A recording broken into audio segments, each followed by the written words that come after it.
that's the other thing is I'm like, I don't want to get a bigger place if I'm going to buy a place in New York. You know what I mean? Eventually you're going to buy a place. Yeah. Right, so I'm like, maybe just struggle. It's a weird time for the real estate market right now. I bought a house in Ithaca. Oh, yeah? Upstate? Yeah, upstate. Oh, you want them people because it's an upstate house. Well, Good to visit. 5 hours from New York. So yeah, people are like, upstate? And I'm like, no, it's like paintball upstate. So do you take a flight or you drive? There's a flight from JFK now. And you go to Ithaca and watch TV? I mainly just work on the house and work on the, just do shit to get it up and running. I don't know what I'm going to do when it's done. So you just like being in a small town? Well, my family's there. Oh, yeah. Okay, that makes sense. Yeah, my niece is there. That makes sense. Yeah. Okay. But I was like, just pick Ithaca. No way. My whole family's there. And I was so sick of going home and having to stay with my mom the whole time. Oh, that's smart. Yeah, she walked in on me having sex so many times. Wow. It's so annoying. Just swinging over the door. Oh, sorry. That's her every single time. Because she's deaf, so she can't hear shit. Oh, no. So she'll just swing it. Okay. Fucking crazy, dude. And her house just has holes in it because she's a contractor, so she hasn't finished it. Oh, no. So there's just like raccoons. They'll be like, she'll just be scurrying around and be like, there's a raccoon in here. I'm like, what? All the time, dude. It's crazy. There's a chipmunk on my laptop. I'm like, shit. Dad's coming in constantly. Dad's fainting. Dad's dead now. Dad finally fainted his last faint. Oh, no. It was good. He worked all day, came home, died. We were happy about it. Really? I mean, we didn't want him to die, but yeah, he was like getting to a point where we were like, he's gonna have to start going to the hospital because he smokes so many cigarettes and is so unhealthy. We're like, if he goes to the hospital, it's game over. He can't be around. He'll faint if he sees a hospital. It's like he knew it was happening. It was like, I'd rather die. Did cigarettes get him? Yeah, cigarettes and Dunkin' Donuts. Love Dunkin' Donuts. Both of those things. Yeah. Very addicted. Very addicted. He was a heavy smoker. That's why I want to kill Ian all the time. Because he smokes so much? Yeah. He sounds like my dad, but where you laugh and you go, Ian seems like he really enjoys it, though. That's what everybody says until they're hacking up along and they have to leave a movie theater halfway through to go smoke. How much does Ian smoke a day? I think he's down. I think he's down to like a pack and a half. Oh, God. He's getting there. I need to get him on his Zins, but he thinks that's gay. Zins are gay? He thinks, what about all the stuff he talks about on stage? Yeah, that he thinks is perfectly regular and above board. Perfectly regular and above board. But Zins are gay. That's so silly. That's what a silly take. But so many people have that. That's like when people are like, I'm not going to enter recovery because I don't believe in God. I'm like, yo, there he is. How you living, you little bitch? You could fuck. Yo, can you hear me, or do you have dicks in your ears? Maybe you can't hear me. Can you hear me? Can you hear me? Can you hear me? Are you talking?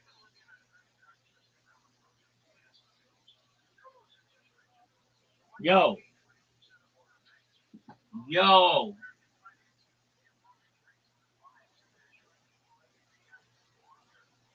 Hello? Yo, dog. Yo. Can you hear me? Yo.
Yo.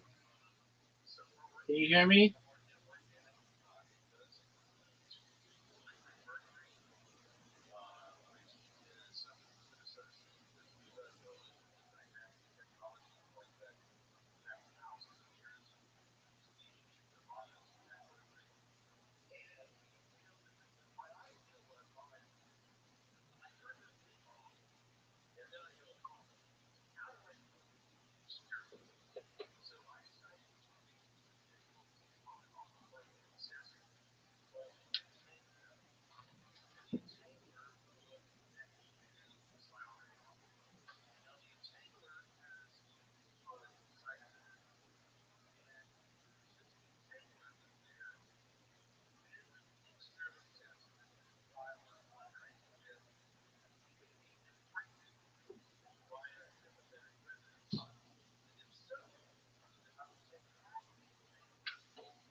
Blood certainly for any sick person, even in the summer.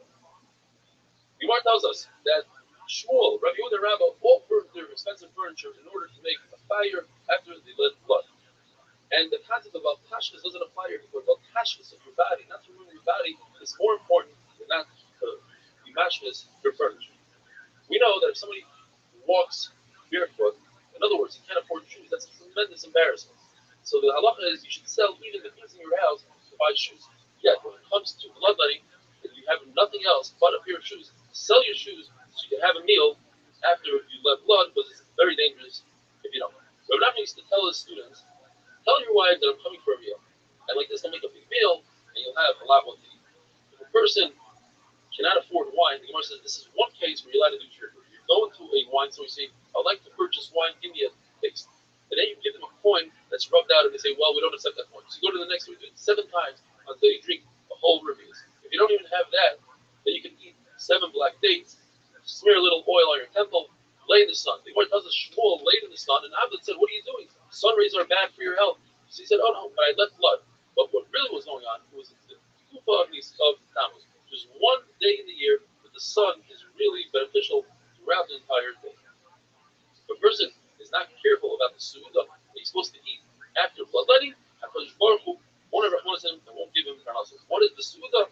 According to Rabbi, you eat to replenish the life that's lost in a person. According to Shmuel, you drink red wine, it's the red that the body's missing, and they would make for Shmuel spleen fish because it's red.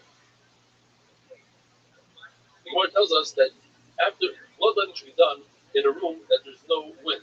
In fact, Shmuel would go into a room that had a 22.5 wide wall, which is about 7 feet wide. And one day after bloodletting, he realized something was wrong, and he checked the wall and he saw that 1.5 tefachim. There you go. There he is. How you living, Kim? Enough wine until the smell of wine. What's good, son? Nachman, drinking enough wine until his spoon was literally floating.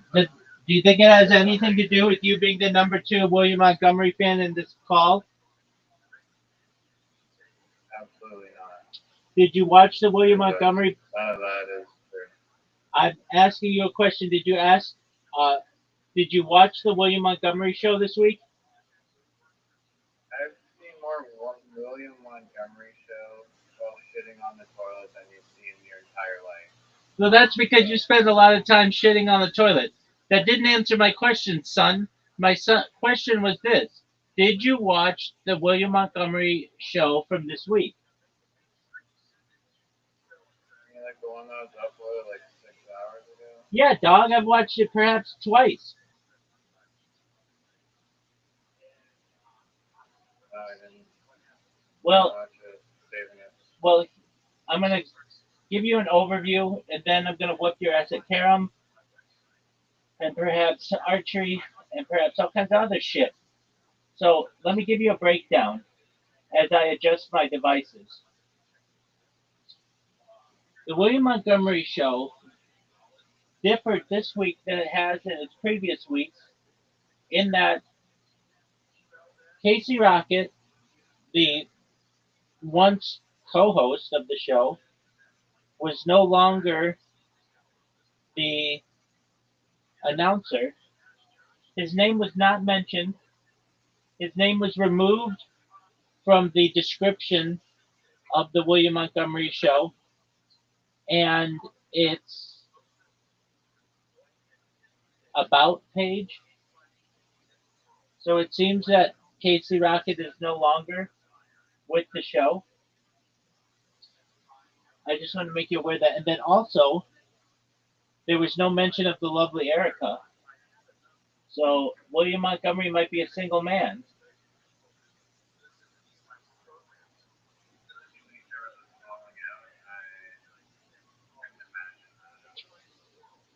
Would you say, Pimp? I'm the millionaires. They're like Batman and Robin. Doug, I'm just telling you what the William Montgomery show diehards know.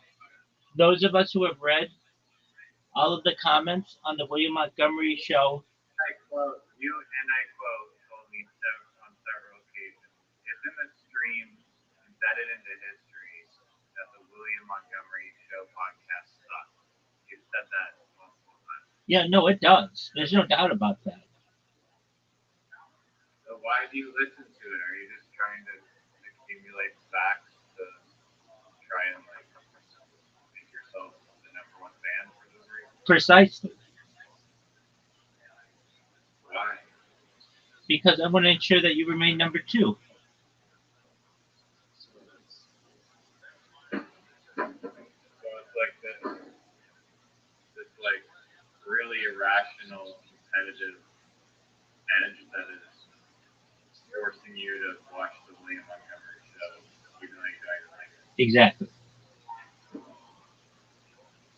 So you just doxed yourself as being not even liking the show. So I cannot like the show. Good job. And still be his number 1 fan easily. That's like some. Let me explain. Let me explain. Fans hate the thing that they do. No. A fan, look at the definition of fan. That means like you like something, not that you don't like it. Hold on. I like the Beatles. I'm a fan of the Beatles. There are some Beatles albums and some Beatles art that I like more than others. I like the Beatles music, not a huge fan of the Beatles movies. Just because I like the music more than the movies does not mean that I'm not a Beatles fan.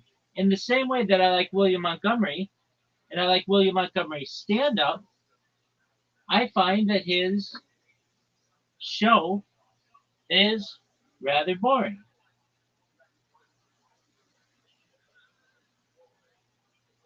I mean, that's pretty a little bit contradicting. No, not at all. Not at all. I mean, Because when you really understand the I heart see what you're and the soul of William Montgomery, you recognize that he's far more than just 60 minutes a week of lame discussion about garbage topics.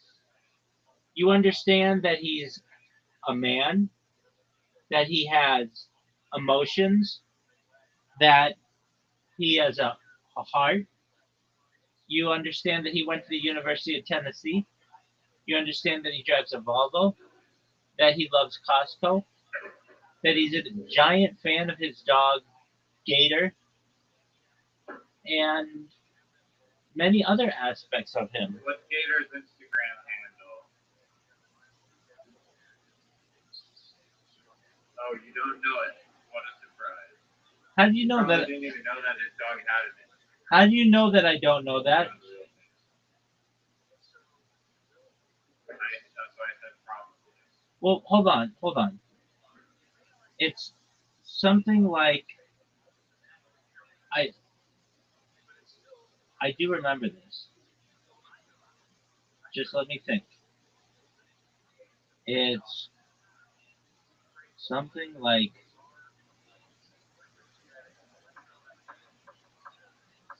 um. Let me think. Can I give you a photographic memory? No, I don't. Whatever you need to see.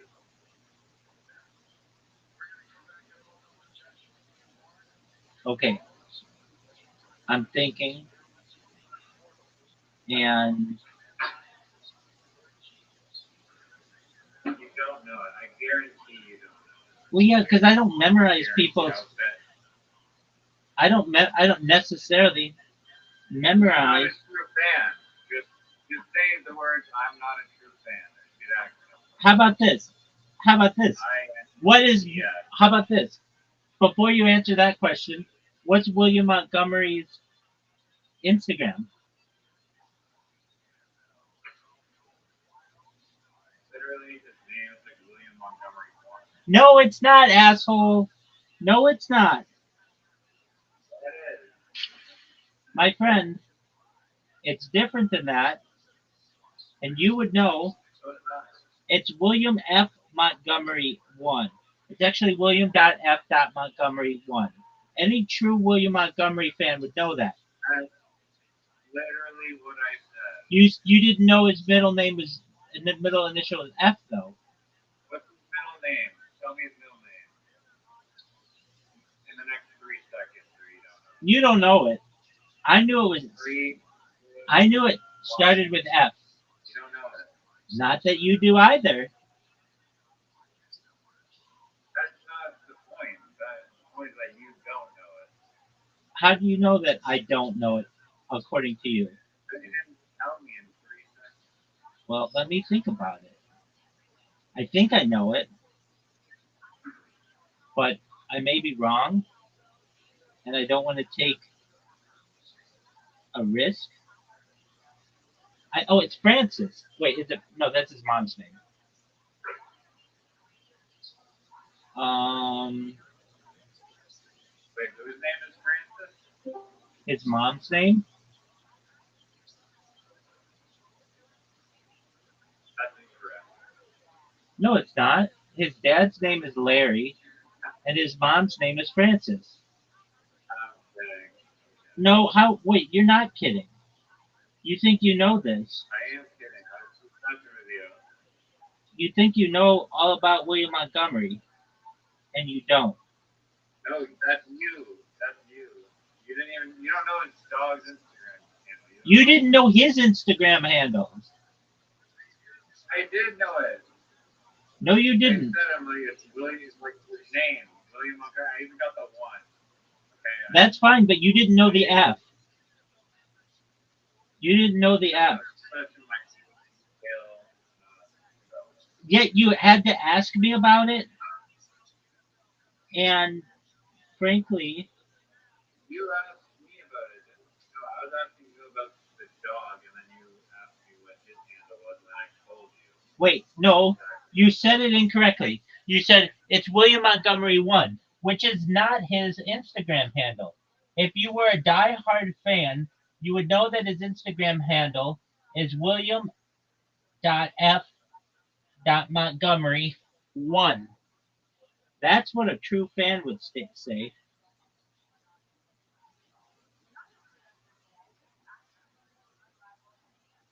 Wouldn't you agree?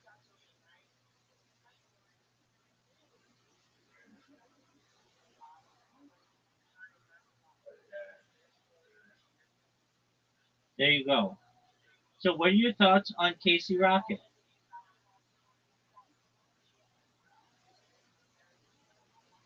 He better be part of the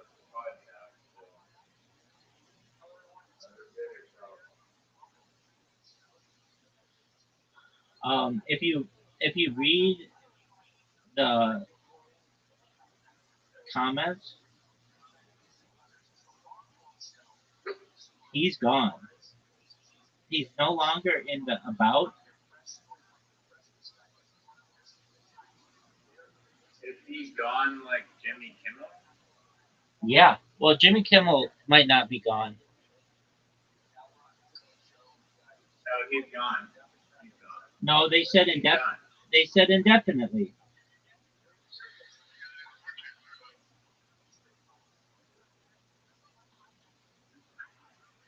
Yeah, definitely mean Jimmy Kimmel's done, at least on his network news. How do you know?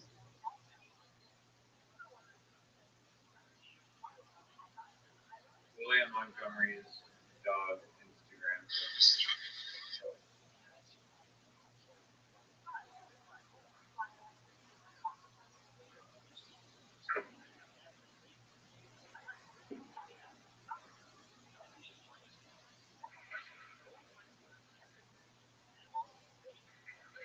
I have a question for. Did you know that Caspian Sea got married? Yeah, I did. Have you spoken with him recently? Yeah.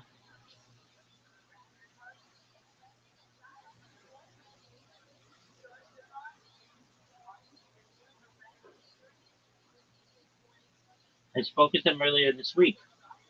Why didn't you mention that he got married?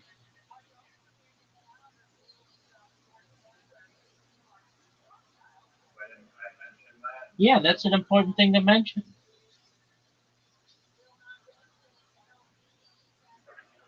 I want to spoil it. All right. Well, he had mentioned it, but I didn't know if he was like being serious.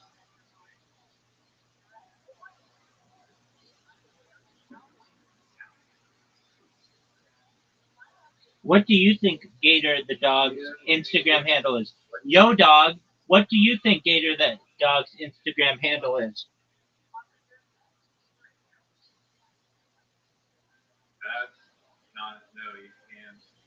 I asked you that question. You can't just copy the question. I asked you, what do you think it is?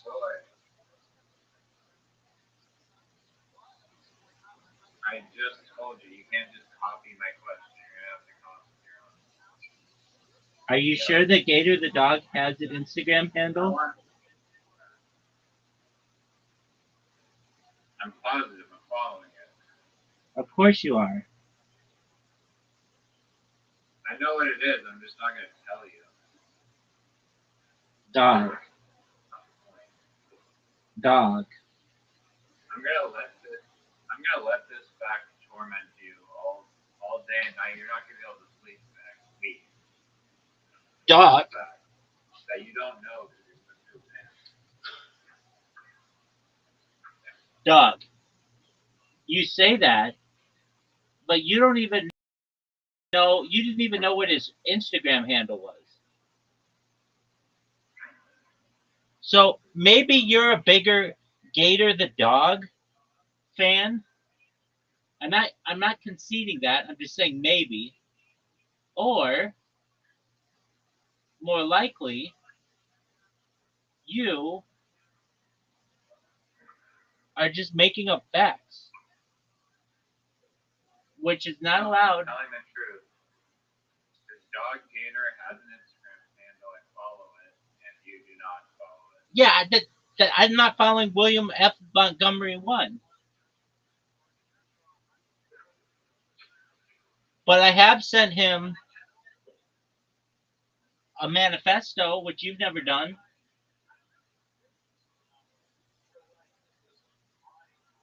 That's some weird serial killer shit. No one wants to get me upset. Dog, he asked for it. What do you want me to do?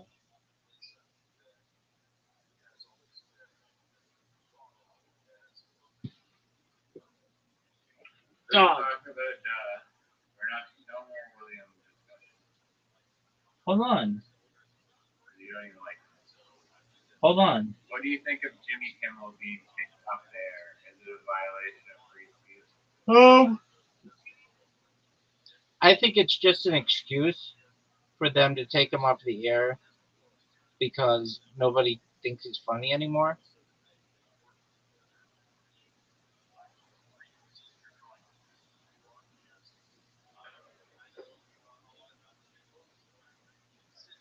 What are your thoughts? I disagree with that. I think your statement there is false. I don't think Jimmy Kimmel would have gotten where he was if people didn't think that he's funny. But a lot of his show seems to have so he's like every show he literally just is like roasting Donald Trump in some way. Um,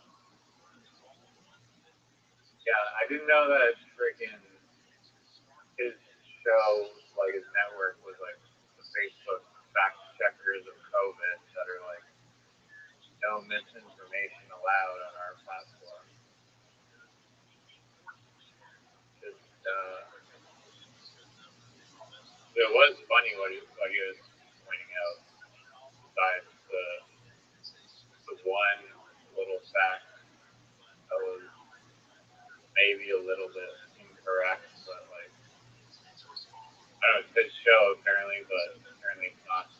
I find it more insane that they don't like vet the content at all and have any oversight and just let him say whatever he wants and then it fires him without any like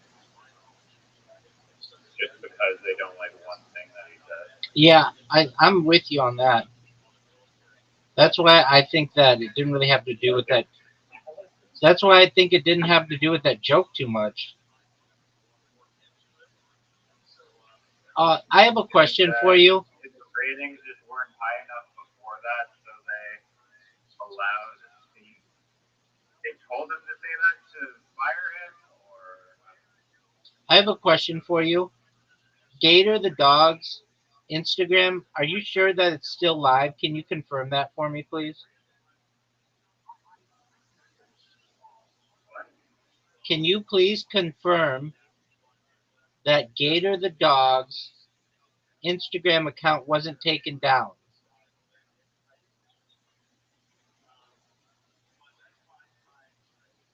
They can't do that now.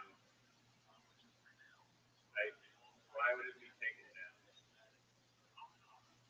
Well, because I think I found it through William Montgomery's followers, or maybe I think so.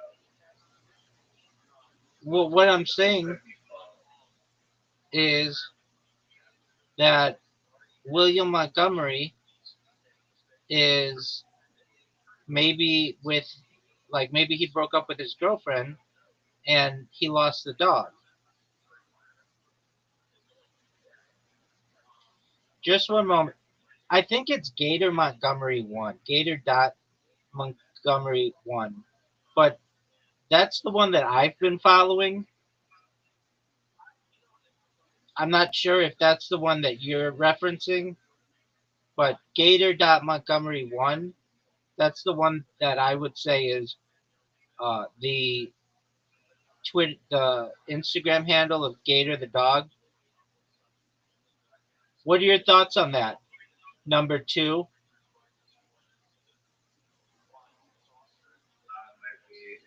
Might be accurate.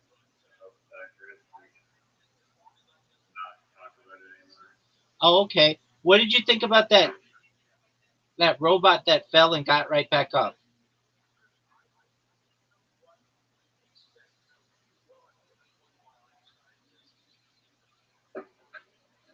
Sorry, what are you talking about? What did you think about that robot that fell down and got right back up?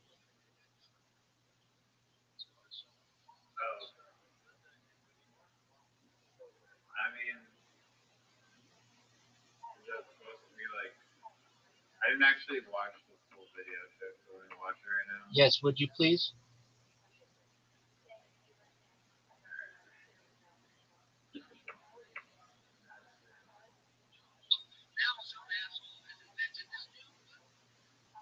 How quickly does it get back up? Dude, creepy. Oh,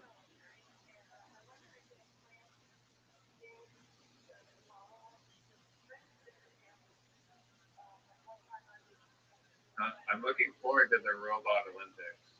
Same here, dog. Did you see Dana White's doing robot fighting?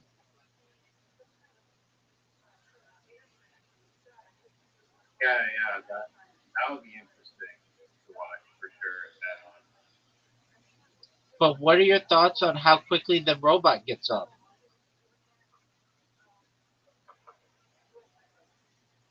I mean, Dude, did you even see it? I think I'm more. No, I just watched the whole thing. The guy's kicking it, and then in the beginning it follows back and brings back up. I'm Springs more back up.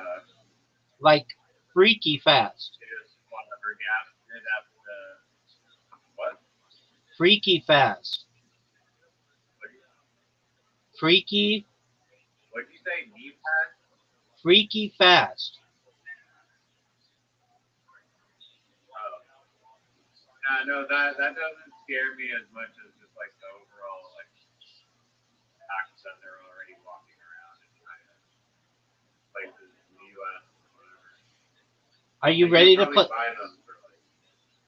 Are you ready to play Carom? Are you ready to play Karam? No, I'm still making food. Okay. So, do you think William Montgomery broke up with? Making Peruvian fried rice. All right. Do you think that William Montgomery and Erica broke up? I haven't heard any information on this topic. Yeah, but The like, fact that Casey Rocket and them are gone for one show. well, he took him. He took Casey Rocket out of the description.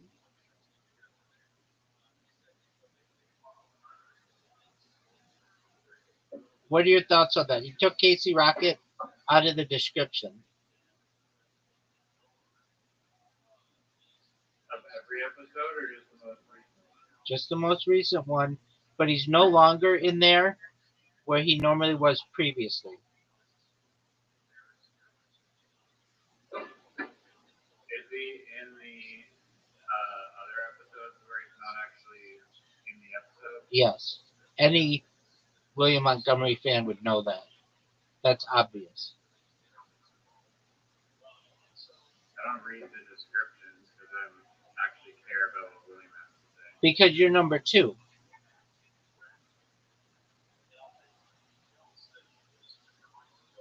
I'm excited to beat in your. your fantasy like football league and bullshit. Yeah, I remember too. Do you want to hear about my fantasy football team? Do you want to hear about it? Because we are number one in the nation. We are 4-0.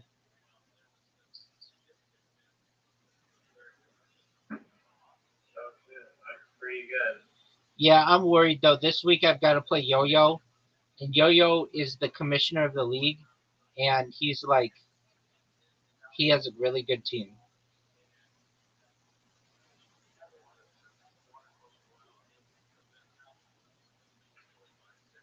You're gonna lose. No, I'm predicted there's a 57% chance that I win.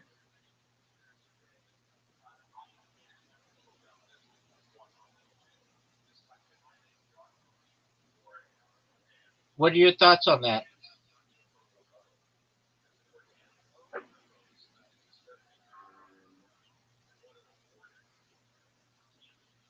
Yeah, I don't know shit about football, so I wish I was. All right, well, thank you. I have a question for you. Will you make me aware when you're ready to play carom?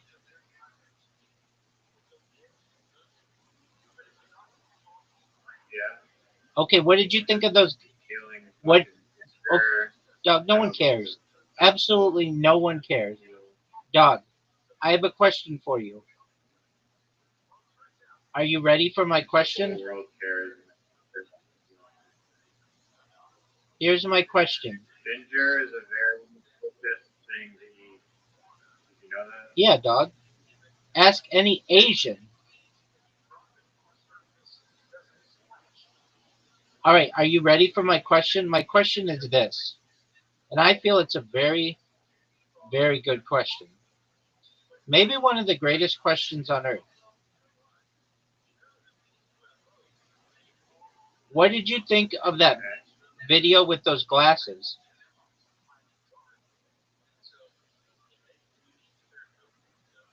Um,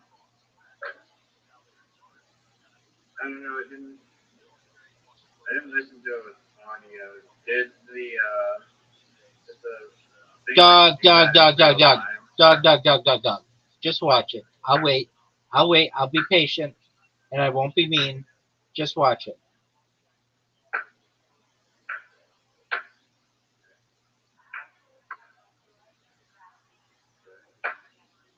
Versus and comedy career. Dude, he did comedy on Monday, and he did so well that some girl gave him a hug afterward. What? What was the last word?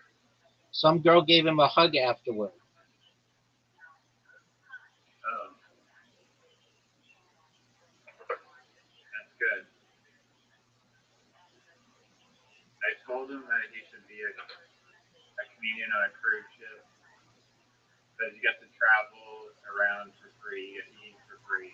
You basically get a free vacation 24/7, and then at night you do like two shows, Yeah, but you have to be funny to do and you that. don't pay tax, and you have to be clean. Yeah. Where do we go? It's in between my amazing meme that I hand created for you on my I phone got it. and Harvard. the Yeah. robot.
Yeah, that's really useful for kidnappers. That's cool. Isn't that freaky where they say to that guy, like, hey, didn't you author this paper?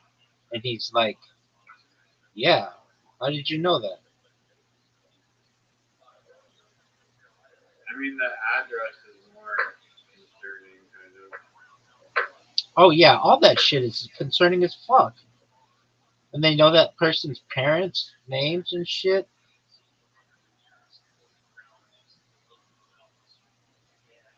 Yeah, I mean, as I said before, like you could take a photo of someone, run it through that software, and get the same information. You'll have their address, their phone number, etc. So, I mean, yeah, I guess you miss your chance of as like a serial killer to like kill them instantly, but like I don't know. I don't think it changes a whole lot.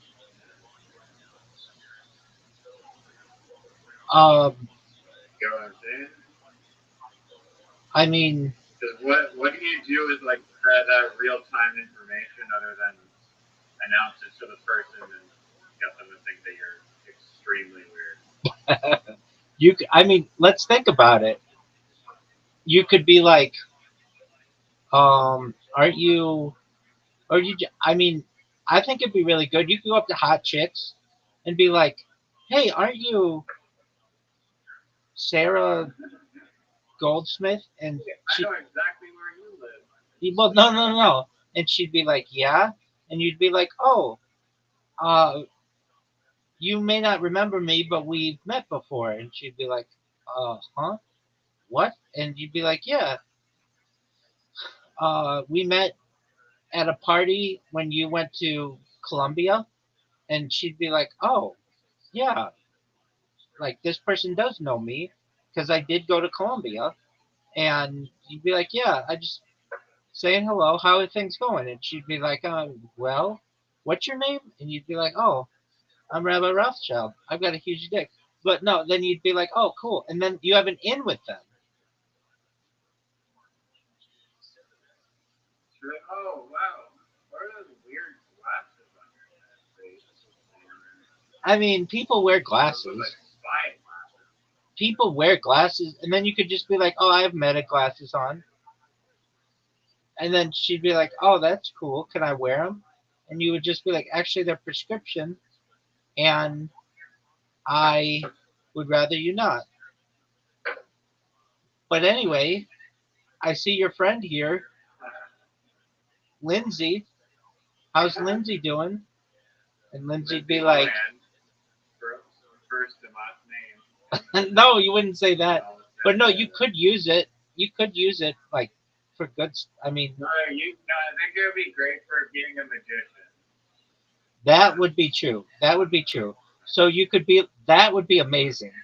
So you go up to hot chicks and you'd be like, "I'd like to play. You want to play a game, or I'd like to do a magic trick." That's where you went to college and whatever other trivia is on your. Exactly. Let's let if so you could be like this. Let's. I'm gonna do a magic. Let's play a game. If you win, I buy you a drink. If I win, you buy me a drink. And she'll be like, okay, what's the game?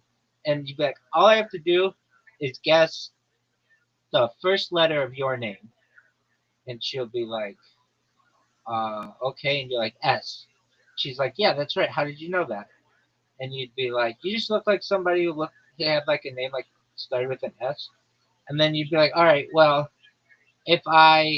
you owe me a drink, but I'll tell you what, I'll let you play basically double or nothing. But if I get your full name right, then you have to give me your number. And she'd be like, that's weird, but Even though I have it anyway. yeah, I mean, that's the funny thing is you'd be like, I already got this girl's number, but whatever. Yeah, but that thing's freaky. Now here's my question for you. Was number really publicly available like that? Yeah, dude. At least in the United States, it is.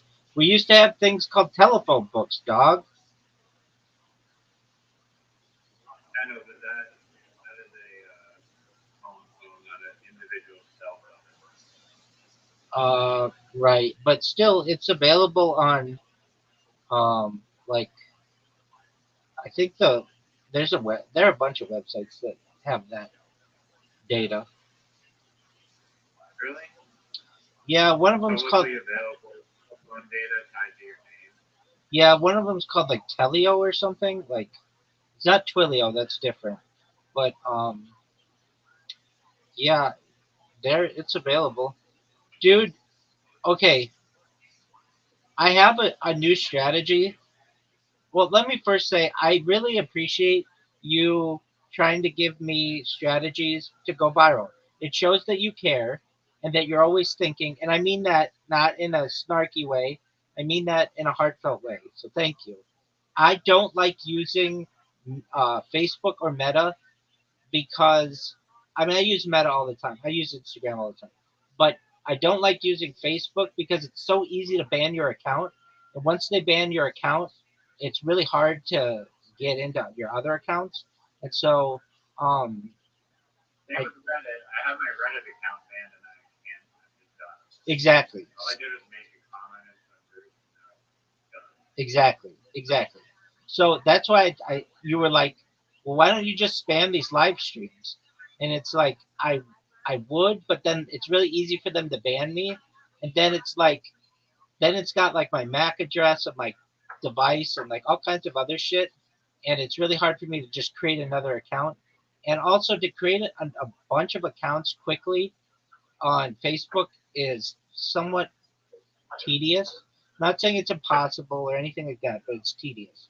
Okay, did you know that Instagram has made a They don't rule? require a phone number though. Uh, They just need an email. They don't even ask for a phone number. yeah, but sometimes if you do it a lot quickly on multiple times on the same device, they say there's like a message that comes up that says like this is a suspicious sign up attempt. Please try again later.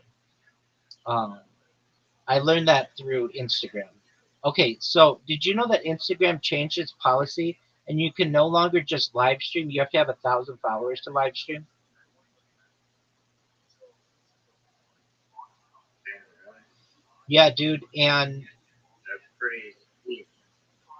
I agree. I've got a couple of accounts that have 1,000 followers on Instagram, but then I have um, like a lot of other accounts that You don't have need it. to buy the phone. Well, I did. I bought 10,000. I did. I bought 10,000 followers. So I do have some accounts that reach that threshold, but I have other accounts that don't. Because what I used to do is just create an account, and then I had this bot that would just live stream for me, and then end the stream after 4 hours, then upload it, and then start a new live stream. And it went for like more than 2 years.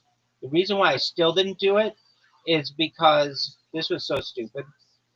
This was so stupid. I was listening to stand up comedy, and whenever you listen to stand up comedy, Facebook goes crazy because they're like, you know, you're not allowed to cuss, you're not allowed to like use any kind of like racial terms or anything like that. And it's not like I'm doing that, but it's the people who are on the stand up comedy. So somebody says something like, um, I don't know, it wasn't exactly this, but this is just kind of like the scenario. Let's just say it was like Kill Tony, and somebody says something like, um, this girl was so ugly she made me want to jump in front of a car. Just something like that, okay? They consider that to be suicidal tendencies, and they banned my account for 1 year from live streaming. It was like, what the fuck is this? I've never seen a 1 year ban. That's really long. And I've seen other people, famous people, get that same ban, basically because people were offing themselves live on Instagram, and Instagram didn't want that kind of reputation. So they would just put this incredibly long ban on you, which I thought was absolute garbage. Okay, so so I have two strategies going simultaneously.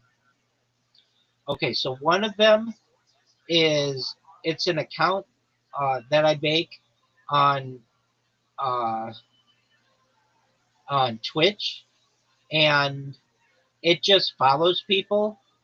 Literally, all it does is follow people, and I got two people in here in 48 hours, and I'm like, "How'd you find out about me?" And they're like, "You followed me on Twitch."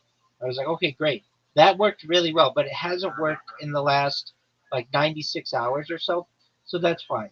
Then I had another strategy that I used that's on handheld devices where what it does is it creates a clip of the person on Twitch and puts my link in their Twitch.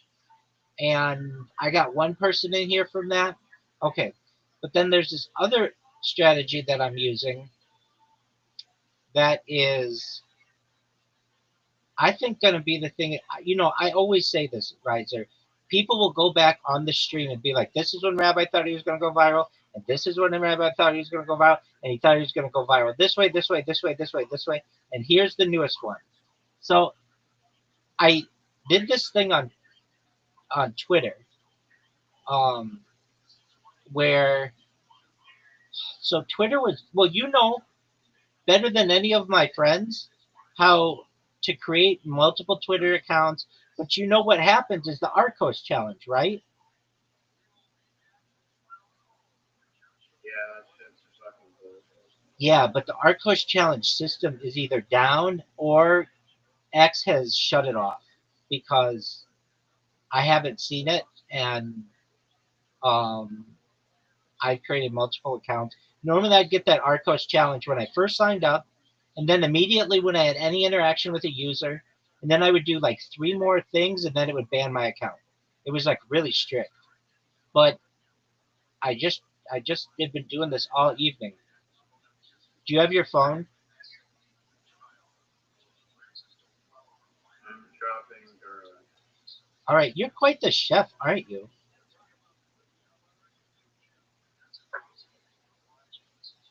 Yeah, I'm making some amazing Peruvian fried rice. That's cool. Do you have your computer or phone available?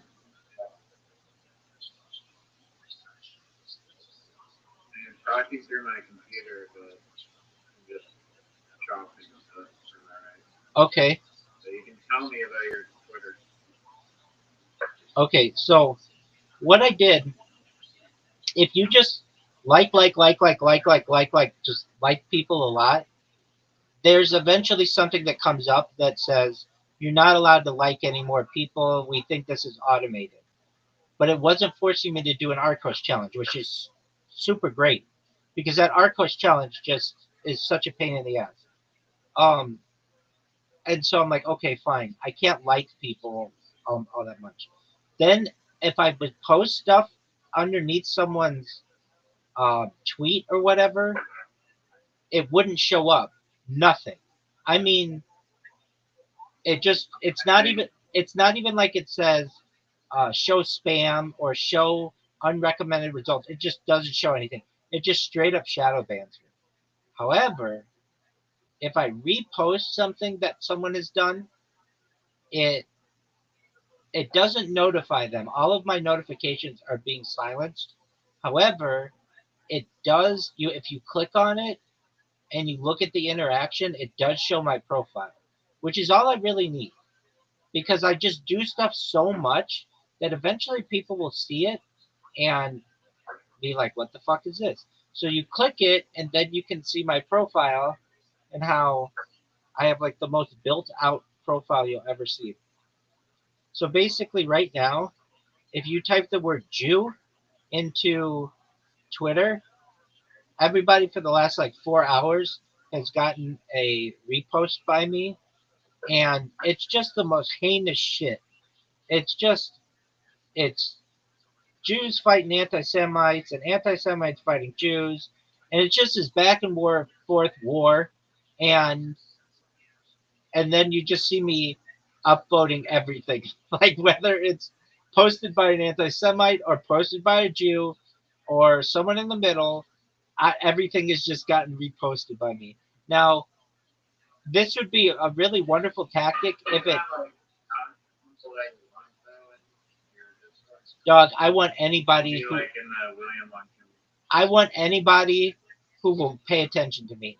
I welcome enemies because those are the people who troll me the most and they tell their friends about it. I just want the attention. That's all I give a shit about. That's all I need. I don't necessarily need allies. I'm gonna post about you on 4chan, but I was like, oh, I don't. A bunch of like crazy people are gonna come in. I did that. I did that like 2 months ago, maybe less than a month ago, or less than 2 months ago. I've had other people do it as well, and it gets a little bit of steam, but it's usually just people who say like, "Get out of here, Jew."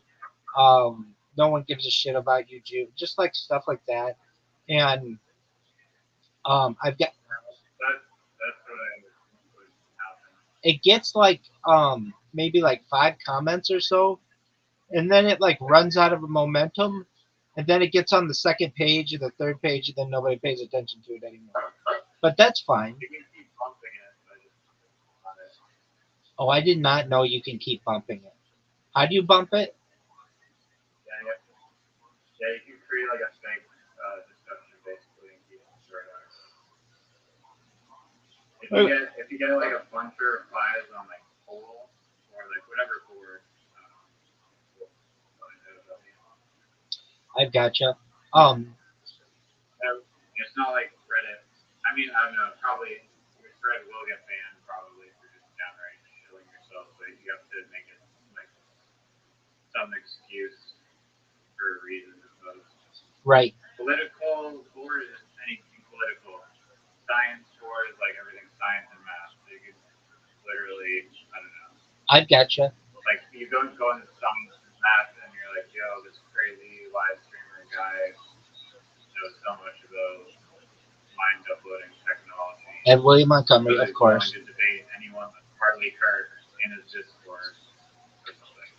Um, I run into the issue, at least on 4chan, where uh, it it's so fucking annoying. Uh, I don't know if you've ever posted to 4chan, but the capture that you have to do, at least on my phone, is like very, very difficult. It's this slider that you do that normally would be really easy, and it seems like it's really easy, but for whatever reason, at least on my phone, it's like basically impossible for me to be able to like get correct, and that's really fucking annoying. And other things about it, let me think. Oh, once you do it, you have to wait 20 minutes if you use a VPN. And Yeah, they time lock you very. yeah, and even For if me, I it's like 300 seconds. So like, oh yeah, that's what it is. but I think if you email reply, it goes faster. Well, I thought you had to get like 4chan premium or something to automatically do it.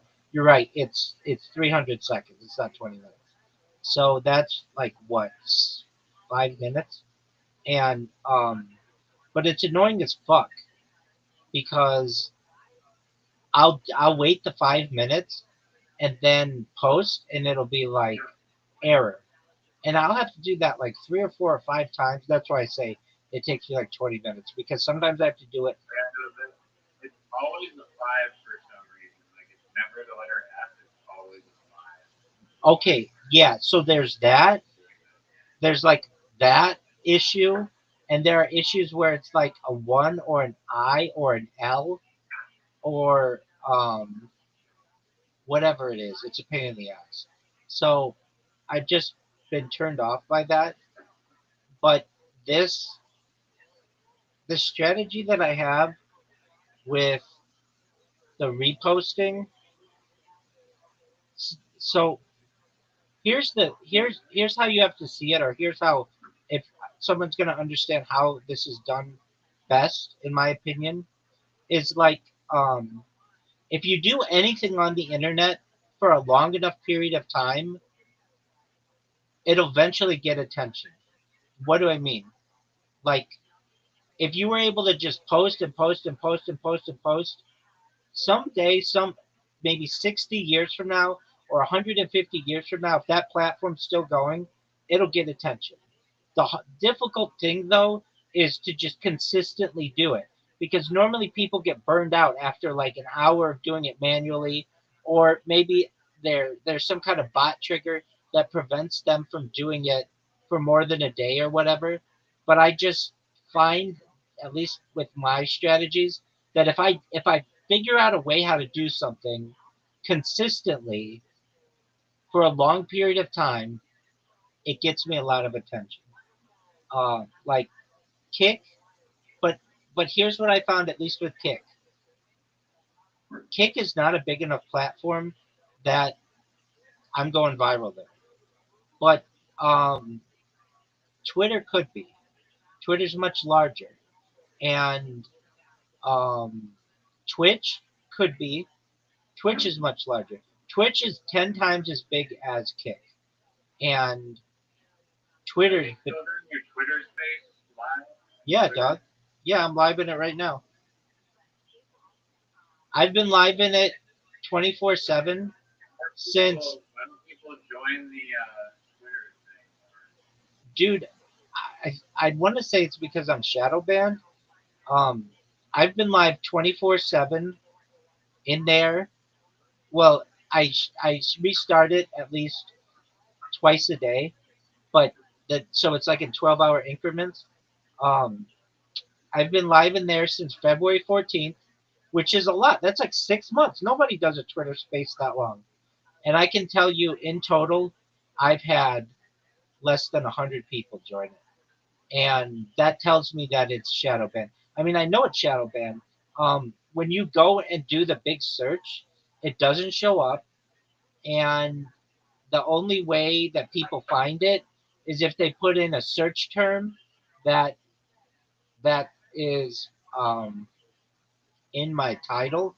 So I do use common search terms like crypto and Bitcoin and stuff like that, Mike, but still, I'm the only person in here, even though it's a video space, which is really cool to people.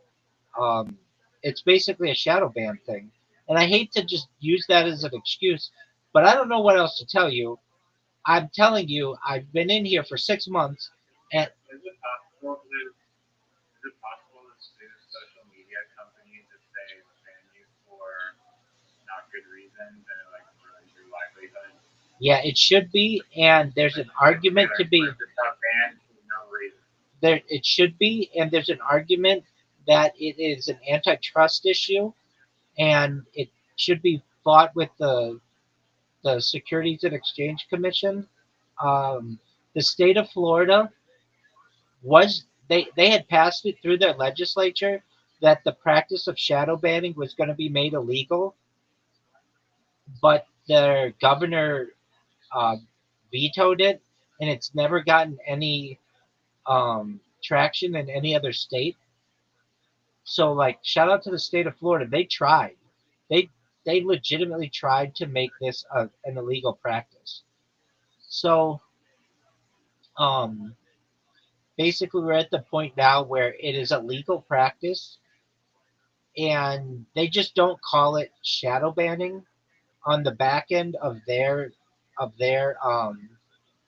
like on the platform side. They just call it something like um, oh, what would they call it? Like de-emphasizing a post. So they'll just de-emphasize posts or de-emphasize users, and that's the equivalent of shadow banning them. But like that's exactly what's happening to me, where I create an account and I put a post on like my own reply to something that I've done to see if it comes through, and nothing comes through. I would never know as a user that somebody replied to me, but on the other side, it looks like it worked. And then I look on it with yet a third account, and it does not post. It doesn't look like it posted. Even though the number will say like there's one comment, you can't view the comment. It should be an illegal practice. And if I go viral, I'm gonna bring attention to this. Now Twitter. If I go viral, it's because of shadow ban. Well, yeah, but if you see, That's a paradox.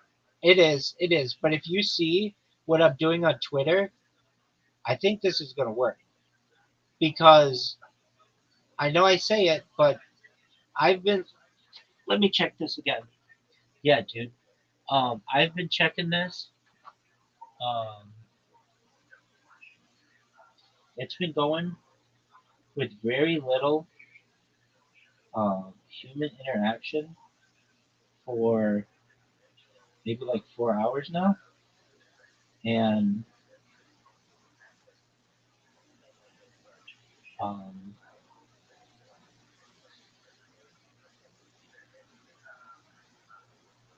and it's just a numbers game. Basically, if I do this for the next 4 months straight, basically till the end of the year or 3 months, somebody's gonna see it and be like, "What the fuck is this?" No, that's not shadow ban and they're looking at you. Pardon me? What did you say? Are you sure it's not like shadow ban and they're actually looking at you? So, it is kind of shadow ban, but not really. Okay, so what happens if you click on the post?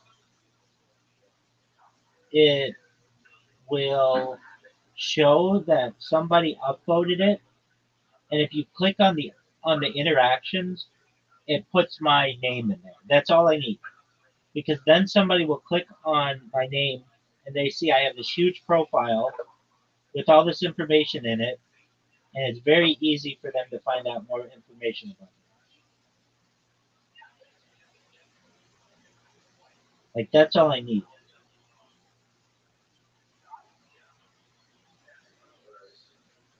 Word is right. Yeah, so it's still working. Um, do you have? Do you have? Are you done chopping onions? Not so cooking. Are you a gourmet or gourmand?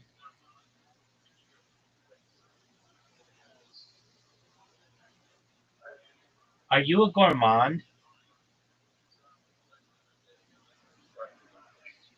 It's like a gourmet.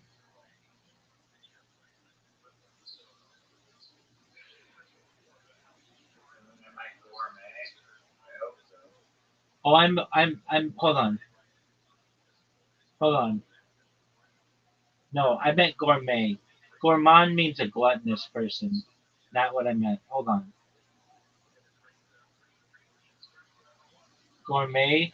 A gourmand is a person given in to excess in the consumption of food and drink.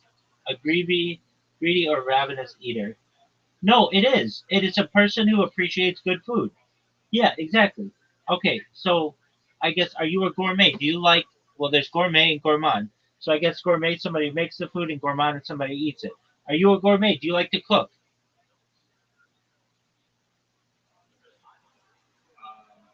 Yeah, definitely. I like to cook. I like to eat good food. So you're a I don't know gourmet? who doesn't like to eat good food.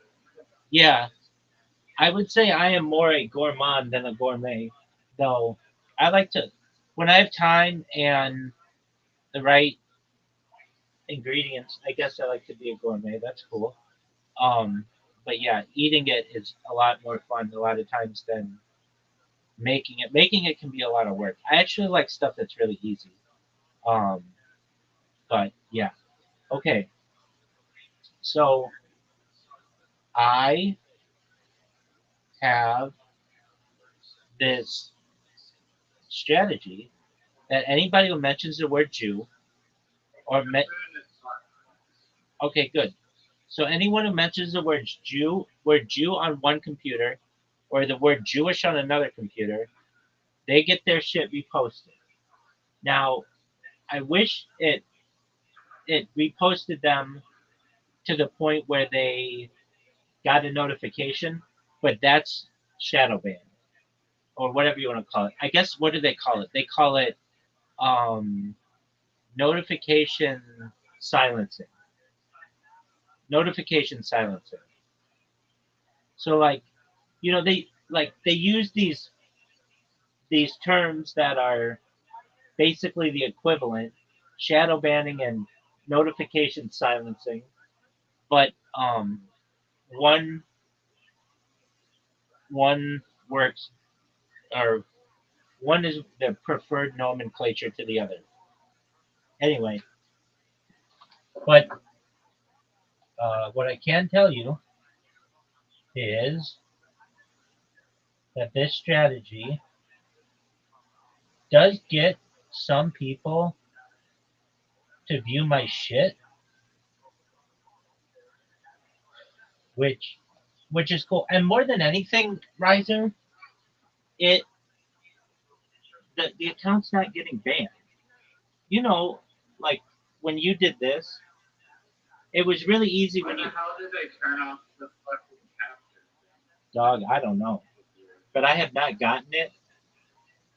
I mean, I've been literally One of the weirdest anomalies I've ever heard. yeah, and I even looked up in ChatGPT if they shut it off, and it said, or at least in some large language model, that they did not. But I would have gotten it by now. The worst thing that happens is they log you out of your account and make you log back in and do like an email verification. But I can automate that. That's easy. But what isn't easy is putting the people in the right chairs and making it so that the planets are in the right direction or whatever, or making it so that the finger's pointing at the dog correctly. Like all that shit, it's not that bad, but it is bad when you have to do it often and you have to do 20 of them. That's ridiculous.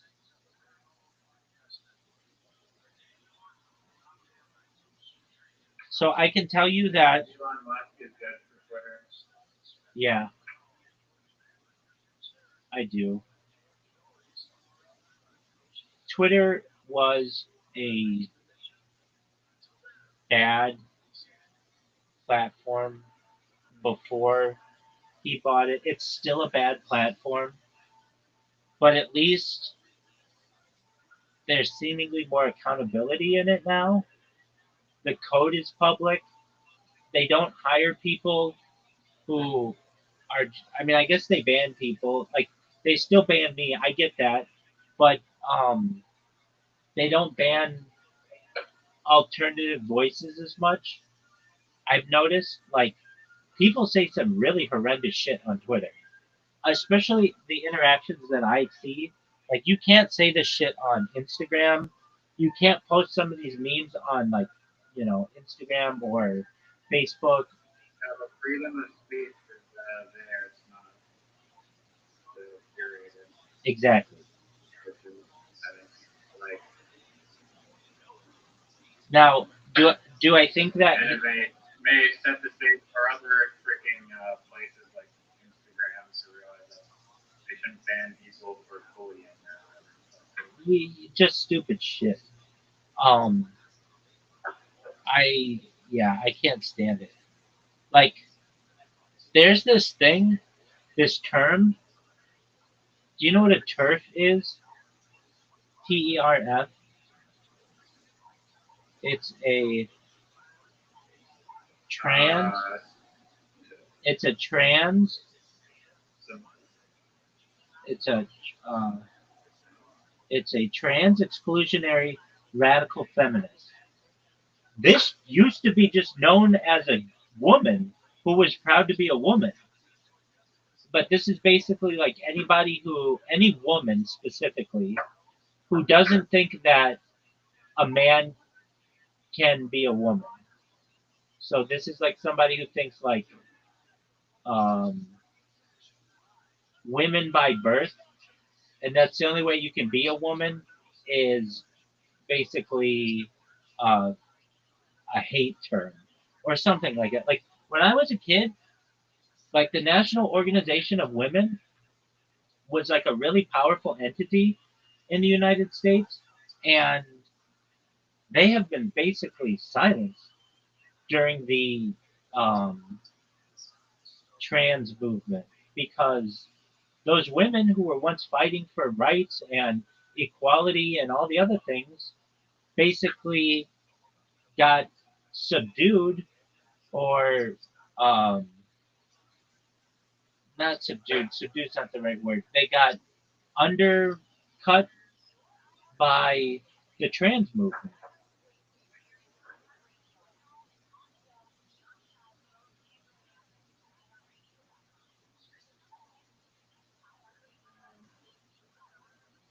can't both exist.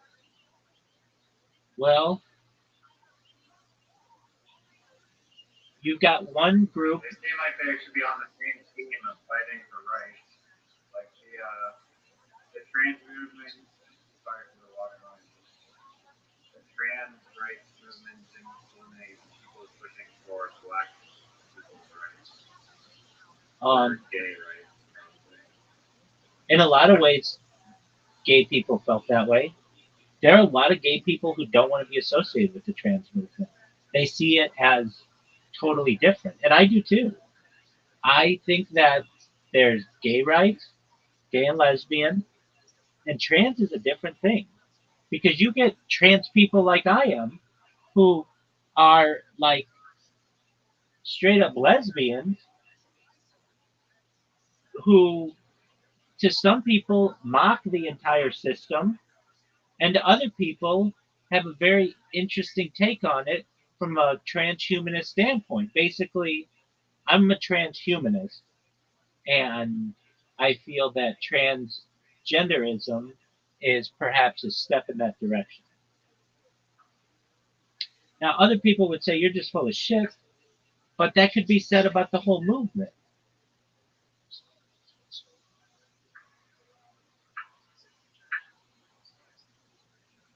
Have you ever realized that you're like the slowest cook in the world? That's a lot of shit. You're making rice and what else? This thing takes time. I mean, did you order this shit from Peru?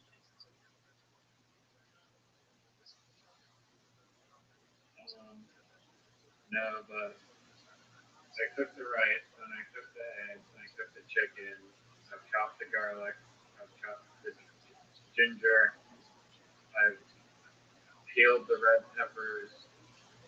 Now I'm chucking in the onion and the red peppers, and I'm gonna start to Are you following a? Are you following a? blend. Are you following a recipe? Are you following a recipe?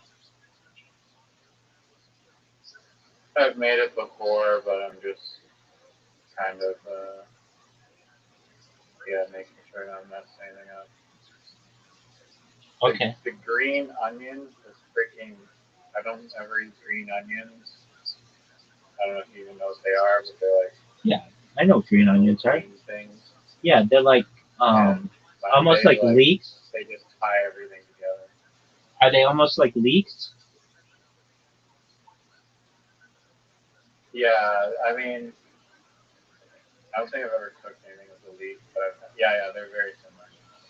A leek look, I don't know the flavor, but Yeah, they're very similar. yeah, yeah. I've had those green onions where they're like white on the end and then they get greener up the stalk.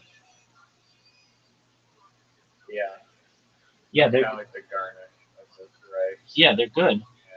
The last time I made it, I forgot it to get it, and I was pissed. But this time I made sure I didn't forget. Ties it all very nicely. Remember the 5 types of flavor? Unagi Nagi's the weird one, or umagi, sweet, sour, bitter, salty.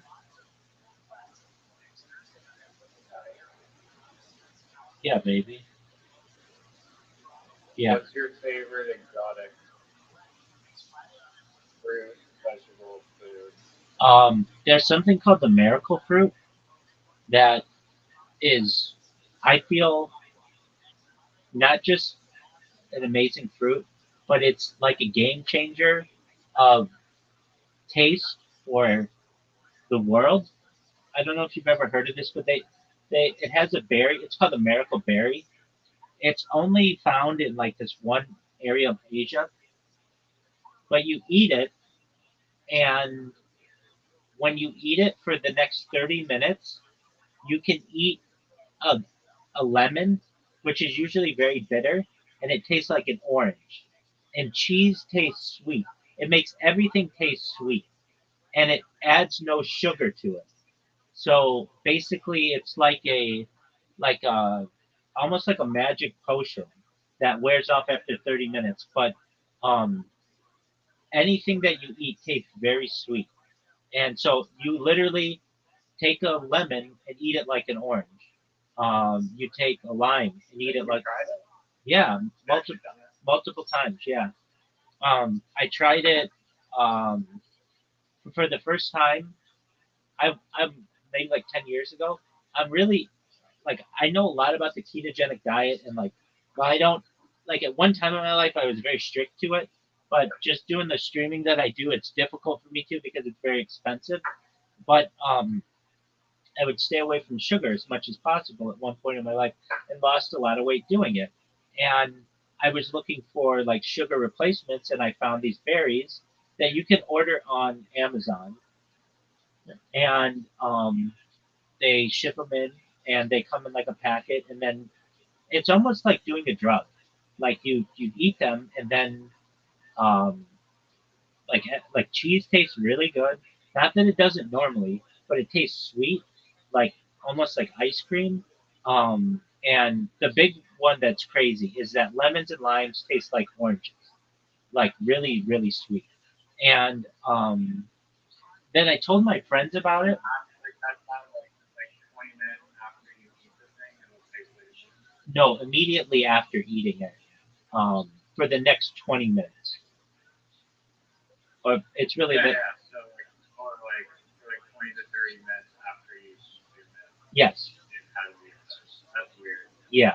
And so I told my friends about this, um, and then they bought them. And one night, one afternoon for Shabbat, we tried it, and they couldn't believe it. They were like, they were shocked, and they told some other friends that we had. It basically like just passed what like one group of people would try it, and then another group of people would try it, and by the end of it, like the whole community um, that I'm in basically had tried it and really enjoyed it. Raw lemon. Yeah, and Wait, so you literally eat like the raw lemon? yeah, you eat it like an apple. I mean, like It's just not way too sour. not at all, not at all. It tastes so sweet. It tastes better than an orange does.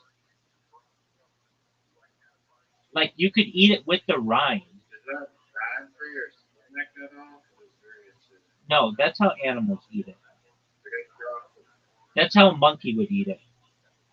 like that. I've drinking like an entire like lemon at a time, and it makes your stomach feel like not great. Dog, I'm telling you, you could eat 5 lemons and it wouldn't do anything to you. Now, maybe if you ate that many, you might get a canker sore, something like that, because of the acidity. But you would get a canker sore if you had um, 5 oranges too, perhaps. But it just makes everything taste really sweet, and it does it without any sugar. And so I think this is something that could help the world. Basically, we wouldn't need to import as much sugar and add as much sugar to stuff if you just ate these miracle berries. Anyway, that's the most exotic thing that I've ever had that like I can think of in answer to your question that was like a game changer. It's absolutely a game changer though. If you ever have the opportunity, order miracle berries on Amazon or go to your local Asian market and see if they have them. I think ideally though, I would just order them from Amazon and just read the reviews. People will be like, it makes cheese taste like ice cream. It makes lemons taste like oranges. But it's not just um okay, have you ever like you can eat grapefruit without you know how people put sugar on their grapefruit because it's really tart? I did not know that. Oh yeah, that's a big thing people do. Well, you can just eat grapefruit like plain, and you can eat lemons plain and limes plain. In fact, uh, outside of the house, there's a lemon tree, and I would just take lemons off of the tree and eat them with these berries, and you could just eat them whole, like, and they're just amazing. but then it wears off With after. the skin or without the skin? I did both. So I ate them like an apple, and I just washed it off and ate it like an apple. And then I've also done it where I cut it up into pieces, and and it once it starts to wear off, then you start to really understand like the power of these berries because of how sour and bitter it the the the citrus fruits are without them. The But thing is, with them, way too soon. it's like if you've ever played a video game. And, okay, like have you ever played Super Mario Brothers and you get the star, and the star works for like I don't know 30 seconds or whatever, but you can run through anything. Do you know what I mean? Yeah. It's just like that. So it's a miracle. They call it a I'm miracle. so sure.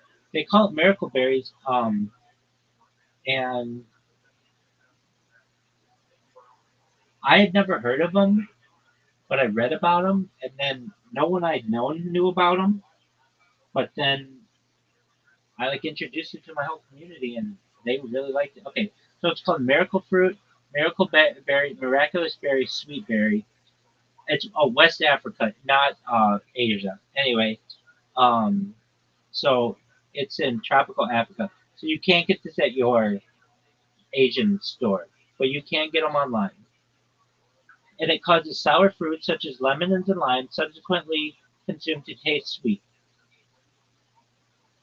And um, the berry itself has a low sugar content and mildly sweet tang. It contains a glycoprotein molecule with some trailing carbohydrate chain called miraculins. When the fleshy part of the fruit is eaten, this molecule binds with the tongue's taste buds, causing sour foods to taste sweet. At neutral pH, miraculin binds and blocks the receptors, but at low pH, resulting from ingestion of sour foods, miraculin binds proteins and becomes able to activate the sweet receptors, resulting in the perception of sweet taste. The effect lasts up until the protein is washed away by saliva, up to 30 minutes. History. The berry has been used in West Africa for a long time. It was part of the diet of the Yoruba people. Others used the fruits since at least the 18th century, when a European explorer provided the account of its use. The explorer who was searching West Africa for many different fruits in a 1725 excursion noticed that the local people picked the berry from shrubs and chewed it before meals. In the 1980s, in the United States, an attempt was made to commercialize the fruit for its ability to mask non-sweet fruits as sweet without caloric cost. But the Food and Drug Administration classified the berry as a food additive and required evidence of safety. So somebody tried to do what I was saying, where they should have used it to mask non-sweet foods as sweet. For a time in the 1970s, U.S. dieters could purchase a pill form of miraculin. The interest had a revival in food tasting events at which tasters consumed sour and bitter foods, such as lemons, radishes, pickles. Oh, dude, pickles are really good. Hot sauce and beer. Then experience the perceived change to sweetness with miraculin. Isn't that cool?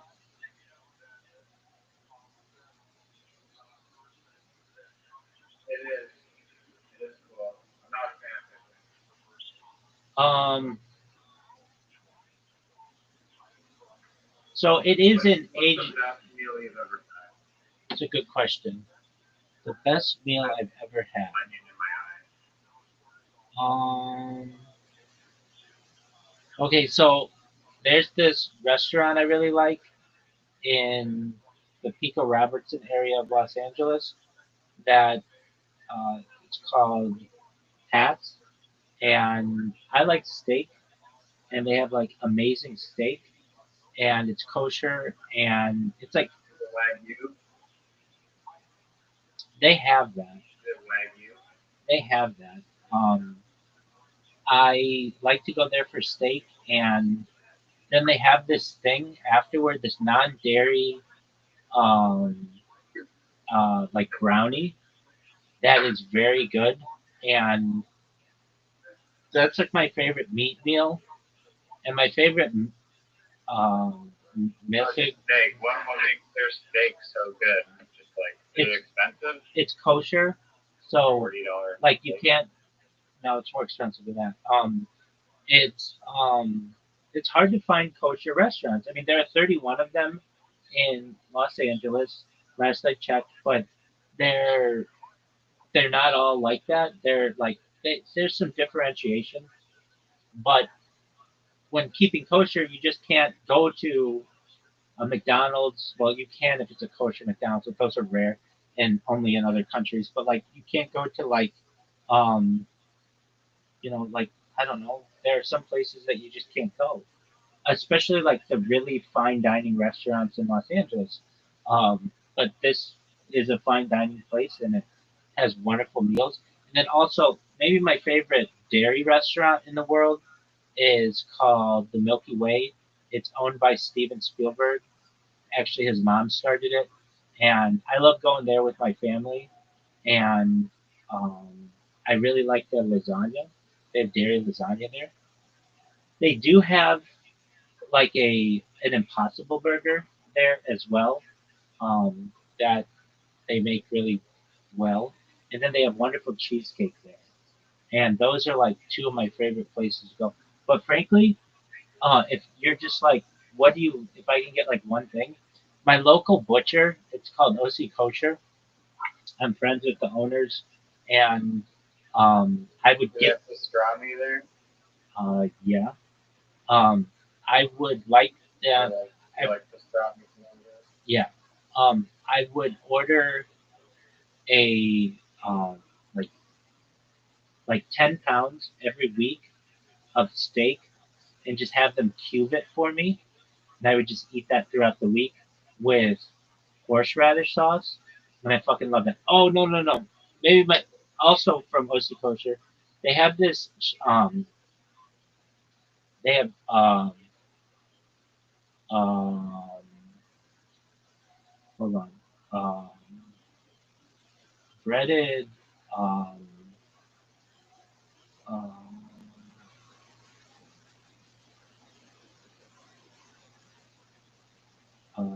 it's not shawarma. It's uh, schnitzel. Uh, and it's like it's amazing.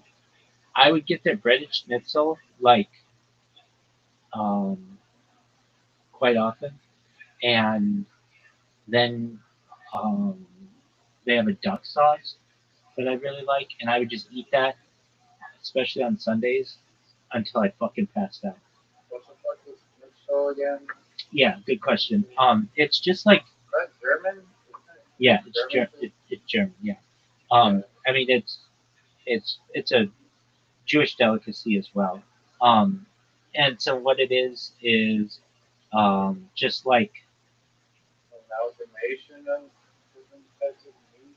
no. It's just like beef, and it's breaded and like fried basically on the outside, and then um, you can eat it just like that, or you can eat it with a sauce. And I really like duck sauce, and so there's this duck sauce that I like. I really like sauces. Um, so with the steak, I like steak plain, but I also like steak with uh, horseradish a lot, and especially this one horseradish sauce. And then um, also this my local grocer has these pies that I really like. Um, so they're like meat pies. A lot of the people in my community are from South Africa, and thus a lot of the foods that people enjoy in the community are like British foods, and the meat pies that they make are very, very good.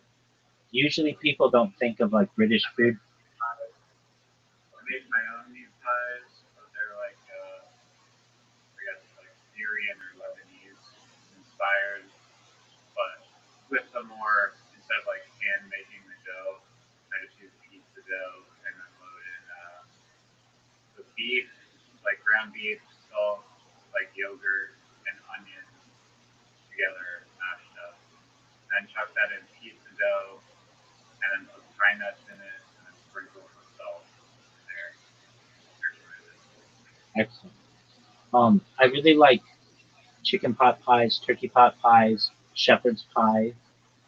Those are like my favorite things. Oh, dude, they also I like brisket a lot. So I'll order this like tray of brisket, and there's like a barbecue sauce they put on it, which is just phenomenal. And Assuming it's smoked, right? it's what? Is it smoked? Um, Smoked brisket? yeah, I think so. I think it's just um, I want to say yes, There's but this group I follow on Facebook. There's this group I'm in on Facebook that's called like Smoking Meat, and like it's just a group about smoking meat. But these people smoke alligators and like squirrels and raccoons and like all sorts of wild creatures. But just the method of smoking and like slow cooking the meat over like a long period of time just makes it so good. I really want my own smoker. I want to say it's smoked, but then again, I don't think it is because at least the place where it's prepared doesn't have. Uh, it's like I would expect it to have a smokiness to it, and it doesn't. But it's excellent. Um, what else do I like? My mom, actually, my grandma, and then my mom, and then I have a friend of mine. They all make excellent chicken paprikash, which is like it's a Hungarian dish. Um, the way it's prepared is just it's just basically like noodles and chicken, and there's like this like a tomato like broth that is excellent that I really like. I like meatballs a lot too. Um, I like gefilte fish. There are a lot of Jews who don't like gefilte fish, but I really do like it. I like it a lot. It's an Ashkenazi. What is filter fish? Yeah, so it's German for filled or Yiddish for filled.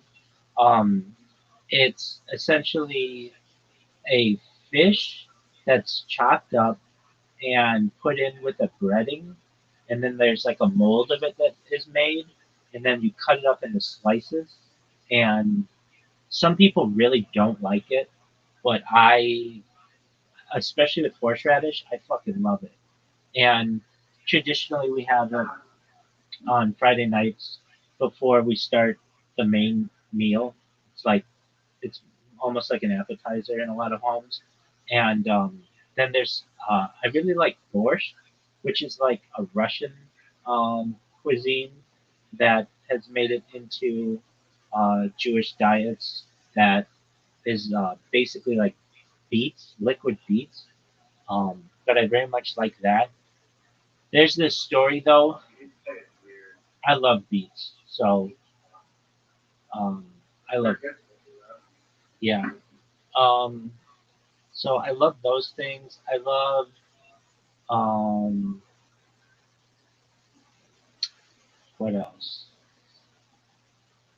I mean that's those are like the best. But so the best meal I've had. Yeah.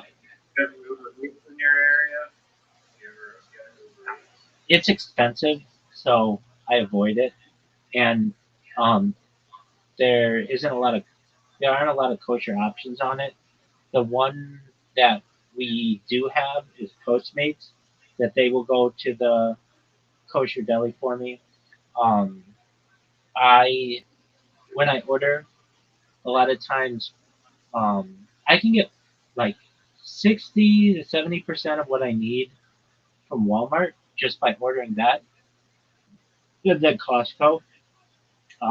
A lot of the cheeses that I like that are kosher are from there, but like um, there there are some you can get some kosher cheeses at. Walmart, like Philadelphia cream cheese and stuff. That's kosher. You'd really be surprised what's kosher, and it's just how it's prepared. People think that a rabbi has to pray over it. No, it's about supervision and just preparation. Um, and there are things that I've always wanted to try that are um, kosher that I just like. There are some like truffles that I haven't tried, or some types of caviar. Um, and then, You don't drink you drink coffee or tea ever? yeah, every day. Every day you drink what? I drink I drink 2 cups of coffee when I wake. Now I don't always, but I have recently, and um, I just have I have a Keurig, but that can get expensive, and I really do my best to keep my um, budget limit, or since I'm on a limited budget, um, I'll use this thing with my Keurig. Like I have Keurig cups, K cups, but then I have like a reusable K cup that's stainless steel that you can put in, and it'll make coffee for me. Uh, but then I also have uh, just freeze dried coffee. It's just like instant coffee that I've been drinking recently, and it's been very good. Yo, what up, Obi Wan Kenobi? Drinking coffee. Obi Wan Kenobi, how are you?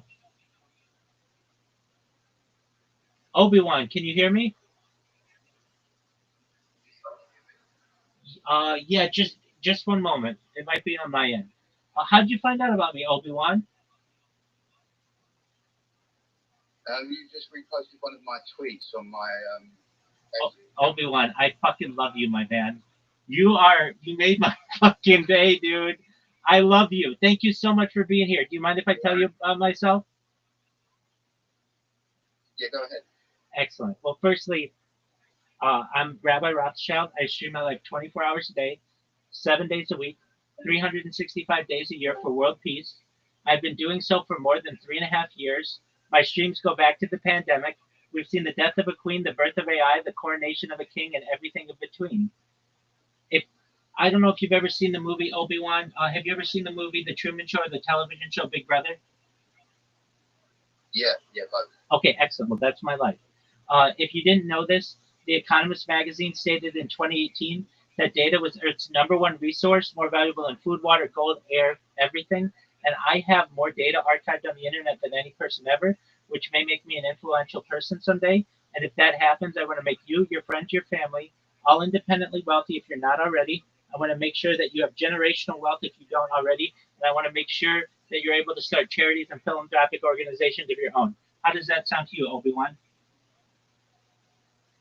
Thanks a lot, man. I think Hashem's guided me to find you because I've been saying, I've been praying, I need a rabbi in my life, and I haven't found the one yet. So it seems you're my rabbi, my friend, and I appreciate your generosity in your offer. And whatever I can do back, if it's just supporting you, I'll do that, my friend. Absolutely. Oh, 100%. I am your rabbi. I'm the world's rabbi.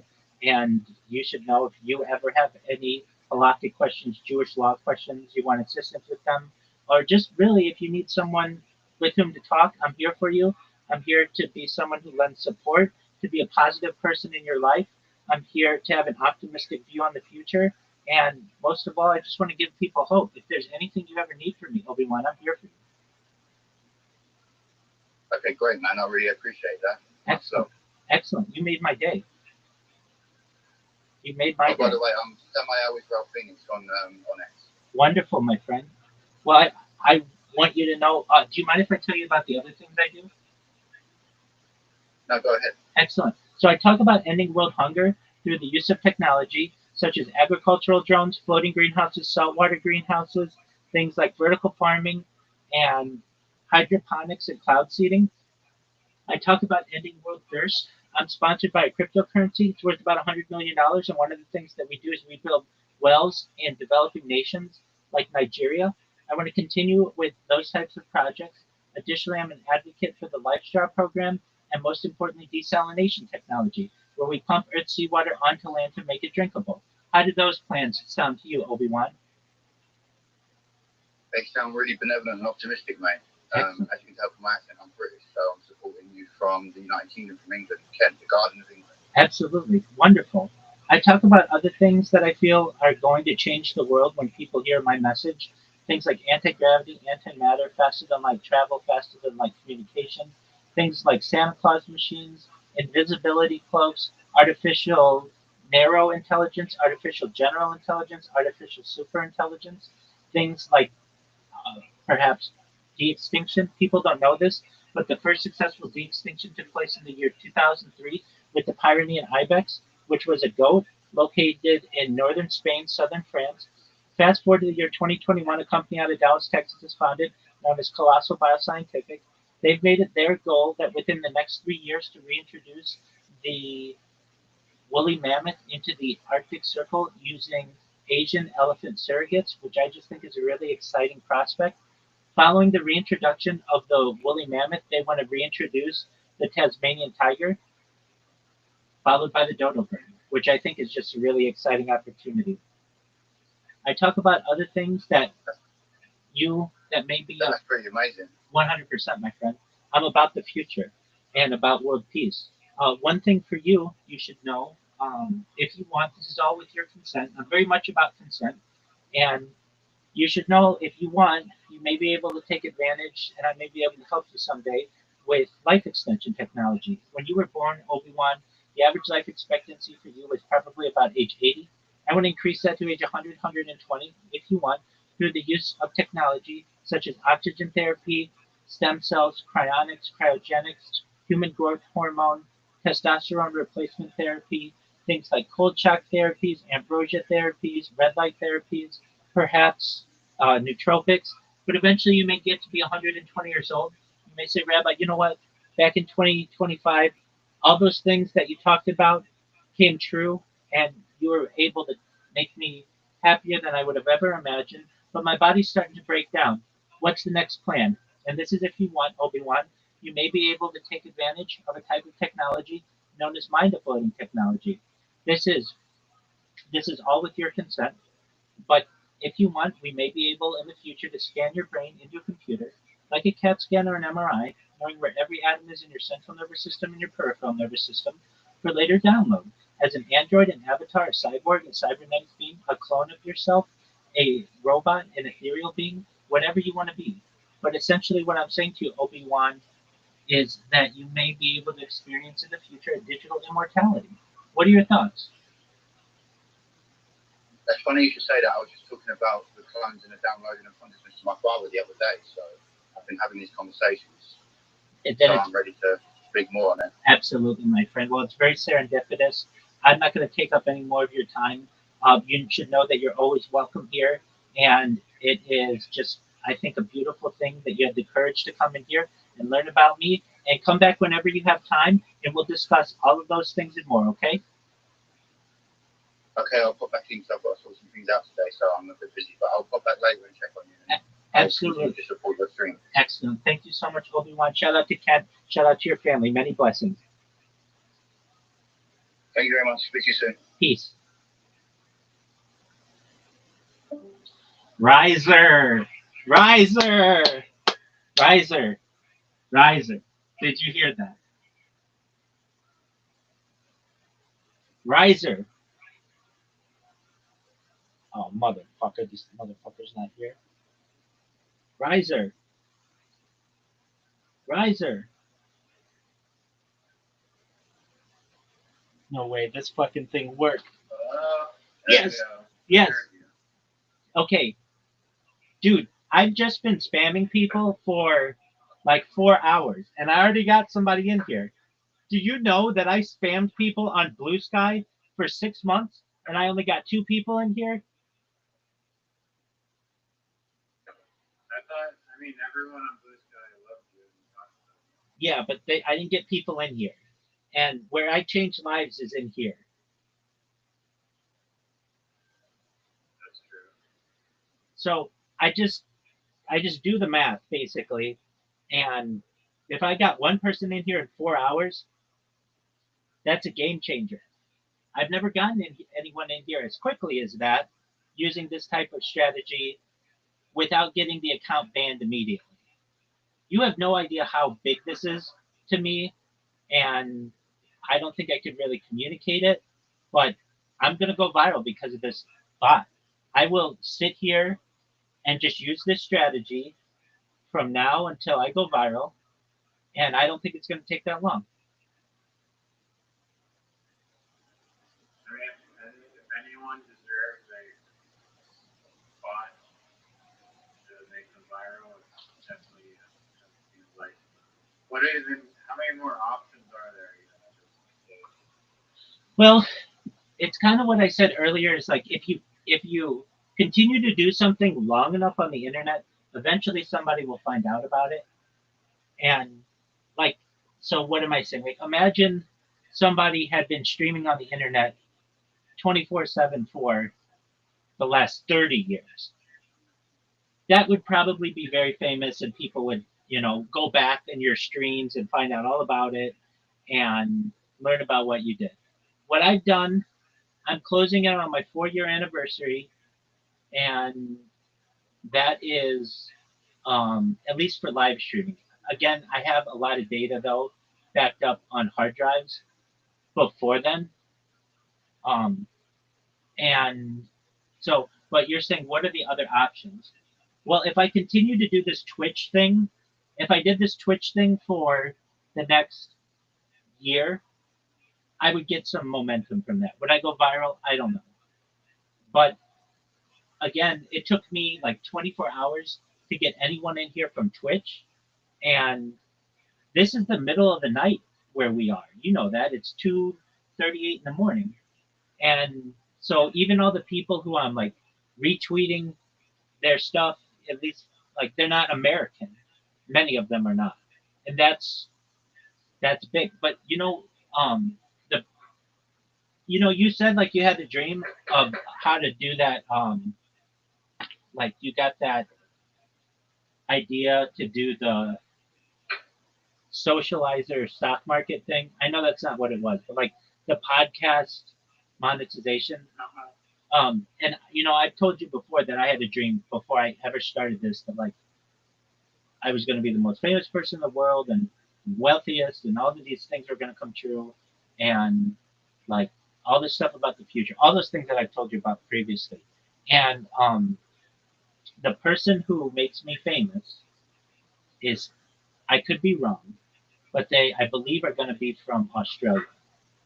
They're not Jewish, and they basically see what. No, and it's not going to. I don't think it's going to be Zoo. I think that would have already happened. Yeah, it might be.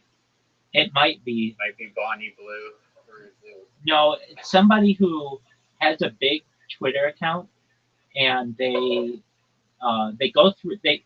So this is how it happens. It's on a Monday night that it happens, and like again, this was a dream, and it could have all been wrong. But if it wasn't, the way that I think it happens is um, they get my retweet or whatever, and it was going to come from Twitter. And I remember asking in the dream, why Twitter? And they were like, at least the rabbinate, the rabbis with whom I was talking in this dream, they were like, um, because that was one of the first social medias that you had ever heard of. Facebook, I was on Facebook in its first year. Mark Zuckerberg and I were friends in the first year, like literally Facebook friends. And then I was at my friend's house, and his two roommates were going to work for Google.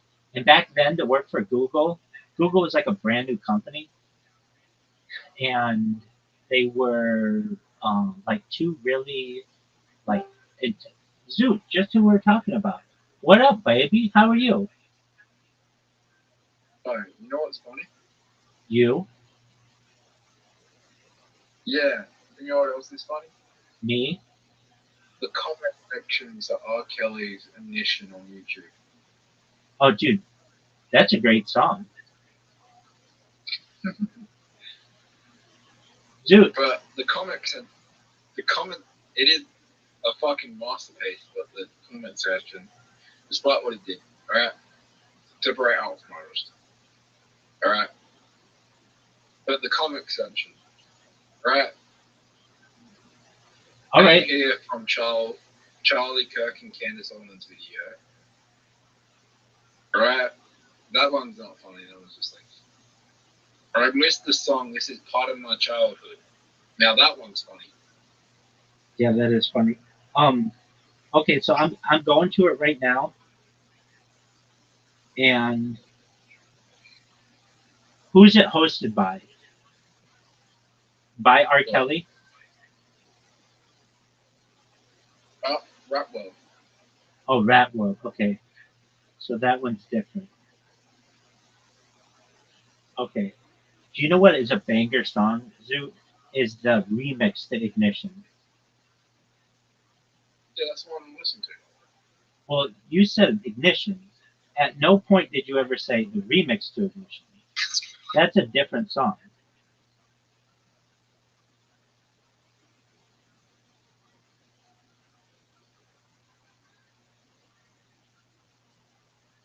Why did Candace and Charlie bring people to this song? There's a video about Candace Owens and Charlie's Kirk in the car listening to Oh, Kelly and Mission in the car. can I tell you something? I have a confession. You ready for it? But I find Candace Owens to be extremely attractive. you find her attractive? Extremely. No. She's a beautiful woman. She is beautiful.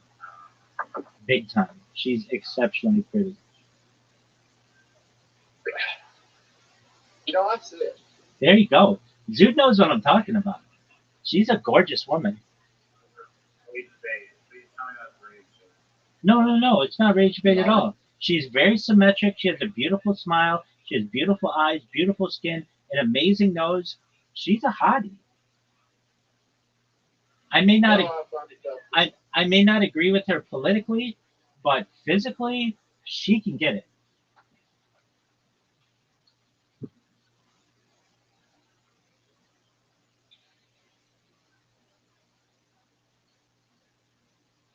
Zoot, tell Riser all about Monday and the girl hugging you and everything. Tell him your joke. It was funny. Which one? Whatever one you said. The RFK Jr. one? No, I didn't hear that one, but you told one. Wait, maybe it was. Just say your jokes. What did you say on Monday? I opened with, I heard RFK Jr. said that autistic children will never be able to play sports, go on dates, or write a poem, or use the toilet unassisted. Sounds like most politicians. There you go. Nice. People laugh. Yeah, I said, as for the unassisted part, going with toilets, I have a lot of dirt on politicians from experts that giving, but politicians who are getting golden showers, giving golden showers. Do you know what the first Zoot, the first joke that you How told? much of it you go for?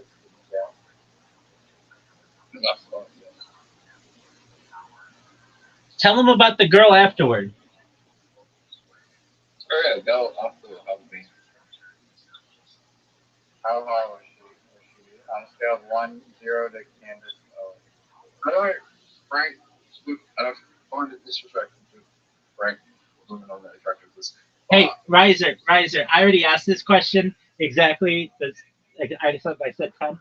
And I got him to say she was better than a 5, but not an 8, between a 5 and a 7, but she has tattoos, and that's not Zoot's thing, so he doesn't want to date her. She was better than the girl with the gangbang.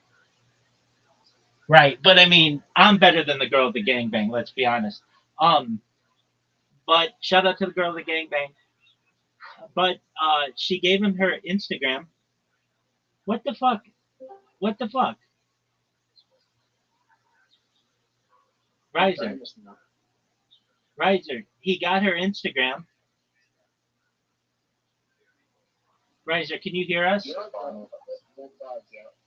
there are like four people that messaged me asking me when the next time I'm doing the show.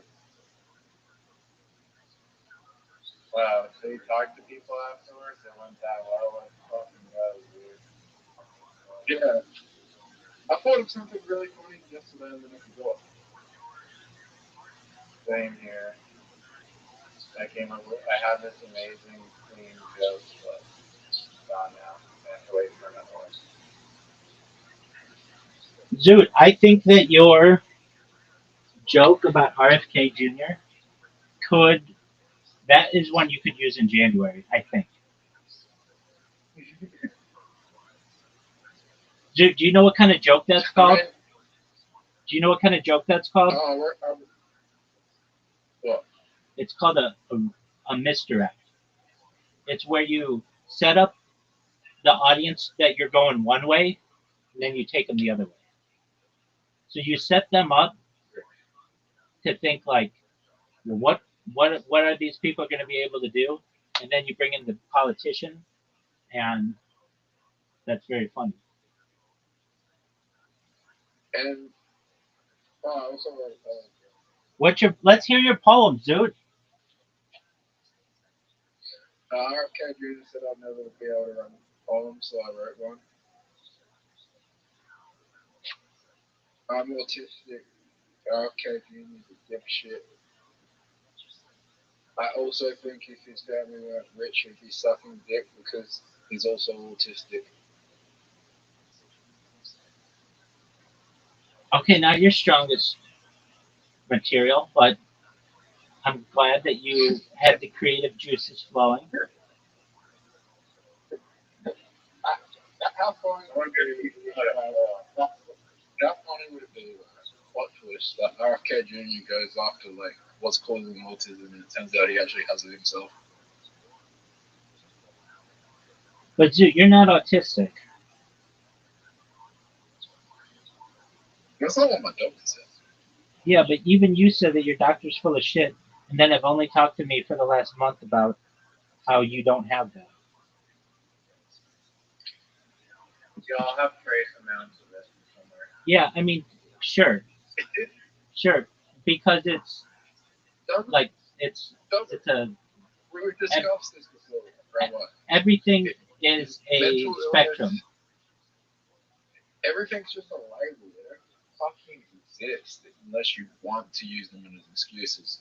Or, they're just basically it's just a label to get people into insurance companies. Word, though. Absolutely. Zoot, Zoot, would you please ask Riser a question for me? The question is this. How much fucking longer is he going to take making his gourmet meal before he plays mini golf with Zoot and me? I'm eating the rice right now somehow. Almost 3 hours since I started talking to you. It hasn't been that long, has it? Okay. Maybe only 2. Okay. I have a question. My microphone is a little messed up. I'd like to restart my device. Riser, will you please keep Zoot distracted or entertained so that he doesn't leave the call before I return? Okay. Let's start with this topic before, right? you can't trust what they're labeled. Like anything they label you, you can't trust when it has such heavy influence from pharmaceutical companies. It's not profit. The diagnostic criteria is getting broader and broader, and God. Shout out to Kenny.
so that's my whole point. The awareness, the the awareness of autism and ADHD is only benefiting psychology, like psychiatry. It's not really there to benefit the people. If it was, right? If it Is there was, any medication for autistic people? no, there's no medications for autistic people, but in 2013, yeah, you couldn't get a dual diagnosis of autism and ADHD. If you had ADHD or the other, you couldn't get a dual diagnosis until 2013. So now people with autism can get ADHD medication. Think about that. People with autism can get dual diagnosed with autism and ADHD, and now they can get ADHD medication.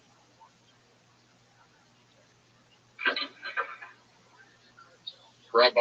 What up, baby? Can you hear me?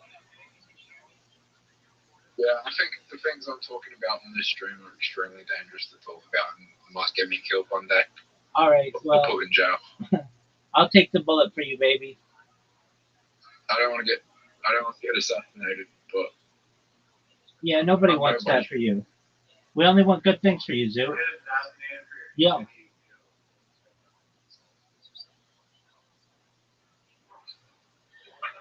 get assassinated for what?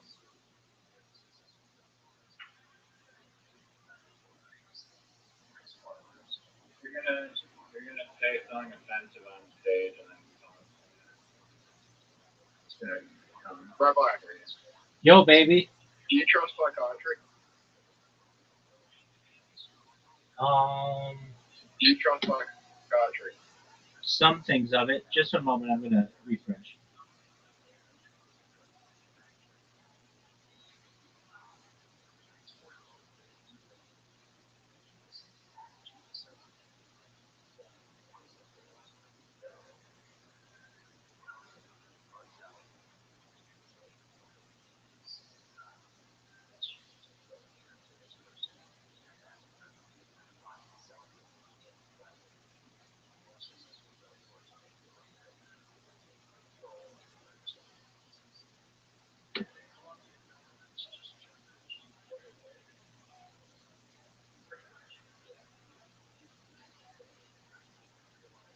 do you trust the fact that you're gonna get your ass handed to you in Minjal?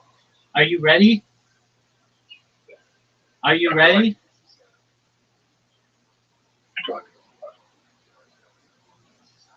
Are you ready?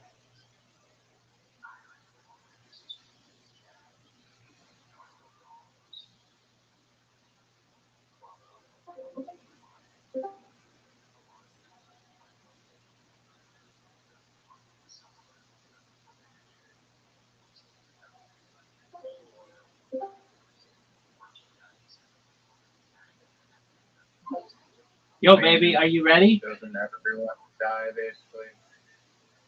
Not with mind I feel uploading like- technology. I feel like someone's gonna try and kill me one day. All right, Zoot. Are you gonna? Final destination ship.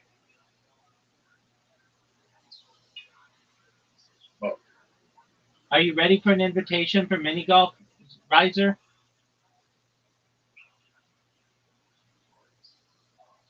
Yeah. All right. Zoot, are you ready?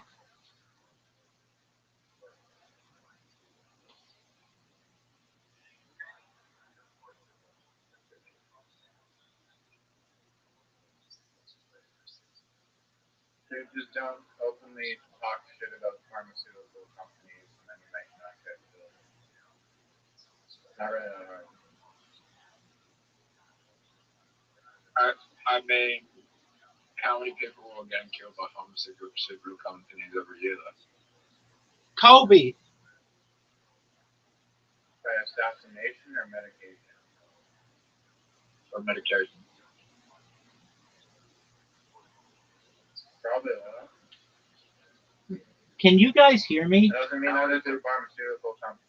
That's Sarah that's called. Could be a doctor and misdiagnosis them or toxic their medication. Hey, Riser, you have an invitation. You know that. Oh, true. You're saying that a doctor has never misprescribed someone before? Well, okay. But In the middle of the night. Dun, dun, dun, dun, dun, dun, dun, dun, dun, dun.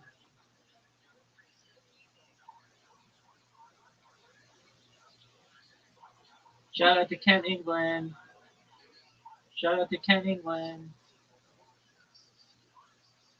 The Garden of the UK.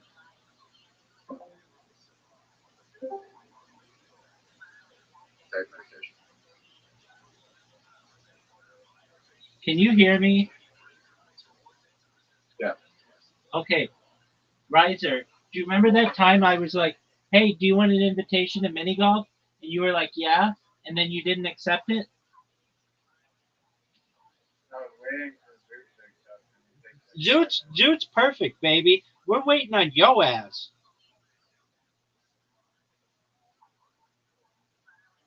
I'm in the game right now. No, you're not. Wait, I don't see the invite. Send me an invite. I don't have it. Riser, I have a question for you. Yeah, I'll check Do you think they're going to have the spooky maps I'm this trying year? to play on my phone.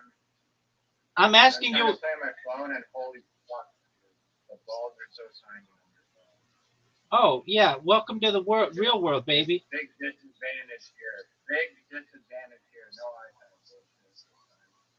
Riser, I have a question. Okay, right, I'm gonna say. Hold on. I have a question. Riser, do you think they're going to have the spooky maps this year? Yeah, dog. October 1st.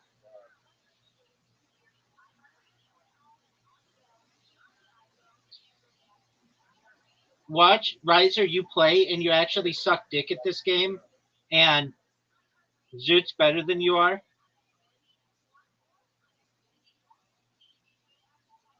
I could be blindfolded with my hands tied behind my back and I'd still do better than you. Get him, Zoot. Get him.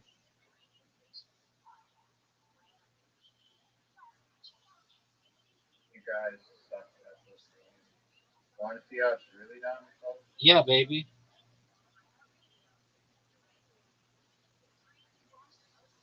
Off the tree and in.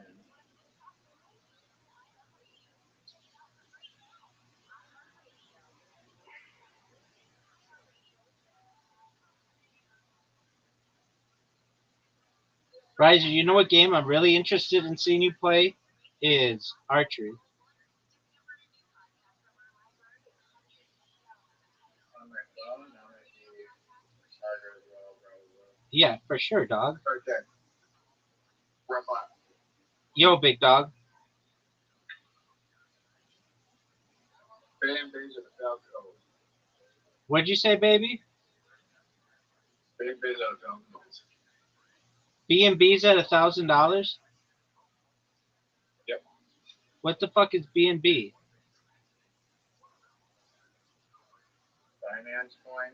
Some fucking CZ. Yeah. Oh, okay. Coin manipulators coin. Riser, you're up. Riser, why wouldn't you just try to make it instead of have that bullshit shot? How is he gonna make it? By B. Anyway, I think you got it a box. Oh, fuck, that's not good. That is really not good. I'm getting Rabbi. This, wait, no one, maybe no one gets it.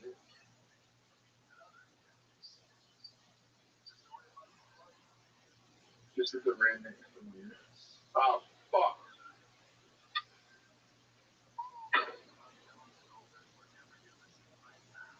Oh, fuck. You can get it in and go for fun. Go down to the fucking spot. Real time. I think I lose. Sorry. Fuck.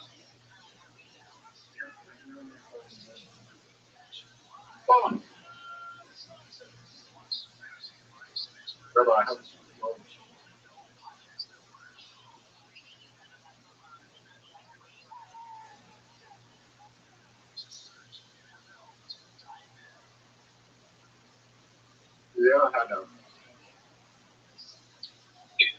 you ever had a shot like that with a brother?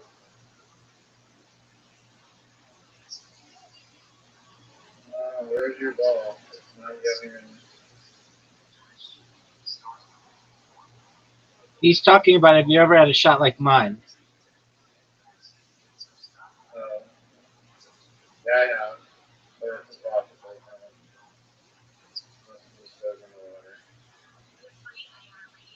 I have a strategy that's never been attempted because it's been too difficult. Well, let's see it on your new device.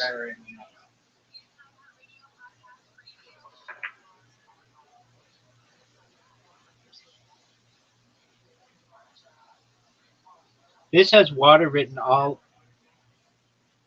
Oh, what a shot. Bosses.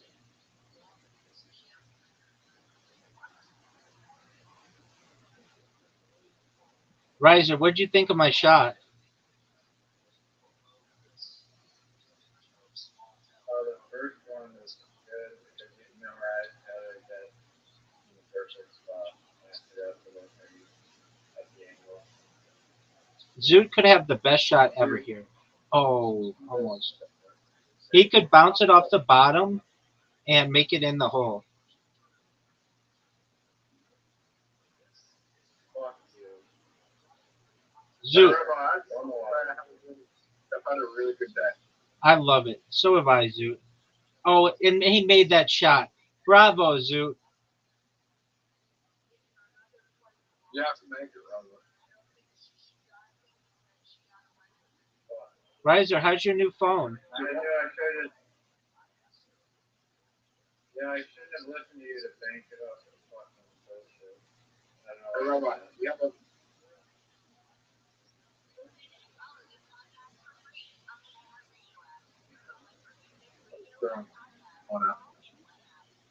I can't go through. Zoot, are you drunk? Yeah. I think I'm intoxicated on water right now. Tight. I have a lot of fucking sparkling water, like 7 bottles.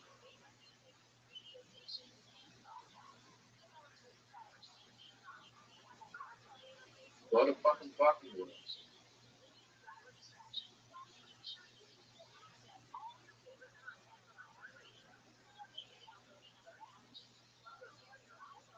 Rabbi, are you ready to die? Calm down, Zoot. Fuck. Bronze is ready for this. Right bronze is shut out of 10, Rabbi. 0. Alright, right bronze shut out of 10. 0. Oh, no. There's a warm-up game. Riser. You still got a better shot than me. If you fuck it up. Or you can make it, right? Yeah. I made. I don't know how I want it. Grab out one. You know, this is my worst hole. No, it's not. There's a hole that Jude has never made it in the hole, and it's incredible. Which one? Okay, so it's one of the ones that has like 3 different sections. You start in the top left, and it's got like 2 black pools in it. It's really red. It's got two black pools in it. Then it's like there's the next section where then you go up and it's like boards on the there's like a big ball in that set. You have 8 shots to do it, and then at the end there's like You can probably do it in 4 shots. Maybe 5 shots. But you definitely can't get a hole in one. definitely not. I feel like majority of the holes you can get a hole in one if someone helps you. But that one, possibly. There's another one with 8 shots that I've seen someone get it in with help from a hole in one. I don't believe it. Oh, what an amazing shot. Maybe it wasn't 8, but it might be like 7. And it was like, how the fuck did you get it in a hole in one? That hole. Riser, did you know that I had a perfect game? It's a perfect warm-up game. You know,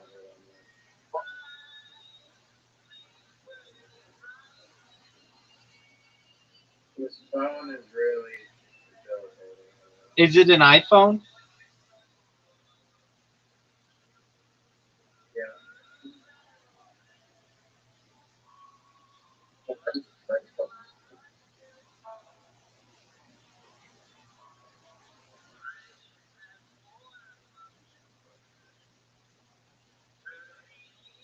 Blue Velvet, baby.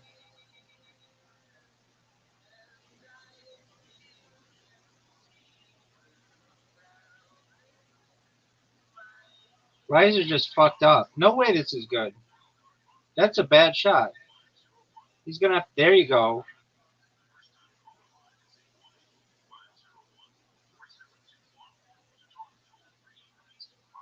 Perfect.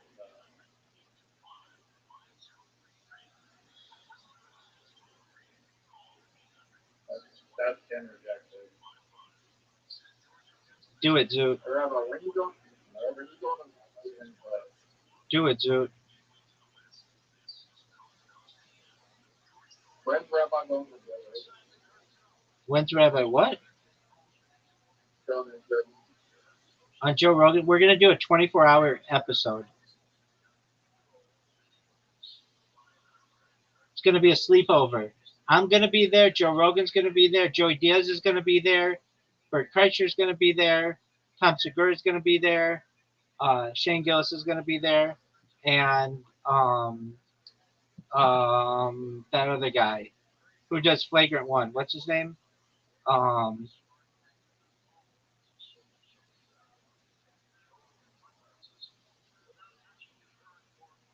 um, what's his name? Oh, I know. It's like his last name starts with an S. Um, it's Oh, and I think Ari Shafir. Zoot, soon enough. Zoot, listen to me. Zoot, I created a bot like 4 hours ago, and I already got some. It's on Twitter, and I already got somebody to come in here from Kent, England.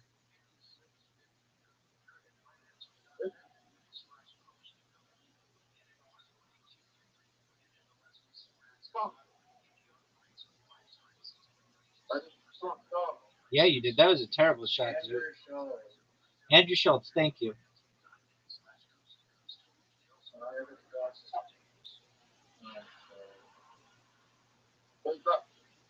He's another guy who's going to be at the 24-hour Joe Rogan Fest. And it's going to be a sleepover, and we're going to do DMT and mushrooms and all kinds of shit.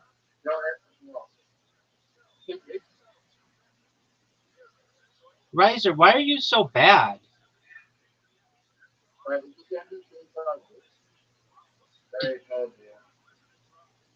You're not paying attention? No, I know. I just want to hear you say it again. It's because you're not able to use your cheating device. Yo, baby.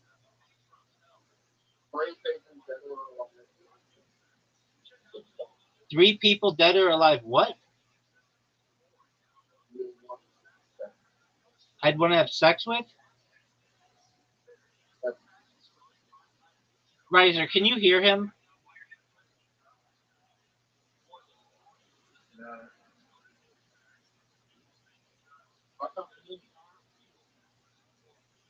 Oh, fuck.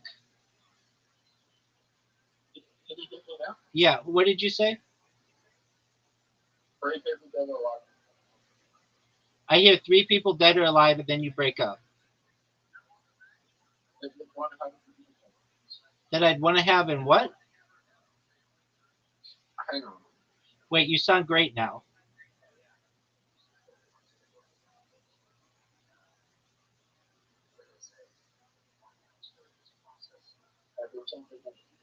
Now you sound bad again.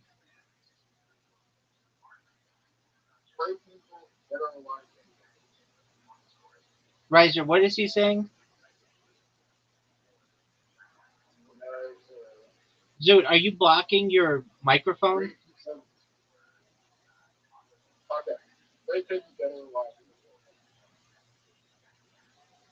Riser, once again. I don't know why I cut the after you.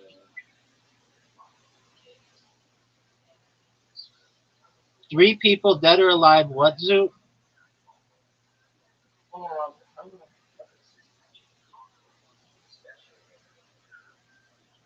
No way.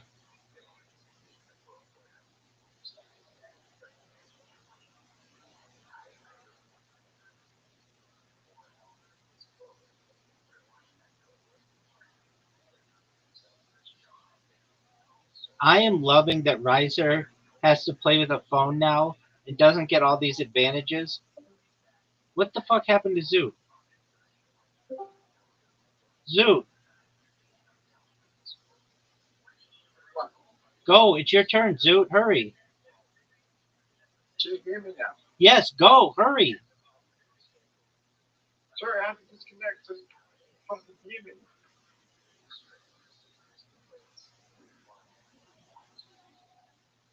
Riser, you're up. I know that, dog. You was screaming anyway. Oh, that was some bullshit. Can you hear me now? Now we can. And Right. people that are alive was, right? What do you take them dead or alive that you want to use interface? Fuck. Oh, okay. Moshe Rabbeinu, so like Moses from the Bible. Maybe King David or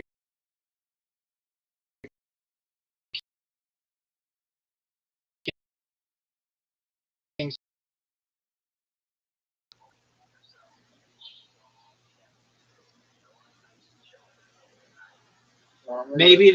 Maybe the Vilna Gaon or the Havetz Haim, which are just other rabbis. I'd want to get them all together and be like, now I'm giving you all a piece of my mind. Do you know who I would have? Yeah, Bonnie Blue, Lily Phillips, and the and the girl from the fucking bookstore.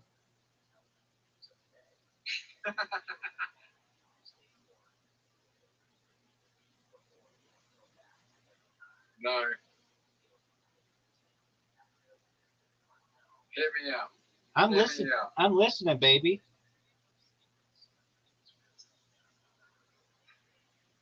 All right. Hit me in the hit. Put me in the hole, Zoot. Zoot, that's gonna miss. That's gonna miss. That's bad. Oh, because I want to know what happened. Then Madeline McCann, because I want to know what happened. And then we'd have to put them in a separate room. We'd have to get them in a separate room. But I would want Epstein there, but he would have to be in a separate room from Madeline McCann for obvious reasons. Because I want to know what the fuck was going on. All right. I mean, I think it's pretty obvious what was going on. Yeah, but I want to know, every fucking detail.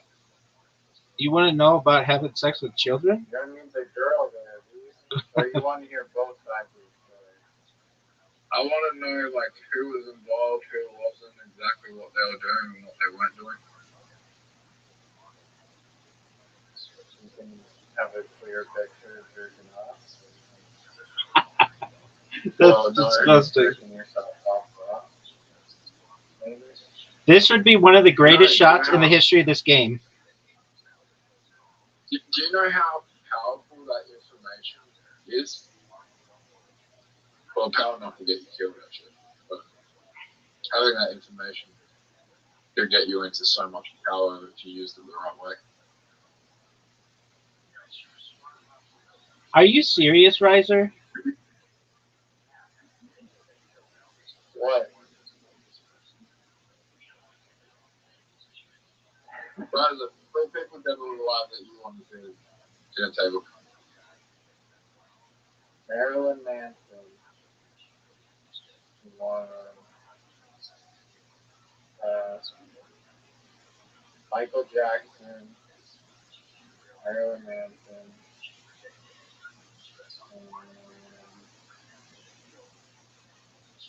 Amy Schumer. No, she's definitely not Amy Schumer. What? Dude, that's good. Why? Because I said Michael Jackson and Amy Schumer. Marilyn Manson sucked dick on stage. I don't think that. I think he removed the ribs so he could suck his own dick, and that's what I want to ask. That's incorrect. He did not do that. That was just a rumor. And No, he did. That's a fact. no, he didn't. No.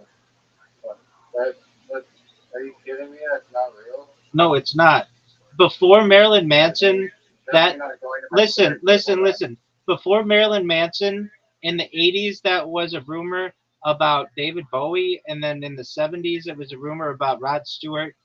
They also had a rumor that Rod Stewart swallowed so much cum that they had to pump his stomach. Like all these fucking weird rumors, but they're not true. Yeah, I've seen Bonnie Blue. I've seen Bonnie Blue swallow a lot of cum, and I don't think anyone has. If she can do it, I don't think that Rob Lowe thing is true. Rob Stewart, sorry. Zoot, I'm so glad you had a good day.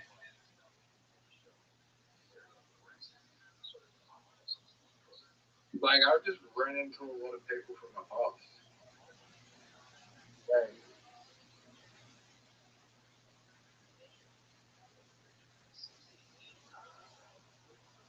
I don't think you're gonna fuck me.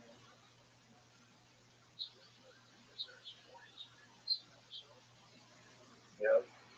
Euros coming. Ready for the possibly one of the favorite stuff. No way you're getting this. If anything, you'll make my shot better. Actually, that hurt me a little bit. Ready Zoot, for the worst shot you've ever seen? what are you doing, Zoot?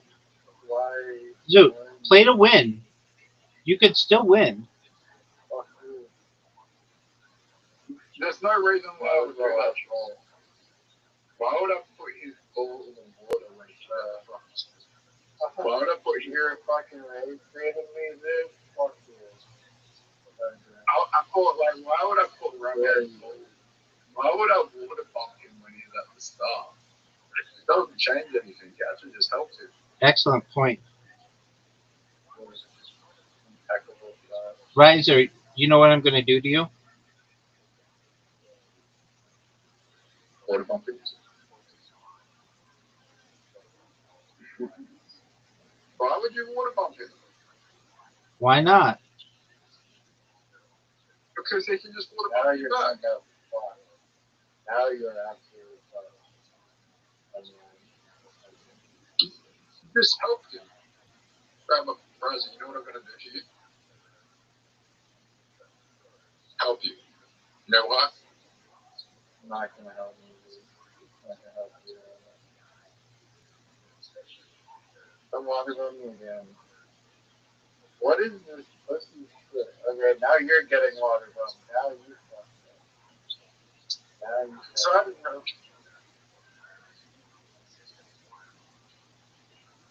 Water's on.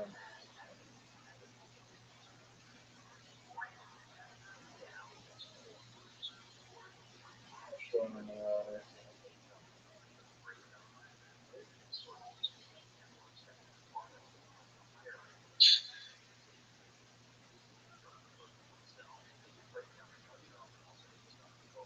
Howard. You're gonna make it fun.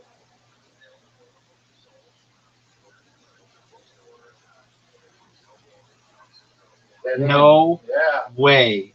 You have. I'm close. So you're not bumping in the hole, dude. You're not bumping in the hole. Riser, that was amazing.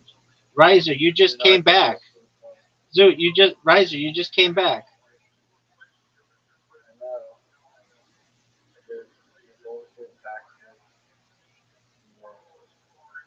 Alright, I'm gonna win this game. You're basketball. It's Squid. A word or one. No, it's Squid Game.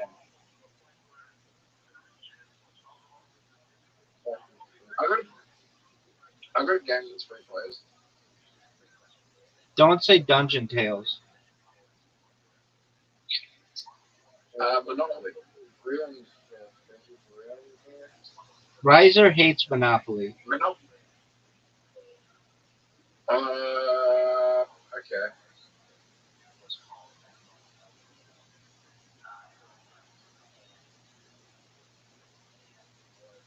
What is Legends? Dude, remember I got 17 twice in the previous one? Riser helped motivate me. Zoot, you have an invitation. Are you going to accept it or are you going to J your?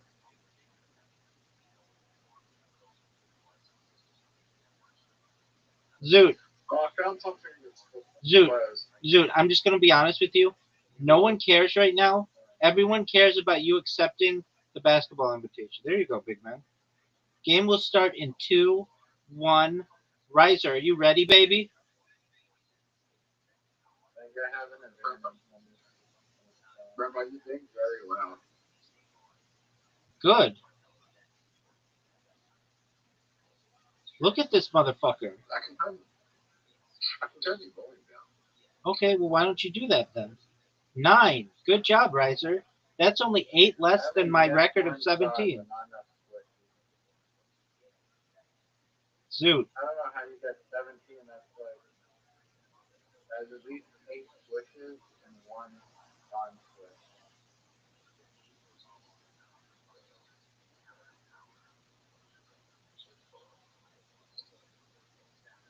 You gotta hold the basketball for like just a little bit before you switch it and more action. Sunshine comes out for me, baby.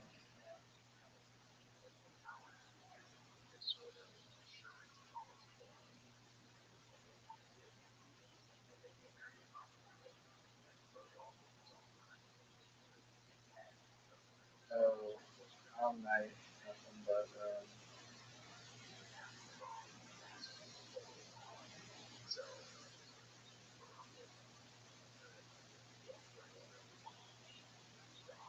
Riser, great swish.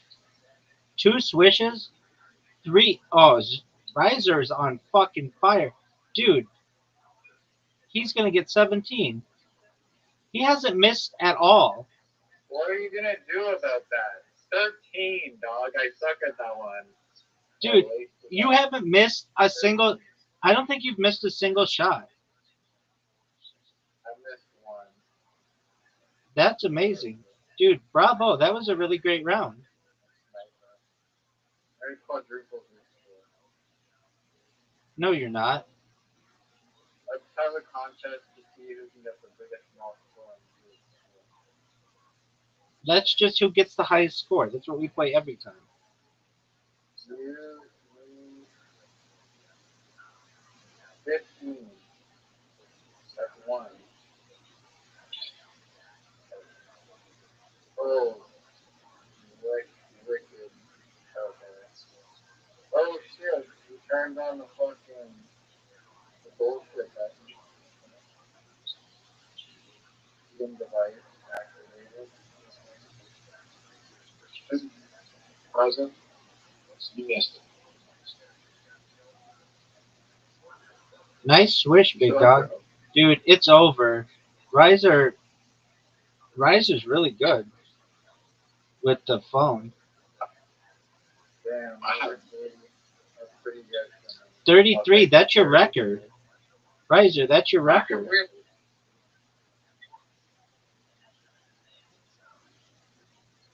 No, Riser, I actually think that's the highest score I've ever seen on this. No, 35 is the highest. Figure that. That's 15.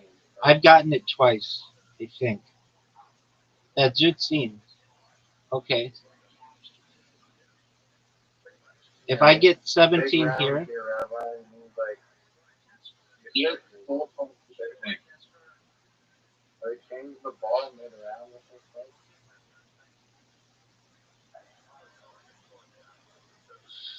Rabbi, you won. I know.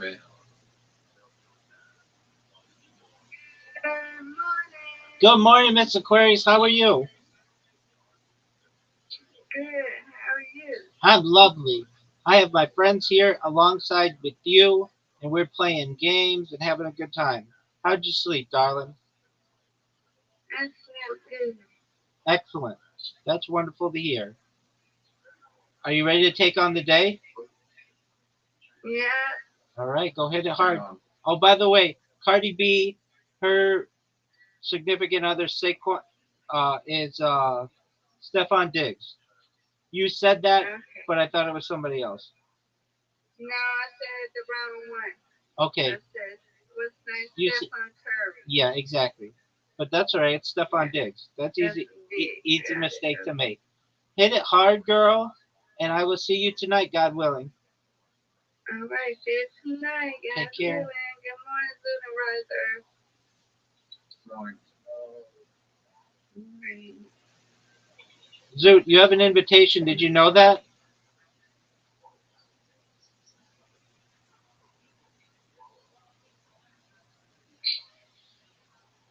Where are you going to pick stuff next time we play lunch patch monsters? You buy something new? He's going to be pissed off next time we play lunch monsters. Which one did you buy? No, I already told him. If he pulls that shit, I just won't play with him. At least not match monsters.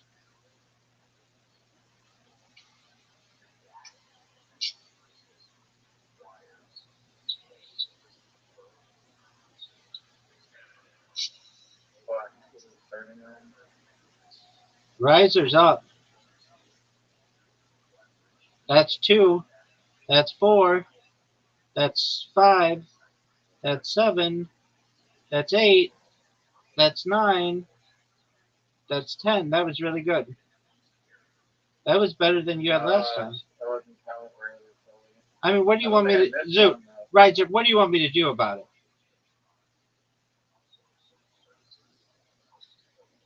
Try to Fighters should sponsor your fucking strength. I agree. I'm playing like dog shit. Dude, something's wrong with my fucking phone or something. Oh, what do you want me to do about it? Dude, something's wrong. Have you ever had a good day? Yeah, today, baby, because a wonderful man from Kent, England came in here. You want to be my food? Can you see my fucking message on fucking Telegram? On Telegram? I don't check Telegram, baby. I'm too cool for... Sorry to do. I send it to you. Let's see how he does here. Can he get 13? That's a miss. That's a miss. That's a make. That's a make. That's a make. He's gotten 3 people. Oh, 4, 5. All I need to get is 10. That's easy peasy, lemon squeezy. I dedicate this to Zoot's comedy career.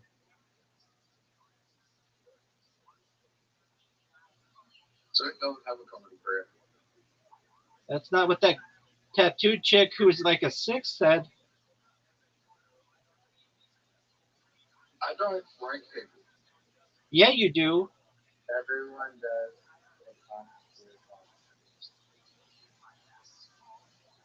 Riser, what'd you think of my comeback, son? So you raised it up, man. Zoot, go. I mean, it's going to come down to the 3rd round. Zoot, what are you doing?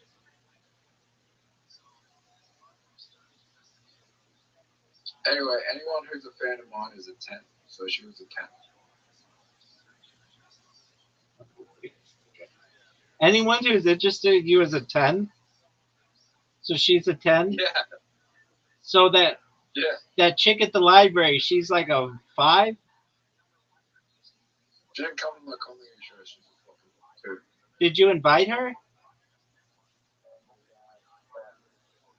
Yeah. I dedicate this round to Zoot's comedy career and for Riser being the number 2 William Montgomery fan of all time. If you come to my comedy show, you get 2 attractive points. 4 attractive points. Oh, you better get more than that. Riser, what's it like to get your ass spanked?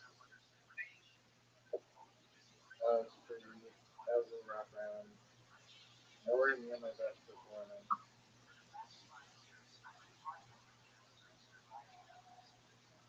Were you proud of the way that you played? No. Okay, I mean, you're answering very honestly, so I'm not going to rip on you. Zoot, pay attention and play really well. Zoot, Squid Games, go. It's Zoot, it's Squid Games. When we say Squid Games, Zoot thinks that if he doesn't win, he dies. And so he has to play really well. I bet even if Zeus purchases all the match monsters, he'll still somehow fucking lose. He's pretty good, dude. I'd say we have a match monsters round robin now. I'll take you up on that. Zoot, are you down for that? Can I watch? Yeah, you might be able to.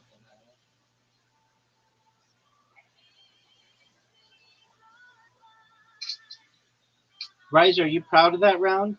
I dedicate this to Riser being the number 2 William Montgomery fan and to Zoot's comedy career. Here we go, baby.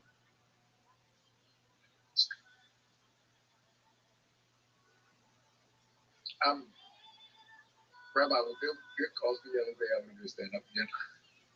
No. Why not?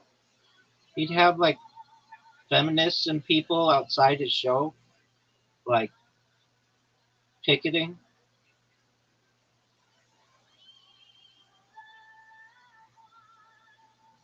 Not just feminists, but a lot of people. But I think there'd be a big feminist movement. I might be leading it. I'm a giant feminist. I might be the biggest feminist of all time because I want women to live forever. So someone said Bill Cosby, this is Bill Cosby's last show is dying. You wouldn't go? Yeah, if I could live stream it.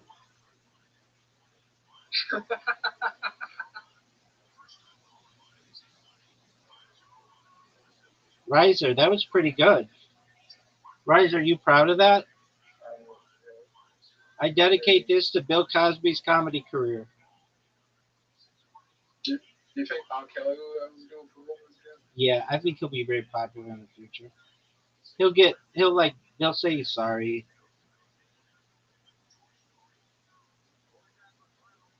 Riser, what did you think of my performance? I don't think you'll ever do it. I don't think you'll ever admit to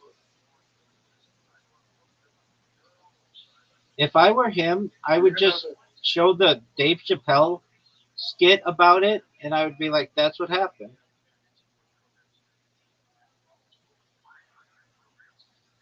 Zoot, are you gonna go? Zoot, are you gonna go, or are you just jerking yourself? Zoot's just jerking himself. It's over for Zoot. Said,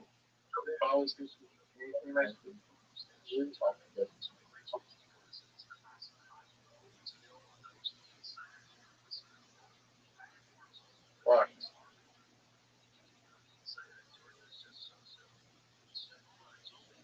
I've made a hash out of it. You made a hash out of it? Yeah. What does that even mean?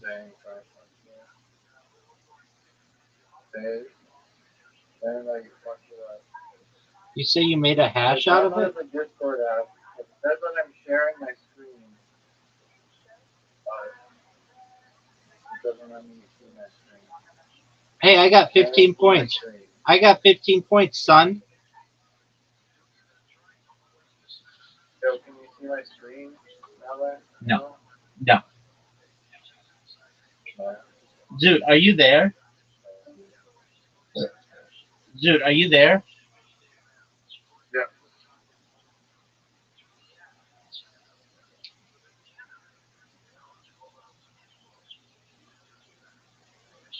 What happened to Riser? There he is. Oh, you're there. On my phone, it says that you're not. I mean, Riser, what do you want me to do about it? I'm kind of fucking share my screen so you can see my Mac Okay. Zoot, are you ready? I am. Oh, dude, look at my screen. You see it? Alright, let me invite it. You've got it. What's turn my character again?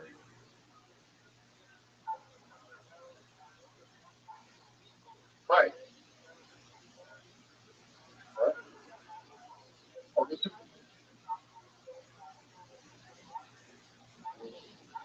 Riser. I'm going to destroy you. There are some secret things that you don't even know about this game. Like what? If you get an L, like in the shape of an L, it counts as you get extra. You get to heal 5. There's just all kinds of stuff. I don't even know if I can share with you all the dark knowledge. What? By the way, you can put two. I can watch you if you both. If you send an invite to 2 people, I can watch you. Okay. So how do I do that? Send it. Send an invite to both of us. Okay. I can't now, but I'll do it next time. Have we ever played turn-based? I don't really know what that is. I mean, I know it says that, but I don't know what that does.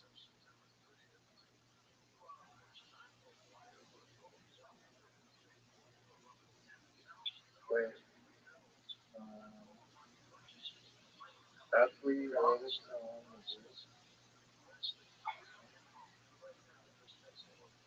You like doing games? That's what you did? Yeah, I didn't waste that whole entire minute. So drunk.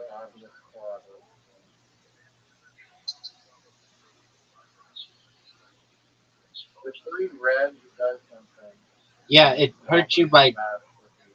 It hurt you.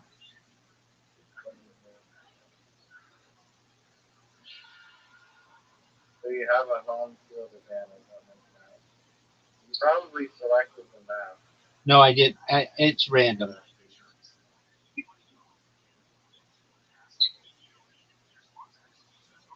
And do you know that if you get quads, you can just keep doing quad after quad after quad. You could just keep doing that. You know how we didn't think that you could? You can. Oh, I'm up. Yeah, you wasted an entire another 30 seconds. I mean, what do you want me to do about it? Oh, you're done. I'm not too worried about you, son. Are you going to go? Oh, you're going to evolve to that guy? Dog, you're done here. I'm going to show you how a man does it. Are you ready for this? Not even scared. I'm not even scared. I'm already evolved.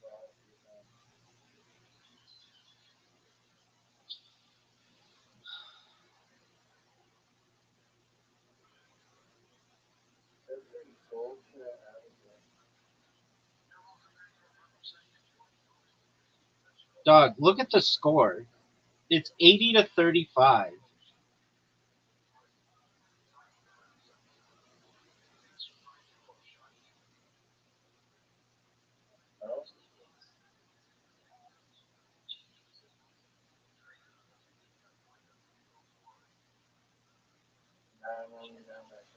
Are you gonna go? There's people waiting.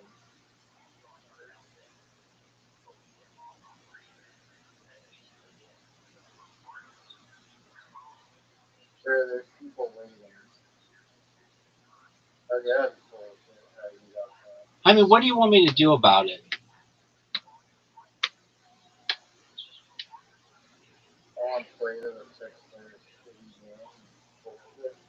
Oh, see, now you got an extra move. What are you gonna do? What'd you just say, Zoot? I never met a autistic person and be like, I wish this fucker was non-verbal. Zoot, I don't think I've ever met anybody with that thing. But how many like really annoyed you? Zoot, but that would be a funny joke if you told it your comedy thing. You just piss off a non-verbal guy. Yeah, but he can't say anything. What do you mean? What?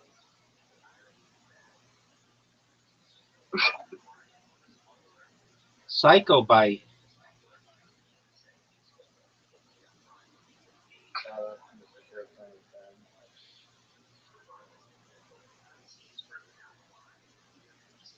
Look at this move. Game, dog. I'm not too worried about you because I'm getting all these extra moves. Double quad. Are you proud of that move? Triple quad. What the fuck? You have 2 moves now? I mean, what do you want me to do about it?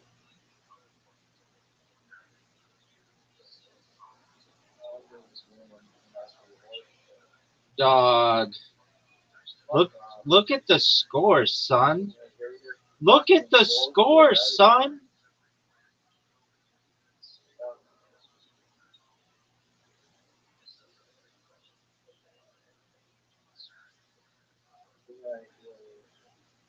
Dude, you keep healing, which has been really helpful to you.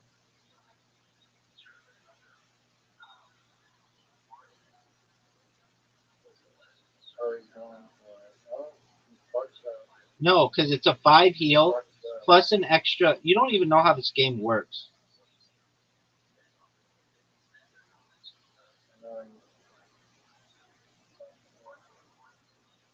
Wait, how do your fucking guy is 30, 35? Because I healed. 5 across heals you. Yeah, it does green things and you fucking like that much. It heals you 5. It was just 35 to 30 and 7 to 50. Do you know what my response to you is? Something, J-O-R. What do you want me to do about it? What do you want me to do about it? That's a really long acronym.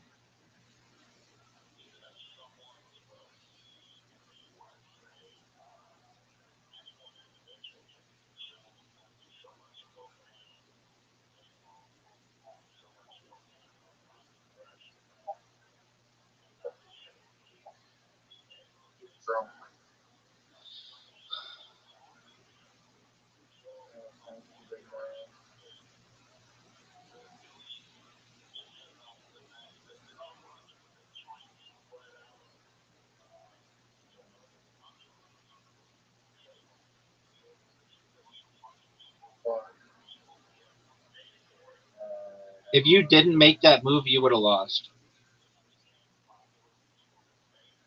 Yeah, I know.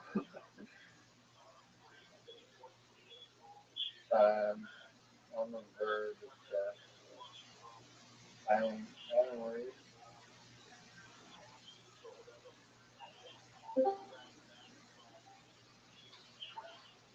Yo, look who it is. Horrible move. Just fucked up.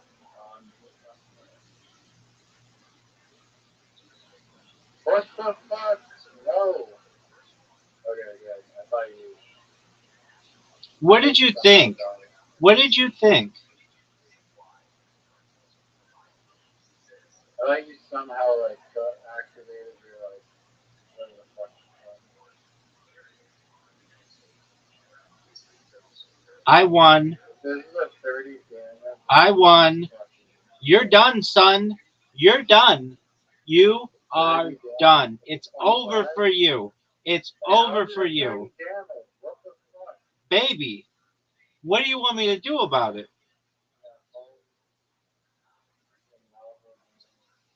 All right, Zoot, are you ready for Zoot, are you ready for an invitation so you can watch? Zoot. Or I played Zoot and I'm going to play Zoot. But he's not in the All right, so you got your ass kicked. I mean, it wasn't even close. I wasn't even. I wasn't even. I wasn't even pressure. Are you gonna? Are you gonna go? If this fucking Discord app was on the stream, I fucking I mean, look, Riser, what do you want me to do about it? Are you gonna go? Are you gonna accept? Are you gonna accept the invitation? Are you? thought Zoot was gonna not be a Zoot. Riser. In what world did you think Zoot was going to cooperate with us? Zoot, Riser, in what world did you think that Zoot was going to I'm cooperate with gonna us? pay for a new match monster character. I'm putting in my credit card. I have a credit card. I won't play. I won't play with you. It says I'm playing him Zoot. All right. Well, then quit that one and get in the other one.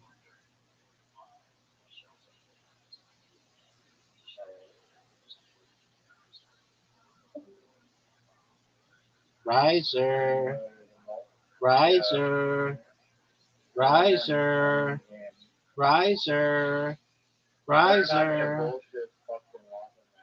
What do you want me to do about it? Evolving restores 10 hit points, son. You're done. I've got all the advantages on you. I've got all the advantages on you.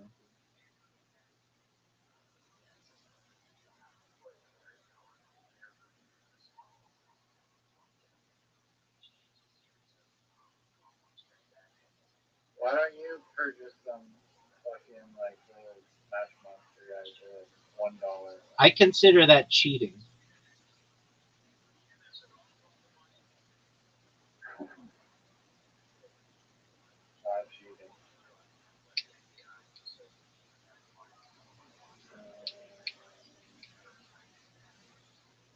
Nice move. I see one of the best moves you could ever do in the history of mankind, in the history of womankind, in the history of the world. I could have gotten the blue thing.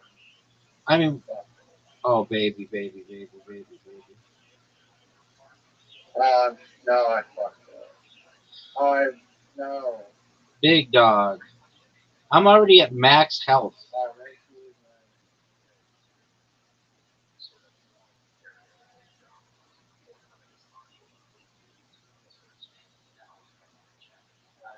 Hurry up, go.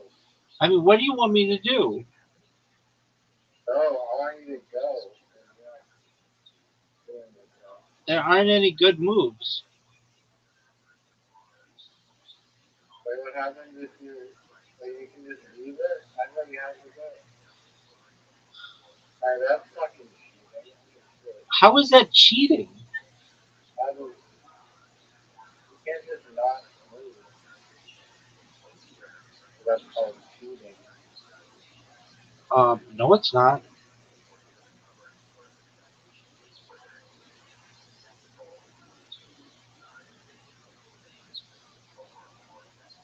You missed the quad red, by the way.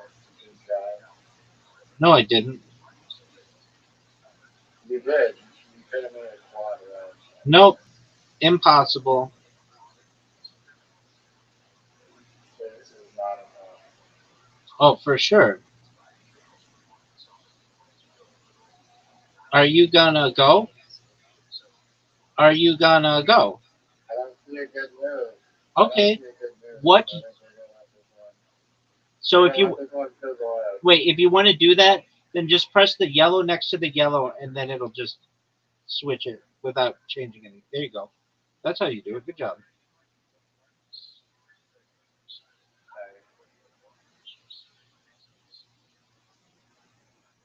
Did you know I've become an expert in this game? An expert. Look at these moves. I don't need the freaking overpowered, like, I don't need the overpowered red.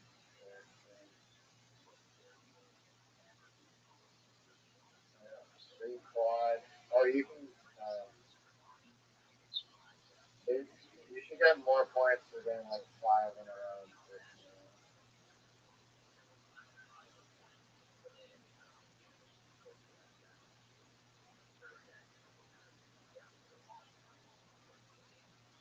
Oh, that fucked me. Yep. That fucked me, son. Look at the power. Look at the sexiness. Do you think that Bonzire is a sexy character if you were gay in the Match Monsters community?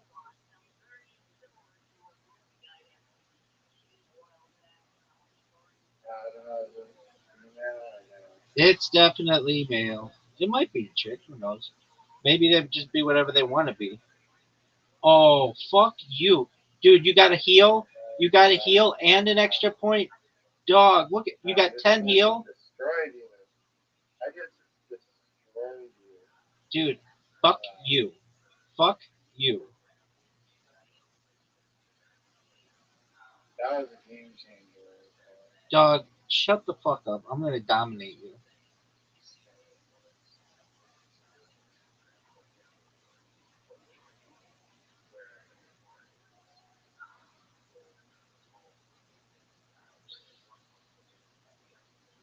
That was a shit move.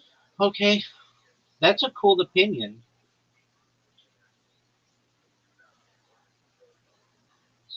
Oh, I'm dominating. Are you proud of that move?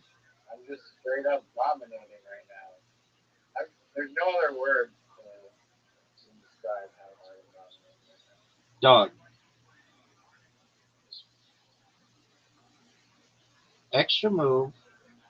Flare. Just one to Oh, and another extra move. And this. two extra more. Okay. Algorithm is liking you today. Feels bad. I think we get destroyed so hard in the algorithm by you. Then you missed the free quad. There's on the green quad at the bottom. Impossible. You Impossible. could have dropped it. I'm not even. I wish I was there. Are you gonna go? I just did, son. You haven't evolved. I have already evolved.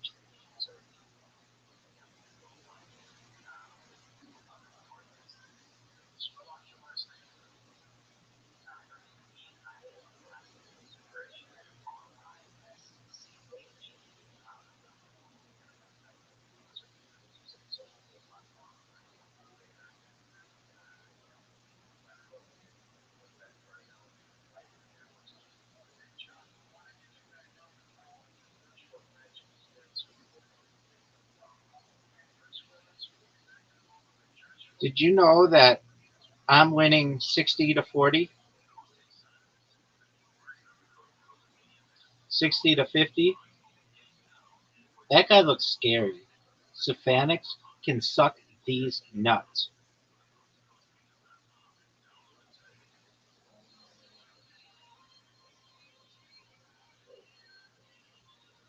What a terrible move.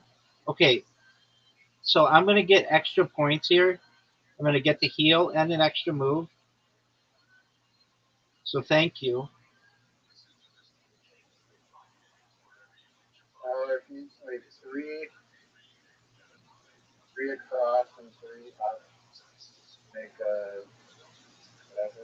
An L. I said it like at the beginning of this. Yeah, this fucking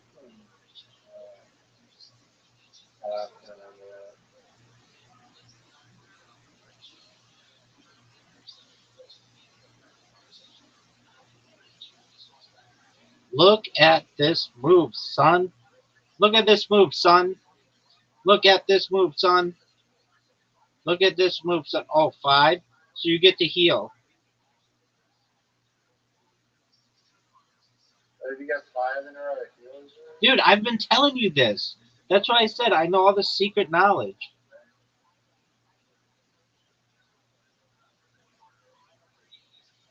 I don't remember that happening.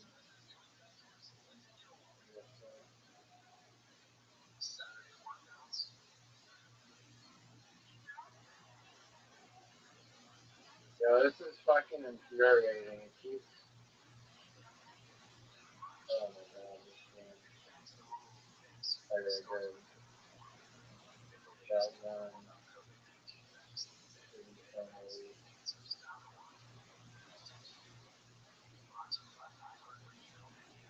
Did you think that was a good move?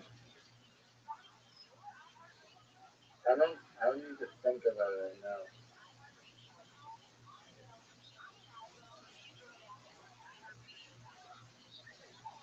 Oh, that's gonna hurt. That fucking green guy needs to be outlawed. Yeah, you just got me back, though. Oh, here we go. Oh, baby. Oh. Yo, this is bullshit. Fucking. How many cherries can you give the guy?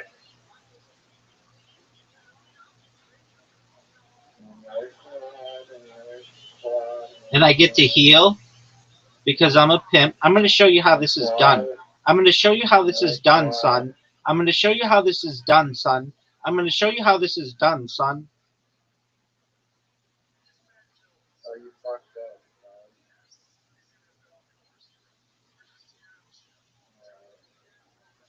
Go here, and then we got a extra move here. And a heal. Why is there no response?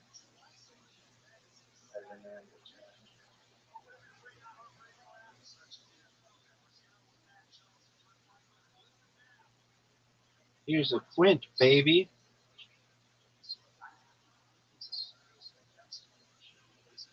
And look at this move. Riser, look at this move. I have 80. You have 35. And an extra move. Dog. Did you see that? I want to resign. I'm so tempted to hit the resign button. I mean, what do you want me to do about it? What do you want me to do about it? We're going to get this down. It's what do you, WDY, do you, WDYW, MTDAI. It rolls off the tongue.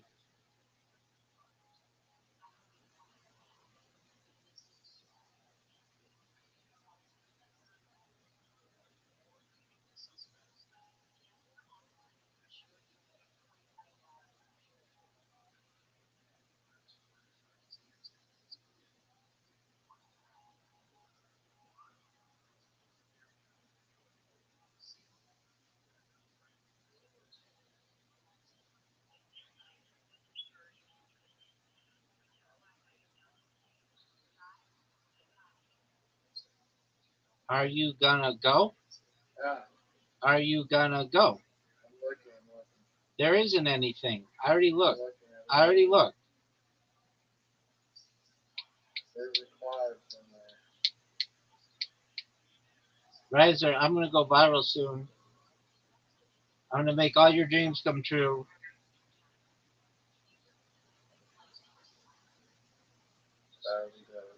Zoot, do you know Riser? Do you know about Canadian Pacific Flight 21?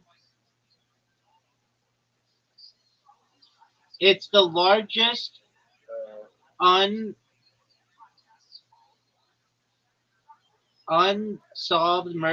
mass murder in Canadian history.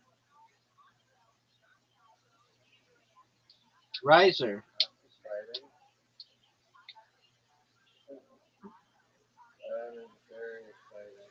are you gonna go though? Is that exciting? Oh, you missed a quote. Oh no. Oh, Riser, Riser, a quad dog.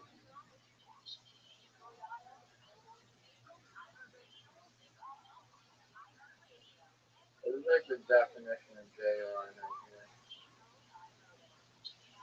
for those that are just listening? For future generations, the definition of J-yoring is riser making Peruvian rice.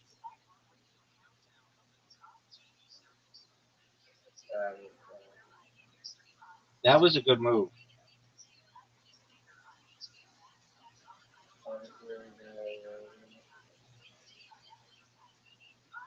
There's fucking things that are take up the fucking column. Oh my god. Now we're done. We're done. I'm winning, but no, it's your move. This is gonna suck.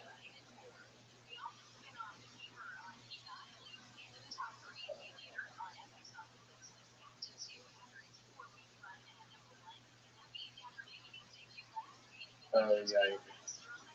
You better do well. You better do well. You better do well. Did you watch the Canelo Crawford fight?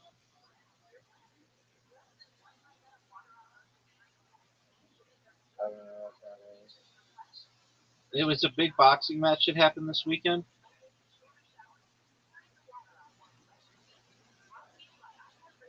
I don't know.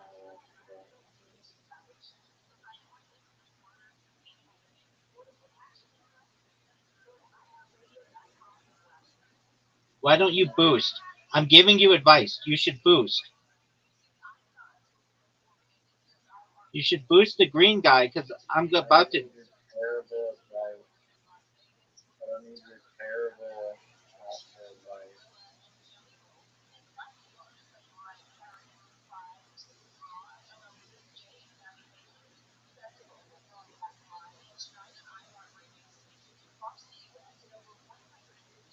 Look at this move.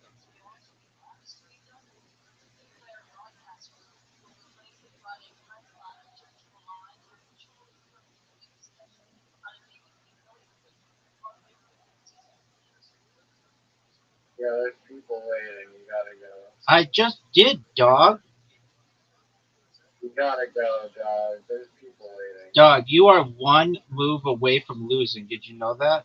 Dog, you gotta go, and there's a lot of people waiting. You just missed a quad, son. Did I? Yep. But you just gave me the win. So heal me. Heal me. Oh, fuck. I got my squad. No way. You just stole. Dude, fuck you, man. You just stole. How do you keep getting these quads? Are you gonna go?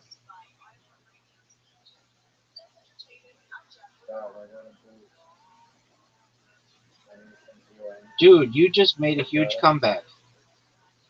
Giant, giant comeback. Impressive. No, because if you get another thing.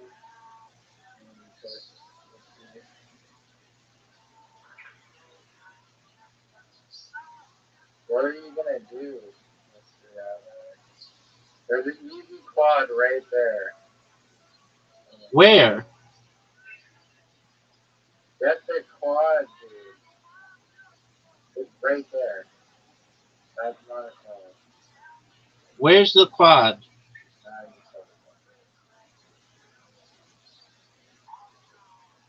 There's no quad. You're making up shit.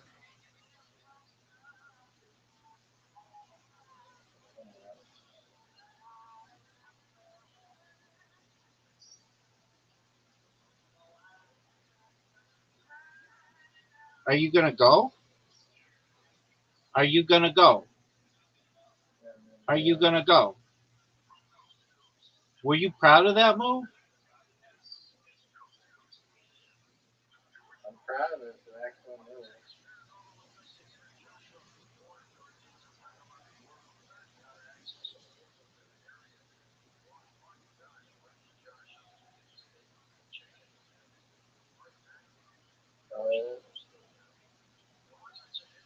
I'm not shooting quad.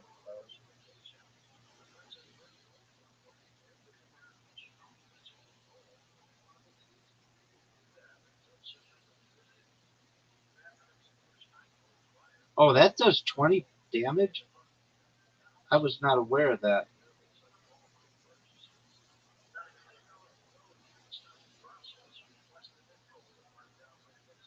This is a huge heal. This is a gigantic heal.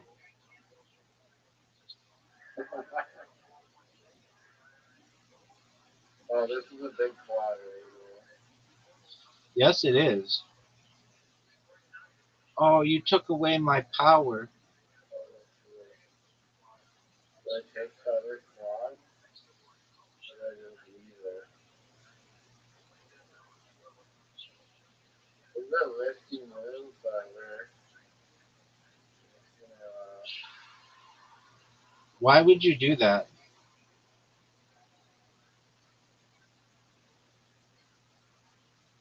we don't know what's gonna pop down. Should I pop down something that helps you or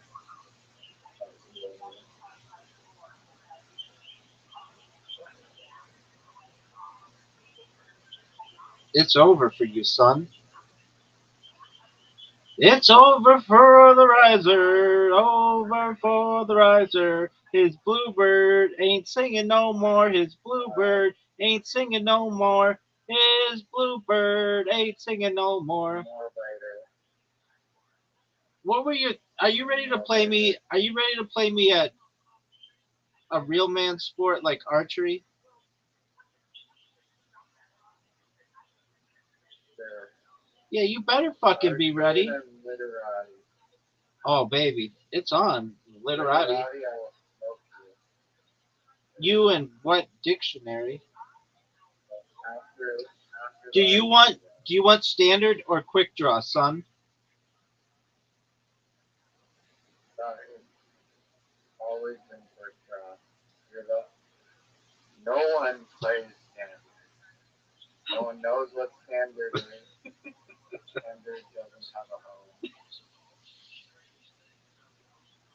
Oh, this is gonna suck. Oh, I'm trying to see it.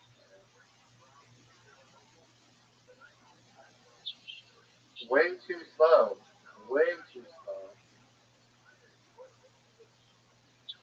I can barely see the fucking target. How am I supposed to play this? Fucking conditions. Yo, okay, that's fucking hack. That's hacking. You literally insta-shot it. I don't know what the fuck. And Dog. did it again. That's a hack. Dog. Yeah, 49. 49 is really good. You are taking so long. You are taking so long. You're never going to get me. So long. You're done. Your new phone sucks. Your new phone sucks. Your new phone sucks.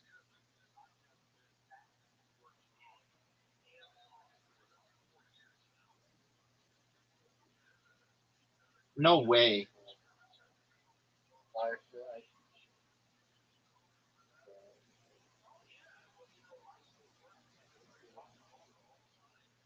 On iPad, this wouldn't even be a competition.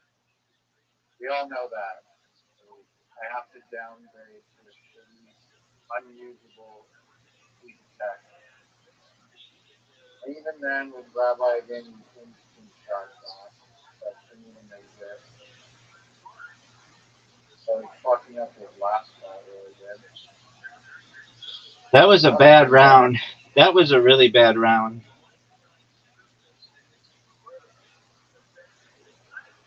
A 6? You took 10 seconds to get a 6?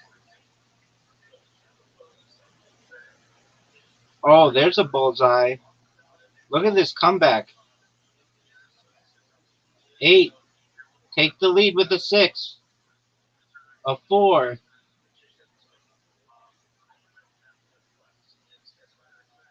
Yeah.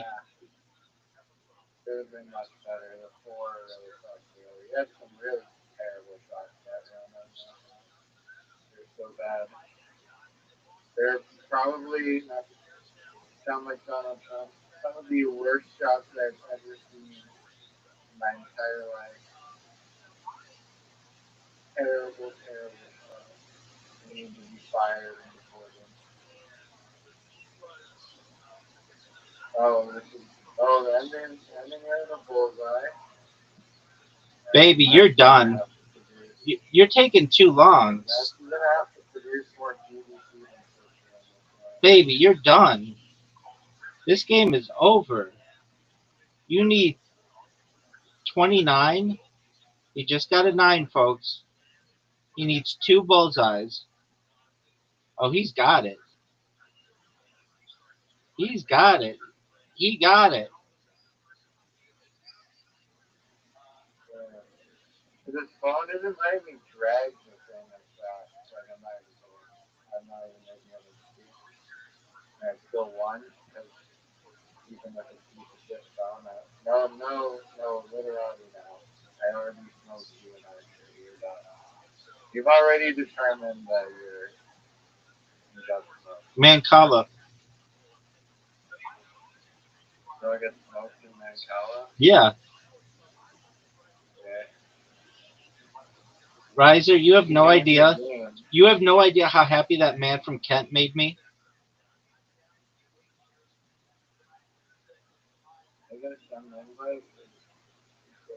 It would be like, and I'm not even kidding about this. I mean, this may sound like like when you were doing your yellow on red, it would be like somebody bought from your strategy of, going into people's streams. Like, that's how happy I am. It's like it fucking worked.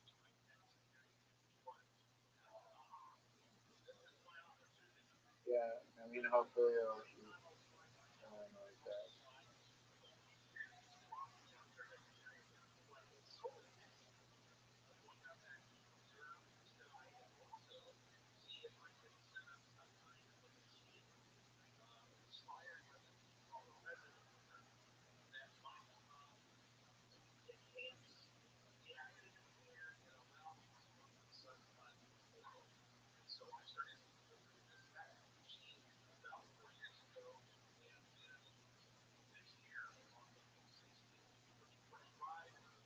That was amazing.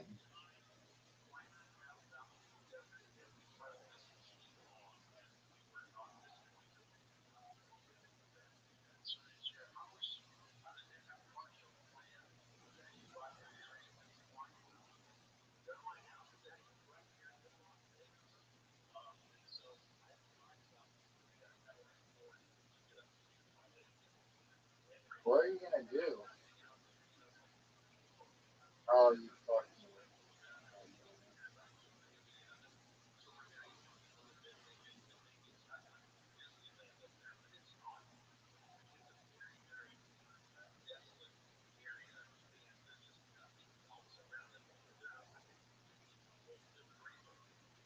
No.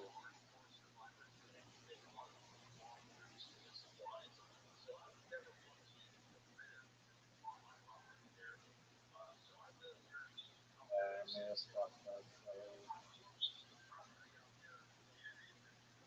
I was trying to add a new strategy. I don't think it was. Baby, baby, baby, baby, baby. All I know is that it just says won a game. Do you want to play again? Do you want to play again? Literati. Oh, wait. Karam and then. No, Literati and then Karam. You got it.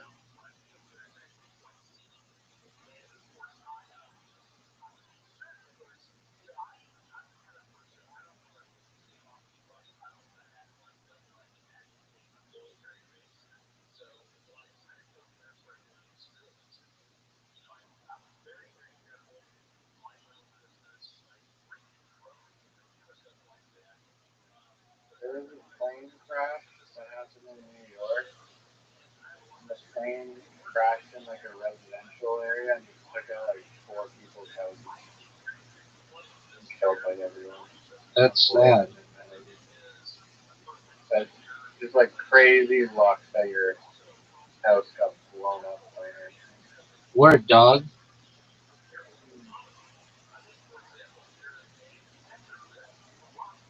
A first mover advantage as always. Oh shit.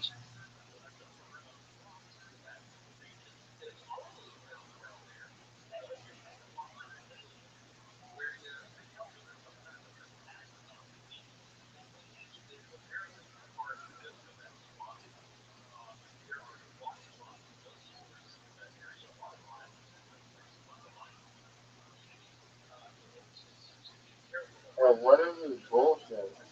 You're not even starting in the middle tile. Move it fucked up. What the fuck is this? The Moors.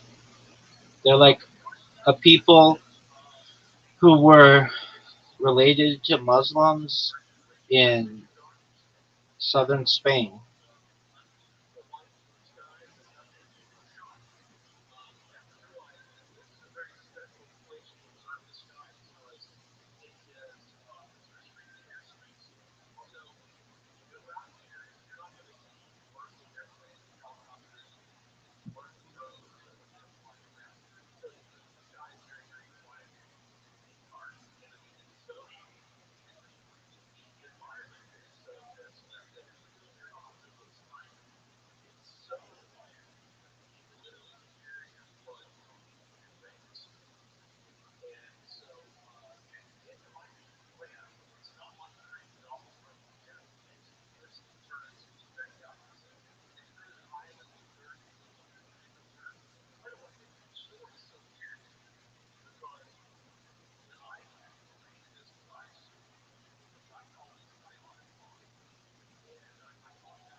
look at this move.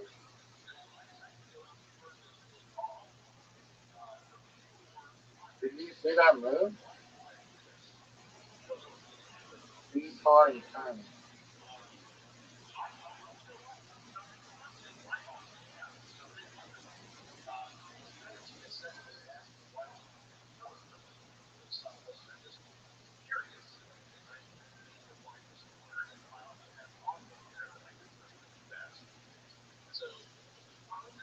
No.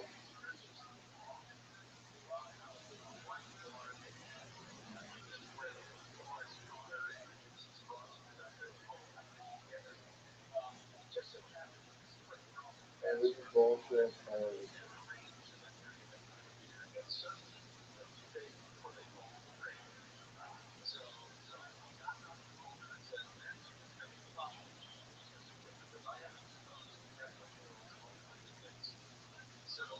Oh, dude, that was big.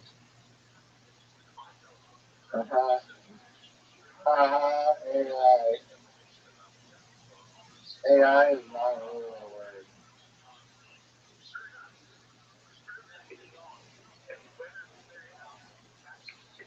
Yes, it is.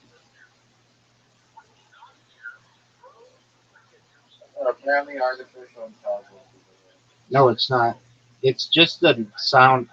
It's like some Chinese sound or something. I don't know.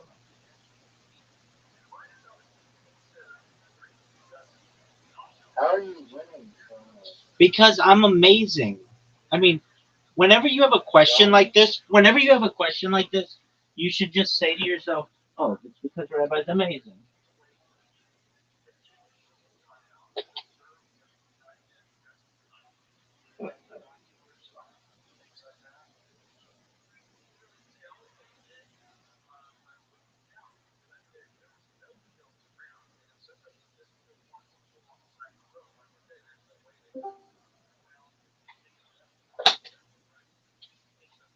Look at this athleticism. Doing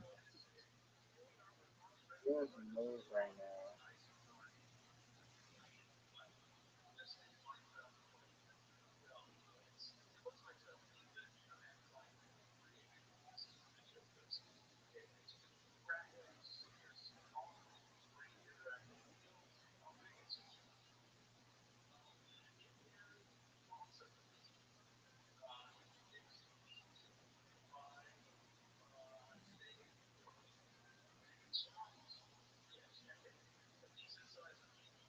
Baby, you're making a comeback.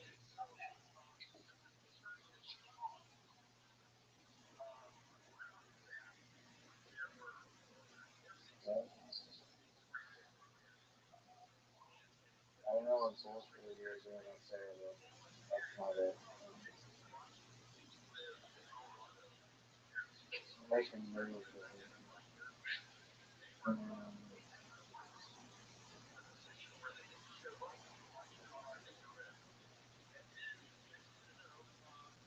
This is probably the closest it's ever been. We're, we're nearly tied.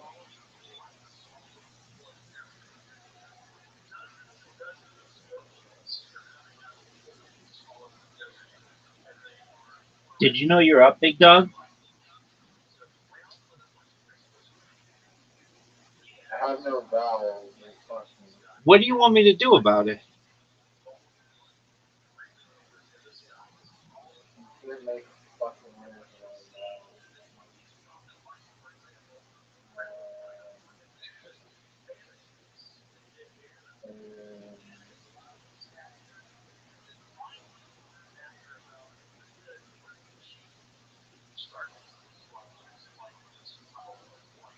vowels. Fuck.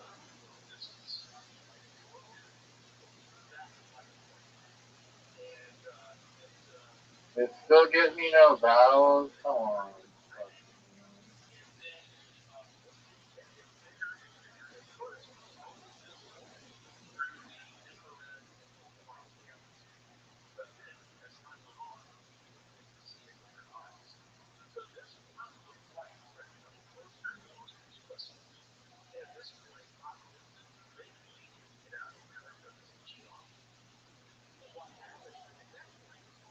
There's no validation even kills that.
Now this uh,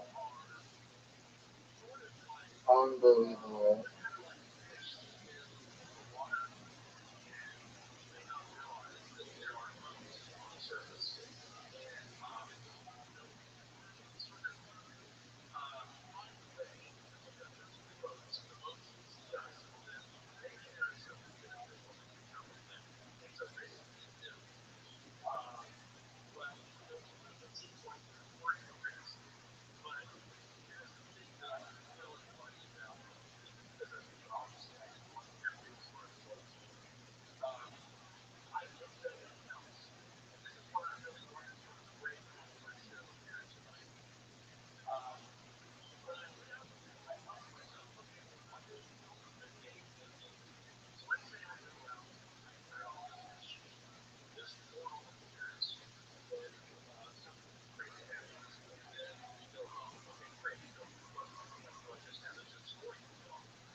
Why do you have to steal my fucking thing? Dog. What How did do that give me valor? you What the fuck? want me to do about How it? am I supposed What do you want me to do about it? What do you want me to do about it? how long not aware?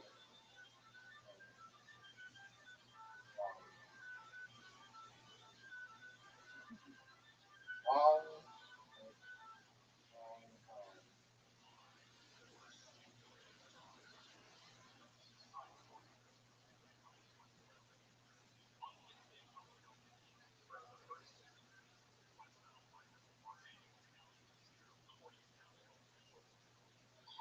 Dude, all I have is vowels.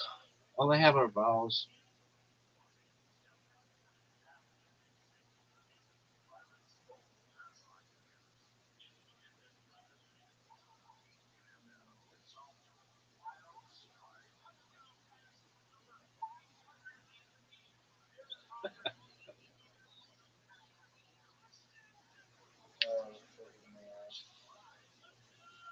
Locks? You're proud of locks?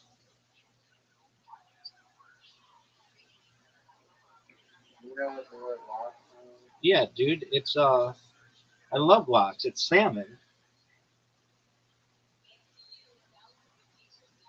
It also means liquid oxygen.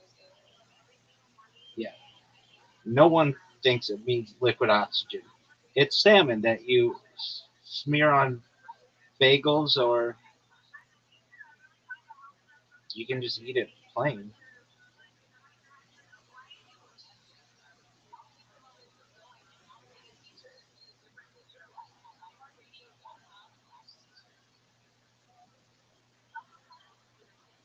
Trader Joe's has the best lox.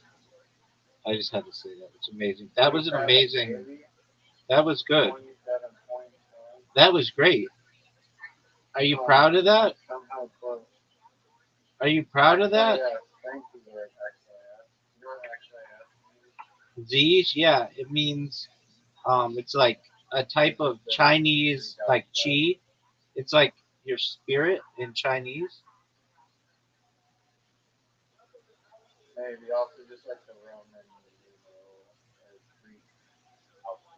Okay, that shouldn't count though.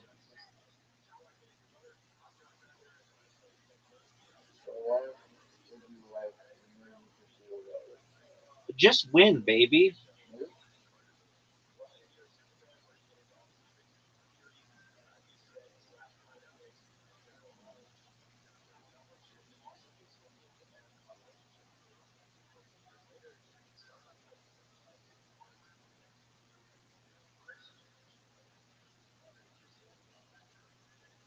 Don't you love how Zoot just leaves without being like, "All right, guys, let's see ya."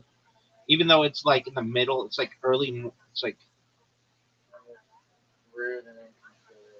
thank you. I tell him, and I say this to him straight, so I feel fine telling you it. I say to him that his social skills suck. That's a good one.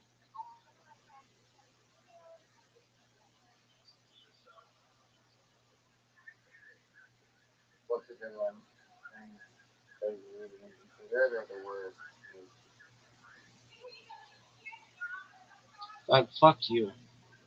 You're pretty close here. Are you proud of yourself?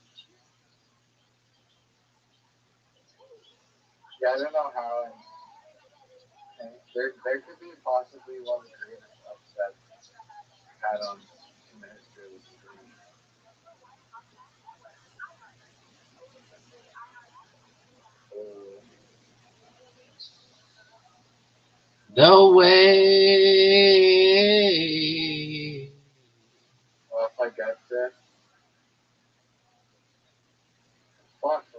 And I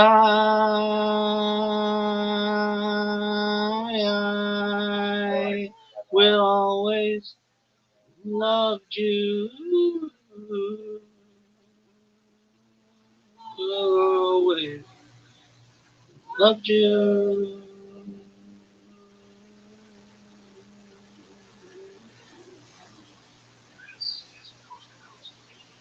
Are you gonna go? Oh yes, we got it. We got it. Oh, you did get it, dude. Because you took something from me. You took something important from me. That was great, dude.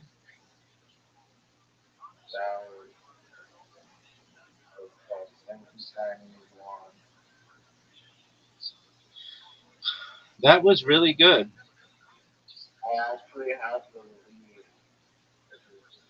Un, un, it's crazy.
Dude, you're gonna win.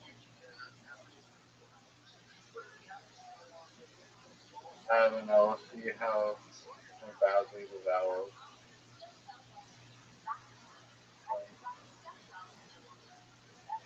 Um,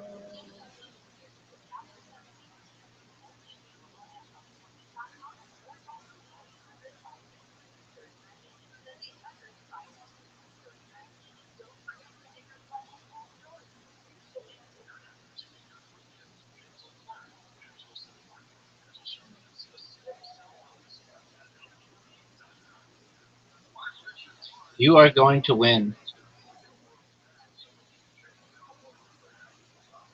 no, you're gonna jinx me. No, I'm not. Because there's something that is gonna fuck me.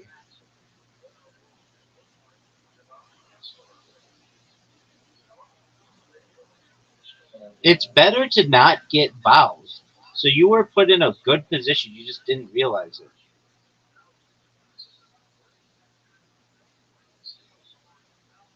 I mean, maybe at the end. At the end, you just gotta swap words. Dude, you just fucked me. You just fucked me.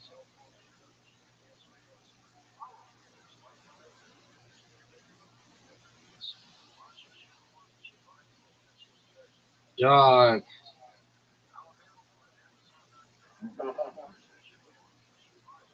Design. How many points did I make that? Oh, I only have 3 tiles left. How many tiles do you have left? Too many.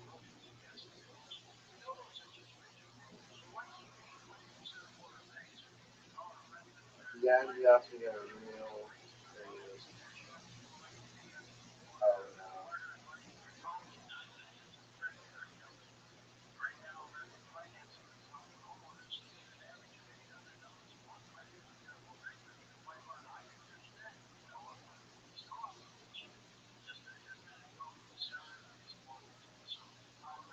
Yeah. Oh. Oh, it's over. It's over. This cracked the case. Maybe you can get to the three. No, it's over. It's over, dude. But there's not many letters. You I don't have many letters. you beat me. You beat I me. can't believe what I have to screenshot this. You beat me with my own word. Yid.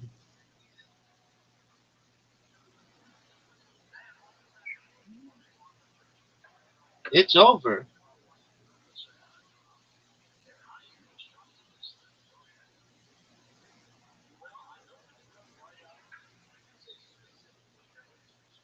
Oh, you played a fucking wow. Oh no. Oh, I'm desperate, baby. I want this to be over. I'm desperate.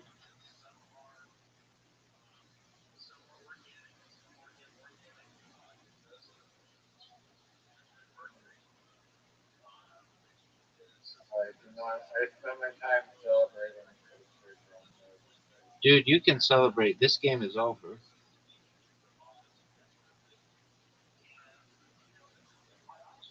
Oh, it's over. That was great.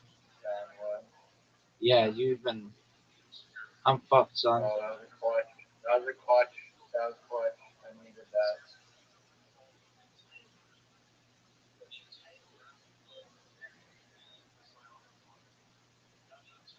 You'd have to dig a bus. I don't know how it, dude. Like I said, You're still trying. you won. Still trying. Like, how many tiles do you have? Too many. Tell me the real. A lot.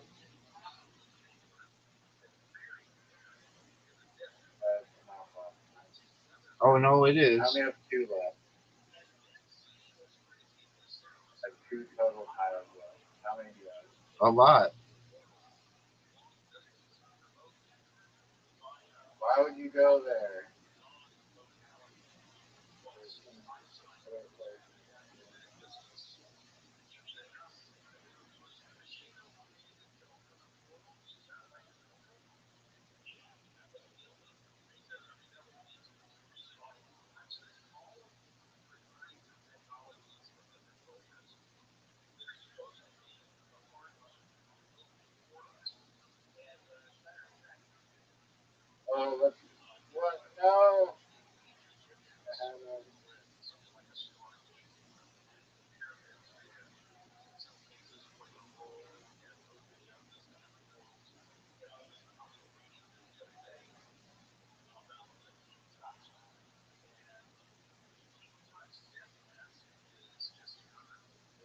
where to go.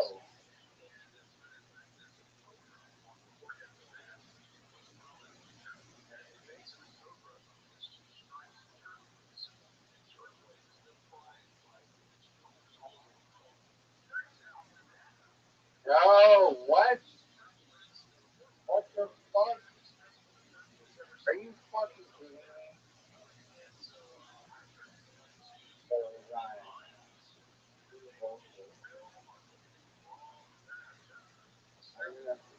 I'm gonna like have nightmares.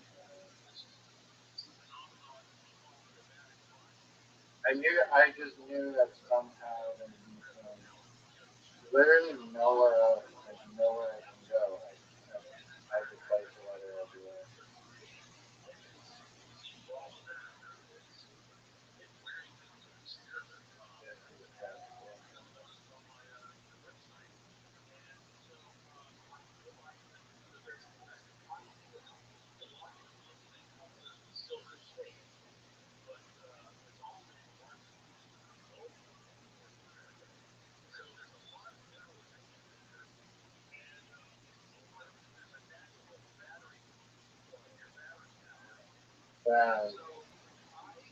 Seriously?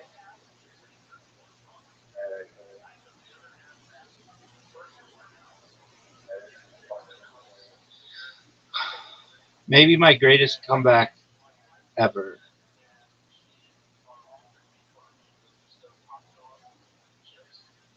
Oh, you won. By 1 point. You won. Tippy? TP. No! Come on. TP is Teepee.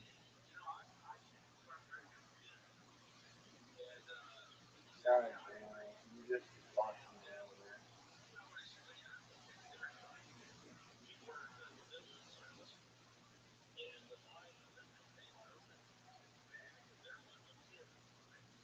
What? At the end, you literally had like the most bullshit comeback. Dude, what a comeback. Oh, that's infuriating. Oh, That actually fucking- I'd be so pissed. It may not be done though. I can't place my fucking letter down. What's your letter? And it's a C. And you have to fuck me on the key. You got a Joe and a key for like 30 fucking points. Yeah, I've got a C as well. There's no, I've literally tried everything. I can't believe Chong is not a word. You've tried everywhere with a C?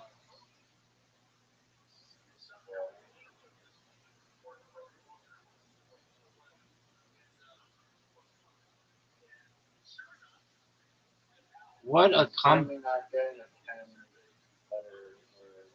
What a comeback. Oh, I'd be so pissed.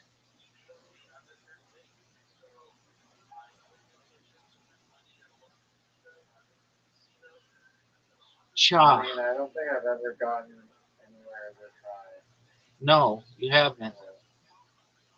I was like winning like the very last two things now.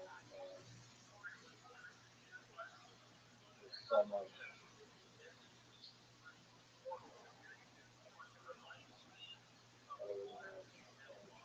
Tippy fucked you because that gave me the queen. And Joe fucked you. Like you said. Yeah, but I was already behind Rend is the thing that fucked you. Rend. Oh yeah, that one was just shocking.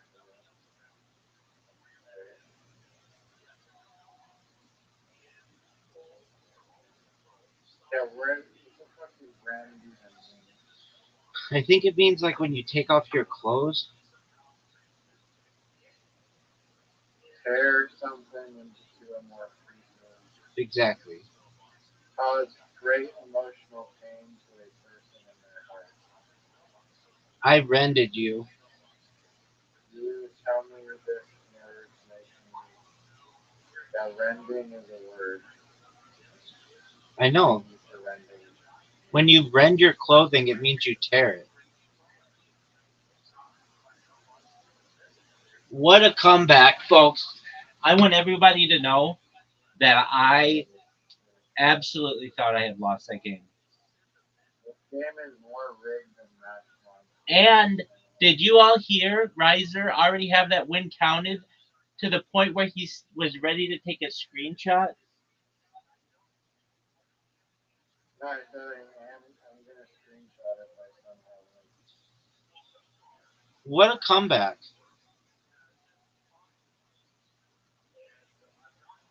Are you ready for Karam, son? I sent you an invite for the word box thing. This one I can sometimes use.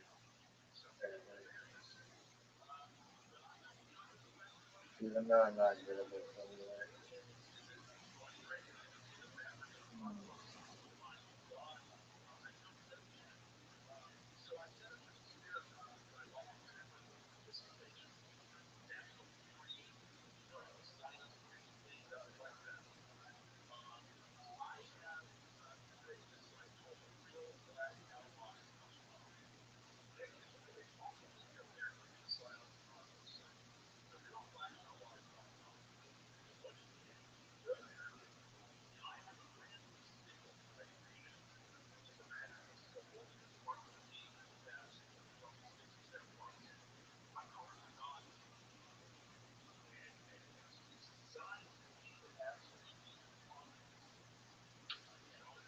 Dude, you destroyed me.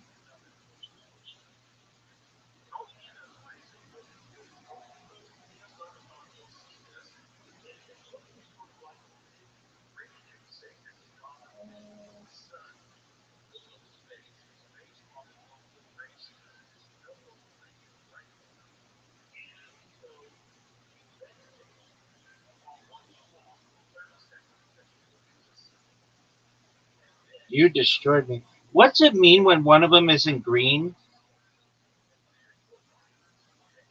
Like that.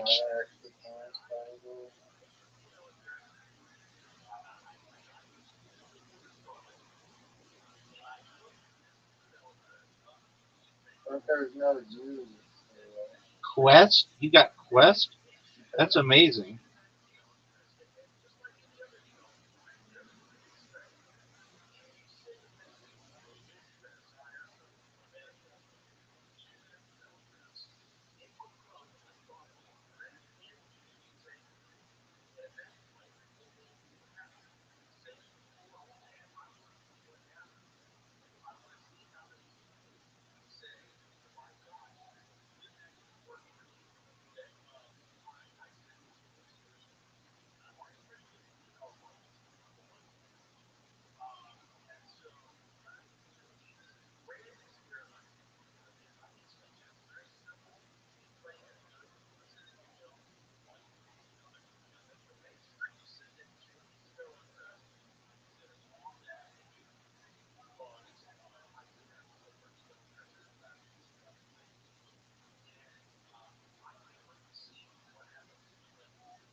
Oh, I won.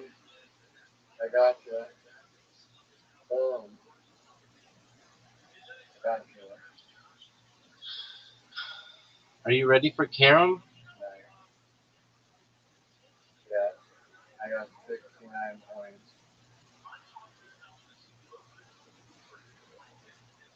Nobody believes that.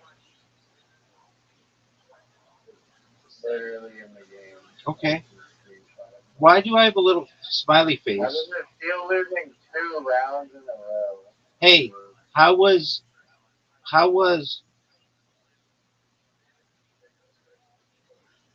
Do you see this thing?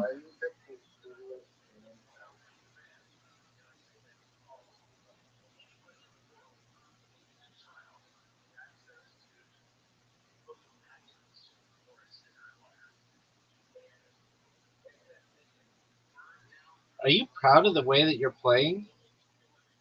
Because you're playing amazingly.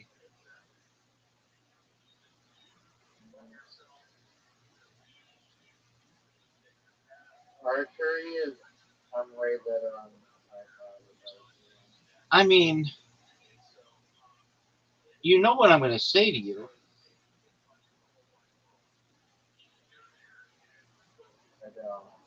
What do you want me to do about it?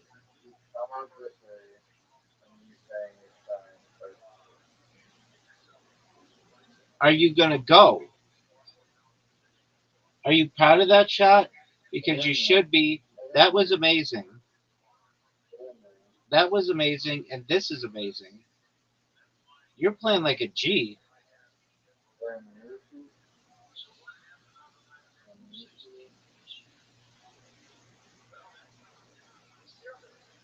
Dog.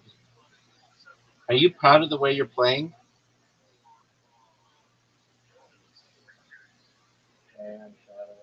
Have you ever been prouder of the way that you played?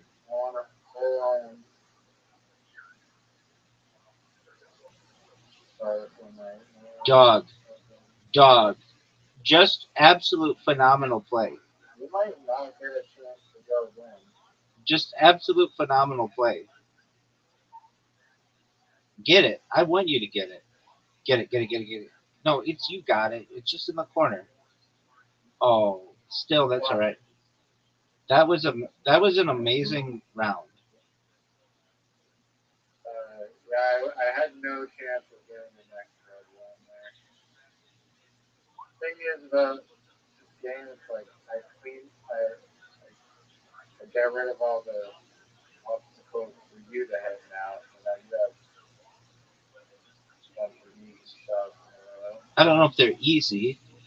I think they still take an amazing amount of skill. You give me. I wouldn't. Oh, that was risky.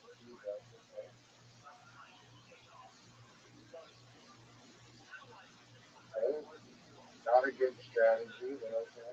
Why do you say that? Not a good strategy. Oh, now you fucked up. You just gave me the game. You just handed me the game. I don't think so. Oh, yeah, no, it's done. Oh, it's done.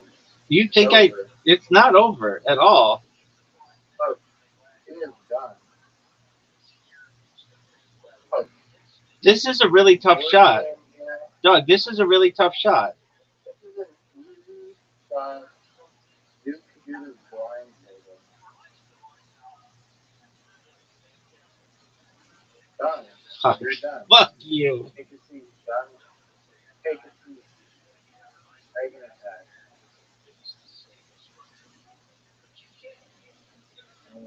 The gods have spoken. Riser is clearly the greatest Karen player, which is arguably the only game that matters on this platform, aside from archery and then he wants their revenge. But you serve it this time, big dog. Easy peasy lemon squeezy. Hey, are you black or white or does it change? Oh, I'm white because I'm sexy.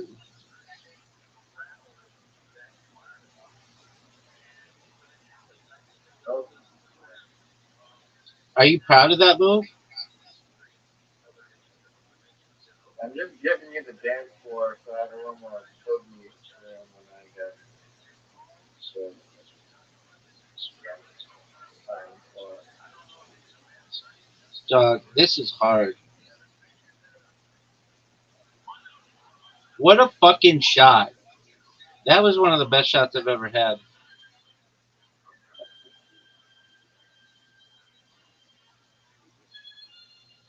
Get there. Get there.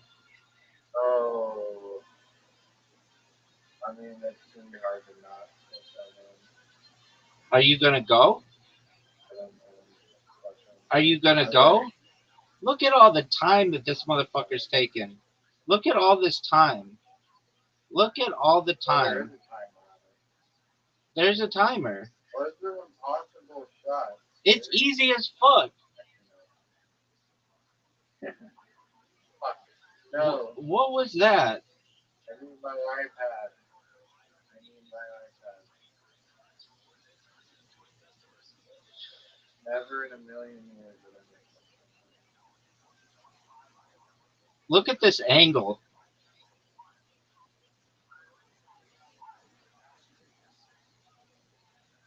I'm just letting you clear out some space. Then I come in and finish it. So 5-0.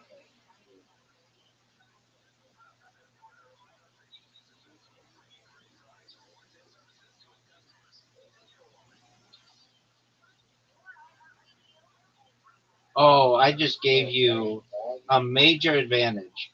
I took one of mine away. I gave you one. Oh, that was terrible.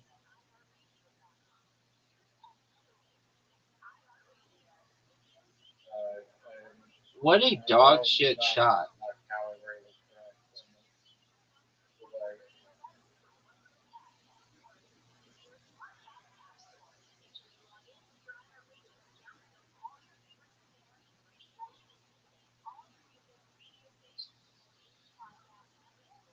Dog, I can't believe how close you came in literati.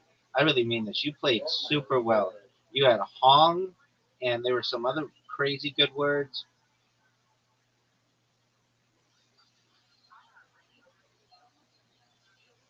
If you got an axe, like the J word, a lot of points. You got a J and a Q, which are worth a lot of points. And a Z. And a Z. And a Z. I mean, I had all the good letters at the end.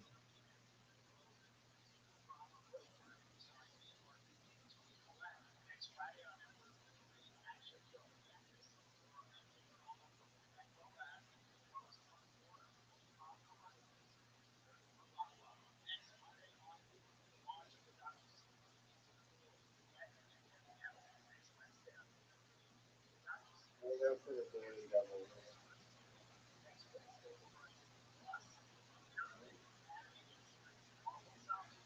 Do they have Canadian Jeopardy, or is it just Jeopardy?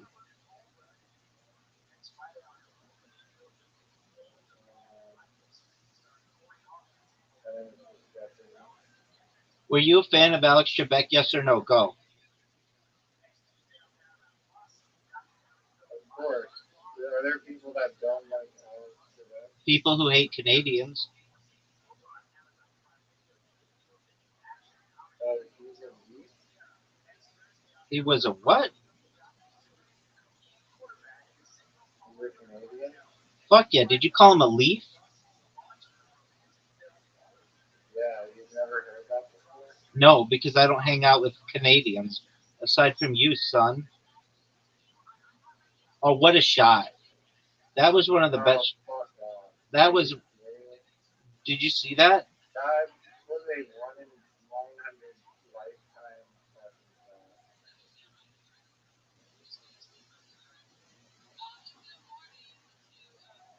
If I win right now, are you going to be...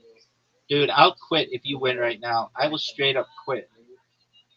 Dog. Dog, this game is over.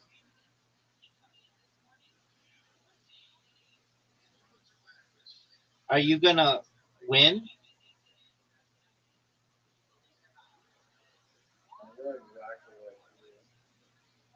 That was the worst move. Dog, why would you do that? Dog, you're done. You're done. You're done.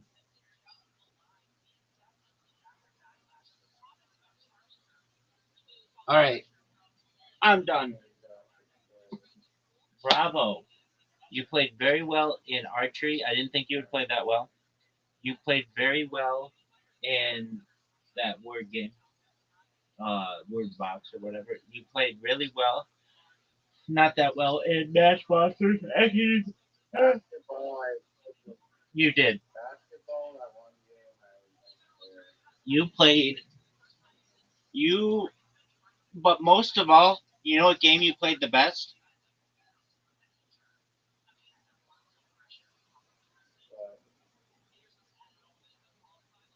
Literati. You played unbelievably well in Literati to the point where you had me on the ropes.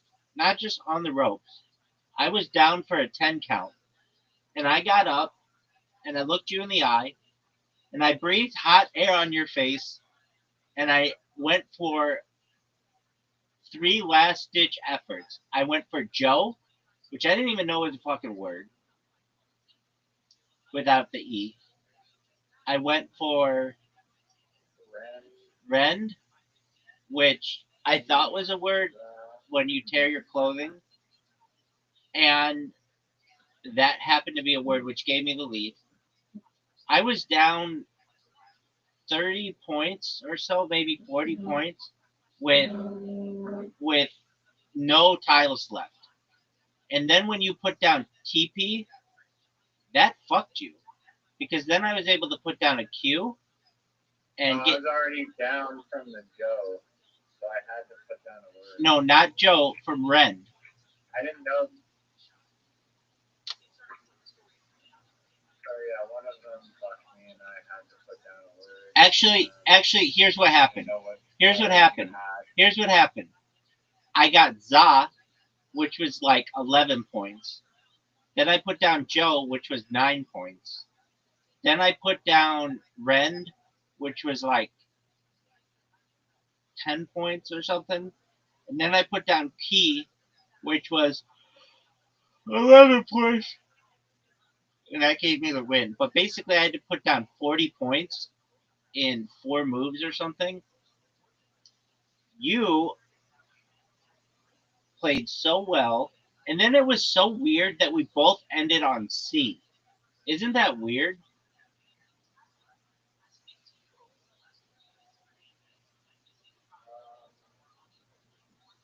I mean, there's been stranger things that have seen happen, but it's a 1 in 26 or something chance.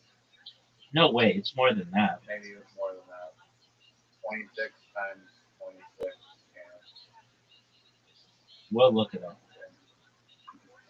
Yo, dog, what are the odds that 1 in 676 chance. 2 people will end a game of Scrabble on the letter C, but not be able to use it anywhere on the board?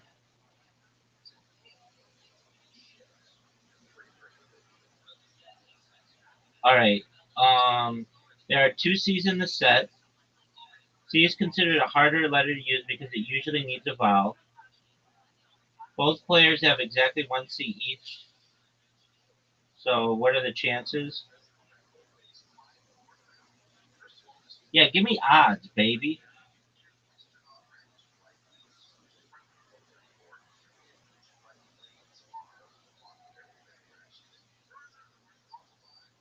Oh, it's probably less than 1 in 1,000 games.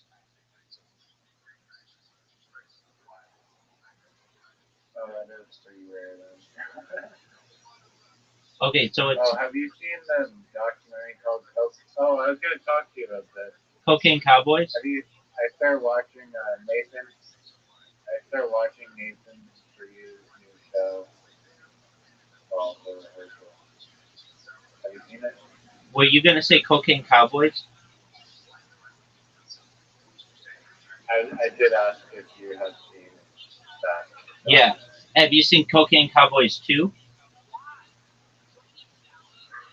I haven't seen either of them. That's why I was asking you if you've seen them. Yeah, Doug. Joe Rogan loves them. Therefore, I love them. Psych. I love them. Therefore, Joe Rogan loves them. Yeah, I heard Joe Rogan showing it to Matthew McConaughey. Yeah. So, did you hear the thing that the entire graduating class of the Miami police force within their first year were either all dead or in jail?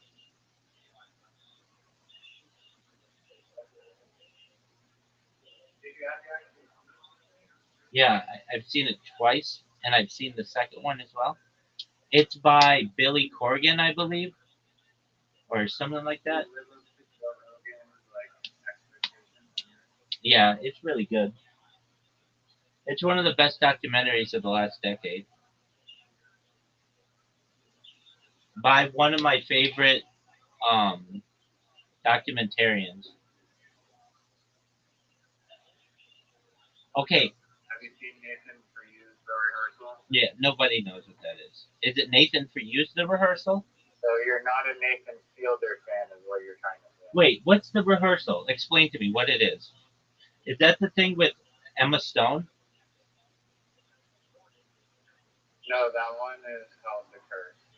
Oh, okay. Which is also, I like The Curse a lot. Okay. I liked it a lot more than The Rehearsal. I've only seen like 4 episodes of The Rehearsal. What is the rehearsal? What is it? What is the rehearsal? Pretty stupid concept, honestly. Doug, does it have to do with Nathan for You? Explaining it. Does it have to do with Nathan for It You? doesn't have to do with that. Yeah. It's his show. He's in the show. Okay, so it has. It has like this premise where he like takes people, he even does it himself.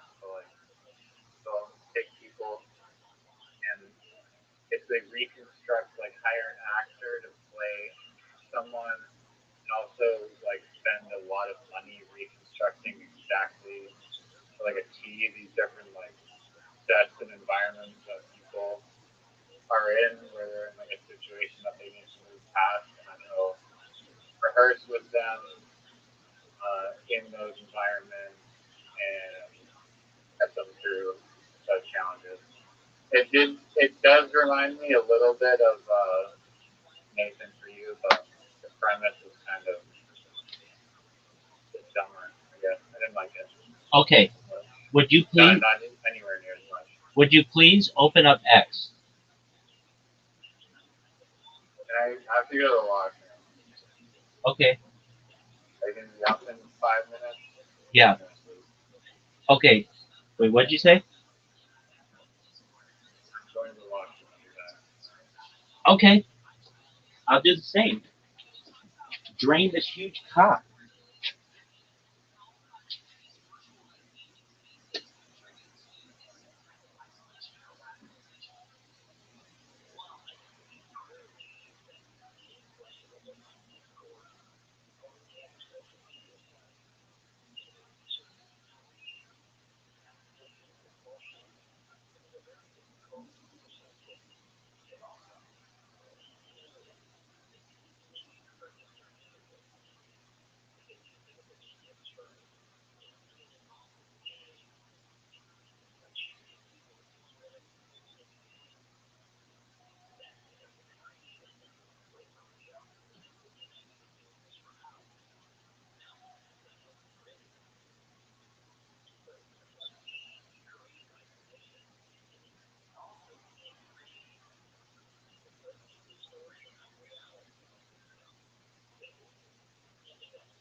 Riser.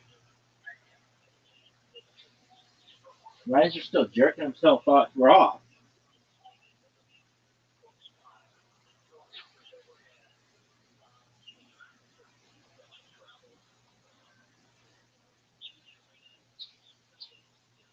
Riser is jerking himself off raw.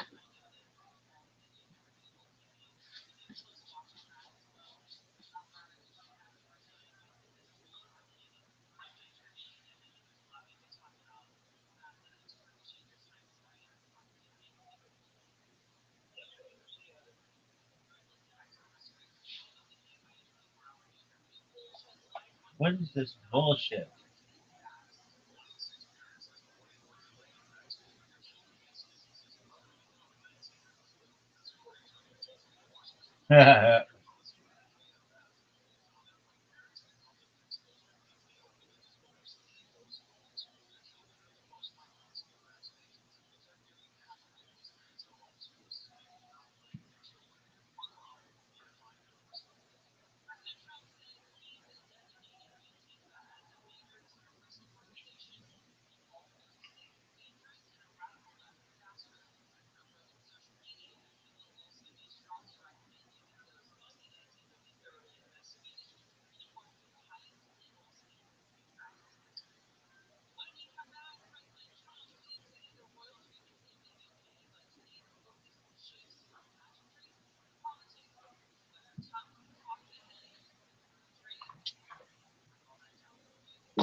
Yo, dog. Okay, so go to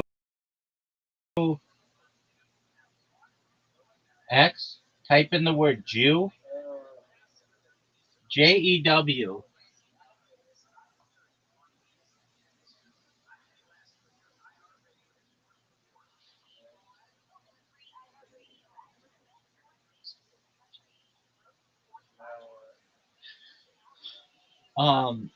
Start scrolling down, not the immediate ones that have just been. Oh, search by latest.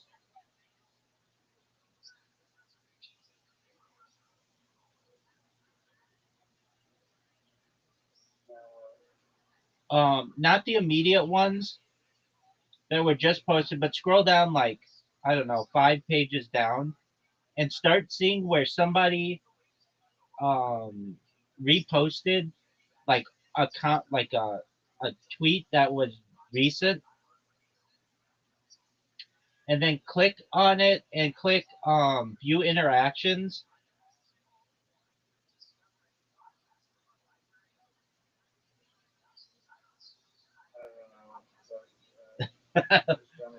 No, I can't. It's impossible. Okay, so we're gonna walk through this. You're on an iPhone, so we're gonna go to X. You know, hold on. Do you know what X is? Okay, so type in Jew, and then it says top latest people, videos, photos. Do you see latest? Yeah, I'm scrolling down. Okay. Scroll down. Far down. Keep scrolling. Keep scrolling.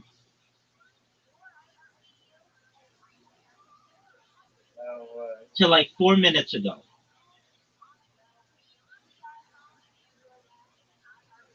I'm at 13 minutes.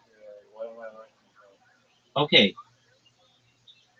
Do you see below each tweet or whatever, there's like the comments, and then a retweet, and then the heart, and then the interactions, and then the bookmark? All right, start seeing one that has the retweet.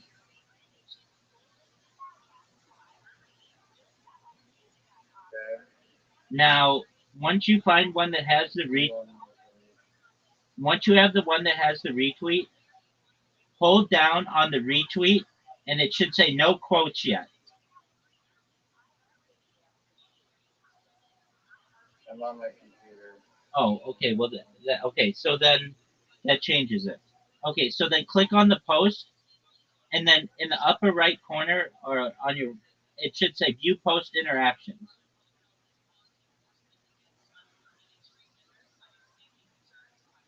No quotes yet. Repost. No repost. Share someone else's post.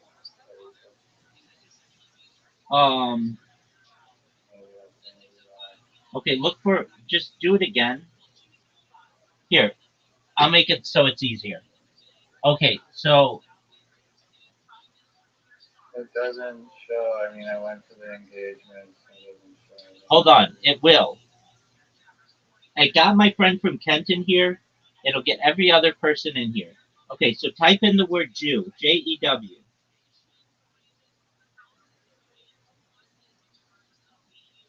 Actually, don't type it in yet. Type it in 10 seconds, 9 seconds, 8 seconds, 7 seconds, 6 seconds, 5 seconds, 4 seconds, 3 seconds, 2 seconds, 1 second. Okay, and now click latest. Do you see latest?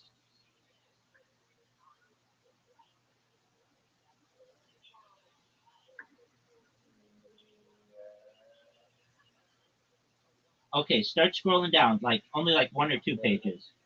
People from like 49 seconds ago. People 51 seconds ago. Give me the name of a person. Okay, Mr. Ludite. It was 1 minute ago. Yeah, I see it. Okay, now click on the post. I see it. And click on the upper right corner. It should say view post interactions. It says view post engagements. I'm assuming it's the same thing as well. Yeah, nothing. It says no quotes, no reposts. Yeah. It says no reposts for you? Yeah. For Mr. Ludite, who says shut up, Jew? Yeah. Okay, this is important for me to know. Okay. I like that. Don't like it. That's not nice. I'm just seeing if you can see it. Oh, Hold on. So you press. Hold on. Ludite. Lu. Fuck.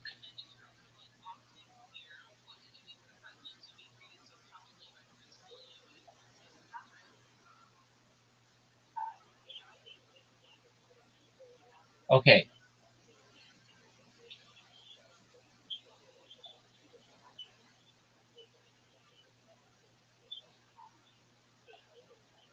View post engagements. When you press view post engagements, doesn't anything show up? No, not on my computer. Try it on your phone. I deleted it on my phone. Okay, reinstall it. I'll wait. Bro, I'm going to sleep. I'm tired. Dog. Okay, before you do that, do you see that Mr. Ludite has one person who retweeted them? Yeah, I see that. Okay.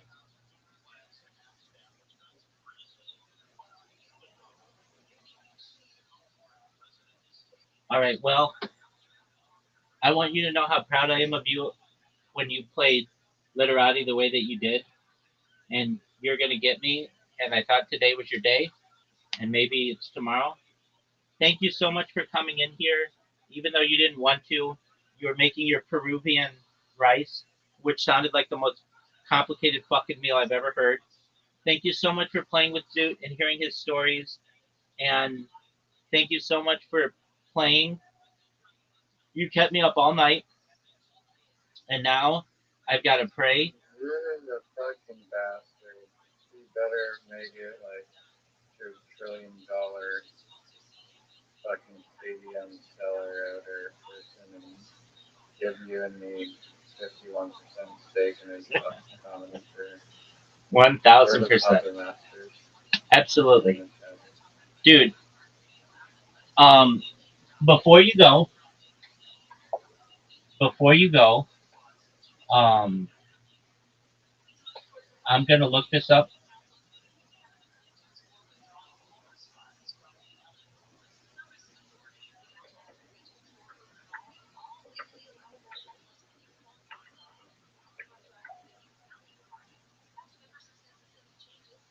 Dog.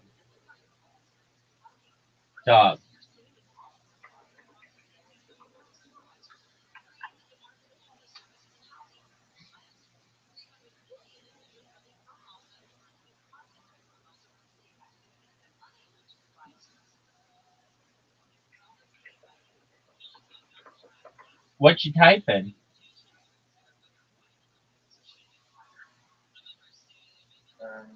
No fucking computer. Oh wait. I have brightness control manually. Thank God. I just got blinded. You got blinded by the light? Do you know that song by Manfred Mann? Blinded by the Light? No.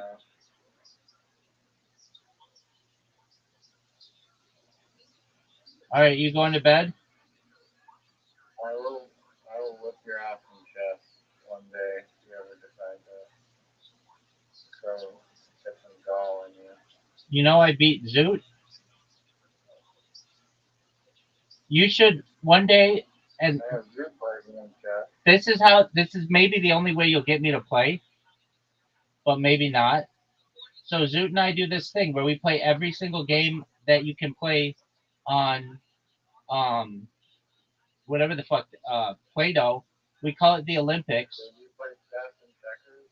We play everything. Everything that's a two-person game. Even like dice.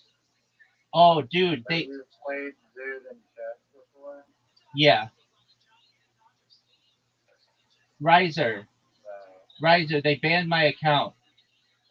So it's not smooth sailing. It's going to be an uphill battle. But that's okay.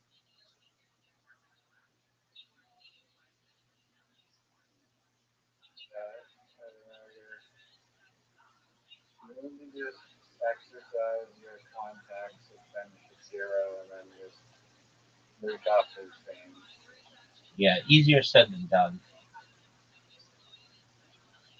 Dog. So he talks to you or no? I mean, we've never met, and the person who I had a connection with him, I know two people, and one of them has died. May their memory be a blessing. And the other one is like I'm not that close with anymore. So I think it wouldn't be weird, but it would just be like, hey, do you know the so and so? Um, but Do you want to become viral or no? You gotta exercise every option.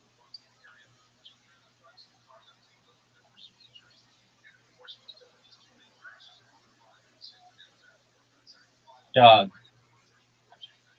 I can't believe they banned one of my accounts, but not the other one.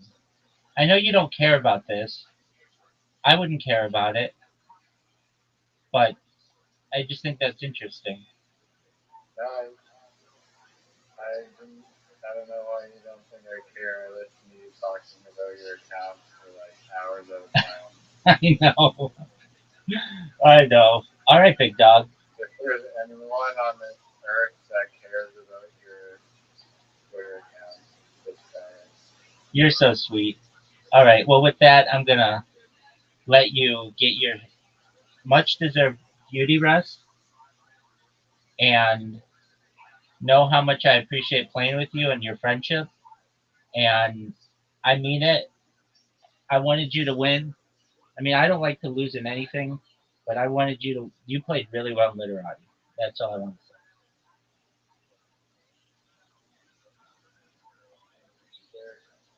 You're welcome, pimp. Take care, big dog. Enjoy Jay Yoren. Thank you.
wine, or Yosef, until wine would come out of the bloodletting wound. Rabbi would search for wine from a tree that was 3 years old.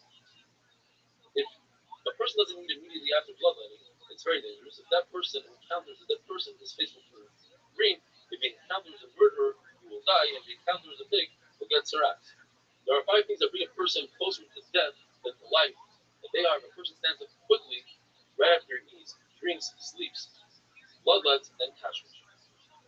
A person should do bloodletting on Sunday, Wednesday, and Friday. Not on Monday and Thursday. That's when the Bezdin is open down here, and the Bezdin Shemal is open up there, and they coincide, and it's bad news. Unless, of course, a person has Sosavas, then he can do bloodletting on Monday and Thursday. On Tuesday, you don't want to bloodlet because that's when Mars rules on an even hour. And since Mars is in charge of Tereb and Dever, and together with bloodletting, that's not a good combination. On Friday, even though Mars rules on an even hour, since people already made it a minute, because of the fish that they eat, they're supposed to eat fish after bloodletting, and they didn't have money, they would eat the fish from Shabbos. It became a minhag, so Hashem watches over the foolish.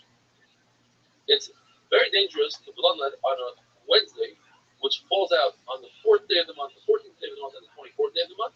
And on a Wednesday, it doesn't have 4 days left to the month. It's dangerous to let blood on the 3rd day of the after Rosh Chodesh, on Rosh Chodesh, and the 2nd day of the month is weakens the body. Erev Yom Tov weakens the body. Erev Shavuos is a danger because there's a wind called Tavoyach that threatens Yisrael by Matan Torah. That same wind can threaten us today. Every year it's a new Kabbalah starter from a new. And therefore we made a Xerah on all Yom Tovim, Erev Yom Tov, that shouldn't let blood is Sifan. If a person eats meat and then he does bloodletting, the bloodletting won't do any benefit for him. However, he will lose, it will make him lighter. A person should drink immediately after bloodletting, and if he drinks afterwards, the more is masubik, is it just parrot, or it's actually dangerous? A person should eat for however long it takes him to walk a half a mil, have a little meal. The more is masubik, what if he eats earlier or later? Is that parrot, or that's really dangerous for him? Rabbi used to announce, if a person is selling 100 gourds for one zuz, or 100 heads for one zuz, buy them, it has some nutritional value. If somebody sells 100 lips for one zuz, don't buy them at 0 nutritional value. Or it says, now we understand why the days that Chacham take off from learning are called the days of the lips because they are worthless. They didn't accomplish anything. In order to warm up a baby, they would bury the placenta, if they were princesses, in oil, rich women in wool, poor women in rags. Rav said, I love the Rabbi Yossi, that you cut the umbilical cord, and Chacham agreed that if it's twins, you definitely cut the umbilical cord when they pull away from each other and it's dangerous. But the Shmuel says in the Pasuk in Cheskel that Yisrael doesn't have a curse of pipe, and they're like a mother gave birth to a baby girl and abandoned her daughter. And from this we learn 5 halachas about giving birth. First of all, the Shmuel says they delivered the baby, so you see a lot of deliver a baby on Shabbos. It says they didn't wash the baby, so you see a lot of washing the baby on Shabbos. They didn't salt the baby, a lot of salt. They didn't swaddle the baby, so you see you can swaddle. They didn't cut the umbilical cord, you see you're allowed to cut the umbilical cord. With that we finish. Eric, Mifanim, have a wonderful day.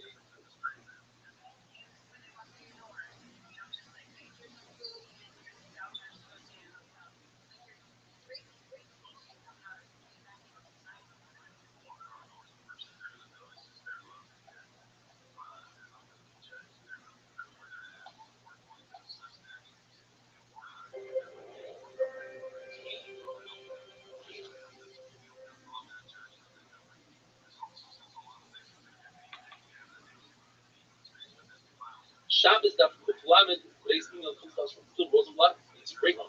Rabbi wanted to say thank you for a wonderful show. Your hard work charts stories like learning contagious, and we share your thoughts and your tired stories with our family and friends. One of your skills is connecting us all on Zoom. No matter our background, learning experience, type of hat we wear and don't wear, you have connected us all, as all that we need in common is we are Yehudim. Even those on the way to join the clown, shout out to Lev, are part of the Zoom team. Seeing the young comedic giants like Yo and Shmuel, he's referring to the young children in the shir and others eager to learn, makes the shir unique and special. Looking forward to coming and meeting all the MDY team in person. Phil Rosenblatt, thank you. We're starting brand new pair. Rabbi Eliezer de Milo discusses the halachas of bris milah on Shabbos. If we have a bris milah that's on the 8th day on its time, and there's no night prepared before Shabbos. You can carry a knife in Yerushalayim, Yimachal Shabbos, as long as you show the knife is exposed and everybody sees the love that we have for mitzvahs, that for mitzvah we are prepared to be Machal Shabbos. In time of danger and sakana, you hide the knife. You don't want other people to think that you're being over until Shabbos, so you do so in front of the Aiden. The Marsh Sukkah doesn't mean you plus Aiden that are watching you hide the knife, or it's just one other person together, you are Aiden that can testify in other cases. We're talking about Machshiring mitzvah. These are things that you need to do in preparation of the mitzvah. So, for instance, when it comes to a bris milah, you cut wood to make a fire, to make coals, to heat up the metal, to make a knife for the bris milah. All these things are permitted according to Rabbi Eliezer. They're Machshiring mitzvah, and Chachamim argue. In Rabbi Eliezer's town, they acted like Rabbi Eliezer. They cut down wood on Shabbos to make it. He assembled a knife on Shabbos for the bris milah. The Gemara tells us that incredibly, they all lived long, happy lives. No one died early. In fact, it was a zera against Mila and Klal Yisrael. The zera didn't apply to Rabbi Eliezer's town. The Gemara tells us that in the town of Rabbi Yossi, they would eat chicken, bird with milk. Yosef Rishbam, he was a hunter. He prepared a peacock's head in milk and served it to Levi. Levi refused to eat it. Levi went afterwards to Rabbi and he said, "You can't believe this. Yosef Rishbam was serving basa b'chala, chicken, peacock, and milk." So he says, "So why didn't you put him in favor?" He says, "Levi, because I suspected that he paskins in his city, like Rabbi Yossi, that it's mutter." What's the source of that Allah? It says in the pasuk, something that has milk. Since chickens, birds don't have milk, therefore there's no isser of basar b'chala. It says any mitzvah that Klal Yisrael accepted the simcha with happiness, they still to this very day do the simcha. Like it says by Bris Milah, I'm happy on your word. In other words, this is the commandment that God gave Abraham Avinu Bris Milah before the entire Torah. Like I found a great treasure. Any mitzvah that they accepted with a fight, they weren't happy about, like Arayas, like it says in the proclamation on Moshe's they would cry. Therefore, till this very day, when people make shidduchim, there's always fights between the families on the ksuba, etc. When Klal Yisrael gave their life up for a mitzvah, those are the mitzvahs that till this very day they're very careful with, such as Avodah Zarah and Bris Milah, as we see till this very day. Even non-religious people are makbid on Milah, Tefillin, where they didn't give up their life for, it's a little bit weaker. The more tells the story, tefillin you need a clean body, like Elisha Bal Knafayim. What's the story? Why is he called Elisha Bal Knafayim? It was a decree from the Romans not to wear tefillin, and Elisha Bal Knafayim went out in public into the marketplace with his tefillin. A Roman saw him, chased him down, and when he got there, he took off his tefillin and he said, "What's in your hand?" He said, "I have a pair of pigeon wings." He said, "Let me see." So he opened up his hand, and sure enough, there were pigeon wings. And here you see that point the Tyson is, he didn't give up his life. He didn't just leave his tefillin on, he took off his tefillin. So that shows that they didn't give up their life. Rashi explained that Klal Yisrael wasn't careful with the good nugget clean body. It was Elisha that was careful. And that day on, they called him Bal Knafayim. Why did he choose the wings of a pigeon? Because a pigeon is the only bird that defends itself with its wings and not with its beak. So Klal Yisrael is protected with the mitzvahs that we do. And now we move on to Beis. There's a story the Gemara says that they forgot the knife for the Bris Milah on Shabbos, and they brought the knife through the rooftops and the chatzeros, the courtyard, and karfifiyos, which are places that are enclosed that are less than 2 saw, without an Arab, which is Issa the Rabbanon. The Gemara tells us this does not go neither like Rabbi Eliezer or like Chacham. Rabbi Eliezer holds you go right through Rosh Hashanah. So therefore, there's no need to go through the rooftops. And it's not like Chacham, because they say you can't go through the gagas and chatzeros at all. So this is a third shita. Reb Shimon shita. Reb Shimon says that the gag, karfif, and the chatzar are considered one rishus even for a regular clean, not a mitzvah. Even if there's no bris milah, you can grab a cup and go through the gag, chatzar, and karfif. However, what is also according to Reb Shimon is to go out from your house into the chatzar, unless, of course, there's a neighbor. What tells us the Reb Asi says, he brings a Rish Lakish that once forgot a knife, and he brought it through the Gagos, Chatzeros, Kafifiyos, and Chacham were really upset. How could they go according to Rabbi Eliezer? Rabbi Eliezer is a Shamudi. So Upshan and Rashi is Shamudi. They put him in the famous story about Mitzia, where all the Goyim held by the Tanur Achnoi one way. Rabbi Eliezer said it's far, and he brought a riot from the Horeb tree, from the water. There was a basket that came out and said, Allah is like Rabbi Eliezer. And Rabbi Shmuel got up and said, we don't pass him like the Shemayim. And they put Rabbi Eliezer and Hiram in an incredible story. So if Rabbi Eliezer is a Hiram, how we pass him? Another pshat is Shamuti, that he was a Talmud of Bisham, so we don't go like Bisham. Or the Gemara says that he was a Yachid against Rabbi. I love it, the Rabbi. So the Gemara explains, if you look at Hagboizer, his name explains, he was reviewed of the Bible. Now we're talking about a Mavoi that did not have a Shalim Mavoi, so didn't have an Eruv for the Mavoi. And he went from one side of the Mavoi to the other side. And Rav Asi agrees to that halacha. You can go from one side to the other. Where Reb Zera asked Rav Asi, I want to ask you this question. How come you didn't tell me that you both go from one side to the other without an Eruv? He said the pshat is because he was reviewing this halacha Rish Lakish over and over. And when he reviewed it, it occurred to him. But back then when Reb Zera asked him, he forgot. But reviewing, he recalled the halacha had a wonderful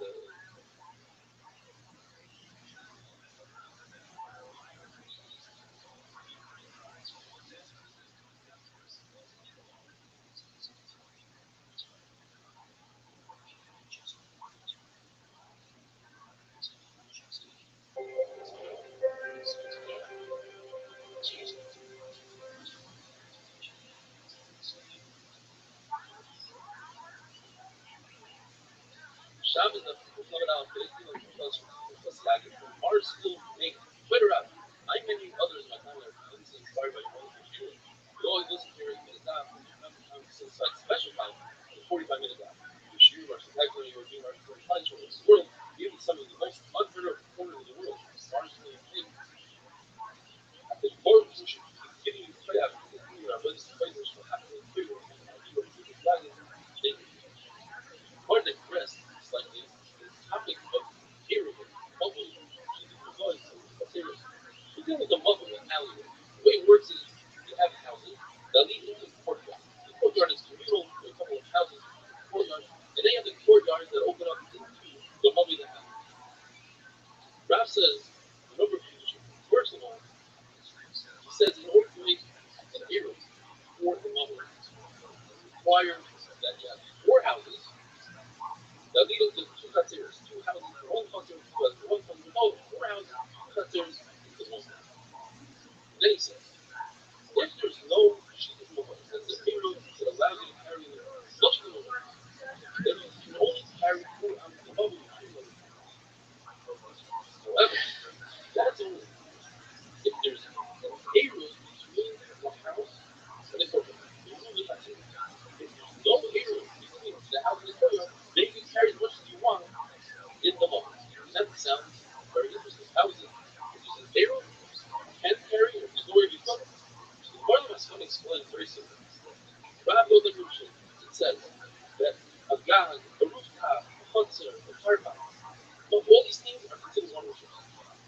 And therefore, you should be allowed to carry one of those chutzner. But we're concerned, if there's a payroll between your house and your chutzner, so let's say you take the water out of your house and put it in the chutzner. You might come to take it later on, or somebody else may take it from the hunter, step 2, into the mother. And that's a problem. If there's no way room, no one will take anything out of the house and bring it into the hunter. You're not allowed to. And therefore, the Japanese carry from the hunter to the mother. But the Gemara on Kol Yom this Masmana had a very interesting argument. Since Rav says you need 4 houses and 2 chatzeros, perhaps if there's a payroll between the house and the hunter, what the payroll really does is it takes 2 domains and makes them 1. So in essence, we don't have a hunter. What we're looking at is a bunch of houses without a courtyard because they're 1. And Rav says you need 4 houses and 2 courtyards. You're missing a courtyard. So the Gemara looking at that. What if there's no payroll? We should also have a house. If there's no payroll, then I love that you can't go from your house. Yo, what's going on? That means that the How are you, Yank? has hunter, but has no houses because there's no access from the houses. Yank, how you living, pimp? Can you hear me? Yank, go fuck yourself. Nobody want to talk with you anyway. Fucking douche. Yank, acting like a douche.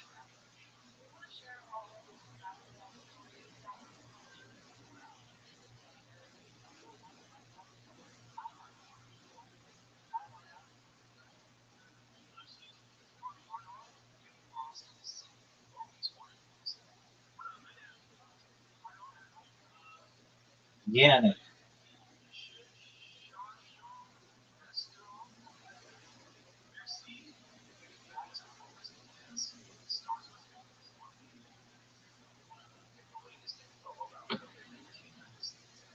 The punch, the moment, since you have a puncher between, well, since the number of halves, one of the people that owned the house gave his house away to his friend on Shabbos. And therefore, that person that owns the house now, he's permitted to walk into the puncher without his favor. And now you have a case where you have a house, puncher, one. So tomorrow, even if gives it back to him on Shabbos, there's a problem. Because at no given time, or there are four houses, since that's one person owns the houses, they're like one rishus. It's like one house, not four houses. Therefore, the Gemara went away from it to the house of Yosef. Now go to that. Everybody knows you got to make a brisket on Shabbos, good Shabbos. But what about the preliminary actions necessary for brisket? You cut down wood to make a fire to make a knife for the brisket. The Lezer says, "Machir means blood." Al Shabbos, the other would do the same. What about other mitzvahs? What about a shofar, lulav, sukkah, matzah? The answer is that according to the answer, all those mitzvahs, including oimer, shelachem, are doing the Shabbos rituals. They are for the system. We'll go through. Oimer and shelachem. We learn the shelachem that you read on Shavuos from the Kohen Oimer to the Gzeir Shavuos. That's a very strong Gzeir Shavuos. The two words are extra. Gzeir Shavuos that don't have extra words. Therefore, you have a miracle. You can say, look, the Oimer is different than shelachem. The Oimer requires that you cut the wheat. You have the barley, even though you have barley or sukkah, you can't use it. The two mitzvahs that you cannot do Mashir mitzvah for are tzitzis and mezuzah. If you read mezuzah on Shabbos, you're tied to titles. Even though they don't have a particular time, and you say, well, today is a great time to make tzitzis and mezuzah. Nevertheless, since I could be not for my clothing, and I'm not having tzitzis, I can be not for my house, I'm not having mezuzah, they're not going to Shabbos. Lulav, how do I know that you're allowed to cut a lulav on Yontif in order on Shabbos in order to shake the lulav? Because it says bayam. How do I know that you only shake a lulav during the day? I already used up the word bayam. Because it says shivatzon. According to Chacham, we cannot do that shake. So bayam tells me not right. And I would think that if you learn out from a lulav that lulav shake a lulav at night, shivatzon tells me no, only during the day. Sukkah. I can tell Shabbos according to the Machshiri Sukkah. How do I know? Shivas Yamin from the Gzeir Shavuos. How do I know I can make matzah, grind it, everything on Shabbos? Gzeir Shavuos. Hamisha also from Sukkah. Shofar. I can tell Shabbos when you let it. Sure, Yellow. Obviously, it wasn't going to come that low Shofar Shabbos. Because that's not a law. That's a chum. Like your days of that. Being a bread from the oven is a chum, not a law. But the Rabbanan, they learn from the word Yom, they say Shofar is day, not at night. Rabbi Eliezer learned it out from the Shofar of Now the more goes to the whole list. Once I know one mitzvah, shouldn't I be able to learn all other mitzvahs? I know matzah, I should learn rule of simple matzah. Second one, I know each one has a very special thing about it. I can't learn anything from Omer and Shealecha because they are a very powerful. Maybe that's why I'm a Kal Shabbos for. I can't learn anything from Lulav because Lulav, especially guys, are dominant. Other things, it's not marked as other. Sukkah is very special. You have to go and use the sukkah at night as well. All the other mitzvahs are only during the day. Matzah is really special. Even women are chayiv in matzah. Even though it's the mitzvah that I say shrat ma'agrava, where all the other mitzvahs, they are fine. Shofar is special because it is a coin that applies for Kadosh Baruch Hu. It's like the shofar of Shabbat. The shofar of Kippur is special because all the Jewish slaves go get out free by the blowing of the shofar. All the real estate goes back to the original owners. Now let's go back to Milah. That's where the Mishnah started from. How do you know according to Lezer that Milah is the Bashir Matzah for Shabbos? That we know is by Yoyim Hashrit. You can't learn it out from the other mitzvahs because we have all the other verses. And you can't learn all the mitzvahs out of Milah because Milah especially has 13 precepts. It's wonderful that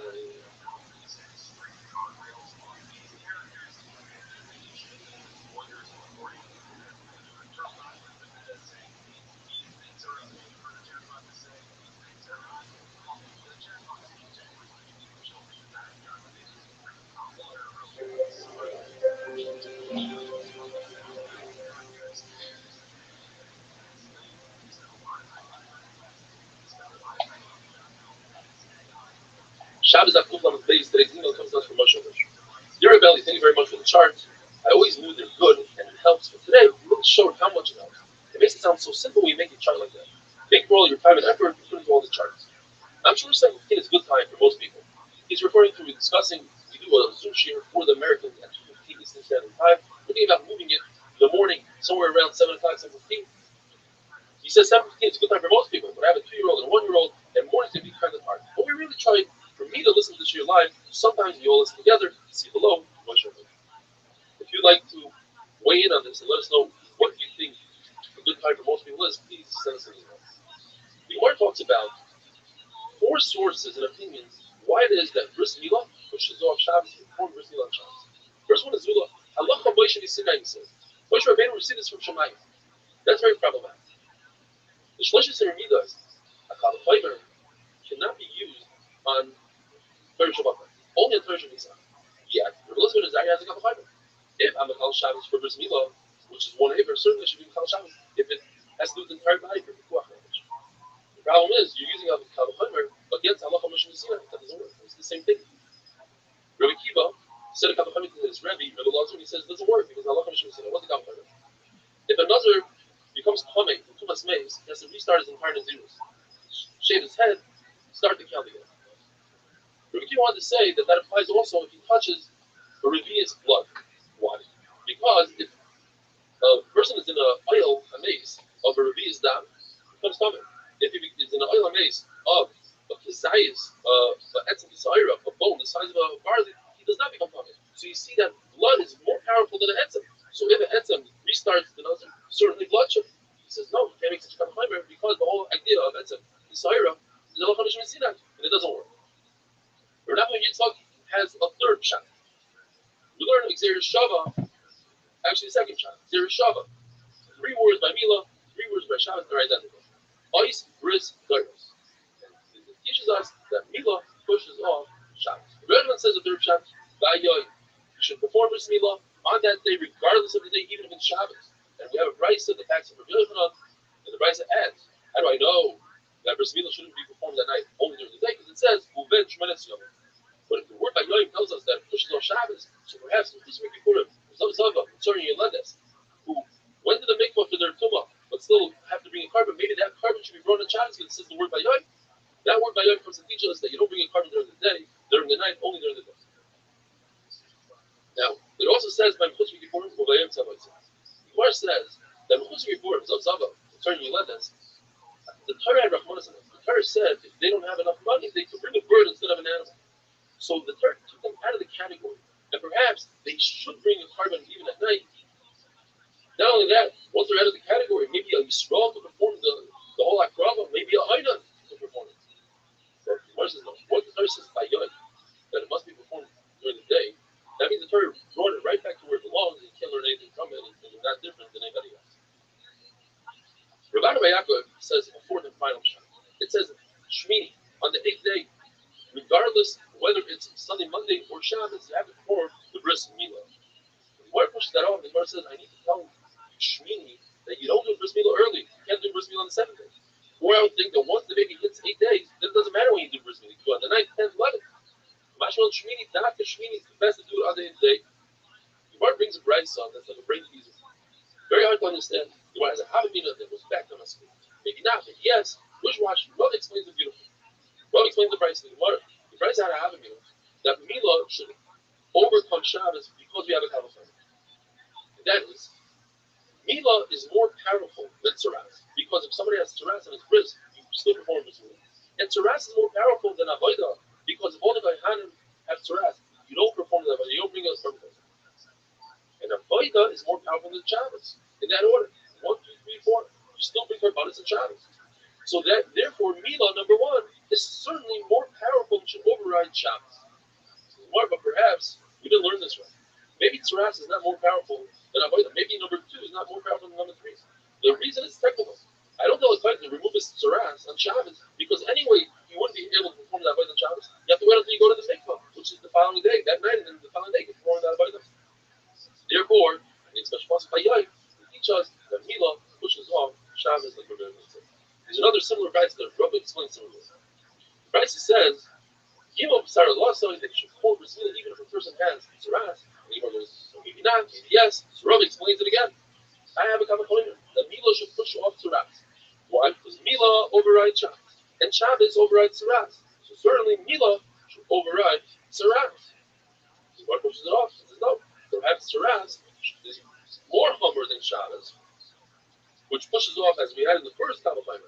Tzaras pushes it off Shabbos, which pushes off Shabbos.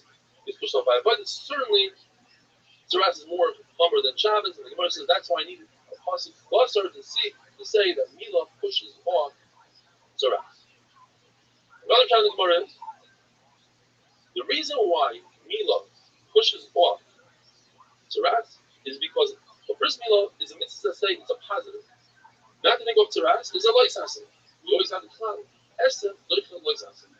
The Gemara pushes that off and says no. Tzaras is not only a loisasim, it's also an assay. So one assay pushes off another assay, they wash each other out, and then you remain with the loisasim. Therefore, you shouldn't be able to do a bris milah where there's tzaras. That's why I need the word. Oh, sorry. Abai says, it says the word basar that you perform bris milah tzaras by a baby on its 8th day. Milah bisman.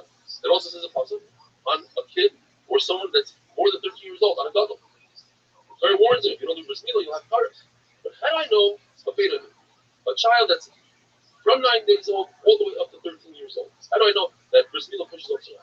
This is Abaya. It's a memetzinu, just like you see that these two, a katan and a gadol, both perform bris milah pushes off tzaras. So too Beidani. Rabbi says different. Rabbi says the whole concept that tells us that you perform a bris milah with tzaras on a katan, this minor is not necessary. You could have a kavachomer. So what to have a kavachomer? This is the Meidani Lakan. I have an extra pasuk for a completely different thing, which is a katan that's from 9 days old all the way to 13. And what is the kavachomer?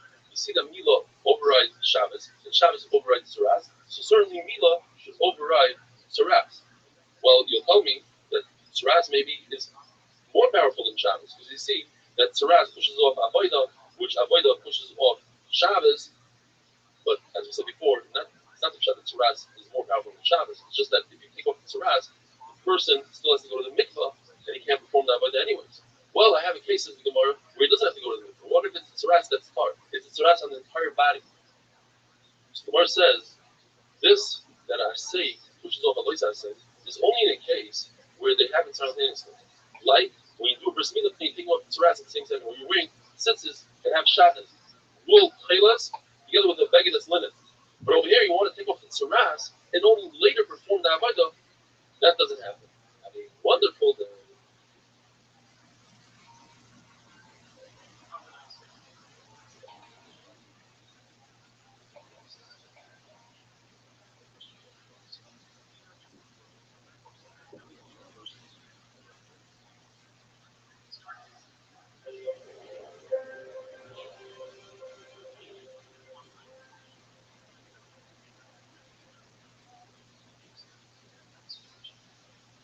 Shabbat Dafkut Lamed Gimel. Today's email comes to us from Yosef Mack from Passaic, and he says he watches the shir on Zoom. His father watches on Zoom, and his sister's father-in-law, Mr. Aaron from Melbourne, Australia, also watches the shir on Zoom.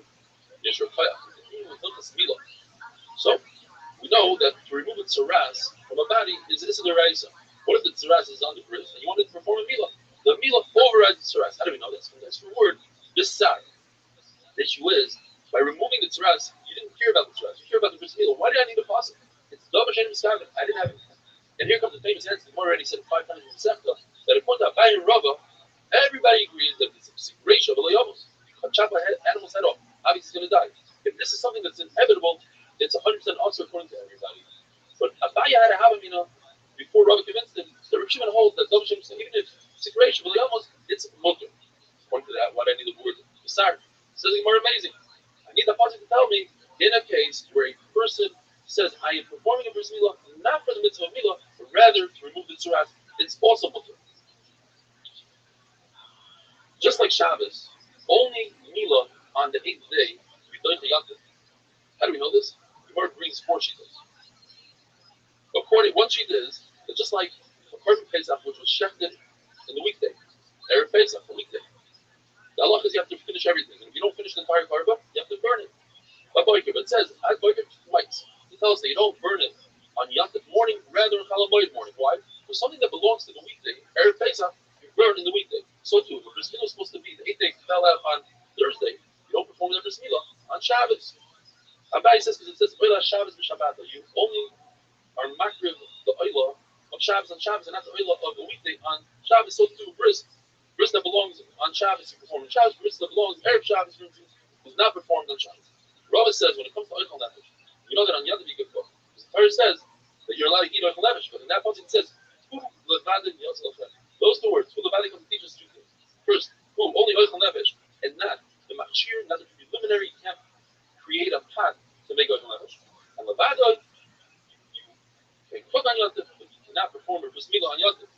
Now, after the you got to have a Kavachomer, as you see, Milah Shalom is mana pushes off Tzaraf, which pushes off Avodah, which overrides Shabbos, Yom Tov. So certainly, Milah Shalom is mana will push off Yom Tov. Rav Ashi says, very simple, Yom Tov is an Asay and a Lois Asay. Asay and Lois Asay is stronger than the Milah, it's only an Asay. But that's Shalom is mana. This mana we have a positive. By Yom, that does push off Yom Tov. We learned in the Mishnah that anything that you can do Erev Shabbos, you don't have a right to do it on Shabbos, according to Rabbi Kiva and Rav Paskin like Rabbi Kiva. And so too, Rav Paskin when it comes to Korban Pesach. Anything you can do Erev Pesach, in other words, schlep the Korban Erev Shabbos, but bring the Korban from out of the Chum, you have no right to bring the Korban on Shabbos. You're allowed to shech the Korban on Shabbos because that's the only opportunity to shech it. Why does Rabbi Kiva and Rav have to say that look at Rabbi Kiva in both cases? Because Bris is very specialized 13 reasons. I think it's only Allah for Pesach. It's Hilchos Kares, there's key of Kares, so it's different from Bris, therefore I have to say it by both. Says the Mishnah, when it comes to Milah, you could be Mechalel, Shabbos, on all the following Malachas. The Milah itself, you let it cut the Arla off. Kriya. Kriya is removing a very thin skin. Once you remove the Arla, you expose the Akara, it's called in English a corona. On there's a very thin layer of skin. The Moil takes it off with his finger, with his nail. You want to see the demonstration of it? I performed the demonstration in the live shear. Metzitza, drawing the blood. And that's, as the Gemara explains, to remove the sakana from a patient. You let him put a bandage, you know, on Shabbos you can put bandages with different cumin, which is cumin. This cumin has to be ground, otherwise it doesn't work. What if you didn't grind it before Shabbos? You put it in your mouth and chew it. That's a shinoi, and you're allowed to do it on Shabbos for the rest of it. Another thing that he used to put on the middle was a mixture of wine and oil. If you didn't do it before Shabbos, you just pour wine in a bowl, you pour oil in the bowl, but you don't mix them. You're allowed to take a bandage and put it on the milah, but do not create a sleeve on Shabbos. What if you don't have a bandage? You're allowed to go to another chutzner, wrap it around your finger, and bring it back in. Why does the Mishnah say hold sarke? All anything that's necessary for this comes to include the halacha of tzitzim that are ma'akiv and ma'akiv. By the kriya, that thin skin, if you don't remove roiv, then it's not a milah. So even if the oil walked away, you let it come back and perform the rest of the milah, because otherwise it's not a milah. But if you have tzitzim, small pieces of skin that are not ma'akiv, once he walks away, he should not come back to do it. You're not allowed to do that on Shabbos. Now, how do we know this halacha? And who is the one that says? Who's the author of this halacha? The Gemara has a number of times. The one says perhaps it's Rabbi Shmuel. And we had this earlier in the Mishnah. Rabbi Shmuel says when it comes to the hide, the skin, the Korban Pesach, you only skin it up until the chest. You remove the yavar and put them on the mizbeach. You're not continue removing the skin afterwards. So do over here. Once you're done with the milah, you're not going to come back and remove the rest of the tzitzit. But the Gemara says a very interesting thing. What's the comparison? By skin, removing the rest of the skin, you're not making any mitzvah. But by removing the rest of the tzitzit, you're making the mitzvah. It's a kelim avei, beautifying mitzvahs. And there's a concept of beautifying even a bris milah, just like you beautify a sukkah, a lulav, a shofar, tzitzis, a nicer beged, a nicer tzitzis, say the Torah, a better soifer, better ink, better kulmus. You wrap the Torah with special silk. So too by bris milah. Abishal says, and this might be the line of Yiddishkeit. Zekel ma'avehu. Ma'avehu means ani vahu. You must mimic HaKadosh Baruch Hu. By mimicking HaKadosh Baruch Hu, you're loving HaKadosh Baruch Hu. How do you mimic HaKadosh Baruch Hu? Whatever he does, you do. So he's a Racham and a Chanun, you're a Racham and a Chanun. So the Lord says, perhaps this is similar to Kiddush HaChadosh. If you witness the new moon, you must come to Yerushalayim, even though it consists of Kiddush Shabbos. What if everybody's sitting? Even people in Yerushalayim, you're not accomplishing anything. Yossi says, you're not coming. So go over here. Since you're not accomplishing, you already performed the bris milah. There's only this in Shein Ma'akim. You're not allowed to be with Chal Shachar. The Gemara says, what's the connection? Over here, he started the mitzvah of Mila. He was already Michal Shabbos. Let him at least finish. Over there, Kedusha Chodesh never started. So Yoma says perhaps it's similar to the halacha of the lechem hapanim of the Beis Hamikdash, which they switched the lechem hapanim every Shabbos. The way they did it is they brought 4 people in, 2 holding 2 stacks of 6 breads, 2 holding the bezichim, the spoon of bread. And the new bread would be pushed in as the old bread came out. It says in the Pasuk Tamid. So one man owner says they literally have to touch each other. It can't be a split second where there's no bread in the shulchan. Rabbi Yossi says no. You come back later, and now as long as it's not overnight. But Rabbi Yossi, you can make a half. For the Chacham, you can't make a half. So by us, you cannot make a half. Once you walk away from the meal, even for a split second, you're done. You cannot come back and do this in Shane and If a dog of somebody that's over 13 has tzitzim hama'afim, in other words, he didn't have a bris milah, so he's chayiv karetz. A male that was told, do not perform a bris milah, Shabbos is almost over, and he didn't listen, and he performed the bris milah, and in fact, he finished the bris milah after Shabbos, he's chayiv karetz because he's Michal Shabbos. When he performed the milah, it wasn't a pure milah, and that was a chabur on Shabbos, chayiv karetz. And as we said, a person who doesn't do the tzitza no longer be a mile because it's a big sakana for the baby when you don't do the tzitza, just like putting on a bandage with human is for sakana purposes, it's for the Shabbos. Have a wonderful day.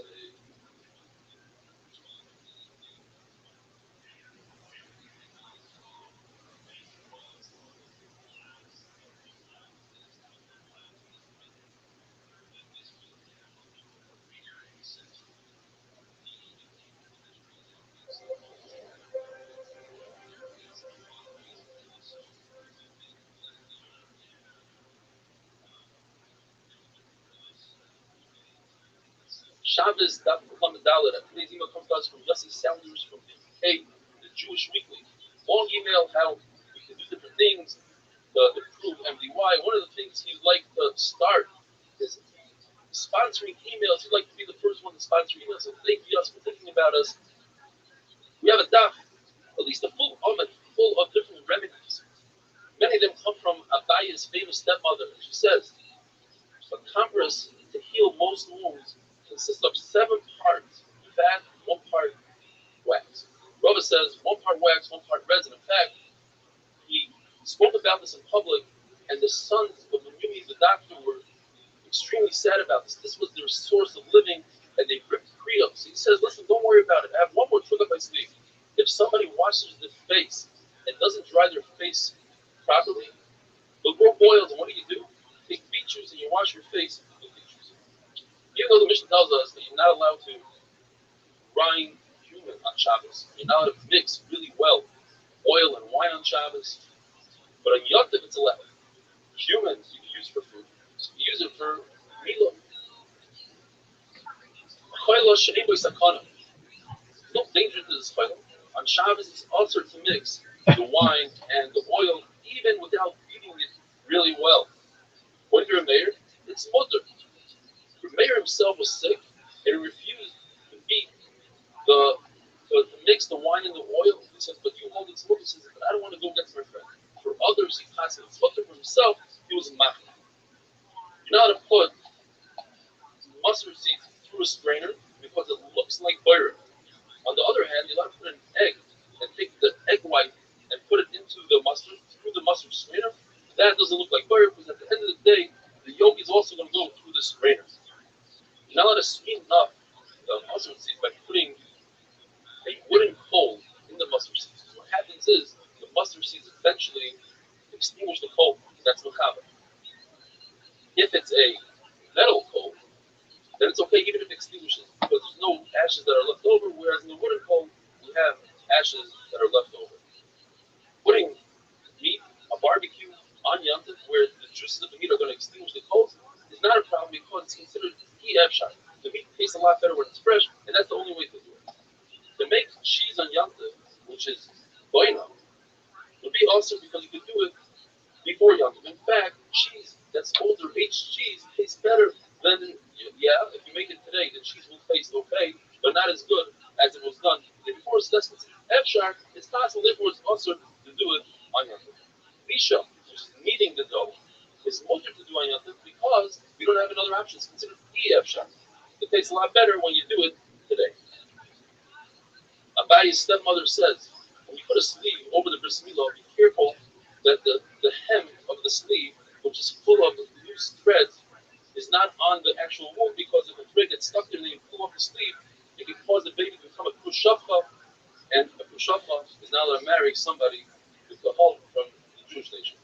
She herself, Abayi's stepmother, would make a lining in the sleeve so that this doesn't happen. Abayi says, if you don't have one of these sleeves, what you can do is you can take some sort of cloth that has a hem, and this way the hem will actually help us. You put the hem on the part of the milah that doesn't have a wound, and it will stick to the milah so that it doesn't come off, and the smooth part you put on the wound.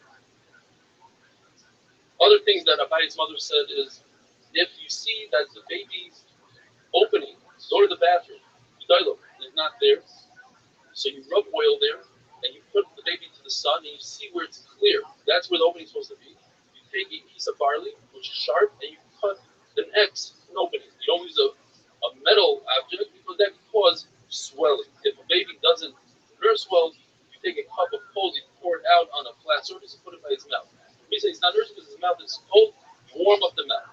If a baby is not breathing well, so you take the afterburn and you put it on him. If the baby's really small, you take the small opening first, and then the larger part of the afterburn comes second. In other words, to show that the baby's going to go from small to large. If the baby is bloated, so you take the larger part, the large opening, and put it first, and then the smaller part. So that shows that the baby is going to become smaller. If a baby is extremely red or yellow, that's a sign that the blood hasn't been absorbed well into the body, and you have to wait for the bris milah. The Lord tells us two identical stories, basically. With Rav Bavli, there was a woman, both of her children died during the bris milah. The third one, she brought to Rav Bavli, and he said, look, the baby's too red to do bris milah, let's wait. He waited, and the baby lived, and she named the baby Rav Bavli. Another time, the baby was yellow, two of its brothers died. He checked, and he saw that there's no dam bris. In order to be behind the mitzvah bris milah, you need dam bris. It's also very dangerous to do a bris milah like that. The baby can die. They waited, and sure enough, the baby lived. They named the baby Natzan Abba. The Mishnah tells us that you're permitted to wash the baby before the bris to strengthen the baby, and after the bris. And then the Mishnah says you do zilo if you sprinkle the water. Machlokes in the Gemara, what's going on? According to Rabbi Yehuda and Rabbi Baravua, you only sprinkle the baby. You cannot rinse the baby in a bath. You only sprinkle water only on the first day. Elazar ben Azariah argues and says you could wash the baby for 3 days, and we see this from Shem, that they were in a lot of pain on the third day. You see that the third day is also a sakana. According to Rabbi, Tanakam hold in the first and second day you can wash the baby regularly. Only on the third day you have to sprinkle water. So when Azariah says even on the third day you can sprinkle water, you could wash the baby. It's a raya from the Brisa, like Elazar ben Azariah from Shem, and the Brisa says that it's not a true raya from Shem. And the Gemara explains to Shem they were older. But by a baby, perhaps, the baby heals quicker. Maybe by the third day, he's not considered a sakana. There's a story where Rabbi passed into someone that he could wash his baby on the first day, regular bath. And then he got sick. And he said, perhaps because I was mechulak on Rabbi Yehuda and Rabbi Baravua, even though the Brisa says like Rabbi, but from the Mishnah, it seems like there's missing a word. After it sounds like the halach is like Rabbi Yehuda and Rabbi Baravua. Rabbi Elazar and Rabbi Yochanan passing that the halach like Rabbi Elazar ben Azariah, you're allowed to wash the baby, his entire body, all 3 days, even with water that was boiled on Shabbos because of the sakana. According to Rabbi, you're allowed to put oil and wine mixture on a wound on Shabbos. It's not considered shvikas hamamanim. According to Shmuel, it's considered shvikas hamamanim. So you put it above the wound, and it drips into the wound, and there's a brisa that says like Shmuel. This that you're now allowed to put the oil and wine mixture on a bandage, even if the bandage is on the body, off the body, is because of the chashash that you're going to squeeze it, it'll be over on svita. Rags that are new, in other words, they've never been on a wound before, they are also to put on Shabbos because they have a power of healing, but if they were already put on a wound, it's better to put on Shabbos. Have a wonderful day.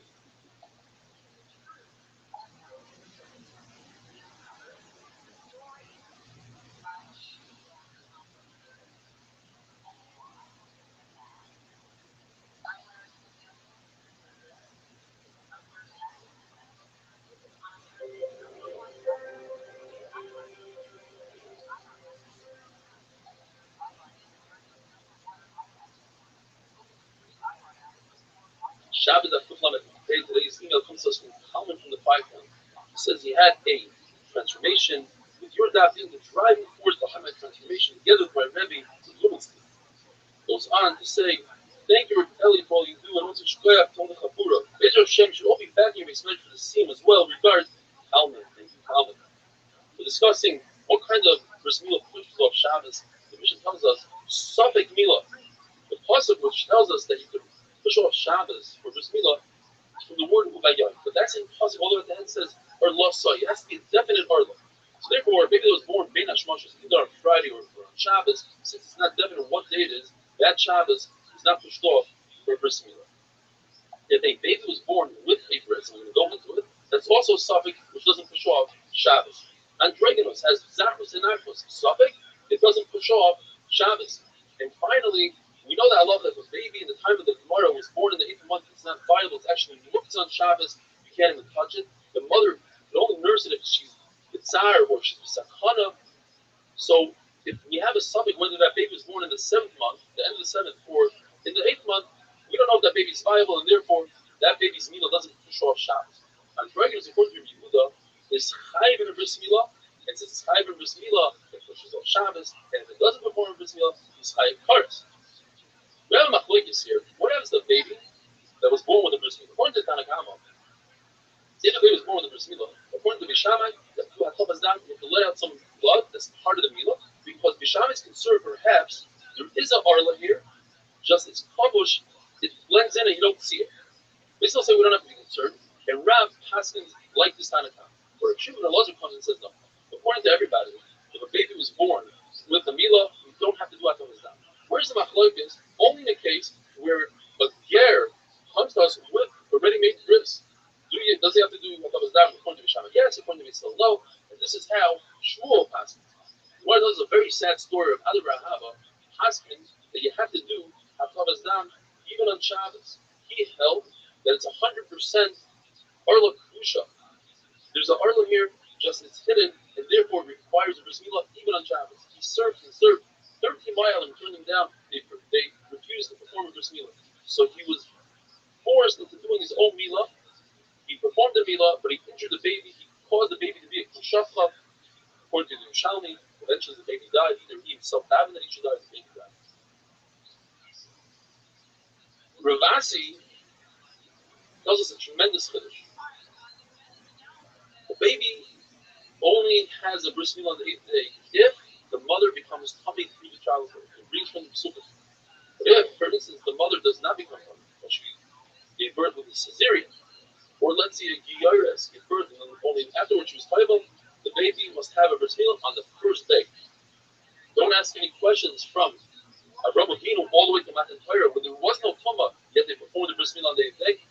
It's possible that when the Torah came, there was a new chiddush of tumah, and with that came a chiddush that if there is no tumah, then the bris milah is on the first day.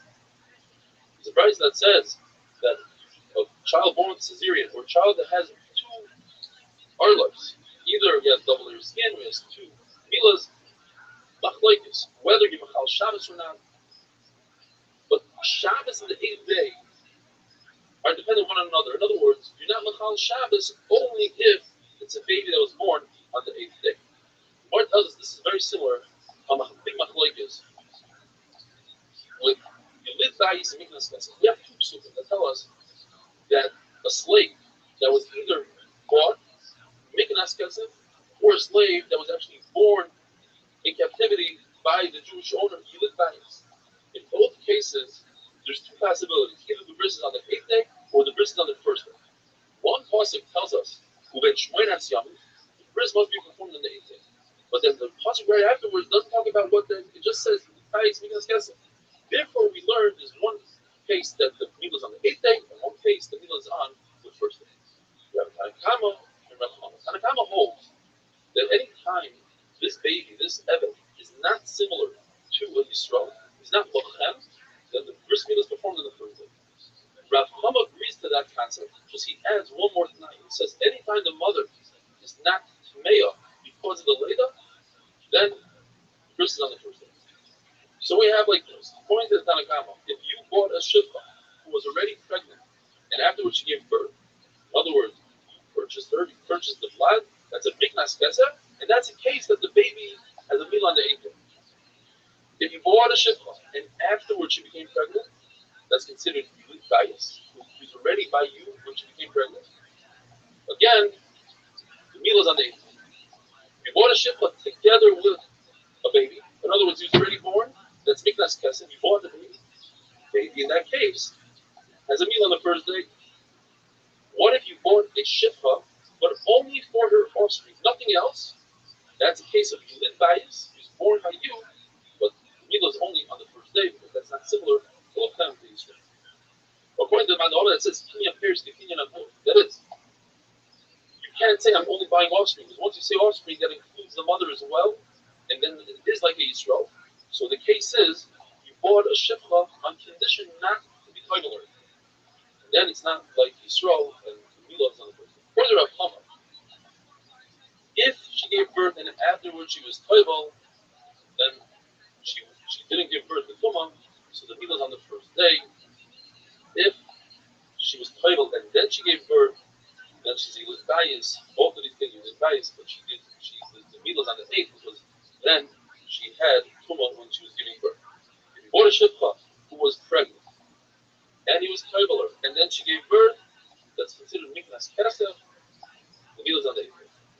Finally, if you bought a shifra only for her offspring, that's miknas kesef, which is only the meal is on the first day because it doesn't have a part of the mother, and therefore it's not similar to a fem. Have a wonderful day.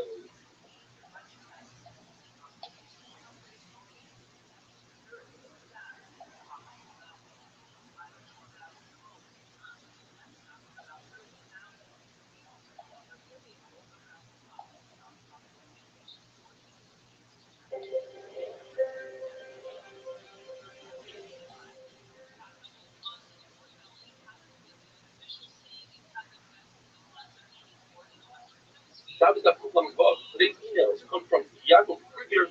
He says he's an even a dot guy, and he has a great idea that we should start an email newsletter. Like the idea a lot. Thank you, Yaakov. Yaakov Brazil from Harnovel says that when his cheer fell apart during COVID, he joined in the dot to catch up on the dot that he missed, and then he joined our regular cheer, and he loves it. A great strength for wonderful host in dot in every way. A wonderful group of friends who enjoy every minute. Yaakov Brazil, thank you. Rabbi Shimon Gamliel holds that whether it's a human baby or an animal, newborn, they're not considered viable halachically until by a human being 30 days passes, and by an animal 8 days. By a human being says we've got quite a shit that has to be at least 30 days old. By an animal says you have to be at least you have to be at least 8 days old in order to bring it as a carbon. That shows us that the animal is not viable until 8 days. Now, some argue, they say that as soon as an animal or human are born, they are viable immediately. And now, logically, the question is, how can we possibly perform a bris milah on Shabbos, Push Shabbos, for a human being who's not viable? So the Gemara, you're right.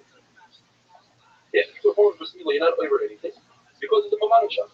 If this baby survived, then it's a great bris milah. If the baby doesn't survive, then halachically the baby was dead when you perform the milah, and there's no issue to perform a milah. Then the question is, why does it say in the Mishnah that a human is born, and we don't know whether it was born in the 7th month, the end of the 7th, or the beginning of the 8th month?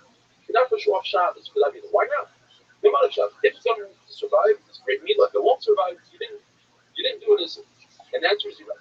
You could perform a milah. But what you can do, what the Mishnah is telling us, you cannot do nachashire mitzvah according to Rabbi Eliezer. You cannot create a knife, because perhaps the baby won't survive, and then you just create a knife for no reason. When it comes to the Beva, the Torah tells us if we almost min adehema. The word min is extra. She said we learn from here a tremendous difference. If you have an animal that you can't eat because it's a treifa, but you shut it anyway, that actually accomplishes that it removes the tumah from the animal after it dies. So then when the pasuk continues and says asher lochem la'achel, obviously talking about kosher animals. Why does the pasuk say that you're eating it, you're going to eat it? Why learns 2 things from this? A, that even a non-kosher animal emits tumah, and B, that an animal who is 8 days old, who doesn't have 8 days, the shechita is not mitayr. According to Elizabeth Shimon, the shechita does accomplish, even though you shouldn't be shechting, it's not viable according to Shimon. The shechita accomplishes that it's covered. Abai comes along and says that the machlokes is whether this animal is considered alive. If it's alive, then the Shmita accomplishes that there's no food. And Rabbi Shimon says that's alive, Hakam says no. Rabbi says no. According to everybody, this animal is considered dead. So what machlokes is, do we compare this animal who's not 8 days old yet to a treifa? Just like a treifa, we say the Shmita accomplishes to remove tumah. Is this like a treifa? Or once I know it's not like a treifa. A treifa had a shasa kosher, had a moment where it was kosher. Even if it was born like that, but in its category, there are animals that are kosher and then later on develop a moment. Where this animal never had a shasa kosher, it's less than 8 days old. What is the machlokes between Rav Shimon Gamliel and the Rav Shimon Gamliel says that an animal is not viable until it's old, and a human is not viable until 30? Chacham say immediately.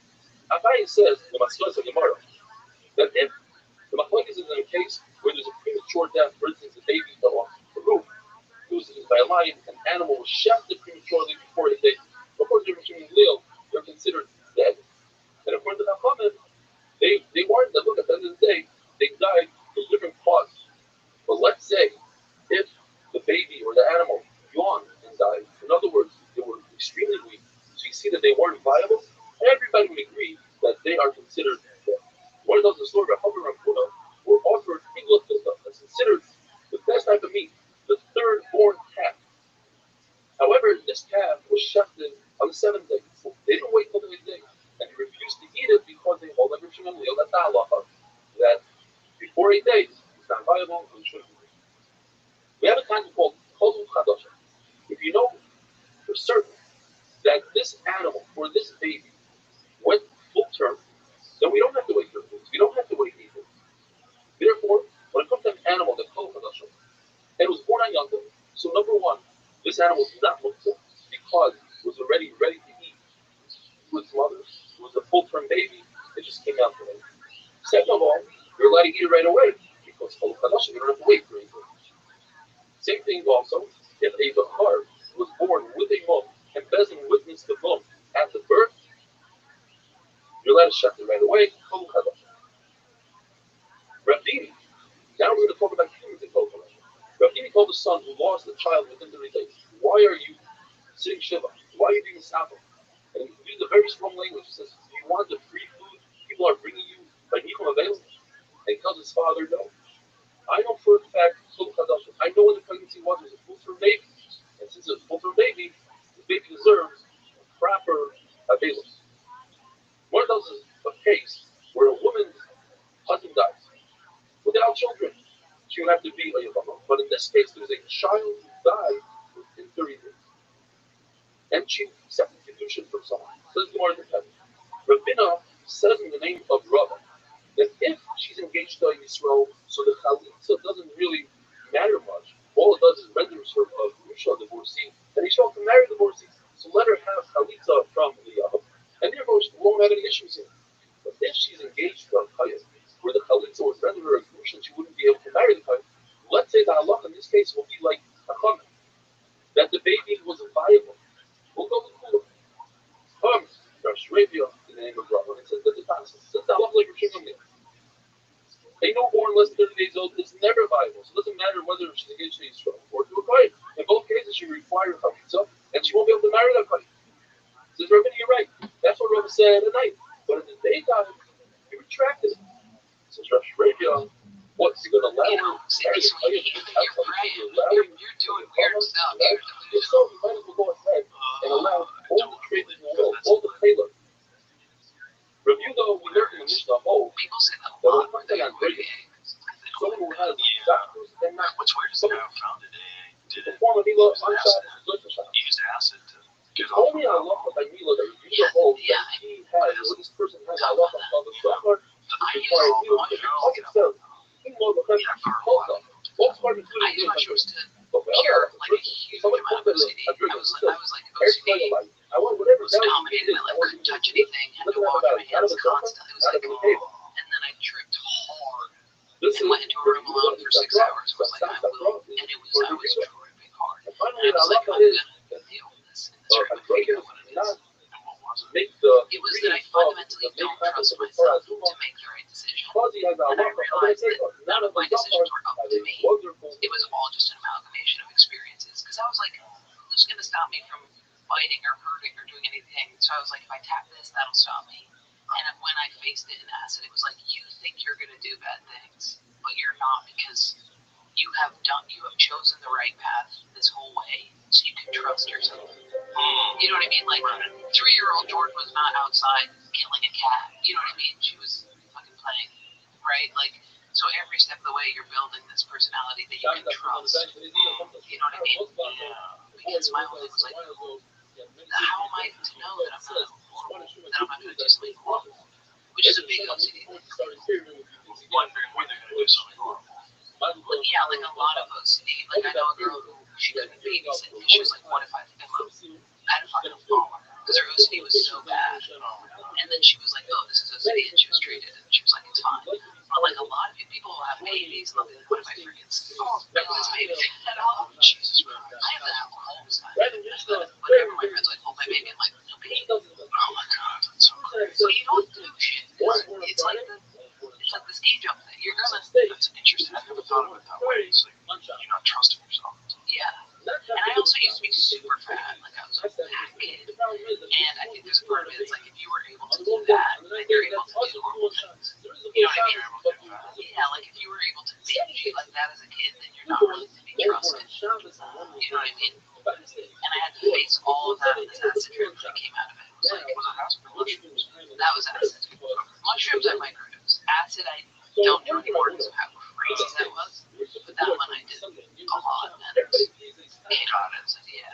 You got it. Got the lesson. I'm going to go back to school. Yeah, totally. And I still have a little bit of OCD. I still have some things that I didn't get rid of, but for the most part, I agree. God, it seems debilitating.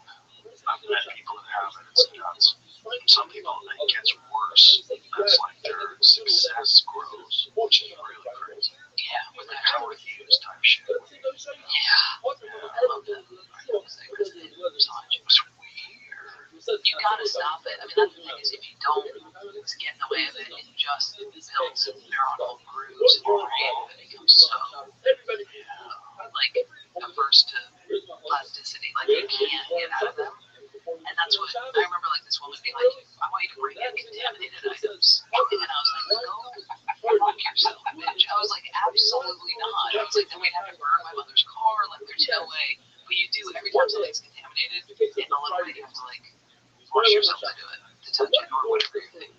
Not contaminated food. For me, it was contamination. Was if when I was younger, I was worried that I would become, like, say you were like, I cheated on my wife last night, and then you're like, you want to hit this vape or whatever, I wouldn't be able to touch it because I'd be like, he does bad things. If I hit that vape, I'll do bad things. You know, so if somebody was whack, they'd be contaminated, and I couldn't do it. There's something to that. There's a little something to that. There's a little wisdom behind that. Yeah, because people do kind of adopt the mindset of people they're around. I mean, that's what I've had to learn recently, is I'm like, you gotta cut out whack people and get that that's not OCD, that's like healthy for you. You know, whack people can ruin everything. Yeah. Really shitty human beings that you have kept in your life for whatever fucking weird reason, they can just derail your whole life. The thing that sucks about comedy is sometimes these people are so fucking funny, and you have to cut out somebody so funny. That sucks. People at a desk job, I'm like, you're cutting out Brian, who's like kind of, you know, who's like just alright and brought you a cupcake once. I'm cutting out people who are like the only people I can say racist shit around. You're like cutting out like a huge horde of my sense of humor. And that, but I've had to do that recently. Just be like, dude, I can't. The vibe is too dark. Sinister. There's a problem. Yeah. There's people in your life that just, for whatever fucking reason, never get together. And at a certain point in time, try to rescue a drowning person, they'll drown you. Yeah, totally. They'll drown you. It's hard to watch other people do it and not cut people out. You're like, that, if you could just cut. Like, my friend's mom was just such a drain on her life. I'm like, you gotta just, did you see that fucking Netflix documentary about that little girl who was in a small town who's getting harassed by someone who turned out to be her mom? I heard about this, but I did not see it. I saw this on Instagram, and I thought it was surreal.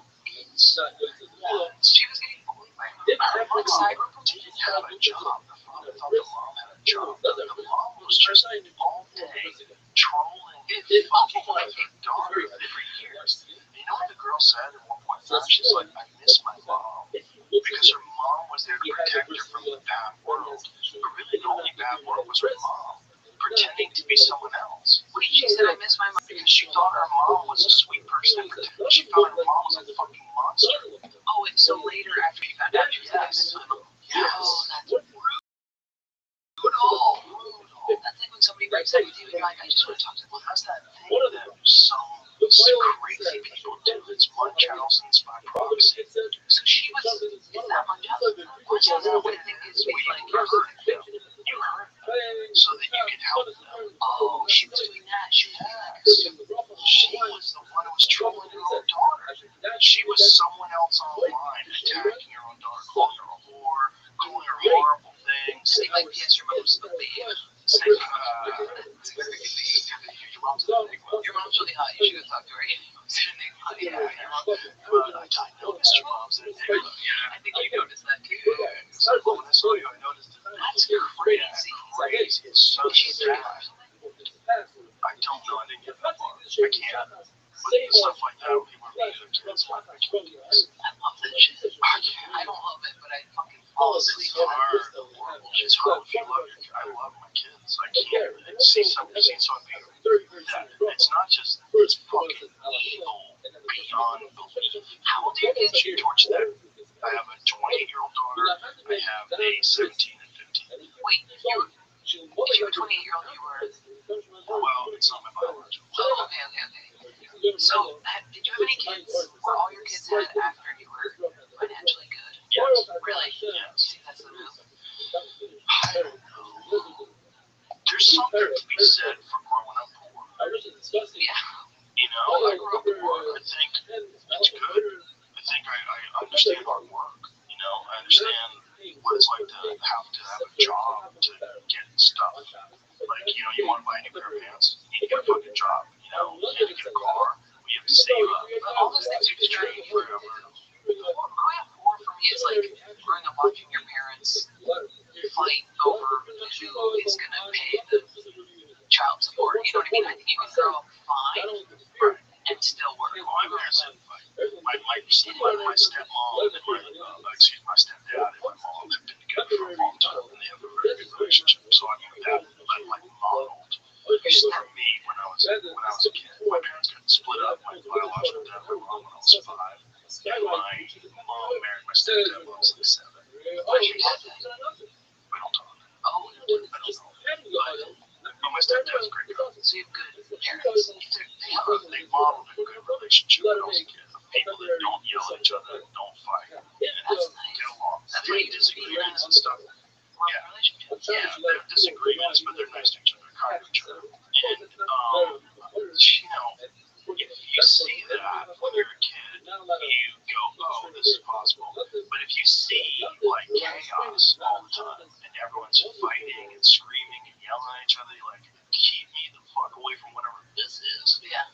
You know, because I remember I watched my grandmother and my grandparents. My grandmother was always yelling at my grandfather. I was like, oh, don't stay married, whatever you do. I was like, when I was a little kid, I was like, you gotta get out while you can. Yeah.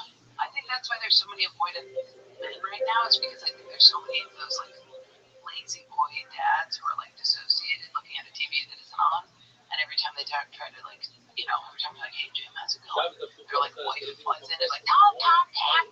Like there's so many couples like that. Where it's like, a lot of cucked out men out there. Cucked out by their job, cucked out by life. You know, you just stop being a man.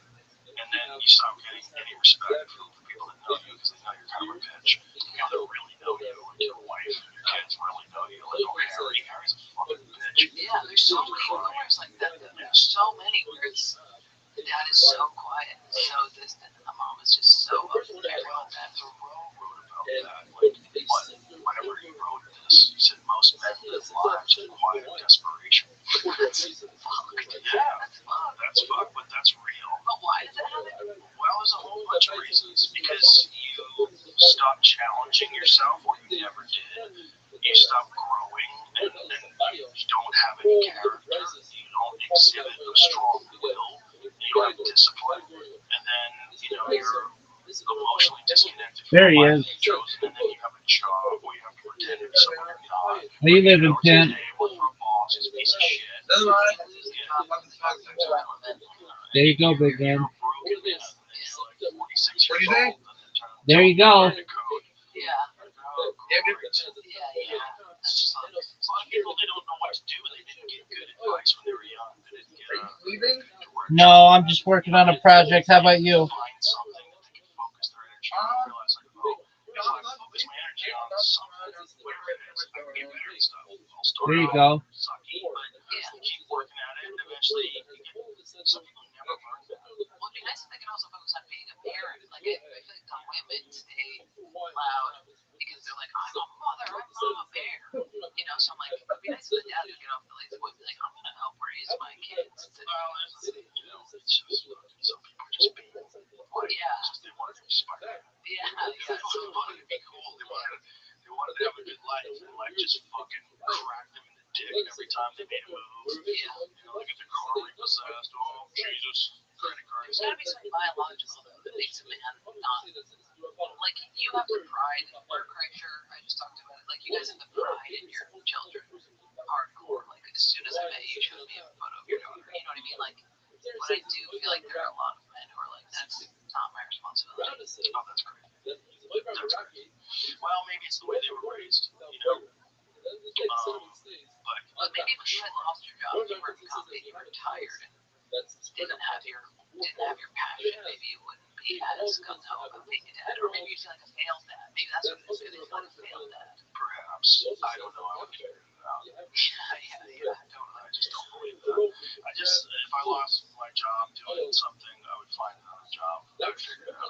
There's other paths. You don't just stay still if the path doesn't work out. And some people do. Some people do. I didn't know that until recently. That some people really do stay still forever. Well, that's why they love unemployment. Because they can just get a check and just still and just wallow. Yeah, there's some people who are against unemployment that still stay still. They're like, fuck unemployment. I'm going to use the government. It's I guess.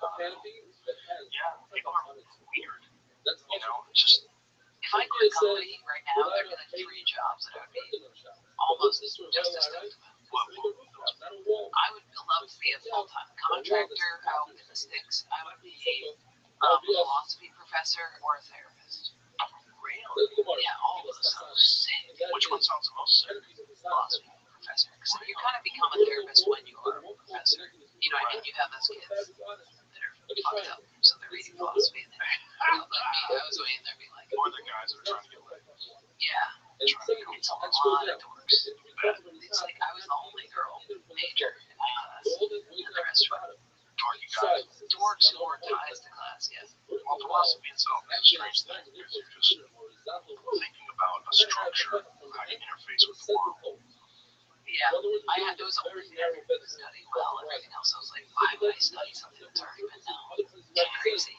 But philosophy was like, they're all just trying to figure out life. Which I was like, yeah, I get that. And none of them are correct. And they're like, none of them are correct. I was like, great. Because I would study science and they'd be like, the exact measurement of how to find out this thing. I'd be like, why do I want to study that? What's nothing new here? My favorite book of philosophy I started reading when I was, I guess I was 16. It's the book Five Rings by Miyamoto Musashi. He's a samurai who killed 60 men in one-on-one combat with swords. But he was all about the way to become a great sword fighter. So you have to be balanced. Like, you can't have any holes in your game as a human being. You have to be an artist. You have to be a poet. You have to love calligraphy. You have to be completely balanced. You have to see the thing for what it is. You can't have any bullshit. You can't have any fat. Right? We're talking about fat. You can't have any bullshit. There's no bullshit when you're sword fighting. But sometimes, do you ever feel like you're in that focus maybe in your life where you'll be like, I have all these moving parts and I have it down, and like, I recently had this where I was like, I'm oil painting, I'm doing stand-up, I have my friends, I'm in this groove, and then something will happen where I'll just like have like explosive diarrhea or something. Something will happen where I'm just like, Jesus Christ, I thought I was fucking suave, I had this shit. I do that with poker where I'd be like, I have this whole poker game on lock, and then something would happen. Like, it's almost like one of those swords that you have to have in balance is also humility. Like, you also have to be like, and I'm a person who still has a body. Right. And that, I think, is going to go sideways, always. Yeah, because I would be like, I'm going to get this flow state, and then I mess up a word on stage, and I'd be like, no, I'm an idiot, you know? So I have to keep that also, be like, you also are available. Well, that's always a good thing about stand-up. It's like, it smacks you every time you do it wrong. Yeah. You gotta do it right. It's crazy how true it is that you're only good at as good as your last set. You are. It's crazy. Yeah, that's why, like, if you have a bad set, you can't wait to get on stage. Dude, I was like, I'm doing notes at the house bomb last night, hitting Rebecca up. I'm like, what do you got? It's crazy. I bust out some I should bullshit. have hit up shit. Yeah, come tonight. Let's do it. My show. Oh, okay. What time tonight? 7. Yeah, that would actually be good. Let's do it. Let's do it. I always, dude, there's a clip I wanted to post about that's really funny about your club where I was like, get in here. There's a guy who's like, my name's Kyle. I'll carry you up this flight of stairs. I have a PhD in MMA. I'm gonna cast you up to Derek. Derek is gonna be 47. I'm gonna get in the green room, and I'm like, God, do you need anything? We'll kill people for you. And I was like, can I have some like almonds or snacks? And they're like, no, we have smelling salts. I was like, is there any just like water bottles? They're like, no, we have neurotropic dust. It's so funny. We neurotropic. We were in the green room the other day, and someone had called us like some alt-right white supremacist club.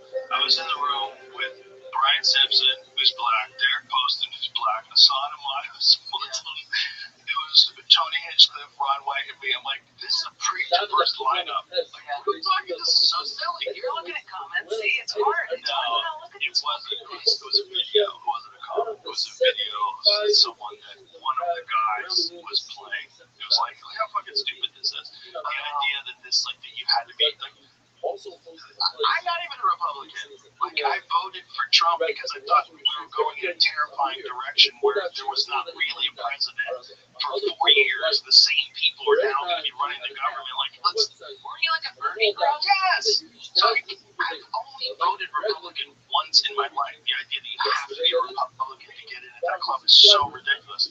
The club is filled with gay people, black people, straight people, white people, Asian. No one gives a fuck. Yeah, that true. You're just doing comedy. You're just doing comedy. Whoever you are, whatever you believe, we have tons of lively discussions. I will say, one time I was there, Jordan Peterson walked through, and I was like, you can't be here. That's too on the nose. That's crazy. It is weird. Yeah. That's crazy. With his daughter? Oh, yeah, he came with his daughter. Yeah. He's been there a few times. Yeah, he did Kill Tony. Oh, he was on it. Yeah, he was on Kill Tony. Yeah. Oh, yeah. So Post Malone. Post Malone had no idea, and I brought him on stage. He had no idea what the show was, no idea what anything was. I just brought him up there. Really? I did it twice. Once with Post Malone, once with Tucker Carlson. I was having dinner with Tucker Carlson. I'm like, you want to go by and go see Kill Tony? And then we were there, and I told Tony, he's like, bring him on stage. I go, I'm not even going to tell him what it is. He's like, dude, we're going to go on stage. And he's like, what? Oh my God. He was great. Was he good? Yes, he was funny. He was like laughing. He was cracking jokes with the comedians back and forth. Wow. It was really cool. It was surprisingly great. Wait, you're not Republican. You used to be Bernie bro. Yeah. Are you Bernie bro? I am. Look, I think the idea of socialism is wonderful. If everybody had their shit together and everybody was disciplined. Yeah. But it's not the case. And I think that human nature, unfortunately, you're going to need some socialism, though, right? You're going to need the fire department. This is one of the things that I point to all the time. People say, oh, socialism doesn't work. The fire department is an entirely socialist idea. Like, we all pay into it, and they take care of everyone's fire, right? You can't have only the rich people have a fire department, and the poor people, their fucking house burns down, and it's crazy, right? We all agree to that. But that should be the same with education. That should be the same with healthcare. Are we a fucking community, or are we not? And if we're a community, you have to take care of the downtrodden, and you have to do it because it's bad for them, and it's also bad for you. We're all in this together, so you have to have a social safety net. I believe in all that. But I also believe you can't just give people free money because then they rely on it, and they become dependent on it, and then it takes away their ambition, and then they don't do anything. That's true too. It doesn't mean you're not compassionate. I don't like either one of these parties. Yeah. I don't think there's a solution that's correct. I think you have overcorrection after overcorrection. I think you have the country goes one way, and then it swings hard the other way. Yeah, America's back, and then it swings the other way. Now look at new America, and America so tribal, and everyone's so locked into their idea that they're the good guys, these are the bad guys. We gotta get him back. We're gonna get him in the midterms. We're gonna get him in the fucking next election. It's like, it's consummated by 20 people. Yeah, sort of. It's all we talk to in comedy. It's like there's a lot of bigger people out there. But, that's that old expression, I forget who said that. We brought this up before, that all criticism is the tragic result of unmet needs. Oh, yeah. It's paraphrased, but there's a lot of that there. There's a lot of like, Jordan is like, why is she a fucking like, I don't think you should do that. She hopefully wants to see her do good.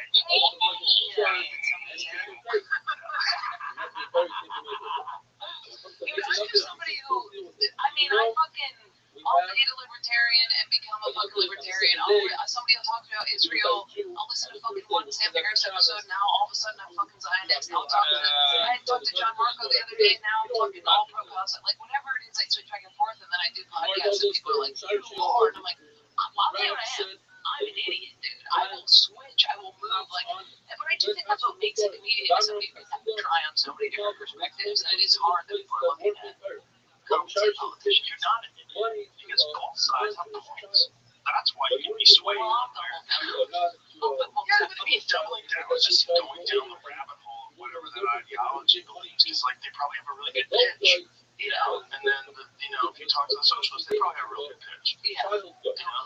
It's just when I double down in a way that's like, I'll be like, this thing's fucking bad, and then the next time it's actually it's pretty good. Like I'll stop eating meat and be like, anybody who eats meat sucks, and then somebody be like, you want to buy this burger, the iron has me, and I'll be like, fuck cows, dude. Like I go too hard in the pain on both sides, and I remember in college, these girls would bully me. And I remember being like, why don't you guys like me? And they go, you just have too strong of convictions. And I was like, oh, interesting. I always thought that was a good thing. And I think for comedy it is to be like, you get up on stage or you do a podcast and you go, what if I just try on this idea hardcore? And that's like an interesting thing to do as opposed to be like, well, I think like, there's something about comedy just being like, what if this is the truth right now? That's an interesting thing to say to someone. You're too strong with your conviction. I'll never forget that. I will never forget the girl who said it. I'll give you an example. It was just, I would talk the way I talk, where they'd be like, I'd be like, women need to stop wearing dresses. High heels are ridiculous. Or I'd be like, men need to do this. Or women, or I'd be like, I'm going to go ahead and say, diners need to go, like whatever it was. I'd be in or out on topics immediately, and they'd be like, you're just like too intense with your thoughts. I'd be like, yeah, totally. This is like why it would be bad Nazi Germany. Hopefully it would be okay. I know it would be like, wait, no. It's crazy. Well, there's got to be some sort of a psychological reason why all those people went along with that. Right. They went along. I think a lot of it was, just kind of dissociation, right? Well, there's a little bit of that, but then there's a tribal mentality that kicks in. Like there's a default switch that happens to people. Yeah. And in this country, you saw a lot of it during COVID. It was like the vaccinated people were hating on the unvaccinated. They should have their children taken away, like put them in the camps. Like, do you hear yourself? It's so weird because it's such a different. Like I was so many anti-vaxxers. Like they were my friends. But I was like, I'm getting vaccinated because the number one thing that's important to me is comedy. I don't know what if the vaccine gave me long COVID, if COVID gave me long whatever the fuck, but I just have to perform. That's if my health comes second to long COVID. Bro, my shit is I can't like those Ubers that have those smelly trees. I get migraines like because my smell is fucked up. Your smell is fucked up. Like if you have deodorant that has like chemicals in it, it's rancid to me. Really? Yeah, and so many people were going That's your long COVID? You just smell things? It's bad though. I don't think you can call that long COVID. Long COVID? Yeah, long COVID is people that are exhausted and they have like heart palpitations and I got a synapse off. Sounds like you're just gonna upgrade in your nose. I did get it. Yeah, it sucks. If somebody's wearing cologne, I'm like, I gotta go. Perfect. Yeah. I was like, you got a wolf nose. I got a wolf nose. Yeah, that's great. Some people don't. Change the way you look at it. You're right. Yeah. I thought I had long COVID, and then I stopped eating sugar. I thought I had long COVID, and then I stopped eating candy, and I was like, it's crazy. When you're a kid, extra shit. And I was horrible candies. I was eating. I was like, long COVID caused altered smell or parasomnia, where things smell distorted, foul, or different than they used to, even if the initial COVID-19 symptoms have passed. So did you get this after you got, like, when did this start happening? Did you get COVID? Yes, I got vaccinated 6 times. Of course, I just said you got vaccinated. You didn't get vaccinated, got it once or twice. Really? Yeah, they fucked you. They fucked everyone. They fucked everybody with that goddamn stupid thing. I got it hard. See, I'll talk to you about this tomorrow. My little mom will be like, the vaccine is good. And I'll be like, yeah, mom, yeah, I agree. It's a long conversation. It would take a long time to explain what was wrong. But it all boils down to the same thing that it always does, which is money. They distorted the facts. They distorted the research. They distorted the efficacy. They distorted what it was actually designed to do just because they wanted money. That's it. Oh,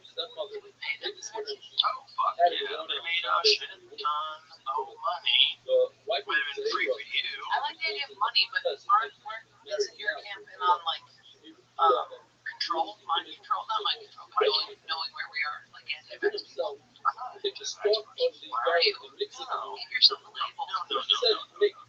I believe that all medications should be subject to scrutiny. They should all go through rigorous double-blind, placebo-controlled trials to find out what the side effects are, what the efficacy rate is, what's the real facts behind it. Just lying on that. But this is why. The problem is pharmaceutical drug companies do their own research. Not only do they do their own research, but they do their own research that they hide.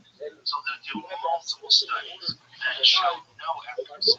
And then they'll rate one study where they can show just like a little bit of improvement, and then they just sell it. And they start going with it. And they've done that before. They got sued because of Vioxx. Vioxx killed 50,000, 60,000 people in internal emails. The pharmaceutical drug company was saying, we're going to have these problems. They listed all the different things people want getting clean strokes. We're going to have these cardiovascular problems, cardiopulmonary problems, but whatever the wording was, I don't want to look at the quote of it. But it will be good for us financially.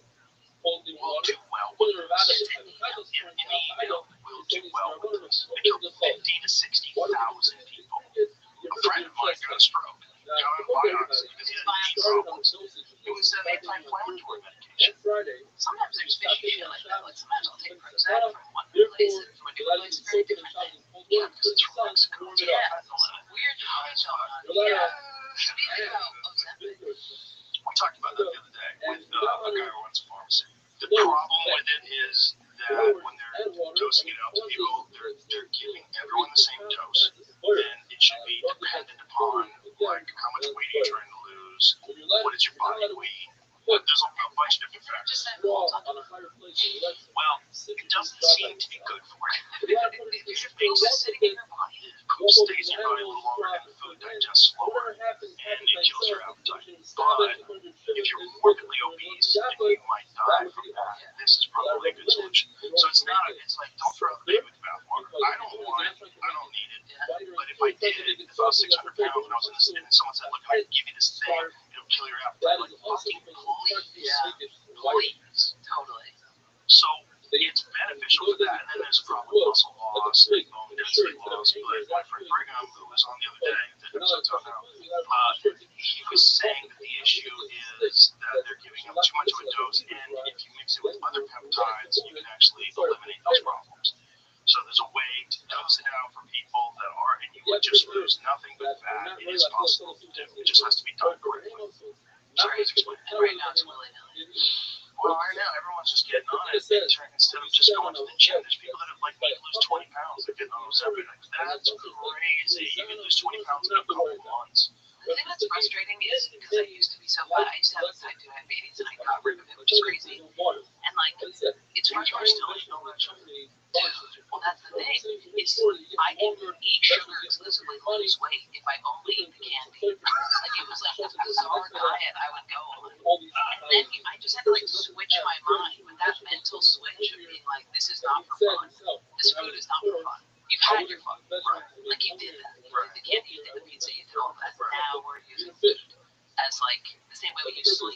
it's like I feel better when I get 8 hours, right? And once you do that switch, it feels like things click into place. So with people on Ozempic, I'm like, if you could just get that turn of your brain, it would help so much. If you could just, it does feel like a switch. You have to think about what you got to go through with acid. Right. Now imagine you're 600 pounds and you eat candy for 3 to 5 years. Yeah. That's, it's a big switch. It's a battleship. Yeah, you can't just fucking, recovery, I'm gonna turn that motherfucker around. Yeah, I know. That was really into that. Unlimited sugar, restricted protein, that would be a good thing. What's the good about it? It's literally, I swear I was paying attention to it, and I was like, there's no way you're saying this is candy. It's not just candy, but I thought he was fucking around. And I was like, fruit, but he's like, if candy's all you got, it's not the worst thing. But it's low protein, right?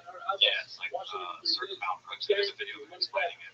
So he weighs 95 kilograms, which is what's that, like 245 pounds. Yeah, but he was just like, it's like 207, 210, he's gonna get under 200. Does he have a face? Can we see his face? Oh, his hands are good. Good looking guy.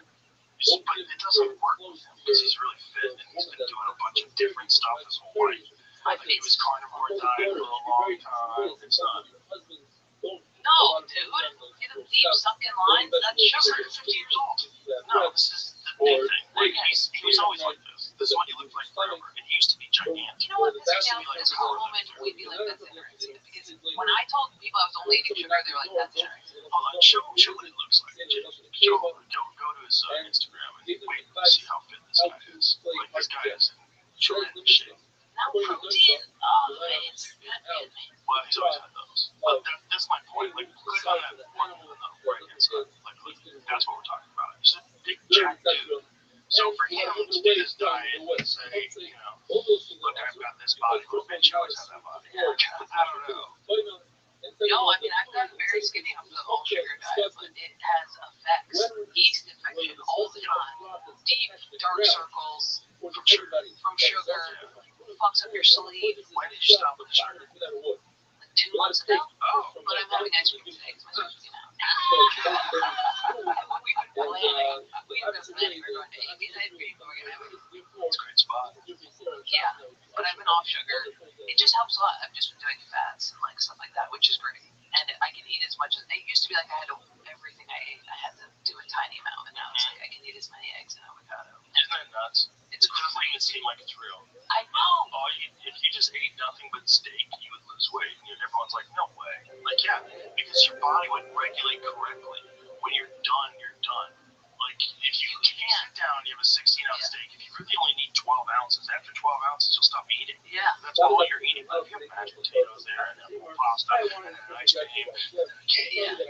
Try eating cake after you eat a whole avocado. You're like, like you don't. The fat gets you. It's so crazy. But also, your gut biome switches, and your gut biome doesn't crave sugar anymore. It's that candida. The candida is what I did. The candida diet. Every time I got my period, I had yeast infection, and then it was just I was itchy, and I was like, "What's going on?" And I was like, "I had brain fog," and I ChatGPT'd it, and it was like, "Oh, you're riddled with candida." And I was like, "Oh, I'll try the diet," and then I immediately started thinking faster, and it was not itchy at all. Isn't that bizarre that your gut biome has an effect on your personality? It's fucked up. It's fucked up. Well, we are a ecosystem. We want to think of ourselves as a person, but we're really like a life form that houses life forms. Yeah. I think it's because our control panel is up here. Makes us think that we're this like unit that we can fuck with. Like I think if our eyes were here, we would maybe be like, this is a whole collective system, but this fucks us up. Like I was watching this fat, huge, tall guy eat an ice cream cone the other day, and his arm was like this, and he was like 6'7", he was just licking it. And I was like, it looks like this little man is eating this ice cream cone, unbeknownst to this giant body. Like it looks like this little guy's just riding this big guy. And I think that if we could just slide this fucker down. Yeah, body awareness of what you are as a whole. But that's also a lot of people don't do anything with their bodies. So their body is just like a truck they drive around. Right. And we do have a mouth. I have a vagina, which is a mouth. You know what I mean? We have the fucking core face down there. There's great. The uterus is a fucking other head. And the gut and everything. We just don't have eyeballs there, so we forget about it completely. I think so, yeah. It's a fucking whole thinking thing. Your gut is freaking always crazy. Definitely thinking. Your heart thinks too. There's neurons in your heart. But the serotonin in the gut and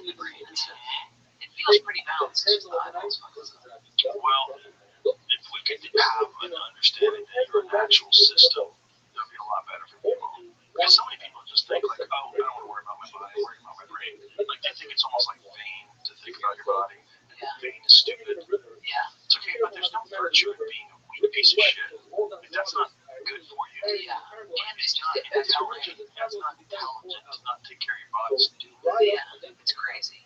It is, yeah. And the second I stop working out, it is so weird how much pent up energy, and then I'm like lethargic, and then I have to eat sugar, and it's fucking crazy. Also, you start getting anxiety. You're like, you start Yeah. Anytime I participate in self-deception in any way, it bleeds into everything.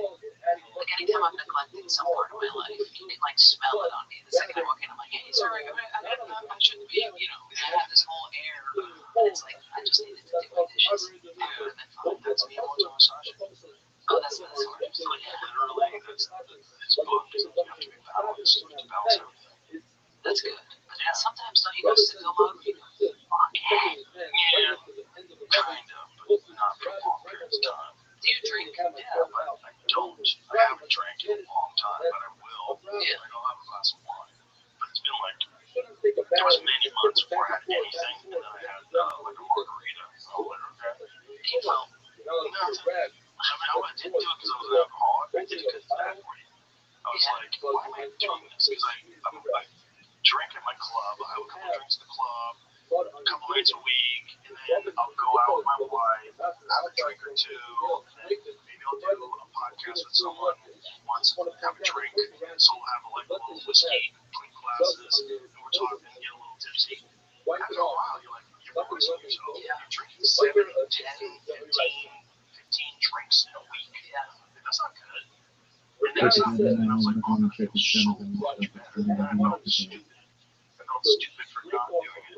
I did the same thing. I'm a sugar addict and a love addict. I'm not an alcoholic, but I was like, I can't be having extra sugar where I don't need it. Oh, that's eating so much candy. So you got on alcohol because of the sugar. I had to choose. I was like, it's really sugar. I had to make the decision. And I was puffy all the time. I couldn't stand the little puff. That's not good either. Yeah. And then you have a glass of wine because you're like, I can cheat, and I feel like just like totally retarded. Instantly, right? Yeah. Because your body's not used to it. Yeah. So I was like, well, this isn't that fun either. So it's not good. Yeah, I think a lot of people now that I think ever before abstaining from alcohol. There's just a study recently about young people. Well, alcohol consumption in young people is down by, what was the number? So I think it's something crazy, like 25%. It's because they're not having sex. Like in Gen Z. That's Harlan Williams' Snake. I love Harlan It Williams was so much. I love it too. It was on the table when Trump was here. He got so happy at his snake. So he had that snake in his pants the entire time. He was doing a podcast and he told me, hey, you got a tapeworm? And then he named his tapeworm Dimitri. And I'm like, you have a worm? Yeah, you're a worm. I picked it up. And it just, it was a gag. And at the end, I was like, no, the worm's coming out. Reaches in the end the whole time. He pulls out this fucking snake and he puts it on the table and it's been there ever since. So when I had Trump on the podcast, he was so happy that Dimitri the snake was on the table. Yeah, it's a little snake man. That's awesome. That's such a that's crazy. Harlan was talking to us about Rocket Man and how they didn't put out Rocket Man because there's a song in it where he imitates being Chinese. Like he does it with everybody. He does it with German where he's like, in the world. And then he does a Chinese accent where it's like the Chong Chong, right? And they just like buried him. Like that came out with Tarzan. And they buried the shit out of Rocket Man and let Tarzan like take the. And I was like, I looked it up. Tarzan is like based off seriously racist the original story. Was it really? Yeah. Which is so interesting. Like Rocket Rise Bros, The original Tarzan. was it Tarzan? Is Tarzan the one where it's like, yeah, Tarzan, look up Tarzan racist. It's like, So from the original book. I think so, yeah. Like the original. What was it? Story. Yeah. White guy lives with the chimpanzees and figures it out. He lives stage, but becomes a king, of course. Yeah, but I think even before that, it was more racist. This was a Google. This could have been one of the things. I think I'm really common books. I've seen movies. I never read Tarzan. And Edgar Rice Burroughs novel. No, I never read that. I think it's funny that. This could have been me Googling and finding it and being like, see, Rocket Man getting married. Rocket Man is so good. And if I had seen that as a kid, I would have been so stoked. So we have some Harlan's comments. Yeah, it's first. So it's his first movie, and he's so good looking, but he does all these voices for different nationalities. And it's such a funny scene. And 1997. Yeah. I don't think he was in it. I didn't know about it either. We had Harlan on the pod, and Ian was like, I'm obsessed with this movie. So then Manny had watched it, and it's like the best. It's like exactly what you want your kid to see. It's like the doofus who makes it as an astronaut because he's smart in his own. But they fucked up the Chinese people. It was the one accent that they made fun of. One accent. He did all the other accents. I don't get that. Why is that the one? Bizarro time. It's very weird. Very weird time. It's also funny because Disney was like, yeah, the scene goes in, we approve it. And then they were like, wait, actually, it's not. That's fucked up. Well, people approve dumb shit all the time. Yeah. Fear Factor, they approve people drinking cum. And that's what the show gets. Dude, I was obsessed with it. And piss. I was about to say, did you ever watch it again? I'm like, you're on it. But those people do not. I used to think they were like hot people. They're like trash. Little trash. Like growing up when I was watching it, I was like, oh my god, I want to grow up to look like her. And then I look back and I'm like, this is white dreads, crazy lunatics. I was obsessed with that show. Well, they made them drink cum. But it's wasn't it bull cum? It was donkey. Oh yeah, donkey. Donkey cum and donkey urine. They would play horseshoes. Sperm. I think we said sperm. Don't work. Yeah. And they aired it? Well, not really. See, that's what got the show Imagine canceled. drinking the cum and not having your episode aired. No, people drank the cum and didn't win. The cum is not a problem for me. I would have drank the cum. Would be more of a problem. Urine, fine. For me, it was the spiders in the mouth. The gals chose the urine over the cum. Or the cum, rather, over the urine. But oh, yeah. Guys would rather. Yeah. Hilarious. I think it's donkey juice. The episode's called Donkey Juice.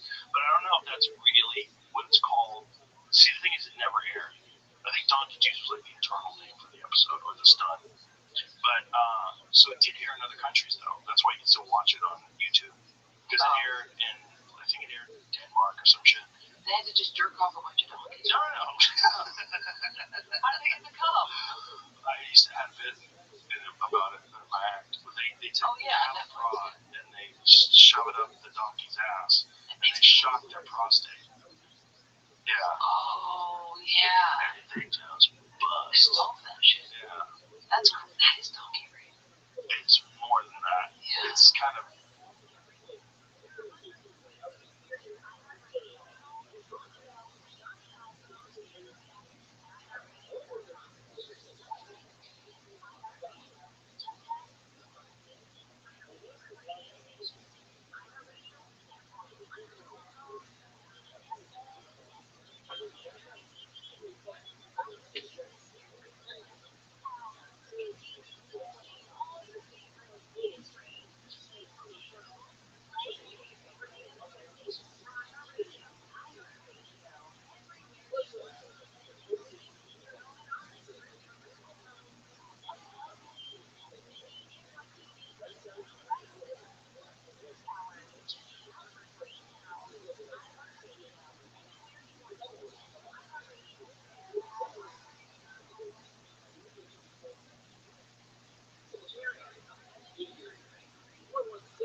always assumed that was fake. Oh, no, it was super real. Yeah, 100%.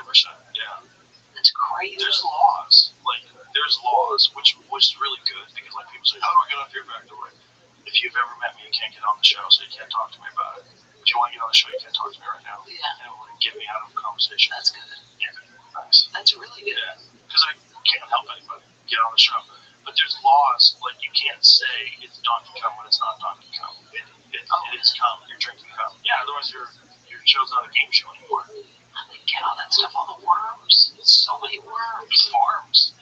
Worm farms. Oh, yeah, for me. Yeah, and then cockroach farms with the people that eat cockroaches. You have to put them on a specific diet for X amount of time before they're allowed to be consumed by people. Yeah, you can't just have meat and garbage and rotten meat.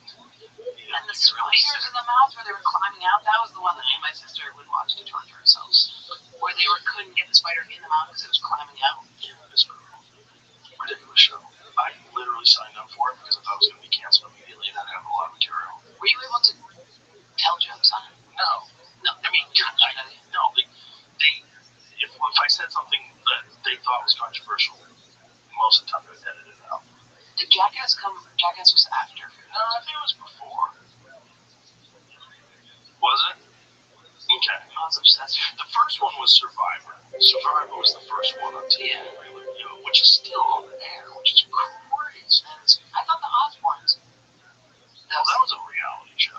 There was ones before that, right? There was Totally Polly. That was kind of a reality show. Oh, okay. But Totally Polly? Was that funny? Oh, sure. Yeah, he had like a very famous MTV reality show. Totally Polly. Where he just fucked around. Just travel around, met people. This is a reality show. But like, I'm not wrong, right? Wasn't Survivor the first one of those kind of shows? Game show? Like a game show, but a reality show. Reality game show. So, I mean, it definitely caught. There's that wave that came out around the same year as like American Idol. What year did Survivor start? I think it was like 90s. Yeah. So Survivor was the first one. That was the big one. I just can't believe it's still in the air. That's nuts. Was Fear Factor 2000? Oh, so it was only like a year before Fear Factor. Fear Factor started in 2001. They're gonna do a new one now. Who the hell's hosting it? Wait. Johnny Knoxville. Survivor? No, Fear Factor. I think there's a new Fear Factor that Johnny Knoxville's gonna host. That's awesome. So it all comes full circle. And you hated it? No, I didn't hate it. It's just like, it was a job. You were really sweet to the people. I was trying to be. You're very nice to them. I try to be nice. I remember being like, that's a comforting, give me a good acid, person to trip acid. You know what I mean? Maybe that's how you got good at it. I mean, that's a fucked up trip to be like, you're gonna put these fucking things in your mouth. There's that, but I would also, some people would be scared to do a stunt and I'd be like, look, we have to make money. 100% do this. Stunts, people that have never really completely challenged themselves and not sure of where their boundaries lie, they get really scared when something new and crazy is about to happen. They get overwhelmed by anxiety, and you can get them and they go, hey, listen to me. That voice in your head telling you not to do this, fuck that voice. You can do this. And when you get done, you're going to be so happy. You're going to be so happy. But you just have to do it. It's not going to be nearly as bad as you think it is. Just force yourself to do it, and you can do it. And they would do it. Yeah, so like, when I was a kid, from the time I was like 15 years old, I was teaching martial arts.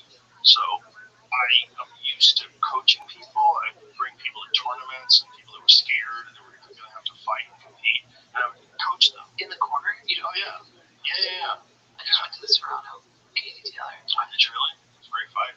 Dude, can I say I am straight as they come. But Katie Taylor, man. You get some of that? Dude, I just think she's the most attractive woman. The way she goes, and I fight for the Lord. And she's like, dude, when they're all fucking brain fucked afterwards, and she's like, I just want to go ahead and thank everybody for coming out.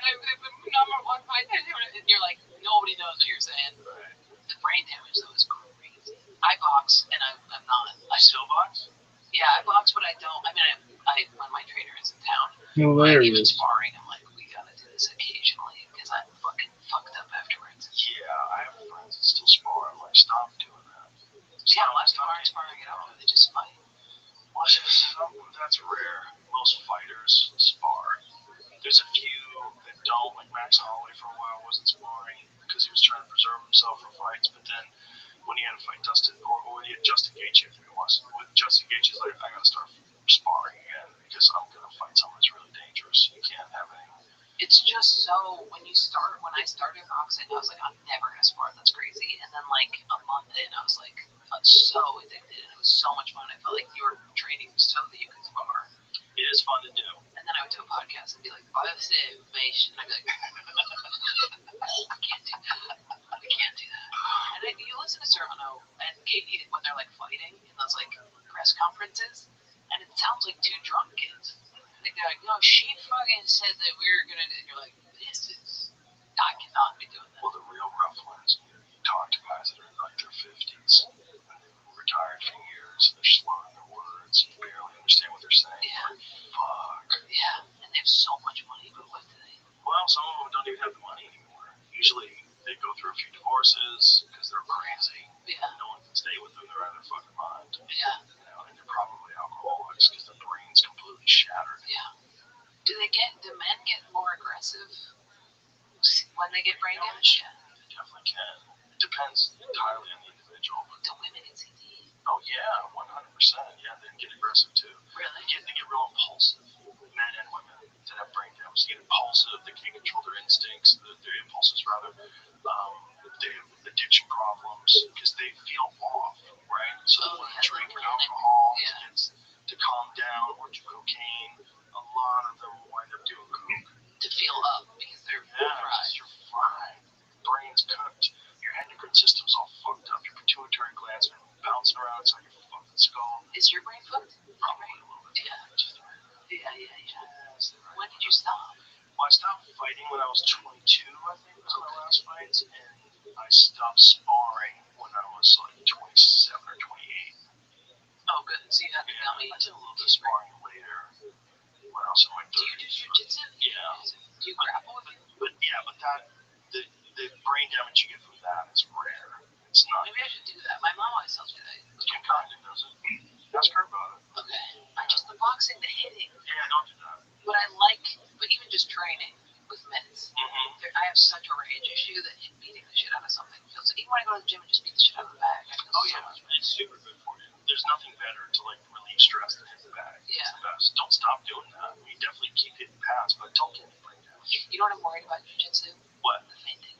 Because you're gonna get choked out. You're just gonna black out the moment someone even comes close to choking you out. Yeah, if anybody does something like rhythm, getting any artery stuck in a triangle, you're just gonna fall asleep. And they're gonna be like, I did a good job. Yeah, totally. I have friends that do it, and they're like, yeah, and then my bone was up against mine. I'm like, I'm not doing it on it. No. Yeah, talk to Kim. It is rough, but it's super addictive. Once you do it and you get used to it, it's very addictive. It's like you're playing a puzzle. It's a game. Yeah, you're playing a game, and you get better at the game the more you play it. Okay. You know, the game is getting somebody in an armbar. Right, but the armbar is all of it is slightly representing breaking them, right? Oh yeah. Yeah, that. You have to tap. Okay. You have to tap so your arm doesn't get broken. The idea of overextending somebody's body part is brutal. It is brutal. That's so gross. It's brutal. But it's fair. But I think that it's useful skill. Very useful skill.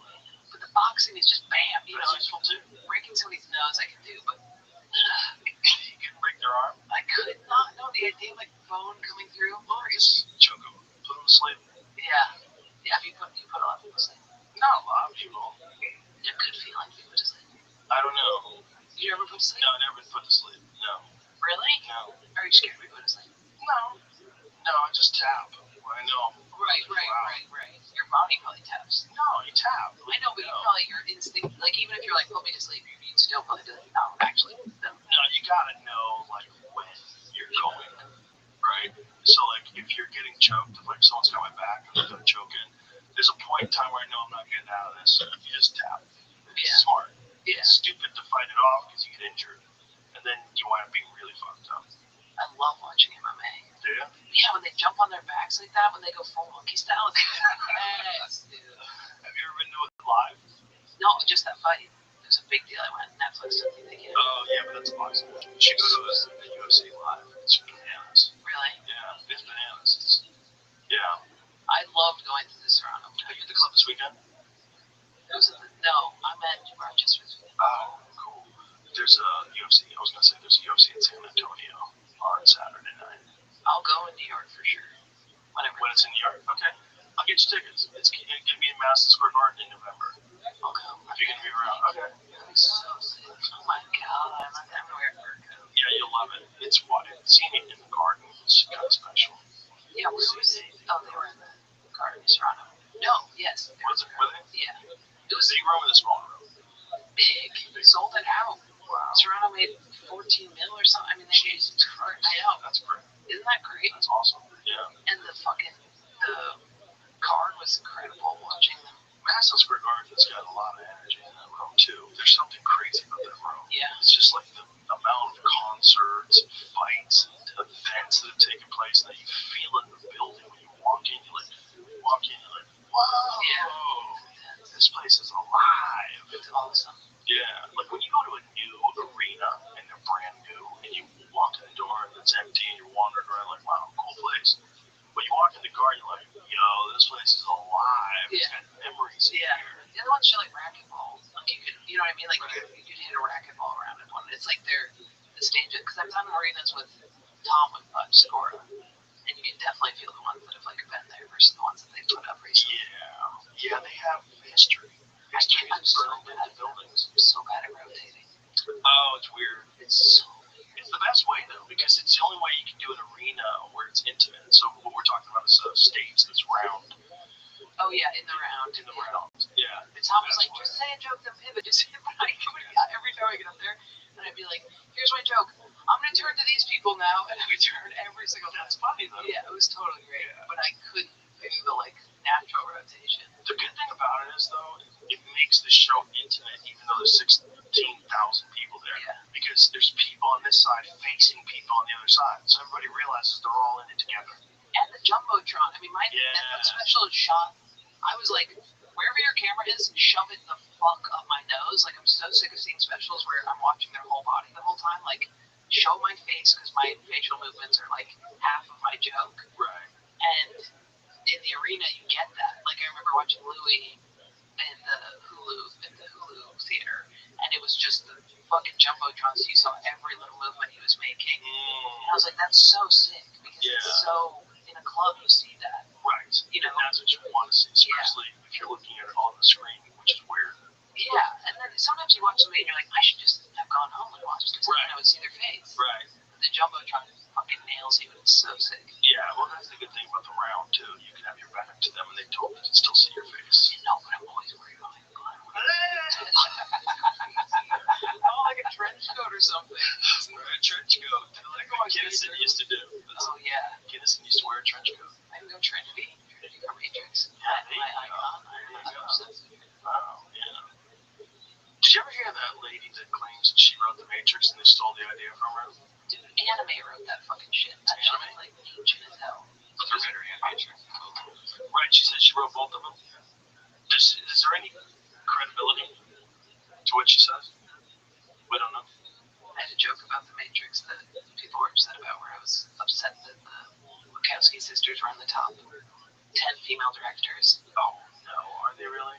Yeah, because I was like, if they had come into MGM as sisters, being like, we want to pitch a movie, like in the 90s, like, we want to pitch a movie about a guy needing a simulation, they'd be like, how would you simulate my dick in your mouth? You know, it's not like anti-anything, but people still got mad. But yeah, that joke is, it was one of my favorites for a while, because I'm obsessed with The Matrix. It's my favorite movie. It's a great movie, and I think we're about to literally live it. Yeah. Well, real close. I'm in the camp that everything's fully retarded. They just told me a lot on Twitter that AI is going to help things, not hurt things. I would like the record to state that this is my theory, because I think it's going to be proved right. Do you think that AI is going to help people not hurt things? Yes. Oh, that's interesting. How do you think that that's going to happen?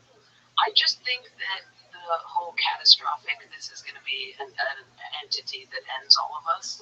I don't think it's going to do that. I think that maybe I'm just looking at the positive side, but I think it's such a smart piece of technology that was so in the works the whole time to be made that it's going to help us solve problems. Like, I think humanity knows it has been trying to create somebody that can work on a supercomputer level to solve problems faster and more efficiently. Yeah, that's definitely the best case scenario used for it. Right, but the corporations are evil. Yeah, the problem is they've already shown that these large language models can be programmed with ideology, right? So did you ever see the disaster they had with Google Gemini when they first launched it? Where they said, show us images of Nazi soldiers, and they had multiracial Nazi soldiers. Yeah. They like an Asian one was a Nazi soldier, a black woman, an Indian. They had a Native American lady who was a Nazi. Yeah. That's not real. Okay, so your ideology, by making everything diverse, you distorted history. Like, so your ideology interfered with truth. Okay. But So all that means we it's do that, we take down all the statues. but we're not supposed to be this large language model. This large language model is supposed to be eventually super intelligence in artificial form, right? So super intelligence wouldn't do that. They would know that Nazis were German, and they were, it wasn't Nazis that they asked for. They asked for German soldiers, and then it gave people one color, which 1943, which would have been Nazi soldiers. Yeah, why even getting all technical? Well, you're asking a large language model to do something. I know, but it did show German soldiers that were wearing Nazi swastikas that were multiracial. I'm just saying the question had to be specific. What you're talking right? Okay, fine. German soldier, which happened to be Nazi. I heard them with the music stuff all night. You have to be very specific when you want. You don't think there's any possibility that it could be something that we have control over, not control, that we have control over, and if we use it for, like, don't you think we've always been?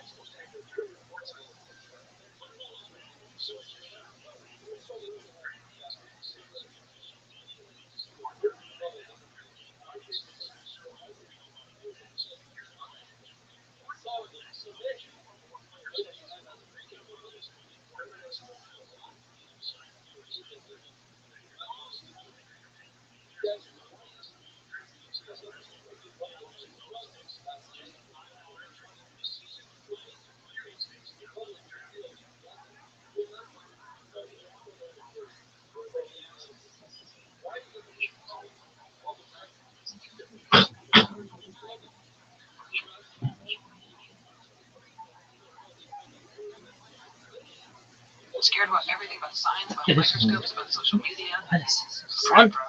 Yeah, I mean, they were terrified when people first developed trains. They thought people's bodies were going to explode if they went over 35 miles an hour. Yeah, for sure. This is the human error removed is sick. Those Waymo cars are sick. The doctors using ChatGPT, they're doing such a better job. Yeah, no, there's definitely a lot of pluses. The problem is control. It's always the problem. And every person that has an enormous amount of power should be carefully scrutinized. And the kind of power that you're going to have if you are in control of essentially a digital god, like, it becomes a problem when human beings are involved. Now, if they become completely autonomous, then you have a problem with us being irrelevant.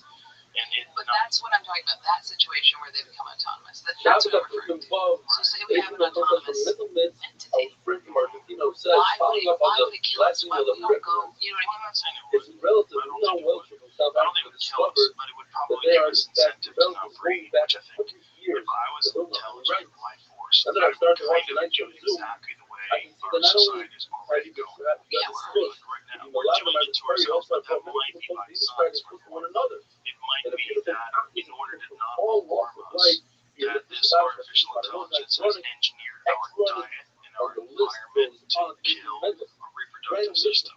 And it's already doing it. It's doing it in a very innocuous way with microplastics, and it's doing it in a way where we don't even know what's happening. And it's just happening. At the same point, it could be like, hey, what if we actually perpetuated the species and got it back to life like the pandas? I don't think that's going to happen. I think what's going to happen is we are going to become hybrids. We're going to become a cyborg, like a real legitimate cyborg. Let me first of all. Oh my god, give me the freaking parts. I fainted blood. No more blood. Make me a cyborg. I'm happy. I love metal. I love scrap metal. I love cars. Make me a fucking car, dude. I hate this gooey thing. I don't know what's going to happen, but do know it's as the one time with you. That's to be a new thing. right. The one thing that did freak me out was the guy the other day. But to make a hole in the side of the barrel with a spear, that's the setup for the copper. When I realized that, then I was like, oh shit, I was going to take it in. That's awesome. All of According the to the Talmud, information. does not make the There's a lot hole of people who in the are box itself. which is And like, according to Yehuda, you at can. one point, Says you're the like, oh, well, if you make the cool, hole new technology, directly and above, then you're like, where yeah, but dirt can still come in. people probably So don't you even come say it's know not they're the getting best hole recorded. in the world and it's water. But if you do the hole Look to at the this. side of the hole, according to everybody would be us. Rabbi says no. The machlokes is when you make the hole from the side, when you make the hole directly above, everybody agrees that's water. To make a brand new hole in a chavis, in a barrel, it's also because it's sake money.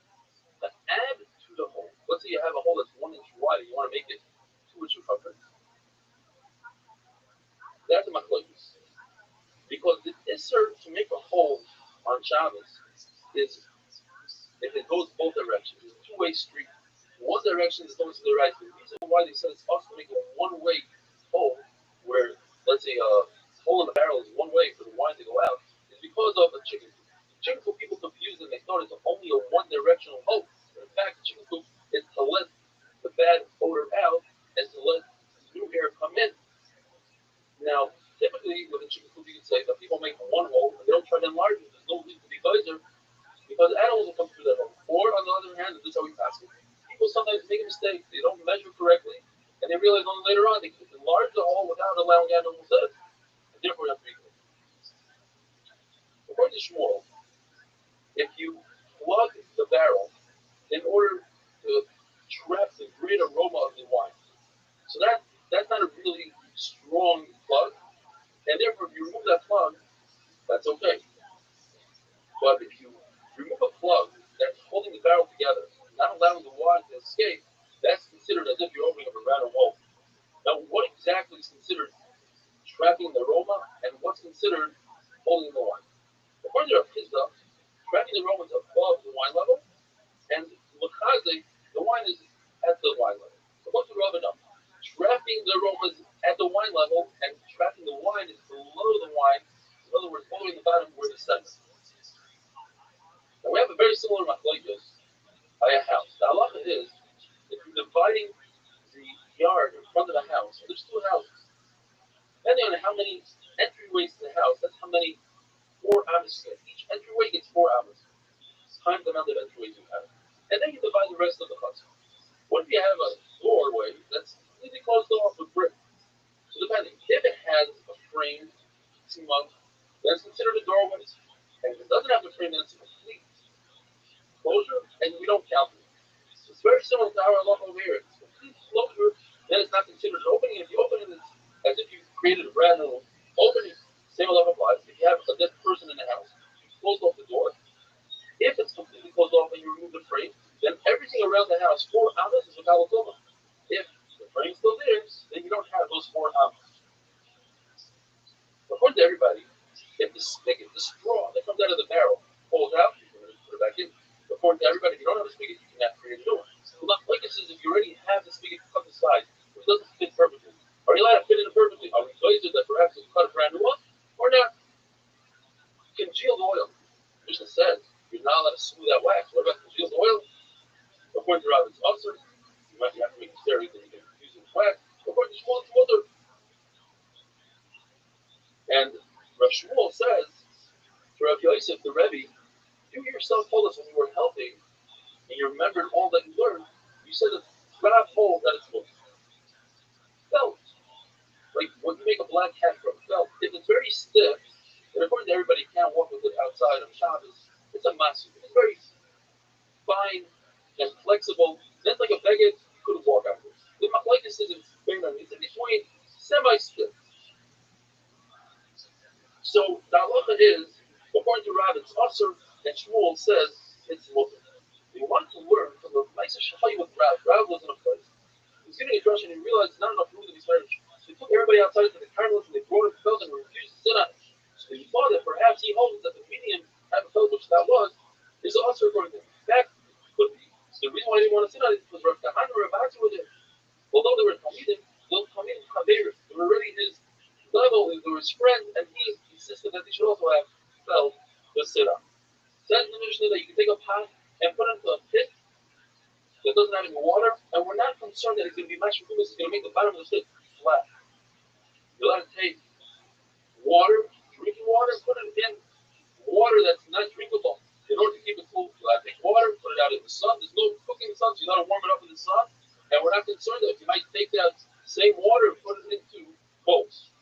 What if your clothing falls off into a puddle of water? You got to pick it up. There's no concern of carrying it enough.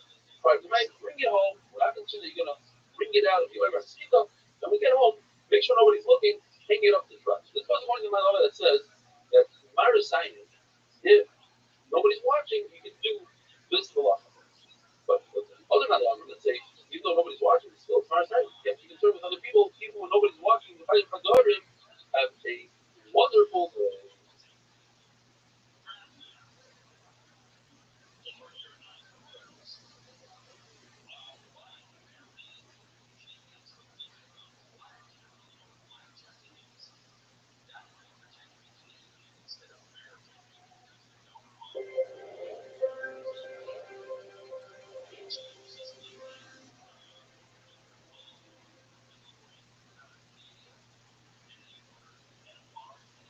Shabbos that come from Zion Shading comes from the famous Chazan, Joe Parkins from Melbourne, Australia, who happens to be hosting one of the 100 locations of the worldwide Shema Shabbos in Melbourne. And he says this year was a very sad Yeshiva. He had a sit on the floor in the shul, and not a single soul was there. 1,200 and then he remembered that during one of the shurim was saying Rabbi, and he's inspired on the spot to see beautiful musicians of Rabbi, they do email things for hosting. I love it is, if you have dust on your phone, and you're not good, you wouldn't walk out with something like that. Or it's new clothing, flat, whatever the reason is, and you shake off the dust, it's tight, tacos, this is very right. One of the stories, who walked in on the doctor, and he's shaking off the dust, and says, what's going on here? He's a hell of a shot, and he's still worried. Where are these clothing with the dust? He says, we don't care. Very simple story. Rabbi wanted to give her a business hat and had a lot of doing it. The baby, she walked up and said, it's not about take it off. I'll wear my hat with you. The other says, you wear a towel, you put it over our head. And the rest of it is just folded on the shoulder. This is their right. So you kind of how people walk out like that. That's not how people walk. The same thing, if you take money, you fold it in some sort of linen and carry it like that. This is the right zone. If you take a kerchief, put it on your head, don't put it on your shoulders, that's normal for a kerchief. And his mother working on the son of the Lazar, or it tells us that the Kiva, he worked for many years, by 3 years, by Lazar, and the reason why he wasn't in pain is because he made a measure against Brooklyn. So Brooklyn would walk around with this kerchief, but he had a string tied to his fingers, and he falls out, he later is the right, and you don't have to worry about it. With a kerchief, you don't have to tie, you just do it as is. Tomorrow, it's possible to make the margin gutter under the floor, meaning the bottom of your coat, don't fold it up so it looks like a gutter. However, the word tells us to your side. If you go into this gutter, temporarily, just since you look good, it's okay. If it's permanent, then it's awesome. Some say that Rabbi himself put a talus on his shoulders and hung him and told him. But the Rabbi said it's awesome, and put it on his shoulders, and it's not question that who's Rabbi, maybe you ask this question. The mission tells us that it's mutter to bathe in the hot springs area, not so much so with a hot tub in a cave, but the point of the mission is that a single person is permitted to use a towel to dry himself off. But you should not take the towel even if it doesn't have much liquid. 10 towels, you should take it home. We're concerned you might squeeze it or be under it. However, 10 people use one towel. In other words, there's a lot of liquid in there. We're not concerned. We remind each other not to squeeze it. According to Rabbi Shmuel or Yochanan, says 100% mutter, take your towel home. That's what you see today. People carry the towel up to midnight Shabbos morning. And if it's also take your towel home, or you take the towel, you put it in the shelf, you have to give it to the mikvah towel. It's also that you use towels over and over, so squeeze it out and give it to this person. It's mutter to take a shower on Shabbos, even with hot water. Of course, remains also even in cold water. Whatever you make,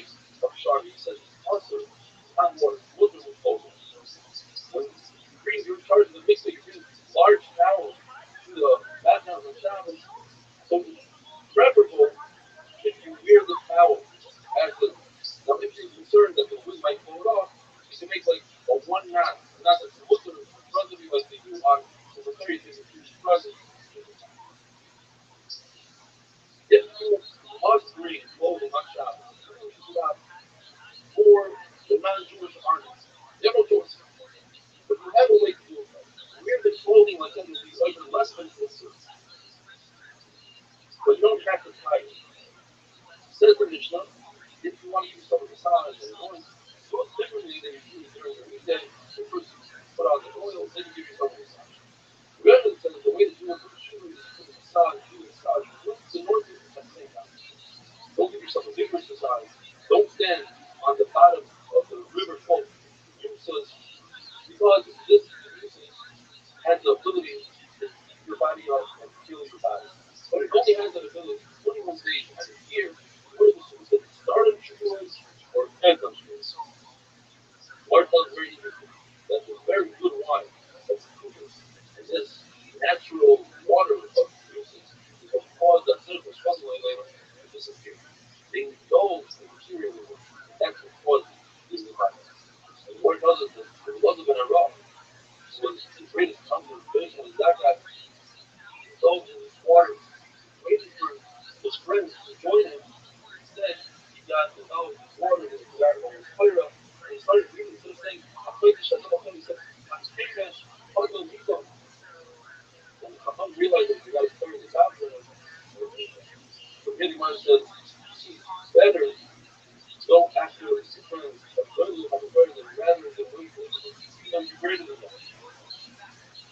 Don't scrape your skin with the rhetoric of who scrapes off skin, it says, if it's mud or waste, then of course you take it off on Shabbos. Says the Mishnah, don't go into the heart, this river, or Shua, but the term you might slip on the mud on the bottom. Says the Mishnah, do not do apathiza, which means overjuice vomit, and that's what medicine, but without figuring out what caused that, and the numbers of we say that causes a consciousness. You're allowed to swaddle a baby on Shabbos. The mission says it's also meaning you're not allowed to sweeten the health kids. But let's do the first day after the baby was born. I mean, what was the day?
Bullshit.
This is Athleticism. Yeah.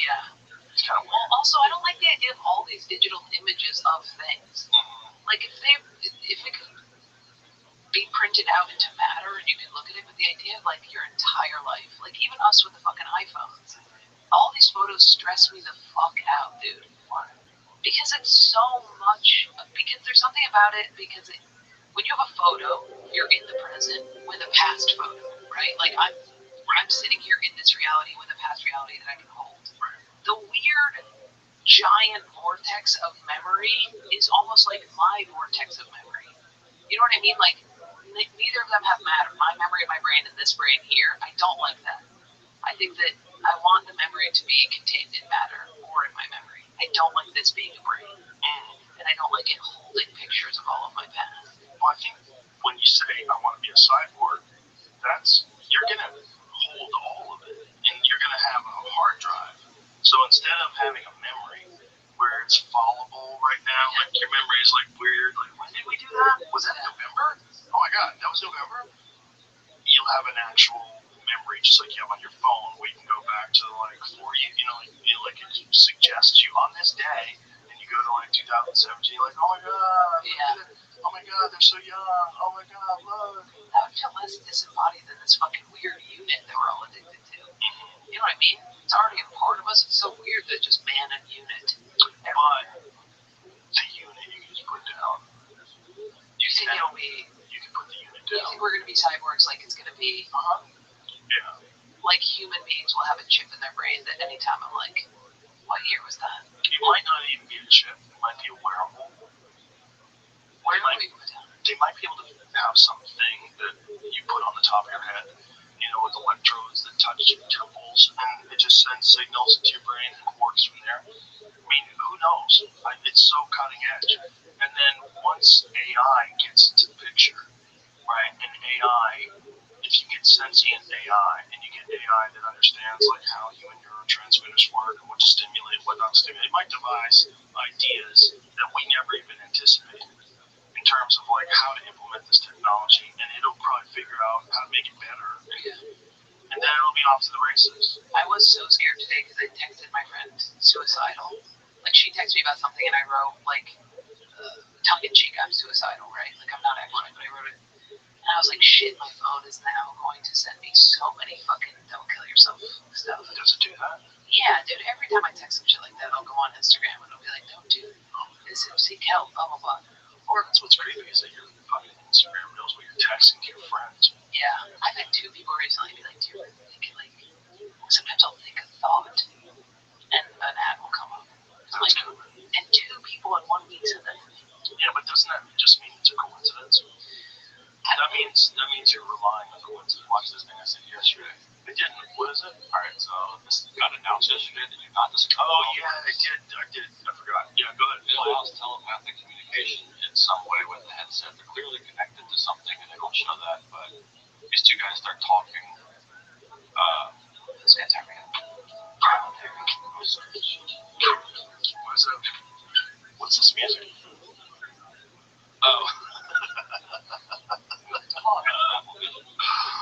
The Apple Vision. So this one is actually translated. Let me go back. These 2 guys are talking. No way, these jets just have the telepathy tapes on. It's showing like they're trying to have a communication about food.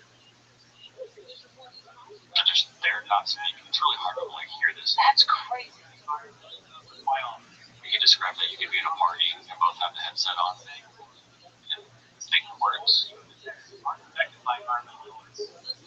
Alright, these fuckers have to be stopped. This is too crazy. Now you're different, right? Yeah, that's not okay. I like you swing one way or the other. No, fuck that, dude. These dorks in fucking coffee shops on Twitter. Alter ego to go to give you a travel tip, and it translates that into Hindi.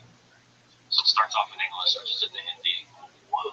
And the weird thing, which was good, just described, they don't talk about how this works yet. They literally just like put up a video on Twitter yesterday, like if you want more information, go to our website. And so you're describing like if they have a way to get brain waves in some way. Alright, yeah, I'm out on this. Especially when I see the kids that are doing it, I'm like, these kids are just fucking dorks who are getting so far. They're gonna look like aliens. This isn't like the agents from the Matrix. People with big heads. Yeah. That's what's gonna happen. But if it was the agents from the Matrix, like some attractive men and, you know, sunglasses and suits, I'd be like, okay, what you guys have planned is probably better than reality. But those fucking dorks being like, this is what we're doing now. I think no matter what we do, technology is going to keep moving. No matter what we do. China's going to do it, Russia's going to do it, everybody with power is going to do it. Anybody that has the resources, they're going to keep pushing this technology. And if you just think, where's it going? Well, it's going in that direction. You're going to become a part of some fucking giant hive mind. Yeah, we're all going to be sharing thoughts together in some bizarre buzz of information that we all suck from. Yeah. It's going to be real weird. It is going to be weird, but then you could have the unpluggers, which would be nice. Well, that's what it's going to be when you go to the club and put your phone in your underbag. Talk some shit, do stand-up. Yeah, totally. Well, I think it's one of the reasons why people love going to a comedy club now. And especially when you make them put their phone in the underbags. Because it's a game changer. Oh, absolutely. You can actually pay attention. You actually focus. You're there. You're living in the present moment instead of constantly checking your tweets. People, you know, it's an addiction, man. And it's a new one. Right? It's one that didn't exist for our parents. They never had to deal with it. And we're growing up with this very bizarre connection to the whole world. And a lot of it's negative. A lot of it's negative. It's also manipulated. A lot of it's bots. I guess I'm hoping it also gets so bad it gets better. Like, I'm hoping that, not to use the Matrix again, that there will be a point where you can be like, I'm disconnecting for everything. Whereas right now it feels like we have to engage with it. Like, it would be nice to get to a point where it's like, are you on or off? I'm off. And you're like, oh, okay, I won't try. Do you ever just disconnect your... Yeah, when I go to my house, yeah. Totally disappear. Yeah, that's good. Yeah, and I just put this... I have, like, a safe where I lock my... Oh, good for you. That's on my phone and lock candy. Candy and your phone, the same? Yeah. What's harder, candy or the phone? Candy. Fuck the phone. Candy rules, dude. Candy's so good. The phone sucks. It stresses me out. Candy fishes. Those are my favorite Swedish fish. I just had a real one from Sweden. Sweden. Most of them forgeries.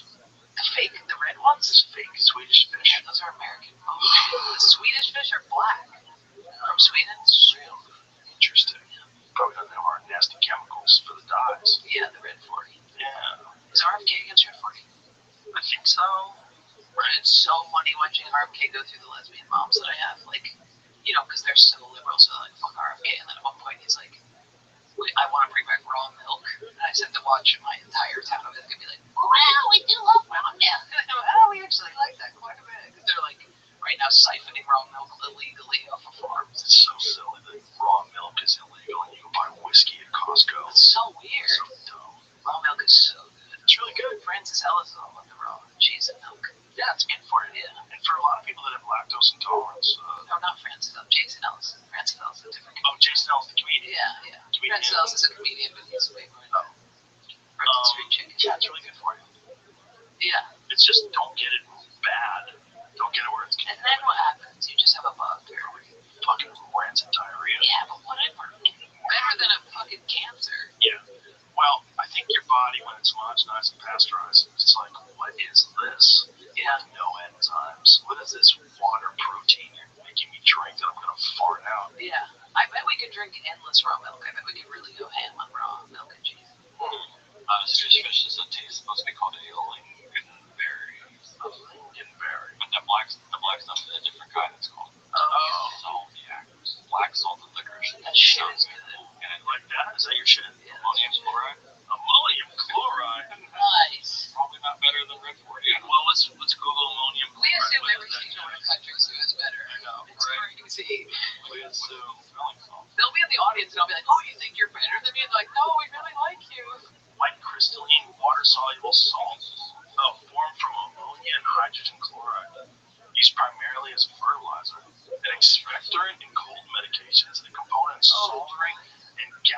is in fluxes to clean metal surfaces. Also found in dry cell batteries as a flavoring agent in its natural form. It's called salmoniac. Huh. Well, it's like monosodium glutamate. Everybody was scared of that for the longest time. And Bourdain and I were talking about it, and he's like, no. He's like, it's good. He's like, it makes the food taste better. I go, right, it does, right? He's like, yeah. I go, what do you think about all the stuff about it being bad for you? Because I think it's bullshit. Yeah. And what does it do? It's just a monosodium glutamate is like what they would always put. The thing was, it was always, you would hear that it was used in Chinese food, but it was used in a lot of food. I remember when I worked at Newport Creamery, they used to have some laying around. I think, God, oh yeah, you go into places where you can MSG. Yeah, but there was a name that there was a product. MSG enhances umami flavors with less sodium, about 1/3 the sodium of salt, like NaCl primarily. Wasn't it called Accent? Wasn't there something like that where there was a monosodium glutamate product that they would have for restaurants? God, I can't remember what it was called. Is it Accent? There it is. That's a good rebrand. Global food company known for immunoscience. Umami seasoning. Yeah, that's it. So they'd have like a tub of that stuff, throw it in whatever the fuck you're cooking. It made it taste better. What was the... So monosodium glutamate was like the thing that everybody was always blaming. Oh, I gotta stay away from Chinese food. That fucking MSG kills me. So and he was like, that's bullshit. But why do we say that? It's probably one of those things that we got stuck with, like saturated fat's bad for you, because some cunt got a lot of money from the sugar lobby. Yeah. So they wrote some fake science and everybody caught it. Oh, those guys fucked everybody so hard, and they did it for 50 grand. They did it for 50 grand like the 1960s, and forever we've been fucked. We've been fucked for a long time. 60 years, everybody's going, go stay away from it. Stay away from fat. The perceptions of MSG's danger stem from the anecdotal reports and flawed early studies, not from consistent scientific evidence. For most people, MSG does not cause health problems. However, a small subset of the population may be sensitive to it and experience temporary mild symptoms. So what's the mild symptoms? Headaches, nausea, drowsiness, flushing or sweating. Maybe you just ate too much of a fat fuck. It was once called Chinese restaurant syndrome, now known as MSG symptom complex. These symptoms often appear within 2 hours and are typically mild. Yeah, but also, you probably ate like a pig. Also, whiskey again. Difficulty breathing in rare severe cases. You probably drank beer and ate 50 bowls of noodles, you fat fuck. Is RFK pro fucking, is he like pro checking all of this stuff, or isn't he the anti, just like let it all run, or is he? No, he thinks you should know what's bad for you, and if you want to take it, there should be a label on the food letting you know that the stuff in there is being shown to cause X, Y, and Z. Okay, that's it. Like, it's not, he doesn't say, hey, you get rid of cigarettes, or we need to get rid of whiskey. Like, if you don't say that, those two things, if you don't say, no more cigarettes, no more whiskey, if you don't say that, then shut up. So the left is worried about deregulation. Right? Worried about deregulation. That's true. Yeah, with many things. Yeah, with environmental concerns, I'm sure they're worried about deregulation. Banking, they're worried about deregulation. Is there any party that's just pro-regulation? Me. Is there any party that's just pro-regulation, regulate AI, regulate Instagram? I think the Democrats are much more interested in regulating things. Like, if you look at the most regulated states, they're Democrat-run states. Like, California has a lot of red tape and regulations if you want to get anything done. Socialist is the most regulated. Yeah, because they want control.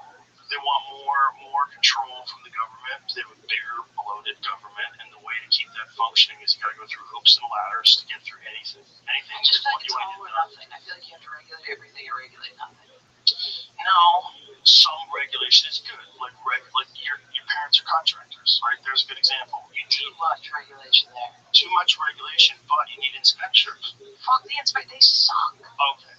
You can't say that because if your family does a good job, and I'm sure they do, that's fine. But there's a bunch of fly-by-night fuckheads that, make a house and don't follow code, and then shit goes sideways. But that shit is so corrupt. That stuff is like, I mean, bureaucratic bullshit that contractors have to go through is psycho. That's true too. I used to be a contractor, dude. The amount of I should have been. I think there's a comfortable medium. I don't. My stepdad was an architect, so I grew up around construction sites as well. So you know how frustrating that guy is. I do, but I also know that there's a lot of shady motherfuckers that are involved in construction, and you gotta make sure these assholes follow code. Otherwise, this house is gonna collapse and kill everybody inside. People suck. Yeah. Some people suck, and they cut corners, they save money, they do things all half-assed, and you need someone to go and inspect it. But then it's weird to not have regulation on that. There's no regulation with social media. I mean, unless it's the censorship shit. Right. It's weird. I mean, it's really bad for you. Psychologically, it might be one of the worst things that's ever happened to, like, collectively society. Psychologically. Like, if you look at Jonathan Haidt's book, if you ever read his book, The Coddling of the American Mind? No. It's all about, he's great. It's all about social media and then self-harm with girls. This is a big thing. Self-harm, suicidal ideation, suicidal thoughts. That all comes like this, because it ramps way up when social media gets introduced. And there should just be elected committees, elected psychological committee, elected philosophical committee. Who's going to tell you you can and can't do it? Who's going to say you should and shouldn't say things? If you don't like it, you should get off of it. And that's what I do. I just stay off of it. These kids are just... I know, but so is booze, right? They know, don't do that. It'll ruin your life. Don't do this. This could ruin your life too. Like, it also sucks your time. It needs to be regulated like a drug. Who's going to be the one? Who's going to tell you what? I don't want anybody telling me I can't go on Twitter. If I'm at home and I have nothing to do and I pay taxes, my bills are paid, I want to just fuck off. Any tactic for attention monopolization has to be removed, says the committee that doesn't exist. Like, you know how you feed them? It's not monopolization. You can shut it off anytime you want. But it pulls you in. It sends you alerts. It gives you the dopamine thing. I don't have alerts on. No, I've never had alerts on. The kids do. Well, they should shut that shit off. Someone should teach them how to use it correctly. And also tell them, like, hey, this is a lot of negativity, and a lot of these people are wasting their life on this shit. You're wasting your time. I know that, and I just fell into a dark hellhole last night. Like, it's hard to avoid. It is, but you can do it. I do it. Yeah, but I can do it, but 13-year-old Jordan would be fucking hanging from that closet in the Airbnb. I mean, it would be rough. 15-year-old Joe would be tweeting horrible shit at every celebrity. Just horrible shit. That's the other thing. Horrible shit. Yeah, under fake accounts, you can make 30 different accounts. Yeah. Make a new Gmail address, make a new account. All they have maybe that should be no more fake accounts. Yeah, but then the thing is, whistleblowers are important. Right? If someone is in the government and there's some shady shit going on and you can expose it and you don't want to die. Yeah. You don't want to get suffraged. Yeah. But isn't there another way to whistleblow? Like graffiti or something? It doesn't work. A billboard? You can't go viral. Yeah. Billboards don't go viral. You gotta be able to express yourself without fear of consequences, because there's a lot of people that don't have any power, and there's a government, or maybe you find out that the corporation you work for is doing some horrible shit and they're bypassing some environmental regulation and dumping toxic stuff into the ocean. Like, well, maybe it just comes down to regulating the corporations and being like, bro, you can't make money off of people's data. You can't make money off of... That's a problem. It's because we didn't know when we all signed up for it that data was going to be this massive commodity. Not only is it very valuable, but then it gives them insane power. The people that have all that money and have all that power, now they're in control of, essentially all social discourse. So maybe that's the thing that needs to be regulated. I don't know. Just like when they do regulate it, then it's like, did you ever read the Twitter files? Did you read any of the stuff that Matt Taibbi and Schellenberger and all these guys? When Elon purchased Twitter, one of the things they found out was the intelligence communities have been deeply embedded into Twitter, and that they were involved in suppressing certain narratives, pushing other ones, and it was like really sketchy stuff, like dangerous stuff, because if they have the power to suppress accurate, real information, then you're propagandizing to the entire country. You're shifting narratives, you're changing the way people think about things. This can affect elections, this can affect public health, this can affect everything. And they were doing that. And they were doing it because they had regulation over social media. They had power. Elon comes along and he's like, fuck that, it's Wild West time. And opens it wide up and everyone's like, oh, it's all racist now, it's not so. Yes, there's more of that now because it's not getting banned, but also there's more people that, can talk about virtually anything that they want to. And you can debate it out. You can talk about the climate, you can talk about the moon, you can talk about asteroids, you can talk about foreign governments, you can talk about anything. And that's better. It's better to have people say horrible shit, but also be able to say true shit than not be able to say anything. Yeah, but I worry about the. It just comes down to kids for me because they get radicalized. I mean, when you see the racist shit and you join the tribe, it just becomes. They can also get radicalized. They can also become Christians. They can also become hikers. They can also really get into jiu-jitsu. They can also ISIS. Join video games if you join ISIS. Yeah, ISIS. They can also do whatever the fuck they want to do. I mean, this is just, we gotta duke it out in the battlefield of ideas. And that has to be able to take place. You can't have people decide what you can and can't discuss. Because the problem with that is then they have power over you. And they have power over the most important thing that we do as a culture, which is figure out what's right and what's wrong. Figure out who's correct and who's incorrect. What's a fact and what is a lie. What is propaganda? Why have they made so much money pushing this thing when there's no science behind it? If you say, then they say trust the science. Well, show me what the science is. But then you have people that are looking at the science that are actual scientists that get boycotted, banned from Twitter. That's one of the things that happened during this whole FBI infiltration of Twitter, whatever the organization was that the government had. There was multiple organizations deeply embedded. They were kicking people off. They were Stanford scientists they had a different view of how the pandemic should be handled. They're kicking them off Twitter. And then you get to point where you need regulators on the regulators. Yes. Who's going to regulate the regulators? It's the Wild West. Teach your kids correctly. Yes, I think that's better. I think this is the world we're living in, and it's a weird world. But this is the reality of the world, and you need to prepare them for the reality of the world. Don't shield them from it. Right. I guess it's just technology being such a drug an issue to me. It is a drug, but it feels like there's the government making money off of it. That's what it feels like. And it's also fun for kids too. They're doing Snapchat. They're having a good time too. It's not all negative.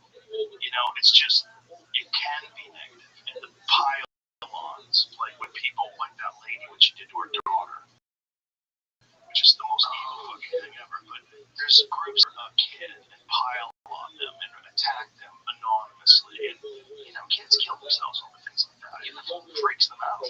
Yes. They're pretty remarkably healthy. It's very strange. I have social media with her. Crazy. Yeah, one of them just got off of everything. She wants to concentrate on her schoolwork. She hasn't been on any social media in over 90 days.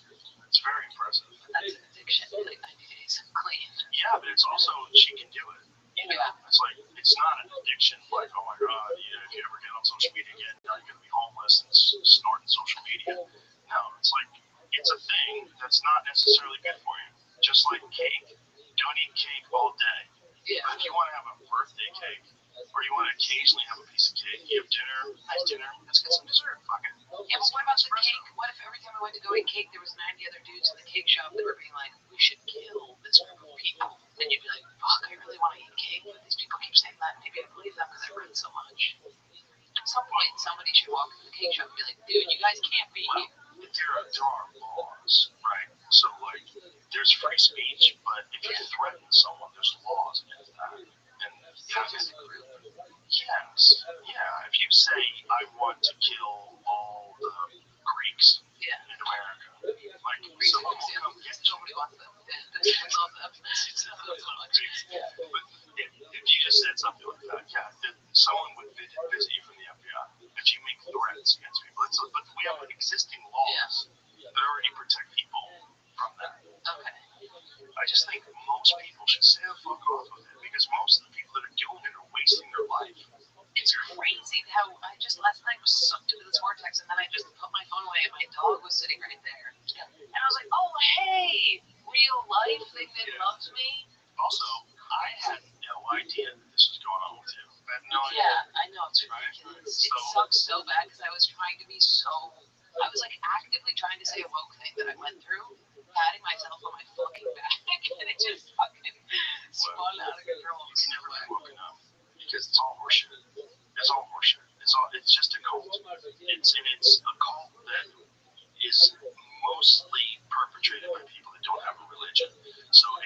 is like a religion. Yeah. You can get excommunicated, you can get cast out of the kingdom for life. There's rules. If you follow those rules, you'll be good. If you're not, you're a heretic. Yeah. It's a religion. And it's a religion for people that don't have a religion. Because there's a fucking weird part of our brain that whether you are a Democrat or a Republican, it fits that spot. Right? So there's if you don't have something in your life that you think of as a higher power, or at least have like some sort of an ethical and moral foundation, some goal, some higher goal that you ascribe to, something will fill that spot. There's a spot in your brain, and that spot will be I'm a Republican, or that spot will be I'm a liberal. And we got these goddamn racists, all these white people. We got to get rid of white people. White people say that. We got to deal with the real problems. White people. They'll say that, and they'll say they're patting themselves on the back while they're saying it because they think they're being a good wokester. Yeah. It's just a religion. It's just. It's crazy how people came up to me and I DM'd them back, being like, "Hey, I just want you to know, like, I totally didn't mean to hurt anybody, and I'm really sorry if you're offended by this." And they would just immediately be like, "Oh, it's totally okay. I take back everything I said." When what they said was like, "You fucking bitch," and I just was like, "Hey, I'm a person," and they're like, "Oh shit, I completely forgot." And I'm like, "Oh, okay, it's a terrible way to communicate." It's bizarre, yeah. I mean, I fucking do it. I talk so much shit about everything, and then I get there, and I'm like, "Oh yeah, this is." I think it just feels good to believe something. It feels so good to stand your ground on something and to be like, I did something today that meant something, even though it doesn't mean anything. It doesn't. We need meaning so fucking bad. We do. And that's why it takes the place of religion for people who don't have religion. It doesn't have to be religion. You can have it be no, it doesn't have to be. No, but I mean, there's a spot in our brains. Yeah. That religion has always been there, and we fill that spot with whatever the fuck it is. Leftist politics, right-wing ideology, whatever the fuck it is. Yeah. You find a thing that becomes your religion. Totally. People are fucking broken. We're so weird. It is. But we're also wonderful. We're fun. When we work right.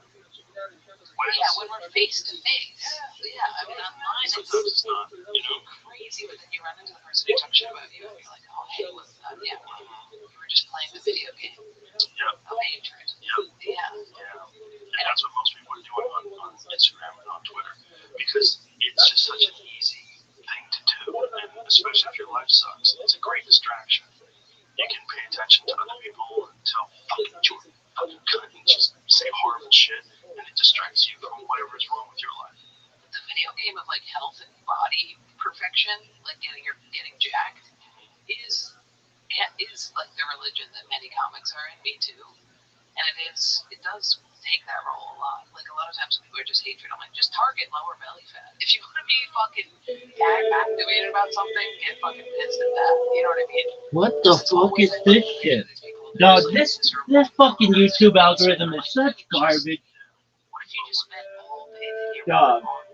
What is this bullshit? You know what I mean? Hey, let's have a fucking 142 part playlist, and then it's all on Judaism. It's like the most core Judaism shit of all time. And then I get some fucking monk screaming in a closet. What is this bullshit? It's hard for people. It's hard for people to snap out of them, especially people that are fragile. Worst that are worried about stream getting themselves. Those are ever. the most vicious. Yeah. Most fragile people are the most vicious. They're the most mean. The ones that are worried about being criticized themselves. Yeah, totally. Yeah. Hurt people. True that. So I've done it. Hey everybody. We're YouTube. It's normal part of being a person. It's just We've done absolutely nothing to improve our platform the last 15 years. Very little nothing. value. Used to be free. Now people pay for it. Why? You don't fucking know. I don't know. We show NFL on it, but you can get that other places. Do they? I don't even fucking know. It just came to Brazil or some shit. This is the worst. Yeah, that's true. Look at this athleticism, though. I talk so much 6 people? about the amount of animal videos that have brought Your me back. optimism I mean, I found out that otters have a little knows no bounds, my brother. Wishing the best in your endeavor. I enjoyed our chat. That shit is so good. Yeah. Any fast intake of National Geographic online. Oh, that's that one guy. Most of my time I spend, if I'm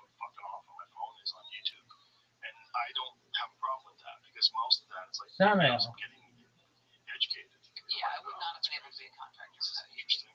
Yeah. Well, he's got the fucking chicken So much you scratch. can learn if you do it right. Like YouTube is the most amazing resource if you just do it right. And there's just some fucking guy who's like, I'm gonna teach you exactly how to utilize No way, this. he impact reposted my factor. shit. Like, yeah, I don't know why you're doing this, but thank you. God, this why are you motherfucker doing is that? the Really best. weird. Some of those people, they're like, I'm gonna tell you how to change a Toyota tire on a Nissan truck. And I'm like, hey, that's exactly what I need. It's crazy. Right.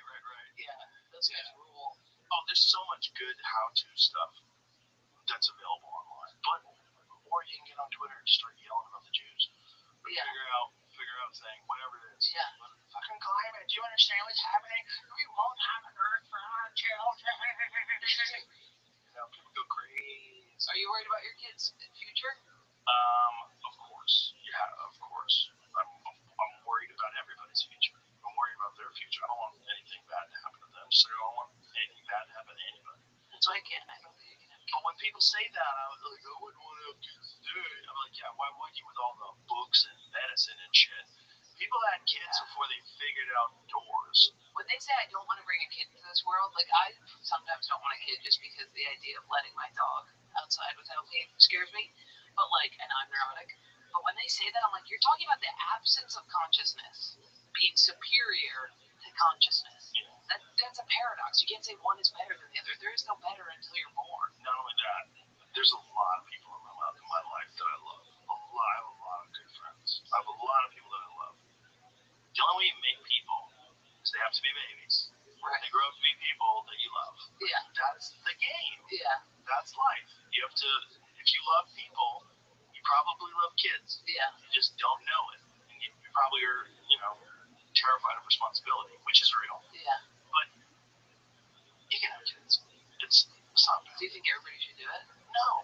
I think you can have a rich and full life and never have children. I don't think there's anything wrong with that. And I always resented that when I didn't have children. People say, oh, you don't even know, you don't have kids. Yeah. Don't say that. That's silly. Did it Then you change alienate people. Yeah, it changes it. Did it unlock like a Molly level of love? Yes. Chappelle had the best quote about this. He said, not only did it change the amount of love that I have, it changed my capacity for love. Okay. Yeah, you don't know like how much you love your daughter. I know you love your daughter. I've seen you with your daughter. You love your kids times a million. Look at this. That's frightening. That level of love. How do you let them go to school? Life is crazy. Life is frightening. You just have to learn and grow and just deal. This is just part of the thing. You can't just be safe forever. You're not going to live. You're going to die. We're all going to. You just have to exist. And you have to, like, when you don't see your friend, like, bye, and they get on a plane, like, oh my God, the plane crashed. But if I never see them again, you can't live like that. Yeah, but a child, I would be so... I know. You had to teach yourself to chill? Yeah. Really? And you only chill so much. You love them so much, it's hard. But I think there's a reason why societies like people to have children, because it makes you much more concerned with law and order. It makes you much more concerned with, cleanliness, pollution, and all of the harm that can happen to your child. Yeah. Yeah. You worry more, because if it's just you're selfish and you're like, fuck everybody, I'm going to go get a whore. Okay. Yeah. You're not really a part of this thing. You're just kind of like, you're a leech, like this thing is all of us together. It would frustrate me if I had kids that people without kids have equal rights to vote. That would annoy me. Why? I don't know. Because they could vote for negative things about your kids. It's just what pissed me off. I'd be like, you're not keeping a life around. You know what I mean? Like, you're just some selfish shitter and eater. Well, there's a lot of those selfish shitters and eaters too that think that somehow, like, this is one of the things that people are being taught today, that somehow or another, because there's so much money in the world, like, you're owed something, and we should have universal basic income, and your needs should be met. There's a bunch of people that think that way. Don't think that you should provide a value, that your needs should be met because there's so much wealth in the world, and that everything else, whatever the wealthy people have on top of that should only exist once their needs are met, because there's a fake scarcity crisis in this country, and it's really because the wealthy people have gotten so much. But that's the Bernie bro. Yeah, well, there's some truth to that, though, right? There is some truth. Like, if someone acquires all the money and everybody else is poor, obviously you have a broken system. Yeah. Bernie's idea was to take a small amount of stock market exchanges, just like a fraction of a penny for each one of these, and that money would all be an incredible resource that would go to education and healthcare and all these different quality of life things that would have a legitimate impact on society. That's what I was interested in. That was my most compelling thought that he had. Yeah. The most compelling thought to me. I was like, that seems like that would work. That seemed like that would have a big impact. It would change a lot of things. I've always been down for the the corporations. I've always been down for it, and not view them as having human rights. Well, the weird thing is that they have the ability to donate insane amounts of money towards congressional campaigns and Senate That's races. fucked. That's fucked. So if they're gonna take that, stop that. No. What is that called? What is that called? Electoral funding. Sure. Election funding. There's a name for it, but stop that. Campaign funding. Stop that. And it's not even just that. It's like it's funding super PACs. It's funding NGOs. There's a lot of shit that goes on that's just really about influence. But if you get a corporation that's making that much money, tax the shit out of it for schools. Well, not a bad idea, but you got to be able to make money. The real problem with corporations is they have to always make more money. Like if you have a responsibility for your shareholder, if you're a CEO, every quarter you have to make more money. Like the idea is like you're doing really well, you're making more money, and the only way to really keep making it, they never go, we're good. Hey everybody, we're good. Why not? Because they're cunts. Oh, okay. Like you get to this, that's the game they're playing. They're playing the I want more money game. They're not playing the let's make the world a better place game because it's a corporation. Yeah. So it's a sociopath. It acts like a sociopath. Have you ever seen like when they've done these studies where they're like, well, look at the behavior of a corporation. It's basically a psychopath. That's why I think they should fund the shit. It's crazy how much the middle class is taxed. What they really fucked up was with the stock market in general in the first place. The stock market is so weird to me. I will not put any money in it. I buy gold and I buy a house. I buy a car. I buy a watch. But I won't to the stock market. But it's crazy that everybody gets to be involved in like that is so weird to me. It's weird. But I'm not allowed to say this because people go, oh no, Jordan, you got to put it into a fund that is an index. And I'm like, I don't have to gamble. I grew up white trash. Gambling is a bad thing. Yeah, but my family, you're not allowed to do that. The thing is, it is a real thing and it does work. Look at Nancy Pelosi. She's got $500 million. Right? She did it a shady way. Is that good that she has that? No. It's not good. No. My friends who are like, it's not going to make her live longer. She's 82 fucking years old. She looks terrible. Right. Like, the end is nigh. Stop working. And my friends are like, I made $50,000 off Bitcoin, and I'm like, you just put it back into Bitcoin. You're gonna keep it in Bitcoin because now you're stuck in an addiction until it's gone, until it hangs. You know what I mean? Nobody that I know is like, I'm pulling it out. Maybe a couple.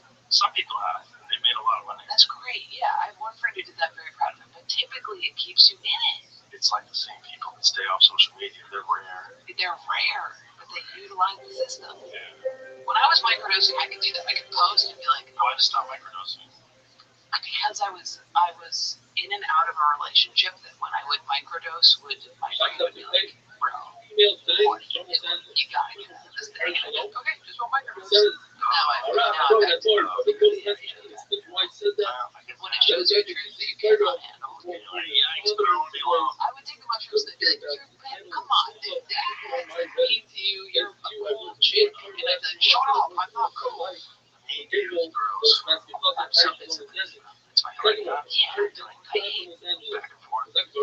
like fighting, yeah.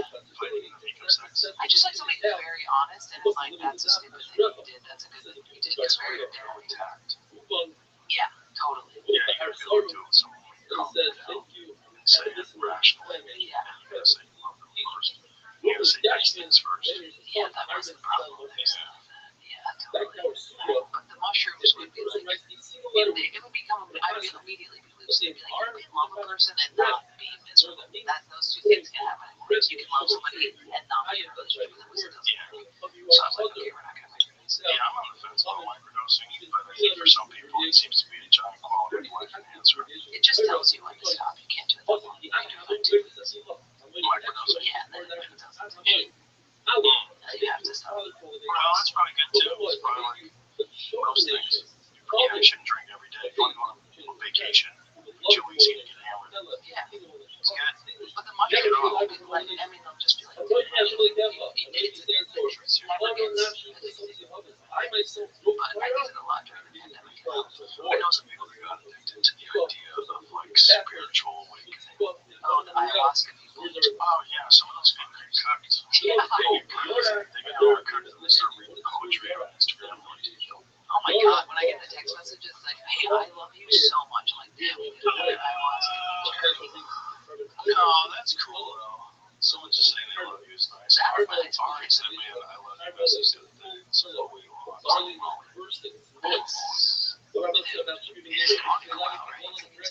He gave up the fucking reservation. He is so inspiring to me with comedy. Where I'd be like, I'm taking no stop. I'm not doing it. Well, he's very smart. He's so smart. Yeah, he's very smart. He did the whole. I mean, Eric Abrams, my whole team did it, but Ari, like every step of the way, would be calling me every day. Be like, what are you doing today? And I'd be like, I don't know what I'm doing today. Tell everybody to pause. I mean, it was crazy. Ari's very strong in his beliefs. Some of his opinions are terrible, though. Ari famously told me to never put out a 3-hour podcast. At the beginning, he goes, why don't you podcast 3 hours? I said, because that's how I felt like talking for 3 hours. You should edit it. Nobody will listen for 3 hours. I go, 3 hours when you were just starting it out. oh, yeah. I always did 3 hours. Like, they don't have to. How long have we done Don't this? listen. Almost 3 hours. Jesus. No. How do you do that? It is a time warp. Yeah. Because we're locked in. So if you're really locked in, if you're really locked in with someone, you really haven't, it seems like 20 Don't hours. get locked in. It happens sometimes. Really? Yeah. Some podcasts are Women? women. No. Men too? Sure. Non-comics? Oh yeah, non-comics, even some comics. Like God, comics, you know. It's like when I was in therapy and I'm talking about yet another breakup, and my therapist is it's the worst feeling ever. And I'm like, look, you need to lock in right now. Yeah, lock it in. But you've had not lock-in dates, so have you ever had an earful? Oh, I guess probably. Yeah. What do you do? I mean, I try. I mean, at this point, I'm pretty good at it, so I know like how to finagle a conversation. You know, generally I look for a blunt. Like, okay, Oh, that's a change. I gotta fucking fire this up and make fun of this. Oh, you're pro weed. You're weed guy. I love weed. You love weed. Okay, I just started using weed for sleep. Wow, it's weird for sleep. But it's the only thing that's ever worked ever. Oh, really? You use edibles? The flower the other day, edibles the other day. Yeah. But the thing is, I think it prevents you from going to REM sleep. Or it hinders your REM sleep. Yeah, but it lets you watch.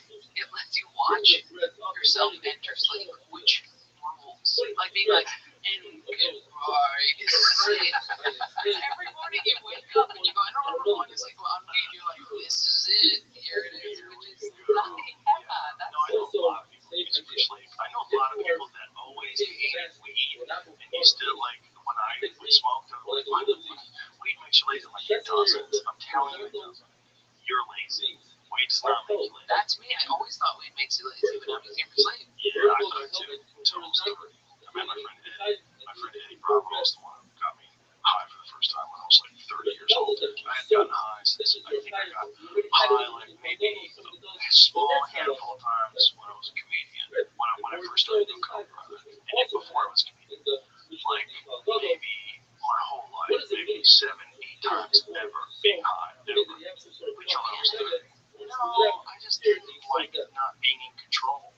Yeah, you know, I always associated people who did drugs and people who never got anything done, and they were a bunch of fucking losers. And I never wanted to be that. If you smoked a blunt right now, you would have no fear that it could turn a bad way. No.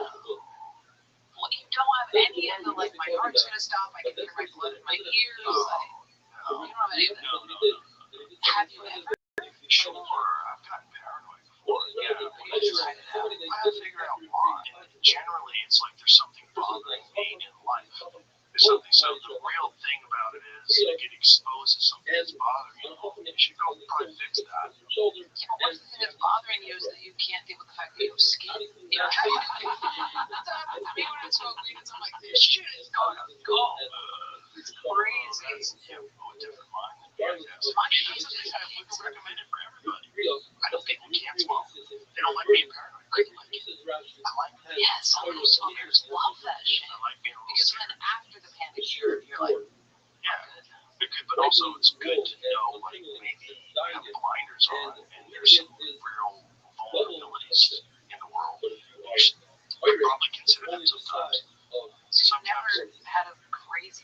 like, that's not right. That's crazy. No, not that bad. I just made real paranoid before. Just super high, like, yikes. And then you calm down and, what's totally fine. It's crazy for you to be paranoid because you're like one of the people that should be paranoid. You have like a lizard man coming after you. What's his name? Lizard guy? Liver King. What happened? Yeah, anybody should be paranoid. I should probably be a little paranoid. But anybody in the public house should be a little paranoid. Anybody, you including. Yeah, I've gotten apparently did some stuff. Yeah. For sure. But like, right. You gotta come down. Yeah, I think marijuana is a tool, like everything else. I think you can learn things from it. And I think it's like steroids for comedy. You can come up with some stuff in your mind. I don't think it's available. I don't think those thoughts are available when you're sober. There's things that I wrote when I was high, and I was like, there's no way I would write that without any help. Yeah, I guess I've had it a little bit, but yeah, I have to hit the sweet spot where I go right into the Oh, yeah, the sweet spot. Yeah. That's the key. You know what helps me if I always have a Xanax somewhere? Oh, no. Like it just exists Oh, in my so room. you know. So I just know that there's a, bullet that I can go. That's a great book. It's a scary addictive book. Xanax is so addictive. Yeah. Jordan Peterson, speaking of which, he was on that shit. I thought he was Condon. Even though my Well, he was definitely on benzodiazepine for a long time. That's Xanax. And so that's one of the ones where you get off of Xanax where you can die. There's only a couple of drugs where if you get off of it, you can die. Alcohol's another one. Yeah, but Xanax is another one. It's really hard for people. Dude, I have a client in Mexico, and I was like, I'm just gonna use this when I have a panic attack. Gone in 2 weeks. Every night I was being like, oh, my butt aches a little bit. I feel a little sick. And I was like, oh, you need to never allow this around you. I got a Xanax the other day, and my friend was like, you can have as many as you want. And I was like, I need one, and never give me another again. Because this is a thing that I'll keep it just in case. Just like break glass in case of break glass. It's a break glass pill. Yeah. Or I was like, fuck our benzos. Dude. I've heard. I was on a flight once with a lady, and she said there's nothing in this world that's better than a Xanax and a glass of wine. Yeah. And I was like, I don't think you're supposed to drink with Xanax. She's like, nope. It's always what I did the other day. Poppers? Oh, Eagle nitrate. Poppers. Dude, I had no idea because I don't do anything. And I was dancing at a wedding, and my gay friend was like, sniff these. Oh, gay guys love that. Oh, that's poppers. Just a mini rave for a second. How much did you do? Like a lot. How many times did you do it? Enough where I felt fucked up, like 5. Wow. I know. It's brain damage. Yeah, that's what it felt like. I think it does. Yeah. I think it's like being cooked. It's gotta be bad. Because I went from being such a downer to being like, marriages. Anyway, to being like, it was I was dragging people in. Yeah. That's like the brain damage from the boxing where you're like, dude, sometimes I need to be a little stupid for a second, or else I'm just constantly like, society is evil. I wonder what's worse for you, amyl nitrate or boxing? I don't know. What's the side effects of amyl nitrate? Because I know a lot of the gay fellas like it when they bottle. It's actually made for is 3-leaf pain in angina attacks. Angina? What is angina? What the fuck? I thought when that your was like anal digestive. between your anus and your vagina. Angina? What is the side effects of amyl nitrate abuse? The angina attacks is chest pain, discomfort caused by reduced blood flow to the heart. Okay, and so amyl nitrate reduces that? That's the pain of it. Oh, it relaxes the blood vessels and increases the blood and oxygen. Also relaxes the booty. Yeah, it makes the butthole open. I was worried I was going to shit my pants when I did. Yeah, but I think other things have to happen for you to shit your pants. Yeah, a gay man has to train himself. Someone has to pound you in the asshole. Side effects, headaches, dizziness, flushing, rapid heart rate. I got some more severe risk, life-threatening blood condition called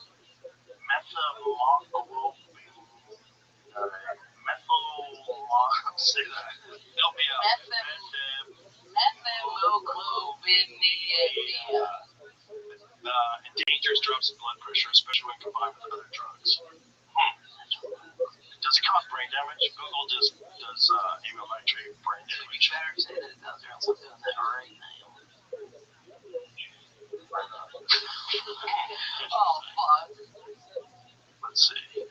It can cause both acute and long-term brain damage. Why would they come up immediately? Primarily through acute and long-term brain damage. Primarily through two mechanisms: oxygen deprivation and direct neurotoxicity. Severe or prolonged exposure can lead to permanent cognitive and neurological issues. Yeah, I mean, you feel that immediately when you sniff it. You're like, This can't be good. it feels like somebody's hitting it back then. You're like, dude, it's so crazy. It's like whippets. Oh, but way more, right? I feel like, Stronger.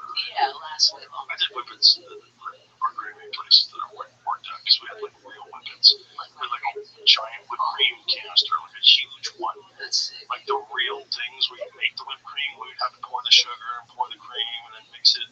Yeah. If I do that with a whipped cream bottle, aren't you not allowed to use any of the whipped cream? That's always been my problem. But we had the gas. We had the actual gas back there. We had one of the kids that we worked with was a total dirtbag, and he knew how to get high off the gas. We would all go back there and get high with this guy. That's so fun. I only did it like once or twice because you hit it and you're like almost like a damn body. You're like, whoa. Yeah. You're like, whoa. It's awesome. Yeah. And it only lasts like 15, 20 seconds. And I was like, oh my god, you're dumb enough as it is. Don't get dumber. Right. It's always the idiots in the back. Yeah. I just used to get so high. I used to smoke a blunt every morning before school, and I just would I was so crazy stupid. And then when I got older, my brain was just like, you can't have any more of this. If you do, you're going to bite your tongue. It's definitely probably not good for kids. Oh, yeah. You're so high. It's like, God, like you're developing. Your brain's developing while it's constantly being bombarded by THC. That's not good. My dad was just such a weed guy. He was like, you can smoke weed with me whenever you want. That's funny. Have you smoked weed with your kids? No. Oh, yeah. See, that's it. But I told them, we've had conversations about drugs. I said the most important thing is stay away from any and all pills for a bunch of reasons. Not just because what the pill supposedly is bad for you, but because I bet what's in that pill is not what's supposed to be in there because of fentanyl, and they know that. And powdered coke is fuck. Oh yeah, coke is fun. I think coke is the worst. Well, it's all fentanyl now. There's so much fentanyl, and there's fake Xanaxes, and they're all fentanyl. There's Molly, fake Molly, it's all fentanyl. And the fentanyl, if it's small enough, it's fine. But so much, it's so small, the amount that it can kill you. Have you ever seen the amount of fentanyl that is lethal? That cop did shoot. No, like have you ever seen like in comparison to a penny? There's a photograph on the internet of the amount of fentanyl in comparison to a penny that's lethal. That will 100% put you in the fucking ground. And it's so small. The best feeling ever though when you go under for surgery and they give it to you. No. Yeah. Which get surgery on? They give you I used to be so fat that I had all this skin. And I got it cut off. How painful was that? Afterwards, brutal. Oh, they kind of shuttled me out pretty fast. They're like, all right, I'm out. I was like, I can't. Go home. It was crazy. Draining. Yeah. Go home and drain. Draining. Yeah.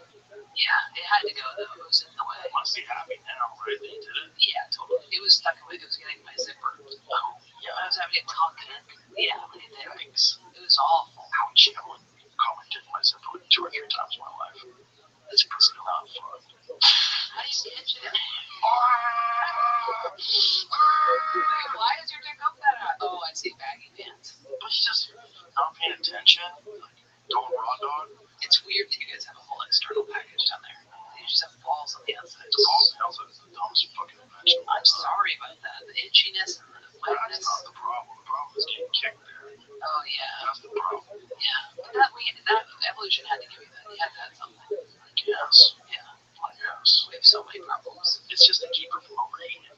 Because you need sperm. Where they hang. Yeah, well, you have to be able to cool the breeze. Because if they're getting overheated, it's not good for you. It's not good for the crazy swimmers. that you just have a unit dangling off your body that's keeping it. It's crazy. Yeah, and it's the most vulnerable part of your body, your eyeballs. Yeah. It's just hanging out there. It helps though. Men are very intimidating. It helps that you guys have that. On the spot to hit. Totally, it helps. I don't think we would mate with you easily without the balls. Interesting. Sometimes when the penis goes in and the balls touch you, you go, oh yeah, he's just a person. This is safe. You know what I mean? Because you have 2 squishy guys that are like, don't worry about this fucker. He's just hard. you know. But it helps us remember that you're fallible. The balls do. Totally. If you guys were just rods running around, we'd be like, get away. Well, imagine if you didn't have to get hard to have sex. Like you didn't have to be aroused. That would be crazy. Like animals. Animals just have a bone. Oh. Yeah.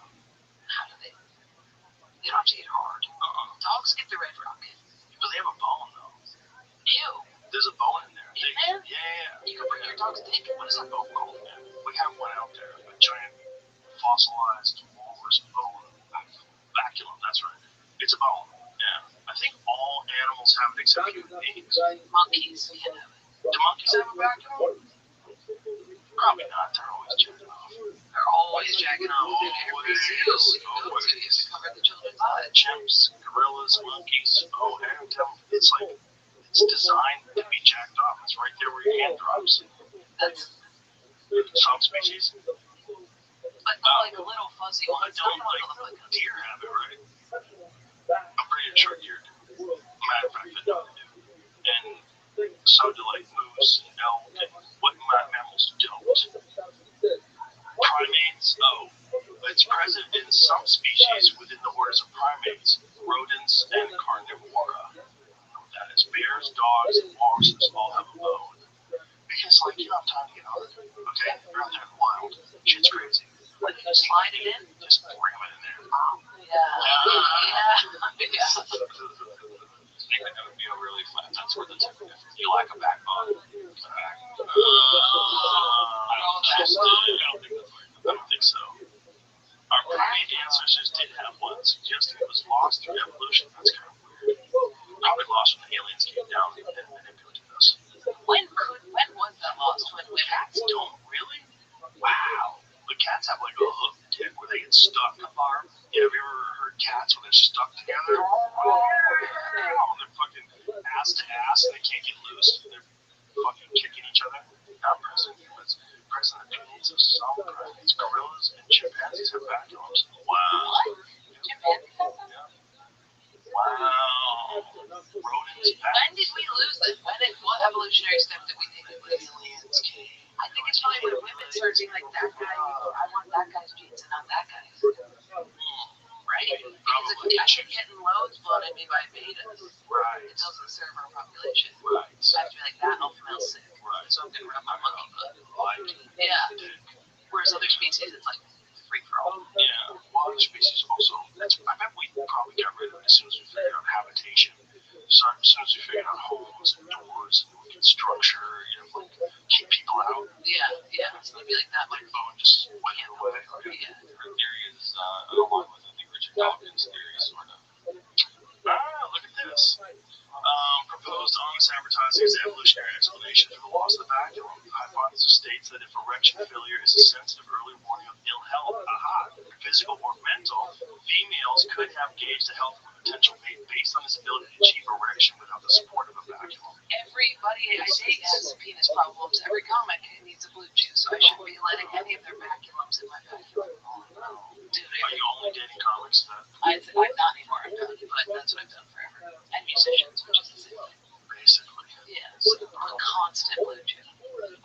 It's crazy to be in a group of comics. Well, it's a crazy new thing, right? Like, what did they do in the 60s? I think they said, hey, I have a problem where sometimes I don't get hard, and here's the things I could use for me to help. And now they just go, no, fuck hard, which is psycho. Here's the things that I can use for me to help that won't work on everybody, but this is like the selection thing. It would keep those guys from breaking. Oh, that's right. That's probably what it is. People in ill health. Like, there's probably a reason why your dick can't get hard. Blue chew dick is so weird. It feels like a strap-on. And it's attached to somebody who's anxious, and then it's just this rock hard dick. It doesn't make sense. Because you're like, this guy's afraid to be here, and that dick is not here. Somebody else is fucking Afraid to be here. You get guys that are oh, yeah, totally. Where they're like, oh, it's not even... Yeah, there's something about the stand-up and the... I think people just think that I'm going to be mean to them. oh, Yeah. that's it, because you're funny. Yeah. Yeah. And if you're funny, the guys are fucking, that's a real problem. Yeah. Yeah. Which I don't think I've ever had sex with somebody who both made comedy. That's a problem. Yeah. Yeah. Yeah. Yeah. Yeah, totally. They're scared of you. I scared of me. They also are scared of, I think it's mainly they're scared of looking foolish and having to be like, You're in her act. yeah, totally. Dude, the amount of dating app people that are like, I don't want to be in your act. I'm like, fuck, we never even met. It's so crazy how many people say that. Yeah, the dating app thing is wild. Yeah. When I see people just like constantly scrolling and picking people and choosing people, my single friends that are on dating apps, that's an addiction unto itself because there's always someone waiting.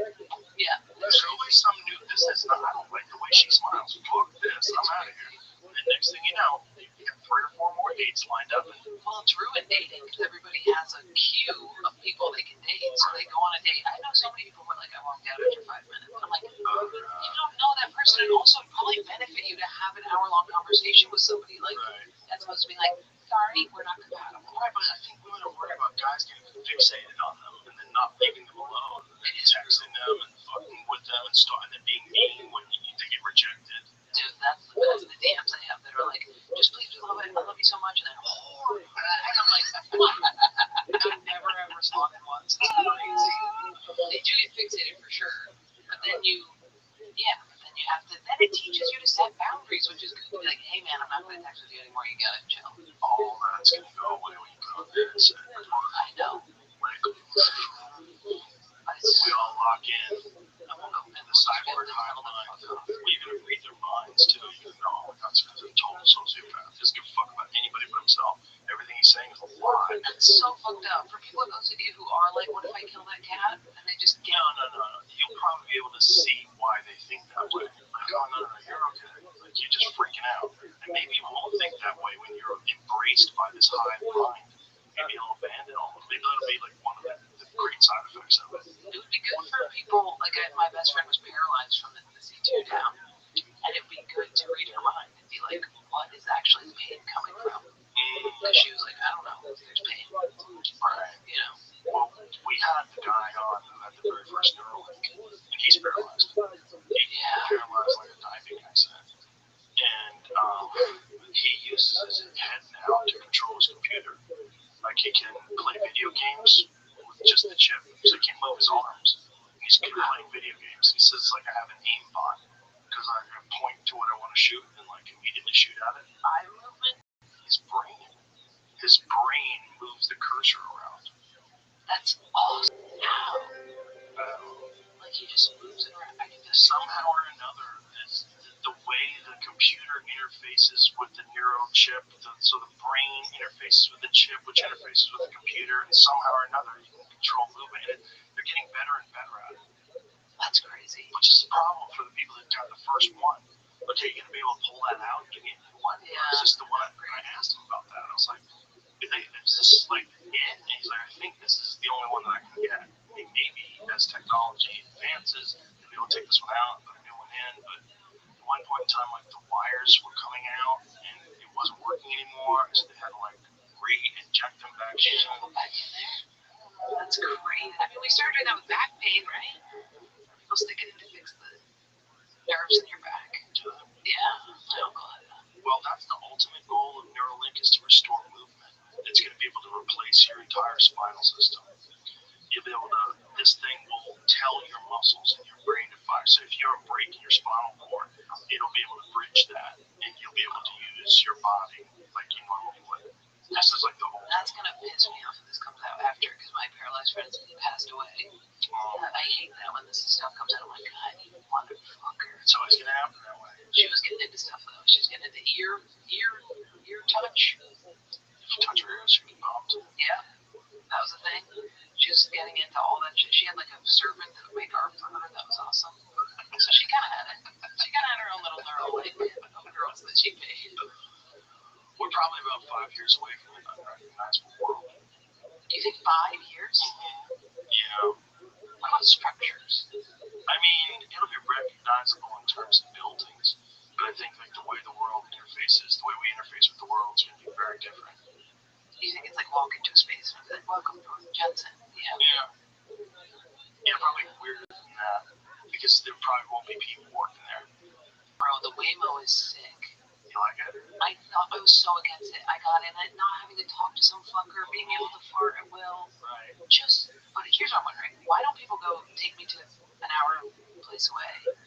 Just fucking it. It's gotta be cheaper than a hotel. I bet people do. Gross.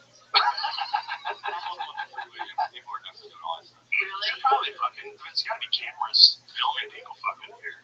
Yeah, they're like, let's go. Put on a fucking Nixon mask and fuck. Yeah. Let's go. Yeah. But I really like them. Well, it's certainly probably safer. You know, they don't really get in that many accidents. If they do, it's usually somebody else's fault, not the Waymo's fault. I'm sick of looking at pilots and being like, that's an easy big pen. That's a big pen. LA, I had one that was so caked up. His ass was so amazing. It was the worst flight of my life. I was like, yeah, we can't have these LA beautiful Barbies. It was like a perfect Ken doll. And I was like, this is crazy. They gotta be replaced. Great. Replace with AI. AI's gonna fly all the planes. I would love that. I hate the idea of these guys getting sleepy. I hate that. No, that's a big part of plane crashes. How about have strokes? They got that fifth booster and they fucking stroke out when they're. Does that happen? No. Oh yeah. Yeah, people stroke out when they're flying. I'm not religious, but the private plane thing freaks me out because I'm worried that if God were to smite one of the planes, he'd be like, yeah, the comic who thinks they're out shit with a private jet. You're dead. No one has kids in it. That's what God's gonna do. Not terrorists. Oh yeah, not terrorists. No. Smite the comic with a big ego. Yeah. Funny.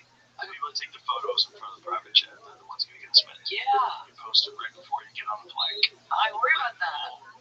100%. You're going down, dude. I'll look at a plane that I'm on. See if there's kids. I'm like, oh, we're safe. God's not gonna kill these kids. Thank you. Thanks for being here. Thanks so much. My special. It's available right now on Netflix. What's it called? Today. It came out today. Today. Take me with you. Take me with you. All right. Hell yeah. Thanks for having me. All right. Bye, everybody.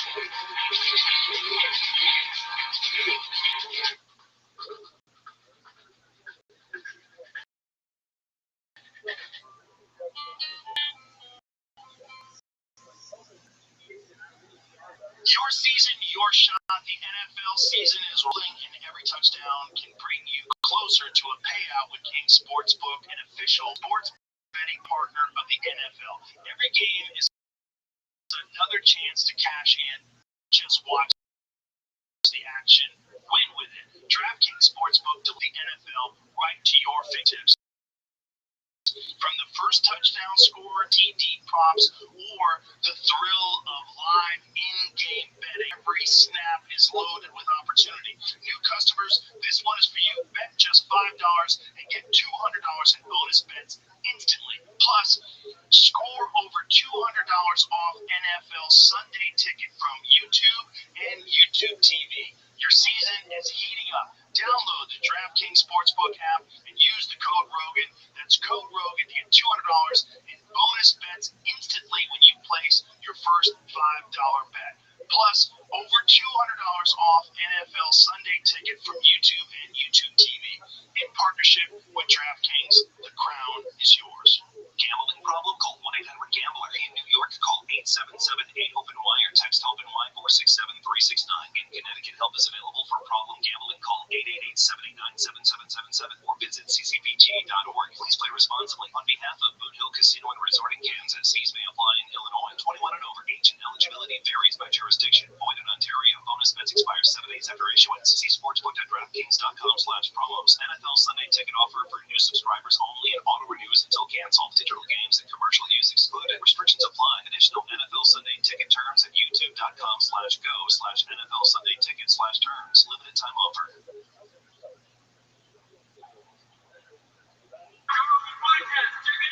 The Joe Rogan Experience. Train my day, Joe Rogan podcast my night. All day. Hello. What's up? Oh, good. I got my legal pad here. In case you need to write notes. I'm going to take notes on what you're doing right and wrong. And I'll give them to you at the end. Tell me. Okay. So I can figure out what the wrong stuff is. I'm doing it. I want to fuck with all this stuff. I know there's so much It's shit. crazy. People keep giving me new shit.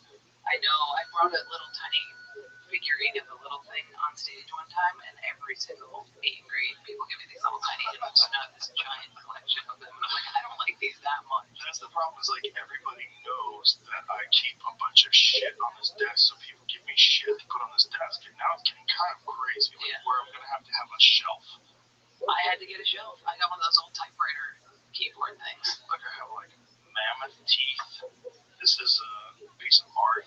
Somebody gave cut out of a woolly mammoth tooth. Oh, that's a don't blow it. I won't. I got one of these. A Mayan Callan whistle. Yeah, Brian Aztec death whistle. Brian Callan blew one right before COVID hit. I'm not saying he caused it. But there's a lot of videos saying he caused it. I get it.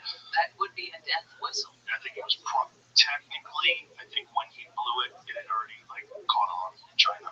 Yeah. Unless we're in situation. Right. You're the COVID guy. I was listening to your podcast with what's the woman who got falsely accused? Of what? Of murdering her roommate. Oh.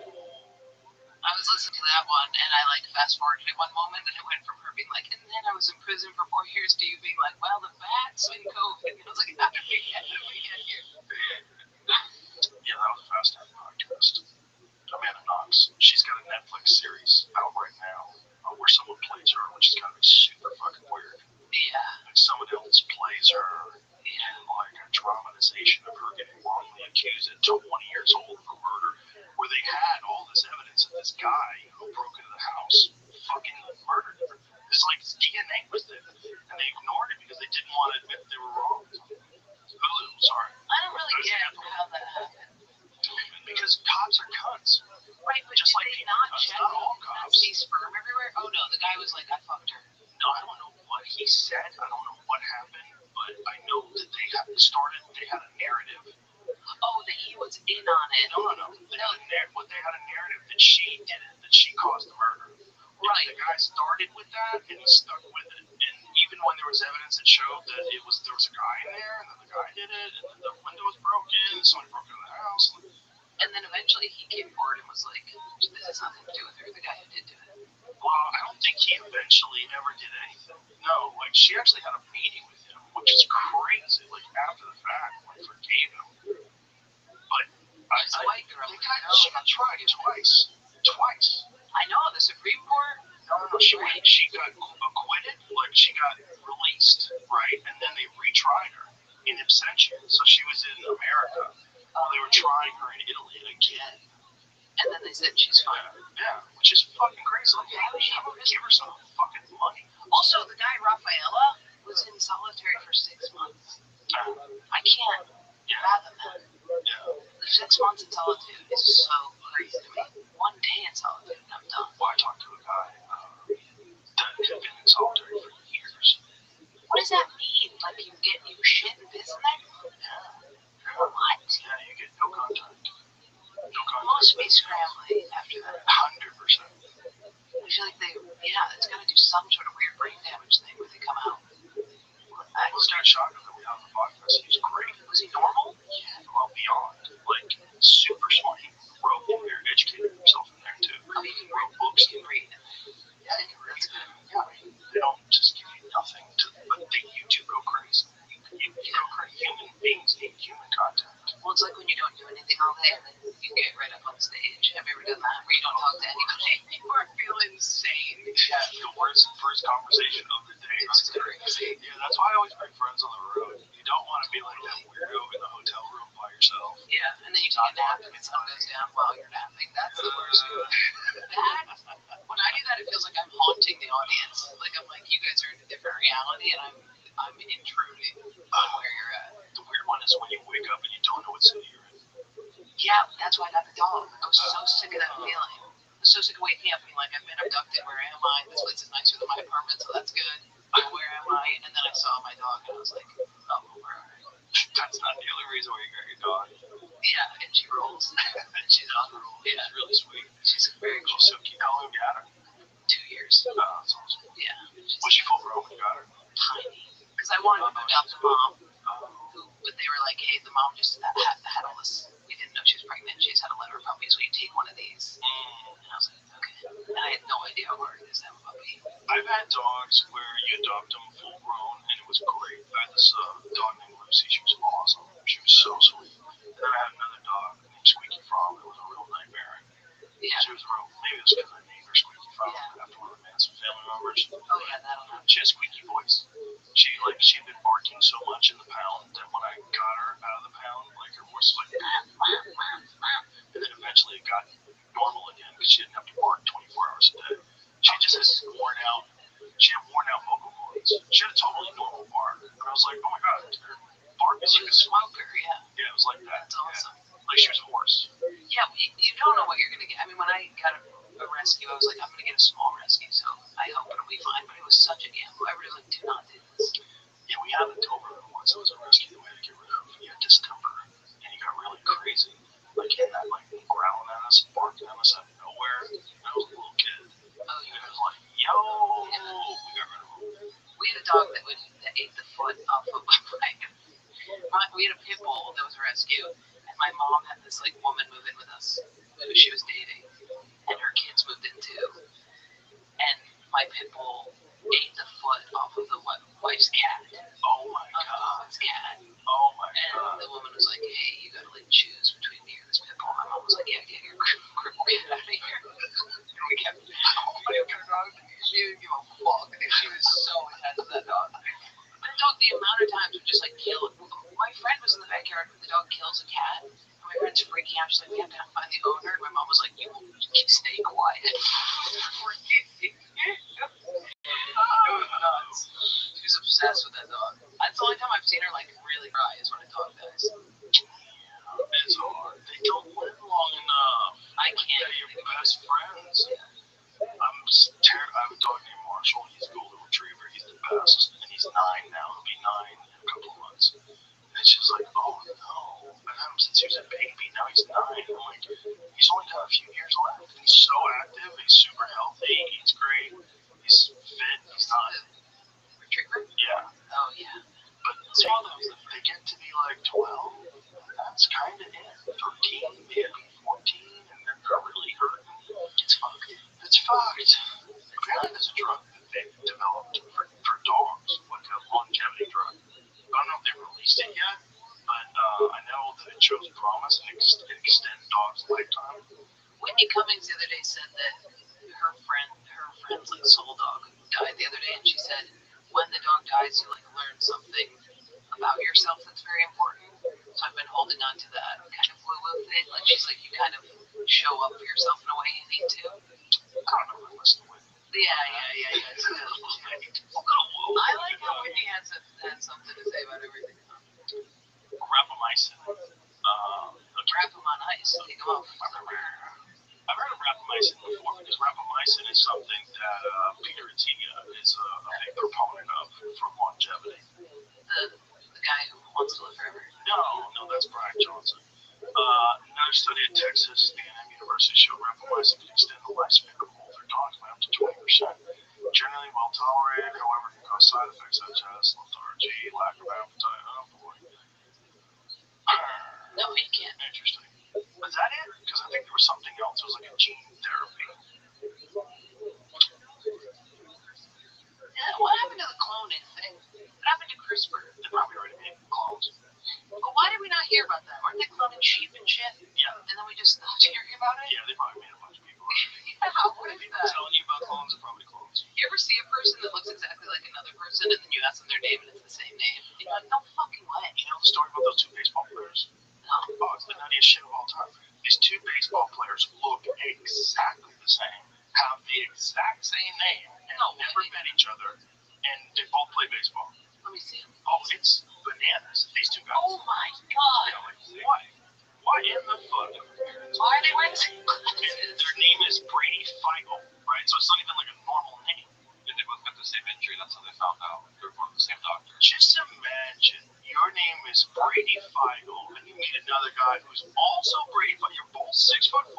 You both have red hair. They're both really tall. You both have black glasses. You both have the fucking same crazy name. That name is nuts. Maryland and Missouri is not far enough away. That's crazy. I think they also, once they found this out, they didn't immediately go meet each other. They waited for like 2 or 3 years, maybe. I think. Oh, if the guy plays baseball and I play baseball, I'd like, bro, we gotta hang out, freak people out. That's crazy. Oh, how old? 32 and 27. Interesting. The first guy must be really pissed. This motherfucker they're stealing my shine. That's bizarre. Yeah, I just remember hearing so much about cloning. Yeah. And then it just stopped. Well, they do it with dogs. They do it with people's pets. Like, if you want to get your pet cloned, you can get your pet cloned. That's a real thing now. I think it costs $30,000. But then they're cloned at the same age. No. They're a puppy.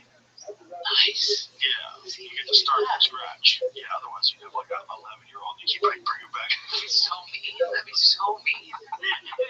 Arthritis, diarrhea. Just let him die. For the love of God. You waited too long to clone him. That's the dude. Bring it back as a puppy though. We should do that. Did you see that movie with Demi Moore called The Substance? Okay, I fainted in the theater. Bro. It's so fucking Bro, that movie is nuts. It's nuts. I'm actually very pro that movie. Like, I love the narrative. That was great. I love the idea of that when you get all that fake shit, you're just keeping an old person alive. Yeah. I'm trying to describe that on stage so much where I'm like, doesn't it bother you that people are like, you look good for your age, you're just like hiding, like you're concealing your death there? You know what I mean? Like, Right. and that movie portrayed that perfectly. Where it's just a fucking...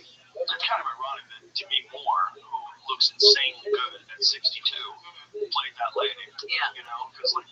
But I liked that because it showed like even when you saw her weird old lady butt, you were like, that's Denise Moore's nice butt, but I'm still like in awe of the young girl's butt, which is unacceptable. It's unacceptable. You know what I mean? Like when she was doing the whole dance, and you're like, why is this so intense? And you're like, it's a young person. Right. And I think that did that director do?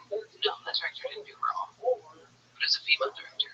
I don't know what else this director did, but that movie was awesome. I was dead though. I faint so easily. Did you really? Dude, I just blood and stuff. I faint and I muscled through the gory part. And I was like, oh, okay, good. Like I can't. I cured it, and then the music. It's like when a movie starts going like, like that, like on both sides. I'm like a ghost. I got to the bathroom and I passed out. I'm in New York, just on the ground, fainted. People are walking over my body like a homeless person. That's hilarious. That's so funny. I used to date a girl that when if someone got a needle on the screen, she'd faint. Yeah. Just like didn't matter where she was. If someone got injected, it's so bad. Her dad had it. My dad had it. Yeah, her dad was a dentist. Which is crazy. Like dentist makes me think. When the kid, one of her brother got like a crazy sunburn, like really bad, where he got blisters. The dad saw it and just fucking fainted. It's crazy. My sister called my dad once and she was working on cadavers. She was like, I'm so interested in this. We got into a cadaver today and she just heard thump on the other line. She was like, oh my God. He was done, dude. He's fainted so many times. Yeah. Oh, that's so wild. He couldn't be in our births or anything. Oh my God. That's crazy. What is that? It's called vasovagal. Okay, but is that a psychological thing? Because it's obviously like your reaction to a thing. I wonder if you can temper that somehow. Here's the problem with it, is why I used to think it was psychological, like me and my dad pictured things too well. Like we pictured it and even going in. But vasovagal, like sometimes I'll be putting an earring in. Yeah, like everywhere they don't bounce your head off the fucking linoleum. It's so fucked up. So I think it is neurological. Well, not bad, but also triggered by high states of anxiety, right? Yeah. So that's what you would be able to control. You wouldn't be able to control the fact that you do faint when you have a high level of anxiety. So vasovagal response is sudden overreaction of the body's autonomic nervous system to a trigger such as pain or emotional stress or music that causes a temporary drop in heart rate and blood pressure. There's a whole part of my special where I talk about me and this guy who's also a fainter having sex. Oh my God. And they both fainted. A lot. Nice. Yeah. It's hot. Yeah. It was fast. When you faint, it comes sweating and seeing white. Like it's brutal. You probably hope the man doesn't faint. Like keep it together. Yeah. That'd be like a nice thing. Yeah. Right. Like a nice trait. He could faint on command. He could think of something. Oh, that's hilarious. Yeah. That's hilarious. I wonder what would happen if a guy like that got drafted in Vietnam. Done. Fate would have gotten Fate shot him. Yeah. That's it. Yeah. My dad had a heart attack once and fainted. And I saw him in the hospital. I was like, what happened? The heart attack fucked up your face? And he's like, I fainted on a fence. I was like, that's crazy. Oh my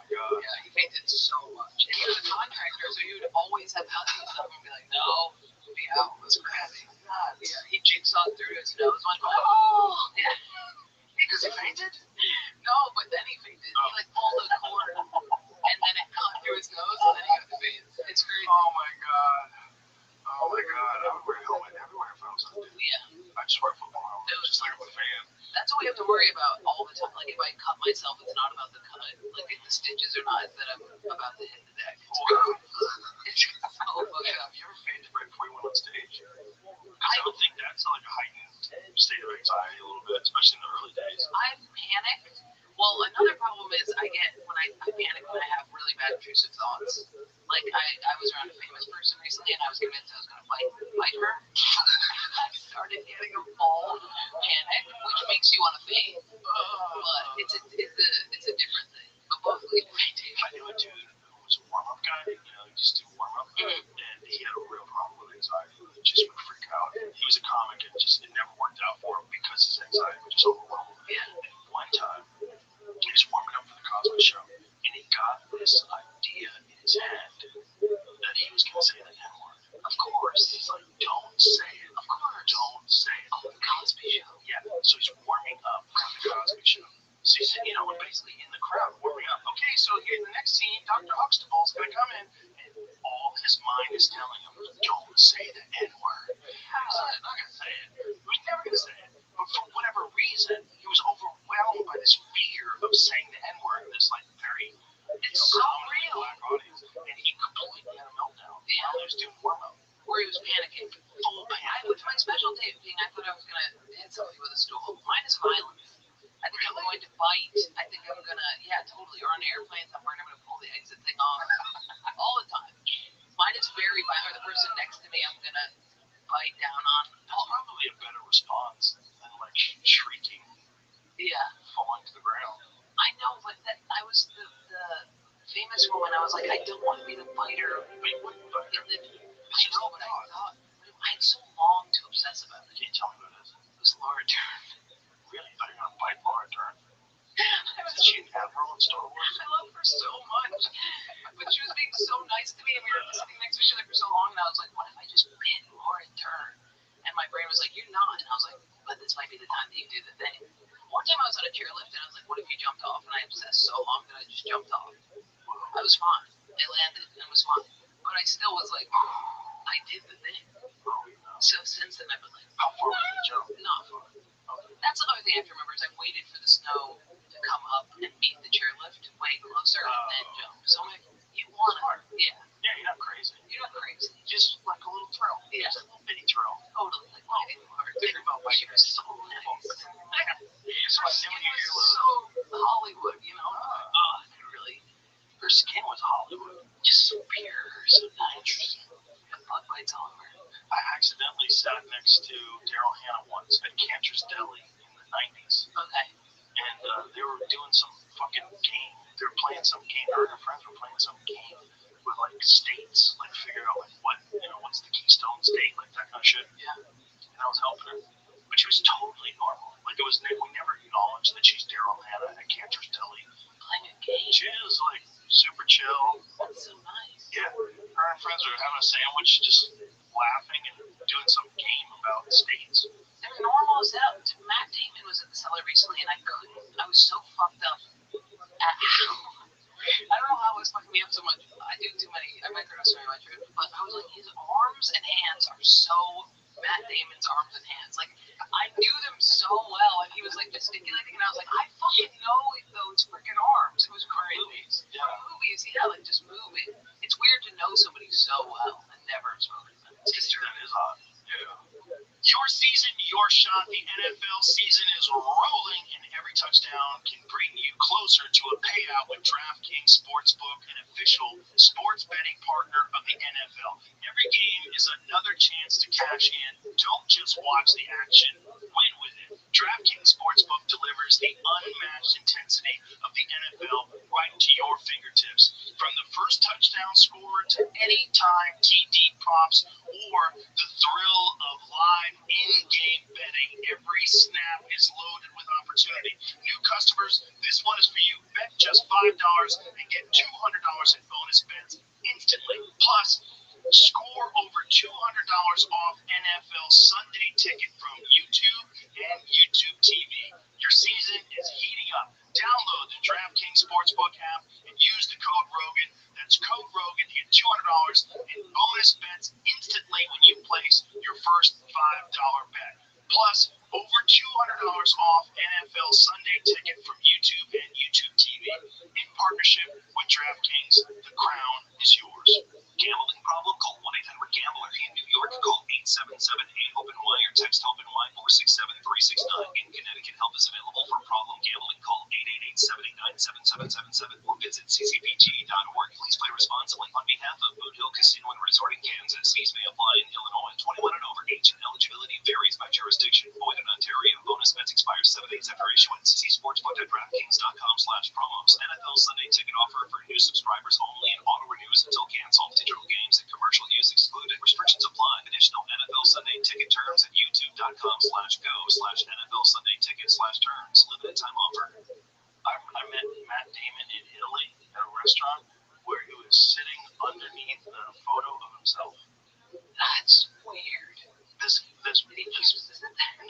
The restaurant owner had him there before. It was a nice table, and there's photos all over the wall of celebrities that had been there before. And so Matt Damon went and sat down at the table where the photo of this owner, taking a picture with Matt Damon is. That's a fetish. That's crazy. He seems really sweet. He's a very nice guy. Super normal guy. There's a lot of them that are like super normal. The funniest He's story always hold this thing like I doubt fucking crazy people. It's always like a thing in your head. You're like, they gotta be out of their fucking mind. Totally. Yeah. What's the little guy? Is it Peter Dinklage? Oh, yeah.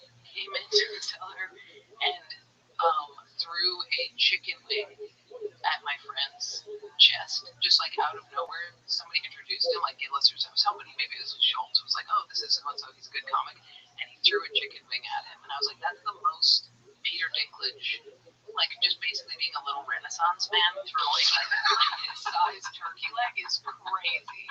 It's crazy. A little Renaissance again, being like, oh, wait, Jessica. I was like, that's too on the nose. It's crazy. The problem is I knew him first from Elf. Oh, yeah. So even though he's the Game of Thrones guy, to me, he's always the angry writer from Elf. I know him from the guy, Four Weddings and a Funeral, or Wedding and a Funeral. I never saw that. It's really good. It's crazy funny. That guy's great. He was so good in Game of Thrones. It was so good. That's a complicated role. Yeah. Complicated. That fucking show was so good. The new one, I'm trying to get into it, but like every season is like 5 years apart from the last one. You have to figure out who is this lady. Game of Thrones 1, I was like asking 1,000 people. I was like, I don't understand which place is which. I had to like map it out. I could not figure it out, but it's so good. It opened up with the brother and sister talking. That was so sick. I was like, that's wild. Yeah, it was crazy. Nuts. And the just full on rape. Yeah. The Daenerys girl. They cut the fucking head off the king. You're like, yeah, he's crazy. He's the best. He's the king. Yeah, they did a great job. Oh, that fucking show ruled. It was such a good show. Season 1. I mean not season 1, but the real Game of Thrones. The new one's like, it's good, but you're Jay Leno after Johnny Carson. Yeah, it's like totally. You get attached to the thing. It's like, I don't remember the last season. Oh, the last season was weird. Cersei rules. I was in Croatia, and there's the place where King's Landing is. Yeah. Like, that's what they filmed it. Oh, that's awesome. And they like sort of do tours where they show you where they film certain scenes. Yeah. And one of the scenes is when shame, which is Martin Luther, like the little cobblestone. Yeah, that's pretty. That's right there. Yeah, you can actually see it. That's really cool. It's pretty cool. Yeah, they filmed a lot of shit. Those shame things. Twitter, we do the shame. I just went through a horrible Twitter thing last night. Oh no, dude, I got dragged. You can't read that. Dude, it was a fan hit me up and goes, don't go on Twitter. And I went on Twitter, and it was this crazy out of context thing where I was like talking. I was on Stopp's podcast, and I was talking about this guy who used the word, I'm not going to say it, T-R-A, and I'm going to spell N-N-Y. Okay. He used that word, and I was being like, that word is so fucking antiquated that at this point to me it sounds like somebody's just calling like a drag queen that. And everybody took it as me saying that trans people are in drag. Oh, girl. And it like, dude, it was just like went at me. And like the crazy thing is I thought I was being woke on that podcast. I had like friends of mine being like, fuck George. Like it was crazy. Friendly people, like people I work with. Yeah, those people can go eat shit. Those pylon people, they can all go eat shit. But that was my like first big one. I've had one before, but that was like that kind of shit pushes people away from all the things you're trying to promote. Like it doesn't mean that people hate trans people if they say something like that. That's not what you're saying. I was saying the opposite. I was being like, this guy was such an asshole for using that word. Also, that word is so corny that I feel like at this point it's not even reference to transgender people. That it's like what we say for drag. Some people still use it. Totally. But it's that's not the point. The point is, it's like, what are you trying to do? You're not trying to hurt anybody's feelings. So shut the fuck up. Everybody's just looking for a reason to be offended. It's just trying to find anything that they can, like, green light, go. And just pulling it out. No nuance. Yeah, of course. It's so crazy. Of course. It was so, and I'm just like reading all of them, and I was like, this is so many people that are just like, this dumb bitch. One of them said, this is a fat retard talking to a skinny retard about me and stuff, and I was like, oh, that's actually really nice. That's really nice. So sweet. Yeah, I love being skinny. Yeah, well, this is just what's going on online, and most of the people that are online are very upset. Oh, good. I don't have Twitter. I deleted it because I kept looking at my ex's tweets, and then I was like, I'm deleting this for sobriety, you know. And then I went on it the other day, and I was like, this is a nightmare, dude. It was crazy. And I hit up those people who tweeted, and I was like, hey, why wouldn't you just text me, man? Like, I care about you, you care about me. This was totally out of context. If you had just asked me about it, I would have showed you the whole clip, you know. And they were like, you're right. That was crazy. It's a mental illness factory. Yeah. Twitter is just a giant cunt farm. Yeah. That's what it is. Mm-hmm. Everybody just is growing cunty thoughts. I just didn't know. I just am not even in there. Yeah, it's not good. I don't know how to stay off it as much as humanly possible. I try to get on it in the morning just to see what everybody's upset about. Mm-hmm. See what's in the news. Like a UFO got shot with a Hellfire missile. They have footage today in Rep Luna. Yeah, they were talking about it in hearings today. There's a video there's a video of a UFO getting hit by a Hellfire missile, and the Hellfire missile just blows apart, and the UFO just keeps moving. What was the UFO? What did it look like? Just like a dot on a screen. They always look like shit. I saw something weird coming down from the moon the other day. Do not know what it was. Look at this. So watch this. So here's the UFO. There's the missile. Watch this happens. It just knocks it around, and the thing just gets right back on track, which is bananas. Like anything that gets hit by a Hellfire missile usually gets fucking obliterated, especially something that's literally the size of the missile. It's cruising. Yeah, it's flying. I mean, not fast enough that it could duck a missile, which is kind of weird that it let itself get hit. What happened? Right, like where is that little? Right, it's animation. It's fucking Pong. We're looking at Pong. You know? Yeah. It's like an old video game, really shitty video game. This is why I have the hardest time getting excited about any of this stuff. Because like I don't know what I just saw. You're telling me I saw a Hellfire missile hit a UFO. It's like, you know, you're reading Morse code to me. I don't know. Well, AI has done that too, where now it's like I can't even go on Instagram. It's not even fun anymore because I don't know what's real or not. Oh yeah, we get caught all the time. Really? Yeah. Yeah, there's always something. There's always something you think is really Tim Walsh with the fucking Trump shirt on, dancing in the elevator. Jay was like, it's fake. I'm like, no, it's real. I'm like, I'm just past the age bracket where I can't detect it. It's crazy. Well, no one can detect it anymore because especially what looks like cell phone footage. Because cell phone footage is kind of shitty already, so they just make it kind of shitty, and you don't know. You don't know what the fuck you're looking at. My mom liked the photo on Facebook, that a fake AI photo of me on the beach, different tattoos, with a man, and she liked it. I'm like, Mom, what are you doing? Who do you think that guy is? Do you know that I'm single? She's like, you look beautiful in that. I'm like, it's not real. It's on my body. That's on the body you gave birth to. Boomers can't handle it. No. They're so removed from this technology that they're living in an alternative dimension. Yeah, totally. I don't know what she does. They get their news on TV, and that's a wrap. Yeah. Whatever the guy says in front of the camera. Yeah. My mom is my news source, which is nice. I didn't know that Epstein drawing had come out. Oh yeah. So the drawing is was that the same as the one that had been leaked before, or is it different? The reason that leaked one was someone took the description, put it in AI. Oh, this is the actual drawing. Yeah, that's what they actually got the book and someone like leaked out. The drawing, I did think when I imagined it, is that it was going to be like a I was imagining like DiCaprio drawing a French girl, you know, and when I saw it, I was like, God, draw, at least make her hot. Well, what was the transcript he had written out? He had it like, this is it. What is voiceover mean? It says, there must be more to life than having everything. Donald, yes, there is. So he wrote this? The voice, it says voiceover, like he's like a movie star. Like he's in a script. Donald, yes, there is, but I won't tell you what it is. Jeffrey, nor will I, since I also know what it is. Who fucking talks like this? Donald, we have certain things in common, Jeffrey. Jeffrey, yes, we do. Come to think of it, Donald, enigmas never age. Have you noticed that? Jeffrey, as a matter of fact, it was clear to me the last time I saw you. A pal's a wonderful thing. Happy birthday. May every day be another wonderful secret. Ooh.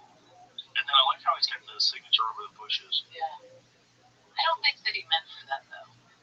Oh, come It on. made it sound like he meant for that. I think it did. I think he just signed it. Maybe. But I was imagining. But it's kind of ironic. Yeah. It's right where the vagine. But I don't think Trump likes a hairy person. That's a dude. Okay, that's a dude with womanly hips. Yeah. Like, look at the boobs. They're weird. It could be back. Yeah, it could be anything. It could be a snail smile. I don't get why he's writing a script. Yeah, it's very odd stuff. That's quite strange. But it's also like the way, like, enigmas never age. Have you noticed that? And Jeffrey, as a matter of fact, it was clear to me the last time I saw you. Like, if one of my friends sent me that, I'd be like, I'm getting a new number. Yeah, you need help. Number. Why didn't you say happy birthday? What the fuck is wrong with you, Enigma? Happy birthday, Jeff. That's all I want. Happy birthday, Jeff. Maybe hang out soon. Well, also, like, what year was this that he wrote this? His 50th birthday was the word. So, wasn't even that long ago. Well, it had to be because he kicked him out of Mar-a-Lago in like the 2000s, right? That's when they kicked him out? I think so. I thought it was before that because I think that's when he got arrested. They kicked Epstein out, kind of. Yeah, that is a recreation. That's a 3D printed recreation of these very strange vases that they found in Egypt that are part of an older dynasty that are so exact, and the way they did it is completely unknown. That is just a piece of plastic, but that's an actual 3D recreation of the original vase. That you think aliens did? No. I think a very complex ancient civilization that was wiped out by some sort of a cataclysmic disaster that had very sophisticated technology. Because that was it diorite that was carved out of? Are you an alien guy or are you an agnostic alien guy?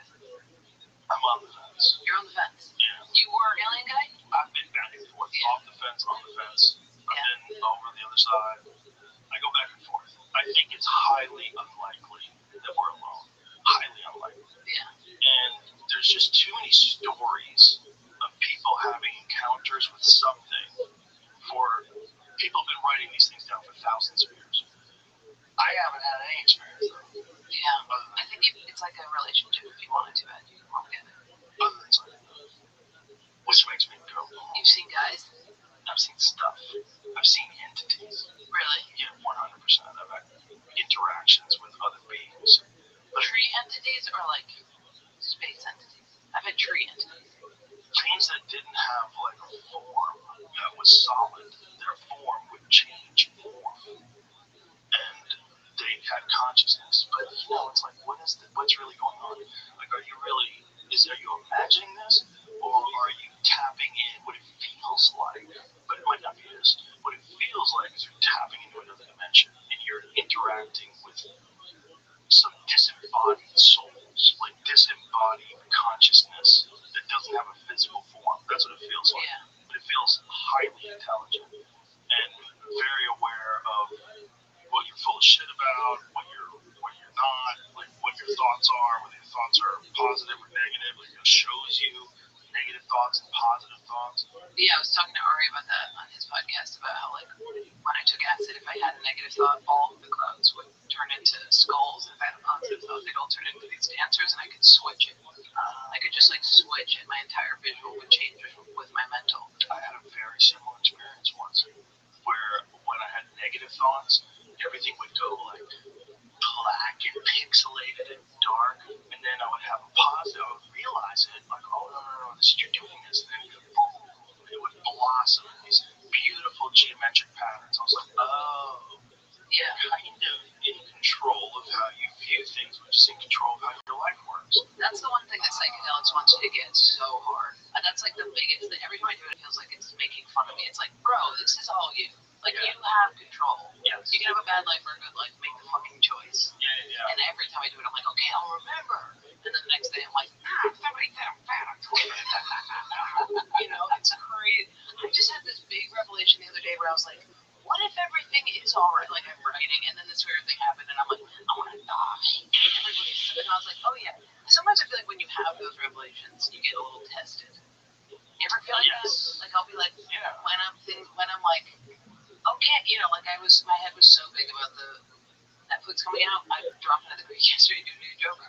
Set, just bomb the whole way through, sweating in front of these people. They're like, they don't know who I am. They're just like, what are you saying? And I was like, just trying brand new weird stuff. Because my ego's so big that I'm like, I don't even need to workshop this shit, bitch. And I do it, and they're just like, we don't understand you. And I'm like, anyway, watch the special. It's a lot better than that. It is the most humbling thing to work on new stuff after you put out a special. It's the most humbling. Because you have no weapons. And you just were doing shows where you're like, bam, tight, ready. Yeah. Looking at the notepad and being like, what else? Still nothing on there. Yeah, it's crazy. It's the hardest thing. It's like coming up with subjects. You know? It's also hard when your brain is preoccupied with putting out a special, I've noticed. Right. You know, like, I'm editing, I'm thinking about shit, promotion, and then I'm like, I have to. But that's why I think you have to take time. 100%. But the rush. People are like, are you so proud of yourself? I'm like, no, because now I'm doing bad sets. Yeah. You know what I mean? I don't have time to be proud because I'm going up on stage and being like, forget something I was thinking, you know, and it never. I think that's a good thing for us. It's a good like reality check. Yeah. It's great. Yeah, like every couple of years, you gotta get smacked in the face and start from scratch again. It's really good. Brian Simpson did a brilliant thing. So what Brian Simpson did is he developed 2 hours. So he put out 1 hour, and then when he went touring afterwards, he had another hour already. Well, I thought he asked Ari. I thought he was like, can I put out both hours? Can I put out all of it? Don't do that. Yeah. Yeah, I think what he did was perfect. When I did the half hour, I had that. I put a half hour out, and I was fucking cruising. But this one, any fat that I had, I cut and was like, I hate you're dead to me. Right. So all of the stuff I liked, I put in it. So then when I was touring, I was like, I've already decided that I hate that. Right. I can bring it back up, but I don't want to. Right, and then you feel like you're a fraud if you do. Yeah. And if you're not interested in the subject, like if you're like, yeah, it's dead to me, it's over. Yeah. You gotta let it go. Totally. Yeah. It's crazy. And it's hard to be on stage and talk about what I want to talk about, which is how crazy it is to be putting out a special. You know what I mean? But I don't want to do that because I want to do evergreen material. Also, that's like, it's just not relatable. Not relatable. But you're like, I want to tell you guys about this. That's what's on my mind. Especially the people that don't know who you are. That's really not relatable. Yeah. Bill Burr was very inspiring because he put out that special about how he changed his mindset. You know what I mean? The most recent one where he was like, I'm not going to be an angry person anymore. And that was sick because I feel like sometimes I'll be like, maybe I should have a perspective shift where I am to stop being such an angry person and against humanity. And I'm like, no, but that's not funny. So seeing Burr do that, I'm like, oh, I could have material about how like therapy helps, you know, instead of how my therapist sucks. You know what I mean? Like, and that was nice to see him do that. Where he was like, I'm gonna stop harassing my wife. That was the whole special. Like, my wife is like gonna die someday, and I'm making her life quite bad. It was great. When I was young, I had this stupid idea in my mind that you should stray away from meditation or enlightenment or anything because it would get in the way of being fun.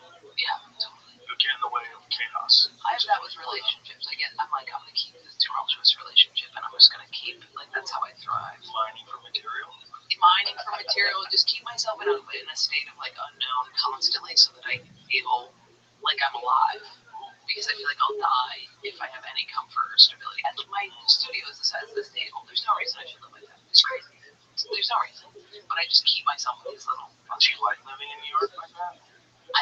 too. I can live in a bigger place in New York. It's totally fine. So you're doing it to yourself. Yeah, I'm doing it myself to be like, you have to struggle. And you don't need to clean your tuna cans. You believe it. It's crazy. It's crazy. At least you know it's crazy. Yeah, totally. And I'm working. Oh, okay. I am working. Talking to a realtor. I'm talking to 2 therapists. And yeah, that's the other thing is I'm like, I don't want to get a bigger place if I'm going to buy a place in New York. You know what I mean? Eventually you're going to buy a place. Yeah. So I'm like, maybe just struggle. It's a weird time for the real estate market right now. I bought a house in Ithaca. Oh, yeah? Upstate? Yeah, upstate. Oh, you're one of them people think it's an upstate house. Well, it's Good to visit. 5 hours from New York. Yeah. Yeah, people are like, upstate? And I'm like, no, it's like painful upstate.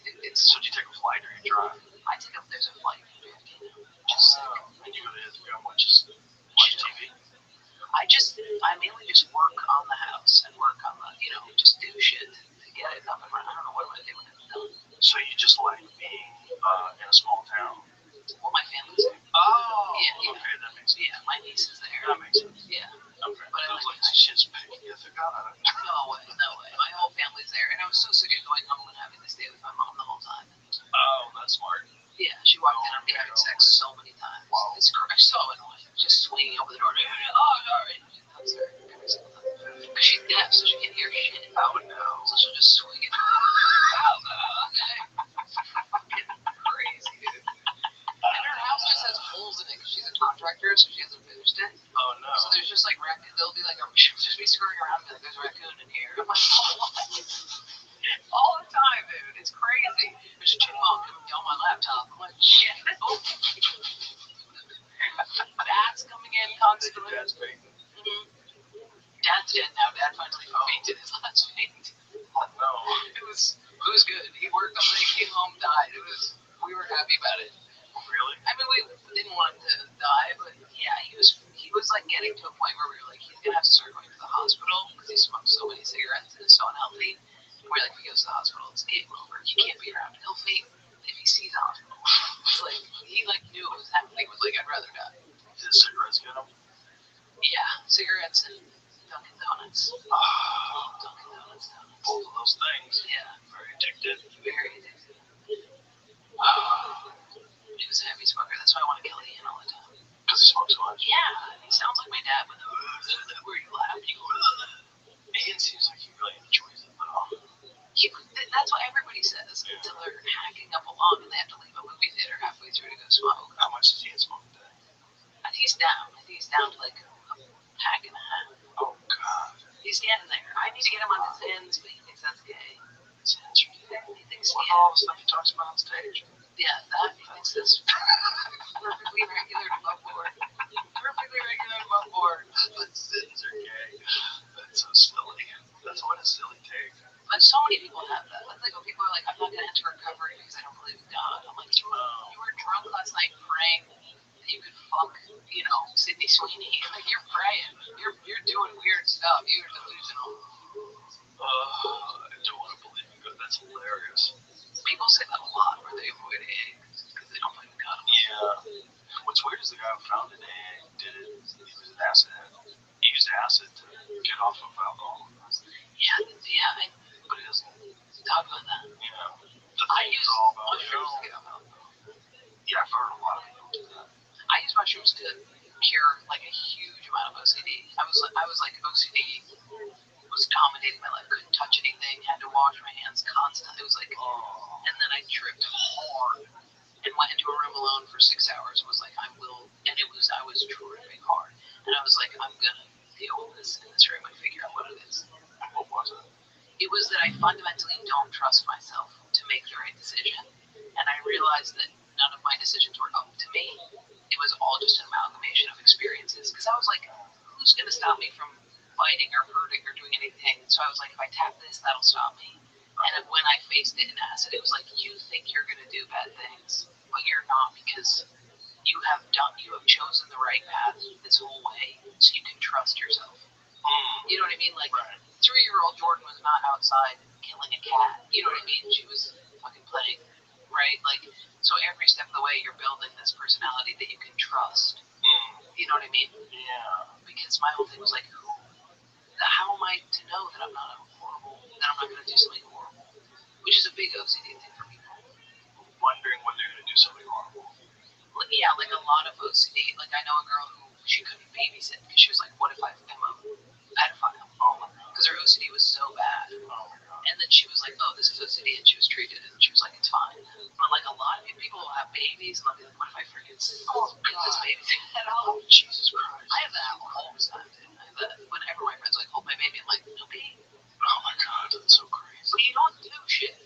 It's like the ski jump thing. You're gonna. That's interesting. I never thought of it that way. So you're not trusting yourself. Yeah.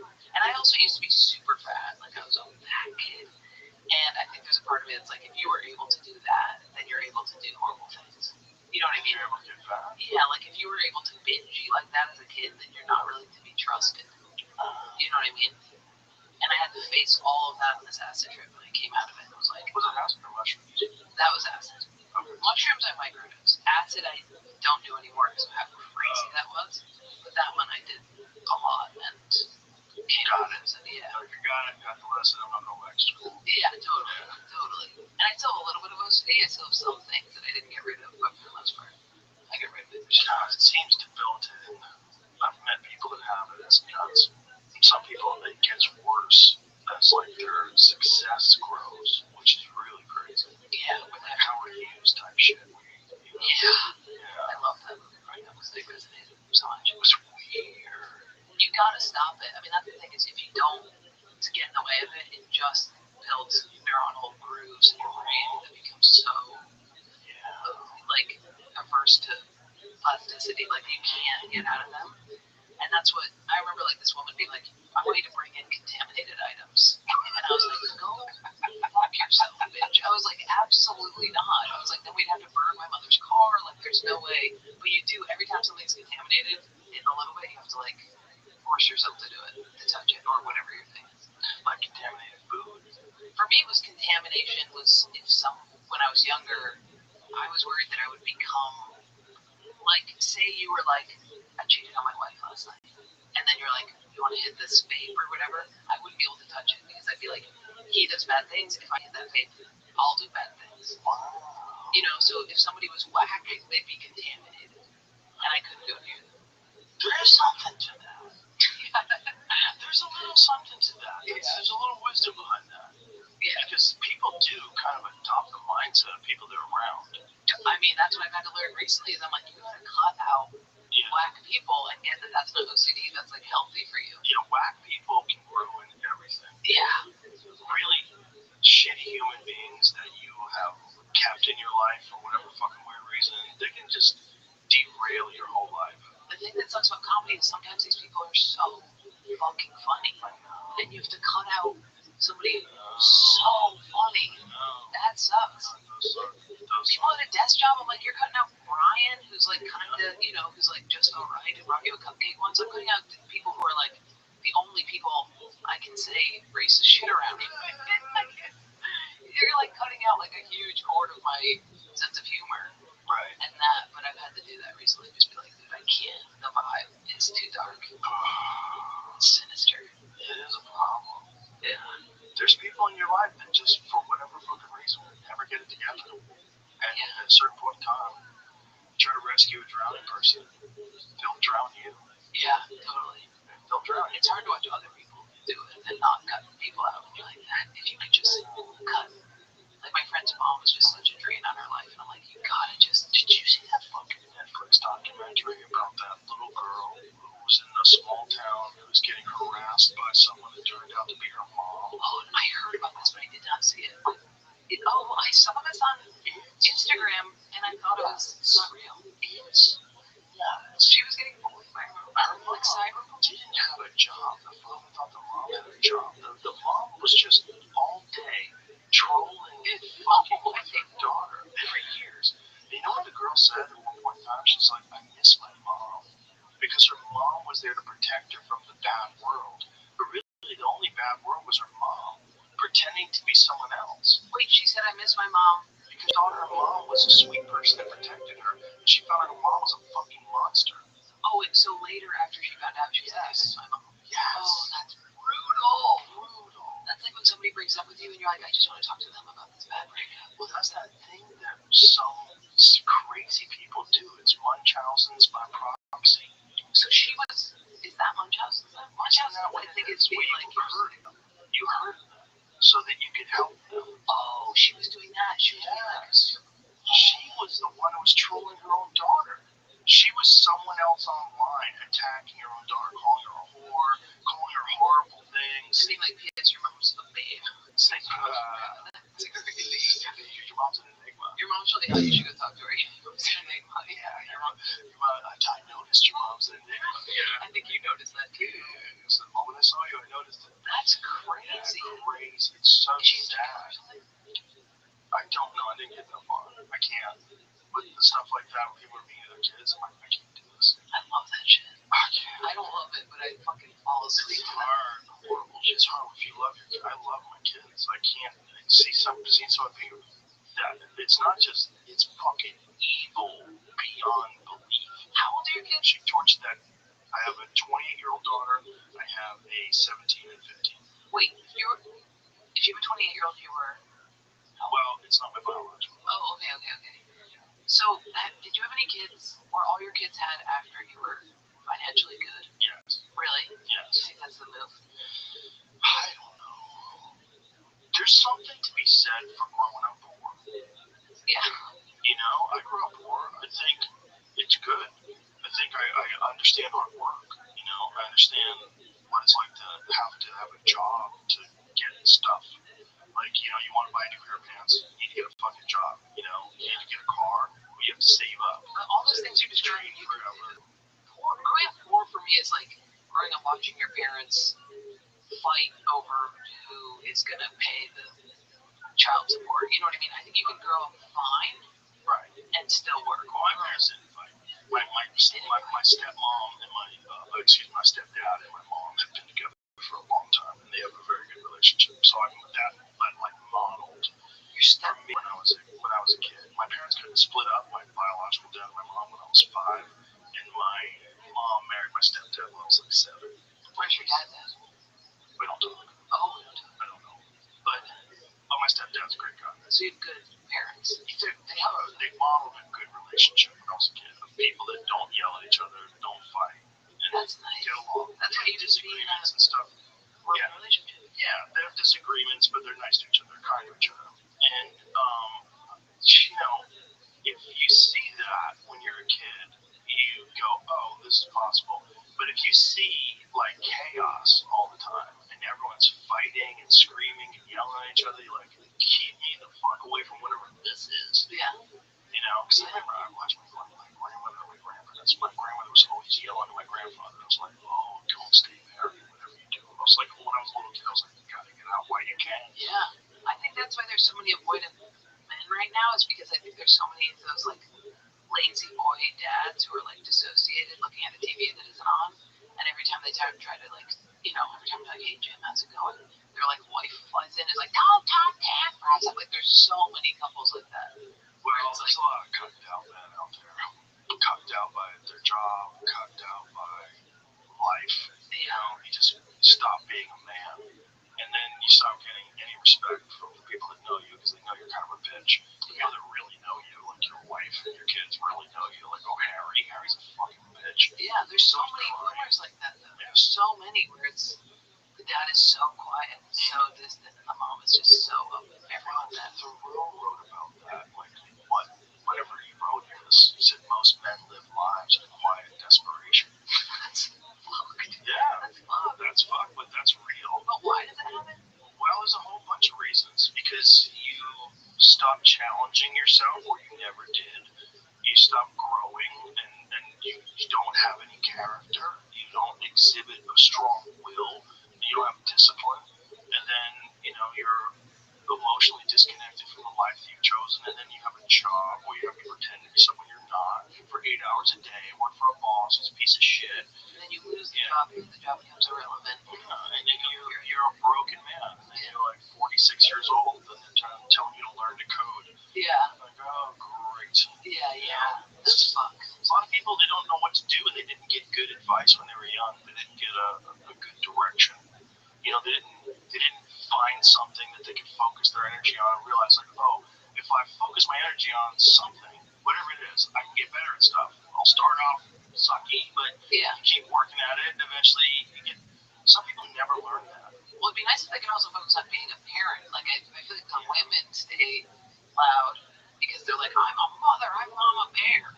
You know, so I'm like, it'd be nice if the dads would get off the lazy boy and be like, I'm going to help raise my kids. Well, there's this thing, you know, it's just fucking, some people are just being, like, Yeah. just they wanted to be Spider-Man. Yeah. They wanted to be cool. They wanted to have a good life, and life just fucking cracked them in the dick every time they made a move. Yeah. You know, they get their car repossessed. Oh, Jesus. Credit card. There's got to be something biological, though, that makes a man not. Like, you have the pride. We're Kreischer. I just talked about it. Like, you guys have the pride in your children. Hardcore. Like, as soon as I met you, you showed me a photo of your daughter. You know what I mean? Like, but I do feel like there are a lot of men who are like, that's not my responsibility. Oh, that's crazy. That's crazy. Well, maybe it's the way they were raised, you know? But maybe if you had lost your job, if you weren't in comedy and you were tired and didn't have your passion, maybe you wouldn't be as gung-ho about being a dad. Or maybe you'd feel like a failed dad. Maybe that's what it is. Maybe they feel like a failed dad. Perhaps. I don't know. I want to figure that out. Yeah. I don't know. I just don't believe that. If I lost my job doing something, I would find another job. I'd figure it out. Yeah. There's other paths. You don't just stay still if the path doesn't work out.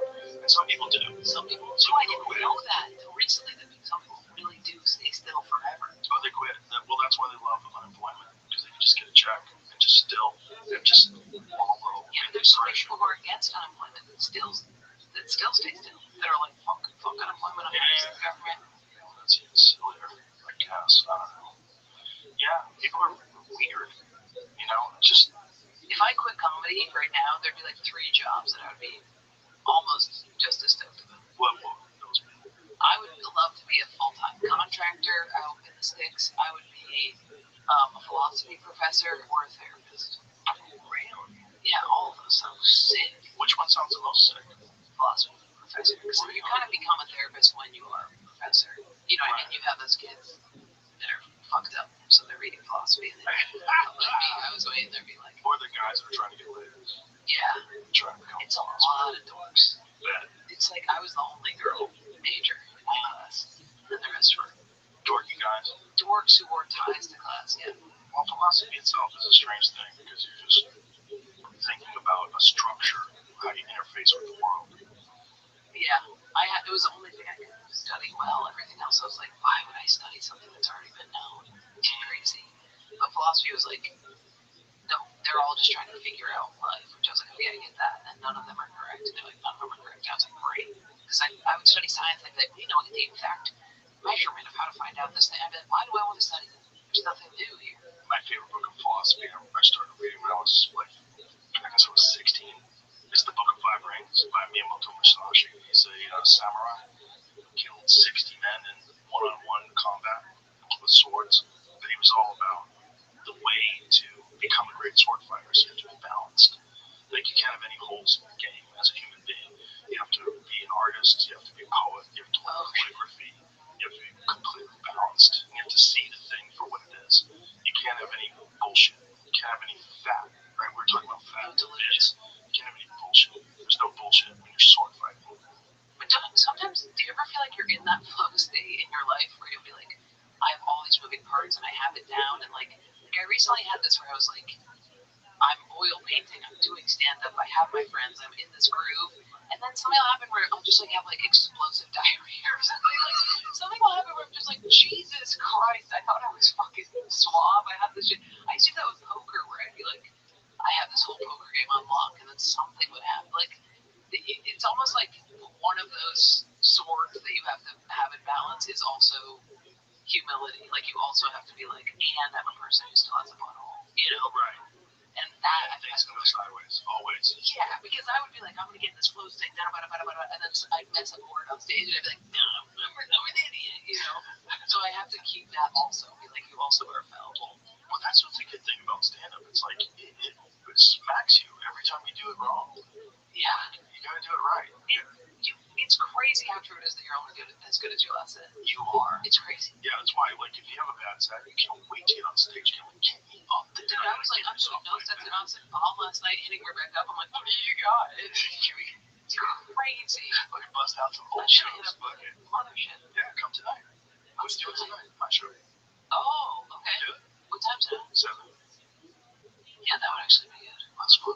Let's do it. I was, dude, there's a clip I want to post about that's really funny about your club where I was like, you get in here and there's a guy who's like, my name's Kyle, I'll carry you up this flight of stairs. I have a PhD in MMA. I'm gonna cast you up to Derek. Derek has an AK-47. And we get in the green room and I'm like, do you need anything? We'll kill people for you. And I was like, could I have some like almonds or snacks? And they're like, no, we have smelling salts. I was like, is there any just like water bottles? They're like, no, we have neurotropic dust. That's so funny. Neurotropic. We were in the green room the other day, and someone had called us like some alt-right white supremacist club. I was in the room with Brian Simpson, who's black, Derek Poston, who's black, Hassan Ahmad, who's Muslim. It was Tony Hinchcliffe, Ron White, and me. I'm like, this is a pretty diverse lineup. Like, what are we talking? This is so silly. You're looking at comments. See, it's hard. It's hard to look at it wasn't. It was a video. It wasn't a comment. It was a video of someone that one of the guys was playing. It was like, look how fucking stupid this is. The idea that this, like, that you had to be, like, I'm not even a Republican. Like, I voted for Trump because I thought we were going in a terrifying direction where there was not really a president for 4 years. The same people are now going to be running the government. Like, weren't you like a Bernie bro? Yes. So I've only voted Republican once in my life. The idea that you have to be a Republican to get in at that club is so ridiculous. That club is filled with gay people, black people, straight people, white people, Asian. No one gives a fuck. Yeah, that term is. You're just doing comedy. You're just doing comedy. Whoever you are, whatever you believe, we have tons of lively discussions. I will say one time I was there, Jordan Peterson walked through, and I was like, you can't be here. That's 2 on the nose.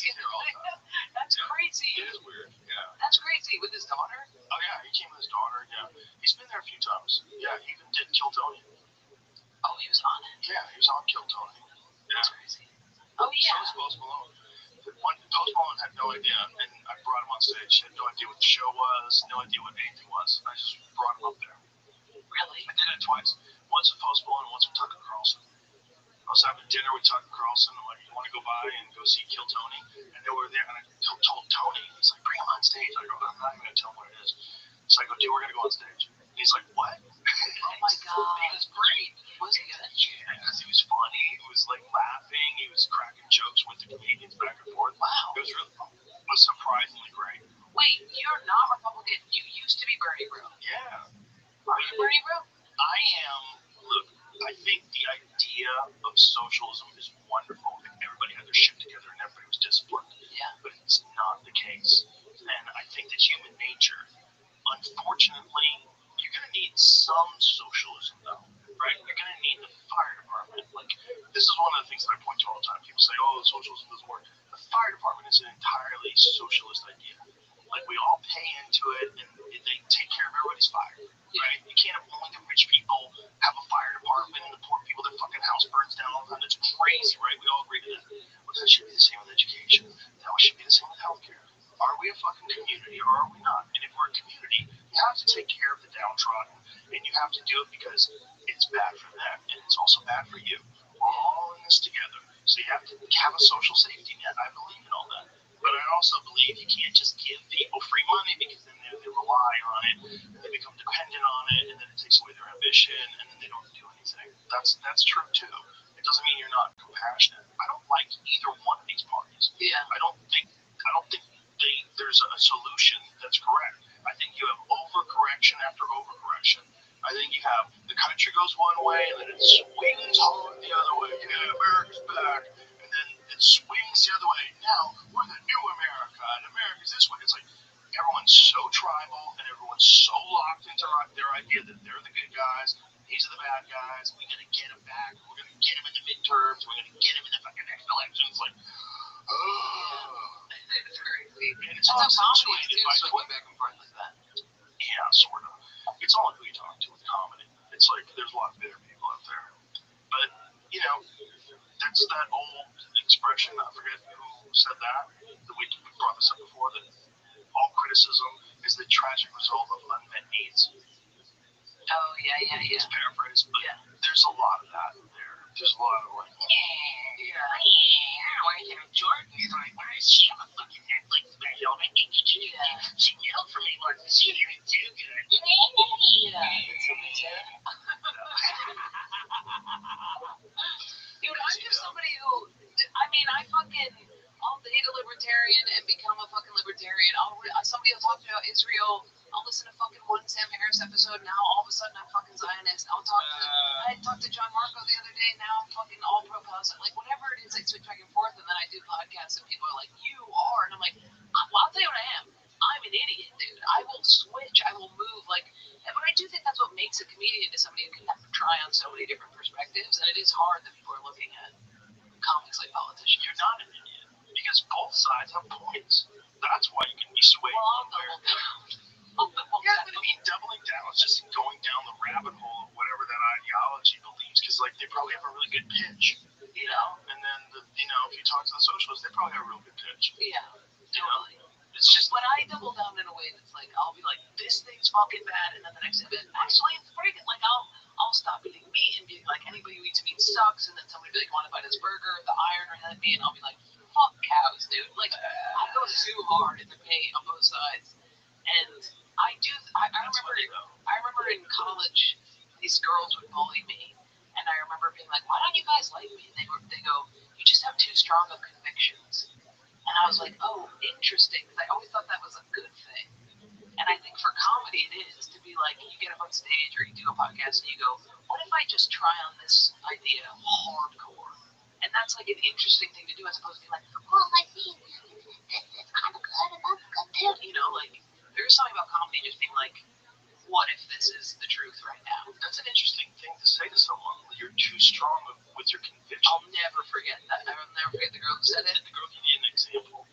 It was just, I would talk the way I talk, where they'd be like, I'd be like, women need to stop wearing dresses. High heels are ridiculous. Or I'd be like, men need to do this. Or women, or I'd be like, I'm going to go ahead and say, diners need to go, like whatever it was. Right. I'd be in or out on topics immediately. Right. And they'd be like, you're just like too intense with your thoughts. And I'd be like, yeah, totally.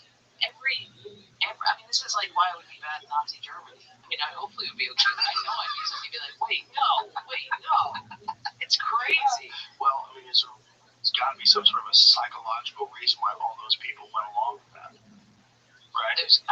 They went along. I think a lot of it was, just kind of dissociation, right? Well, there's a little bit of that, but then there's a tribal mentality that kicks in. Like there's a default switch that happens to people. Yeah. And in this country, you saw a lot of it during COVID. It was like the vaccinated people were hating on the unvaccinated. They should have their children taken away, like put them into camps. Like, do you hear yourself? It's so weird because it's such a different. Like I was with so many anti-vaxxers. Like they're my friends. But I was like, oh, I'm getting vaccinated because the number one thing that's important to me is comedy. I have no idea. Well, if the vaccine gave me long COVID and COVID gave me long whatever the fuck, but I just have to perform. My health comes second. Did you get long COVID? Bro, my shit is fucked up. I can't, like those Ubers that have those smelly trees, I get immediate migraines, like because my smell is fucked up. Your smell's fucked. Like if you have deodorant that has like chemicals in it, it's rancid to me. Really? Yeah. And so many people were going. That's your long COVID? You just smell things? It's bad though. I don't think you can call that long COVID. Long COVID is people that are exhausted and they have like heart palpitations and. I got a synapse off. Sounds like you're just gonna upgrade in your nose. I did get it up. Yeah, but it sucks, dude. If somebody's wearing cologne, I'm like, I gotta go. Perfect. Yeah. I would take that's like you got a wolf nose. I got a wolf nose. Yeah, that's great. Some people gotta change the way you look at it. You're right. Yeah. I thought I had long COVID, and then I stopped eating sugar. I thought I had that one, and then I stopped eating candy, and I was like, no. It's crazy. Candy wrecks your shit, isn't it nuts? And I was a whore of candy slut. Candy slut. I was eating it. What does it say? Long COVID can cause altered smell or parasomnia, where things smell distorted, foul, or different than they used to, even if the initial COVID-19 symptoms have passed. So did you get this after you got, when did this start happening? Did you get COVID? Yes, I got vaccinated. 6 times. But of course, I just had they got vaccinated. People didn't get vaccinated got it once or twice. Really? Yeah. Yeah, they fucked you. They fucked everybody. They fucked everybody with that goddamn stupid thing. I got it hard. See, I'll talk to you about this tomorrow. My liberal mom will be like, the vaccine is good. And I'll be like, yeah, mom, yeah, I agree. It's a long conversation. It would take a long time to explain what was wrong. But it all boils down to the same thing that it always does, which is money.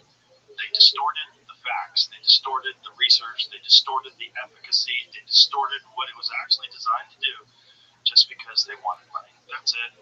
Did we pay them for the vaccine? Oh, fuck yeah. They made a shit ton of money. Might have been free for you. I like the idea of money, but isn't your campaign on, like, control? Mind control? Not mind control, but knowing where we are, like anti-vax people. I'm not an anti-vax person. What are you? No. Give yourself a label. No. I believe that all medications should be subject to scrutiny. They should all go through rigorous double-blind, placebo-controlled trials to find out what the side effects are, what the efficacy rate is, what's the real facts behind it. Just lie about that. But this is why.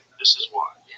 The problem is pharmaceutical drug companies do their own research. Not only do they do their own research, but they do their own research that they hide. So they'll do multiple studies that show no efficacy. And then they'll rig one study where they can show just like a little bit of an improvement, and then they just sell it. And they start going with it. And they've done that before. They got sued because of Vioxx. Vioxx killed 50,000, 60,000 people, and through internal emails, the pharmaceutical drug company was saying, we're going to have these problems. They list all the different things that one of them includes strokes. We're going to have these cardiovascular problems, cardiopulmonary problems, but whatever the wording was, I don't know what the article says that he it will be part of good for what us we're doing here, financially. galvanized by an important life lesson learned during Elvis In Duran's the email, we'll 8 do minutes well. out They killed to 50,000 to 60,000 people. referring to A our friend of regular mine got show. a stroke. There's a Got beautiful on Vioxx life because he has lesson. knee problems. Look it up. It was Reference stuff from Gimel medication. admitted Sometimes 42. there's fishy shit like that. Like, So, sometimes way to I'll go, take Prozac from one official. place and from a different place. Talking about for a life different lessons, thing. today's Yeah, job it's from Mexico. is one of the most Yeah. fascinating documented jobs with so many different life lessons. What do you think about Before it starts off, the things We like talked how about many that meals the are you other day willing to eat on with Shabbos? everyone's Some say The 3. problem with it It is says that when our they're mission is dosing it maximized. out to people, that it's they're giving everyone the There's same a mission dose, that says and it should that be if you only dependent have on 2 like meals how to much your weight name, you're trying which to is very lose, important. You shouldn't what take is your body from the weight. conflict which is There's daily a bunch life. of He has different 14 meals.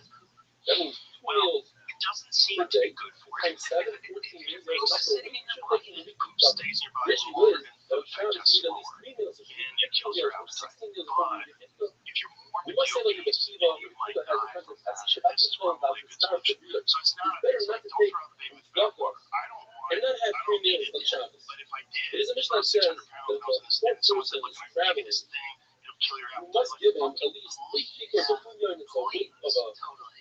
bread So and it's enough for a beneficial bed for that. and And a then there's a pillow. problem with muscle loss And then it says bone the density Shabbos loss. gives But 3 my meals, Brigham, not 4 who was meals on the of other day, pico. the episode's out now.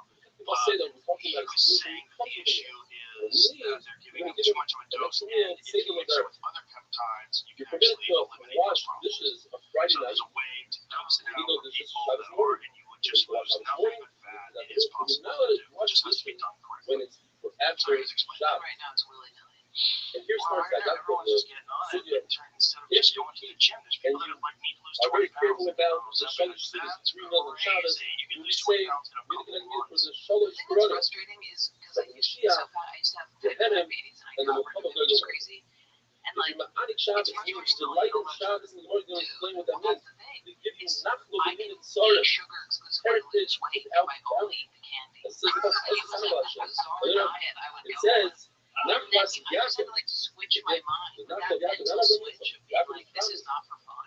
This food is not for fun. You've had your fun. Says Nachman, Like you did you'll that. be saved. The candy, you There did should the be pizza, you did Golos, all that. the Now oppression we're of Golos. using food Rab says they as give like you the 10 same to way your that you heart sleep. desires. Where it's like I feel What does better it when I mean get to be 8 Ma'anik hours, right? Shabbos? In And those once you days, do it that was switch, beautiful it dishes of meat, it feels like fish, things click or into place. large Like, fun fish stuff. with It's like garlic. if you could just Every get generation and every place turn with of whole your food. brain, That you're it mad. would help so The much. person You can't just- afford it, even if he makes does one feel small like a switch. dish. Where Pass you're the like, house Think in it. about what you We have call to it Shabbos. acid. That is the Yeah, Shabbos yeah, Shabbos. right. Brooklyn says, Now imagine person eats Shabbos, also you're going to cover halachos, even if you did have a desire like in the generation of Enoch, don't forget it, as it says, Ashri Enoch. It says, Ados Mechaloi, we don't read it Mechaloi, but Mokshik Loi.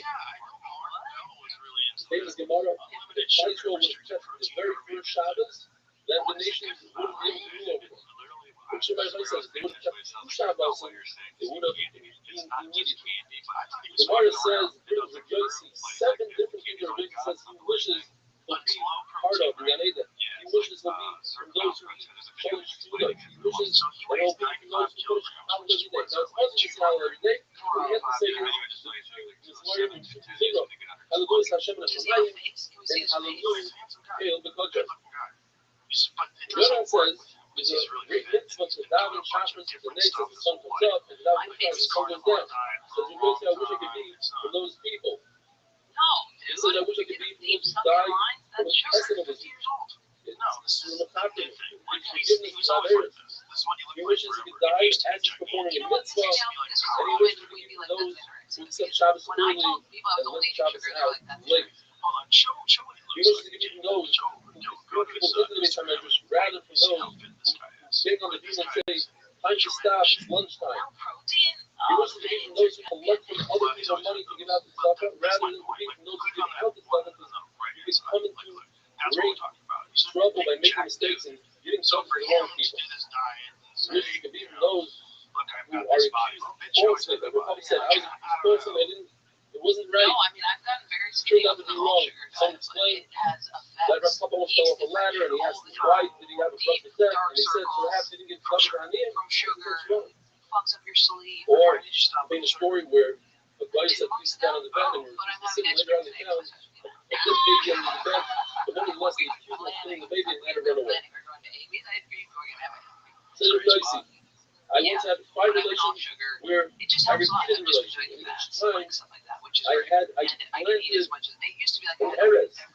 No Adar, Shmuel was a lover of Falafel, these are all sons of Yosef. Isis explains the famous explanation that he meant that he had 5 Yavamas. In other words, 5 of his brothers died, and he had to be Yavim 5 sister-in-laws, and he told Yavim each one once, and he had 5 sons. And he says, and it's not recommended to do this today, to say this to your wife, he says, I never told my wife, I always called her a house. What he means to say is that the wife is the main part of the house, but cares about it. She never called it the house, and not told God's fear. I never looked at my bris milah. So why wasn't he called Chodesh, like Rabbeinu HaKodesh? Because Rabbeinu Rabbi, the author of the Mishnah, not only did he not look at the bris, but he put his head below his belt. I used to get dressed with such heels that the ceiling was never seen the inside of my shirt.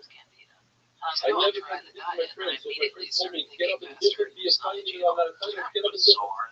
The Lashon Hara, if you say something like that, you explain in 2 ways, and you say it in front of that person that you're saying it about, that proves that you're not saying Lashon Hara.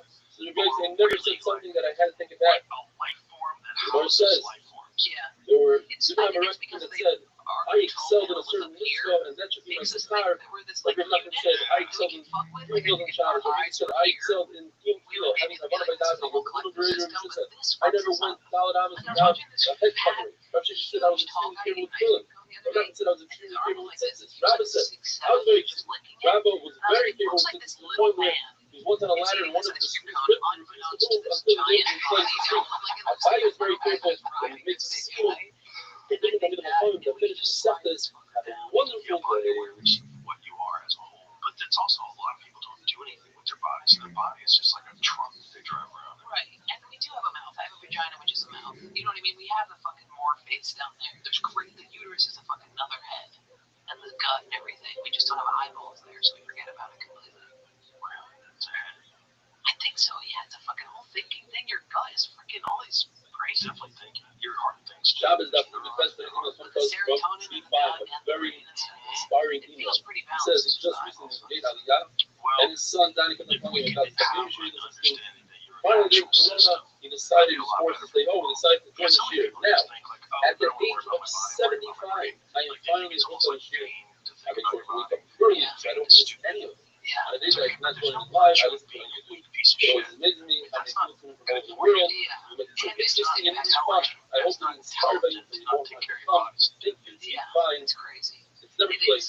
And it's never too early. It's today's the perfect time to start this out. The thing with the amazing thing is about the Shabbos studies. Rabbi says if I'm a partner, comes to the judge, he's going to go to sleep until he found something to make it sleep for him and go in his direction.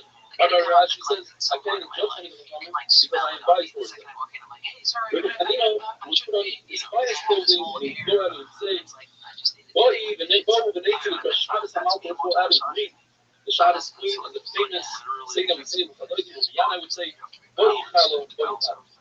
Rabbi Nachman will make a tremendous amount of these boiled wafers. We saw with the Abba, he would buy from 13 different butchers meat, bring it home, and he would tell his chefs, be energetic, hurry, make this one, and then I'll bring more meat later. Rabbi always knows very well. He sat on an ivory chair and he found out the fire. He wear black clothing on Erev Shabbos to show that even though he's getting dirty, he wants to get dirty to cover Shabbos. The famous saying, Rav Sandra Makar Resha, Java Malach Shibuto Rav Sandra would singe the head of the animal to get rid of the ears. Rava was anybody who knew the service to do, but he wanted to himself. Rava would salt the fish, Rav Kuno would light the candles, Rav Papa would make the wicks, Rav Yisrael would dice the beets, Rabbi and Rav Yosef would put the wood or zero, would light the fire, but Rav Yisrael would flip around heavy boxes and things for Shabbos, would go back and forth. He said, it's as if Ami and Ravasi would be my guests, what if I be schlepping your game? And the Lord says, some say that Ami and Ravasi would be schlepping boxes there in Shabbos, and they would say, if the other one is our guest, what do we do this? The famous story of Yosef Michael Shabbos was a guy, a wealthy guy who went to the stargazers and he was told that all the belongings, Yosef Michael Shabbos, he took all the belongings and traded them for 1 year. He put that tool in his hat, walked over the bridge, the wind came and blew it in the water, the fish came and swallowed it, and the fishermen pulled the fish out right before Shabbos. There was no one to buy the fish. They had a great idea. Let's go to Yosef Michael Shabbos. He proudly traded this unbelievable fish for the fish that he had been so in one, and became wealthy, and able to sell that tool for 13 addicts worth of gold. Rashi says that's an exaggeration. Hanovi comes into him and says, the idea is that whoever borrows the covered Shabbos Kodesh, Shabbos pays him back. Or asks, how do people gain wealth in Israel? They have a concept of answer, which is actual. Give answer to food, for wealthy. As long as you don't have food, you give nicer from. Over there, it's deposit on the Chazan Shabbos. What does the story about? Here, Abba was a guest in Kutzlar, and they brought out a golden table that needed to be carried by 16 people, that's how heavy it was. And it had 16 chains of silver with all those beautiful dishes and food and dessert and fragrances.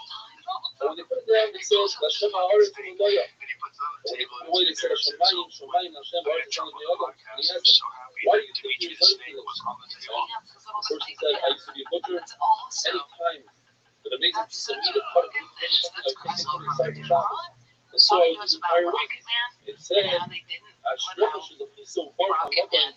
Because there's a song in it where he imitates being Chinese. Like he does it with everything in German where he's like, smell that unbelievable aroma? And then he does just a Chinese accent where it's like, and they just like buried it. Like that came out with Tarzan. And they buried the shit out of Rocket Man and let Tarzan like take the. I was like, I looked it up. Tarzan's like based off seriously racist. Earlier, Shmuel says that eating a certain time should eat Shabbos meal later. The Bible says those of us who are used to eating meat and wine during the week, on Shabbos, depending what you do during the week, eat it at a certain time. Earlier, eat your meal later. Rav Sheshes was wine, wanted to make sure that the Talmudim get the meal on Shabbos at the right time, and it doesn't belong to Shir. So you put Talmudim where the sun would fit. In the summer, or when you shave with him in the winter, they would have to get up and run away and go eat the meal with time of Shabbos.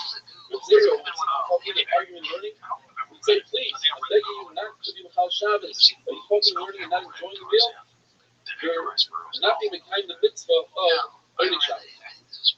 Rabbi said that an individual should say by Yehudu, because if he is a part of his powerful, you don't read it by Yehudu, you read it by Yechalu, together with the powerful that created the world.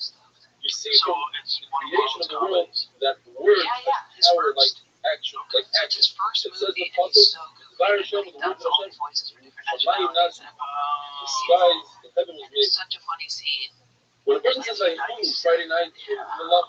They come here and they put their hands on his head and they say, "Sorry, I'm never." I didn't know about it either. One of the Marlon malachim on the is a pod, good malach. The other one is that they come and they find a candle lit and it's like the and the best. table is It's set. like exactly what you want your kid Then to they see. give a Like, bracha. The this good one gives a makes it bracha as an that astronaut. finds the family weak, Because and he's the bad smart malach as is forced to say on it. hell. The Tasha Shalom, they don't find that he makes the flala, and the good one says Well, an accent, amen he did all the other against his will. accents.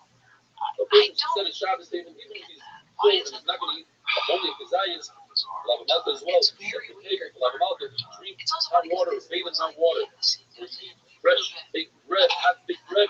It has powers of healing. Wow. They're going to go for the chef, a young calf, a tilta, the third born calf, so that he, I'm going to Shabbos and accepting so that he can be part of That's what I'm saying. You ever watch the it? kidney. Like you're on it. So his son Avini, when he called her, he said, I don't understand. Why do you just use the one that you use for Shabbos? Erev Shabbos, save the kidney for Mother Shabbos.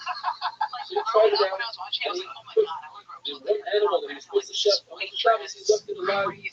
And on Shabbos, a lion came and ate that animal. They didn't scan it. But it's when that bowl comes. Shubba Levi says, the famous saying, whoever says, Amen, Yeshua Rabbi, with no fault like me, with all his kavanah, with all his intent, they destroy 70 years of the entire din. If he has some sort of a desire that he did, if you don't know, the Shlomo says, if you say Amen before you kavanah, you open up the gates of Gan Eden. Amen stands for Kel, Melech, Nechemah. You're fine. For me, it was The the Gemara says spiders that in the mouth. a fire goes down in a place where it's still Shabbos, and it happens on Shabbos where you cannot put it out. Hilarious. Like in some reason why you slide destroyed, because of the Mechal Shabbos, they didn't say Krishma in the morning and evening, they stopped the children from learning Torah, they didn't have much fun, they took bribes, they didn't give each other whistle and talk. They were the Vaishnav Chacham, Rav says, whoever's the Vaishnav Chacham, there's no remedy for that. They stopped being true business. I think the Yeshiva don't touch my money means the children that learn Torah with the Bia, the world only exists because of the Torah that children learn. And Abaye says that the Torah of adults isn't compared to the Torah of the younger ones having wonderful day. That is donkey rape. It's more than that. It's kind of alien. You're an For a show? abducting this donkey and forcing it to come. That's brutal. With electroshock. I blast. You know, you got like a tube in the end where they're collecting it all. For a show. That's And we had buckets of it. And the Shabbos donkey got didn't put get off. paid. Today's email from Larry Chapman, in Maryland, says, No. 2055 You know what I started always WME a number of times. This is the first time they've reached the spot. To all the graphics and diagrams, they really help which is really good because it's not so Larry, if shots of you ever everyone. met me, you can't get on the show, so you can't talk to me about it. If you want, you know, show you the studio Of saving different things from a raging fire. That's really You know, you can save 100 meals if they are in the best, or an entire barrel of wine, or a whole cake of figs. And the question is, why is it different than the mission you had a number of days ago, where you could save only 3 meals? One shot the Gemara gives us is dealing with one basket. One basket is less work, no matter how much is in our basket.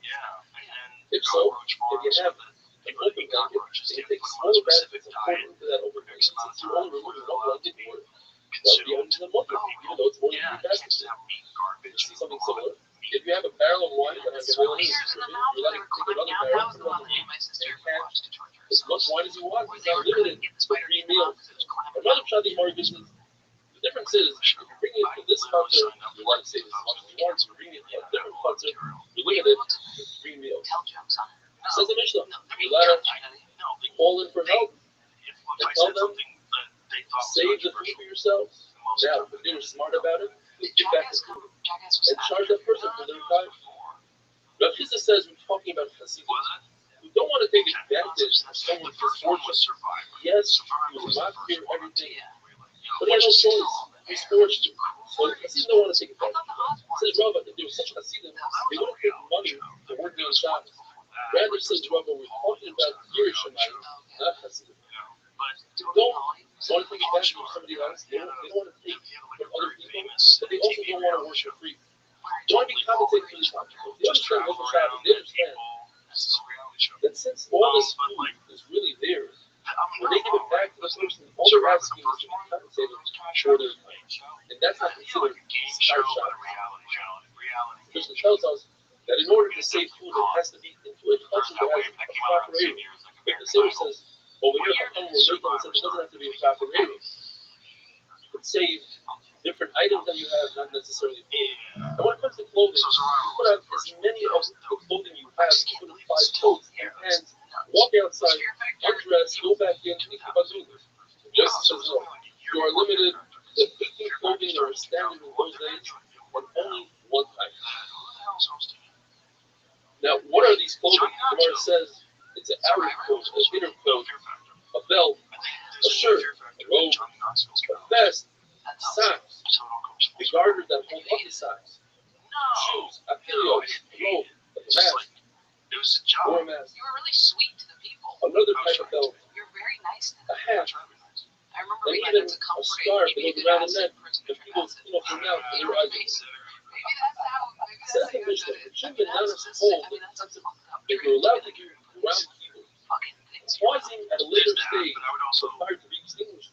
Like by filling up a jar with water, and when the fire reaches that jar, it explodes, and the water gets out the flame. You're not doing it deliberate right now. It's at a different stage. Around people.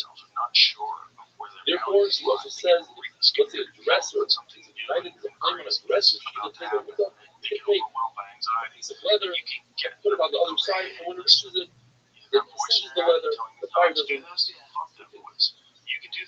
According to Rosh says, I hold that if there's a fire that's out of a piece of garment, you're not to pour a liquid on the other part of the garment, and when the fire gets there, it will extinguish itself. If Yossi holds, the Rabbi people use also now at a that at a later stage, a vessel explode or whatever it is, even though the concept says the word asiya of doing, and this is not doing this at a later stage, the concept that we have to have a person acts irrationally when it comes to saving his property, and might come to excuse the light, therefore we look at it. Dude, I just think she's the most If a attractive. person The way she goes, hey, can I fight for the handle on lumber? top of a It's like, plank dude, of wood, when they're all deliberately, fucking brain that fucked plank of afterwards, wood she's like, becomes a I just bust want to go that ahead and handle, thank everybody and for coming therefore in. it chops and chops the wood like wood, even You're like, to shake off the nobody knows handle what with you're the saying. other. If you forgot it there, then you are permitted to shake the wood so the candle falls on the ground, even if the Yeah, I candle is lit. box, but I don't. I The mean, candle might I continue my burning, traders or in it town. might extinguish But itself, even but it's not sparring, 100%. like, we got Therefore, it's multiple. because I fucking fucked up. Rashi says, you're allowed to open the door, take the ration and stand right by the door, or Yeah, place last it time on the door it's itself. funny. And if the flame goes out from the wind, then it went out. If not, Rav first knows who did so, and he said, even according to Rothschild that both Rabbi Shahidim and Scott and Muda, you didn't have any intent to the before. But in this case, since it's obvious that it's going to go out, that's called a situation. Even Shimon is convinced that in the case of It's just so, go out, when I started boxing, I was like, I'm never going to spar go this to the crazy. door, And then, like, and a the month wind in, I was like, pokes a fire that's in the so fire. much fun. I felt like you were training so that you could spar. Well, it It depends. is fun to do. And then I If it's one of these fires, one of these winds that's contaminated, then the point where you need to listen to the fire, you have to be wiser that it's also because if it's a wind that's uncommon, that's also, you have to make all winds She possible. fucking said that we were going to do You have to explain it's dry so.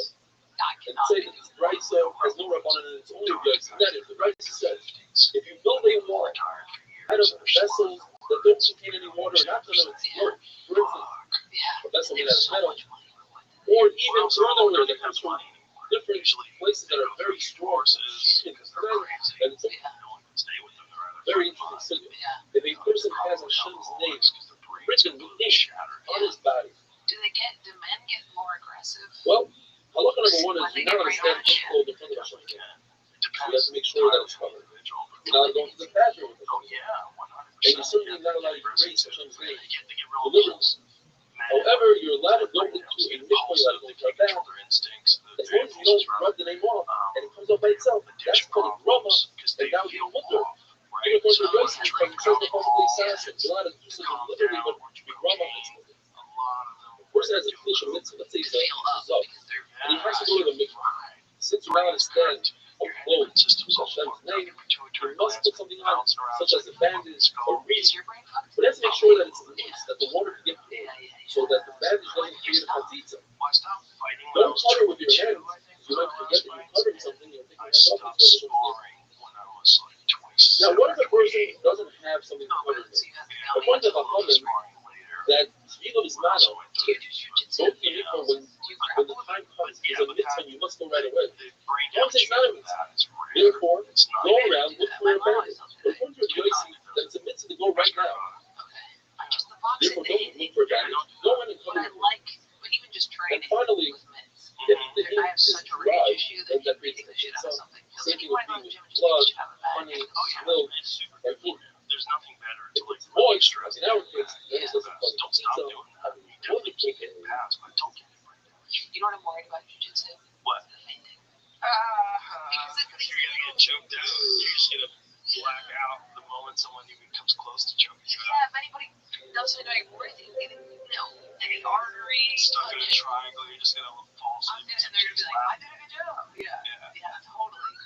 I have friends that do it, and they're like, yeah, and then Shabbos that my bone bone was up against my like, You're right. I have to let you know how they're talking to you. I was riding back from the castle and was sitting and traveling on the 17th for more than 2.5 hours. I started to do Hazar from the beginning. Now up and down. But Zion, trust me, there's no better way to spend time alone in traffic other than your Rabbi things again. This road, all of it is slightly represented. famous concept of Amira Lahabish. Also, hell, and you're going to Overextending somebody's body part is so what if you have a fire, and the fire department comes down and says initially you don't have to prevent them from putting out the flames, you now direct them and tell them to put out the flames. But if a minor, obviously talking about what's going on, if a minor comes to put out the flame, you must stop him because he's doing it al das of Jesus' Father.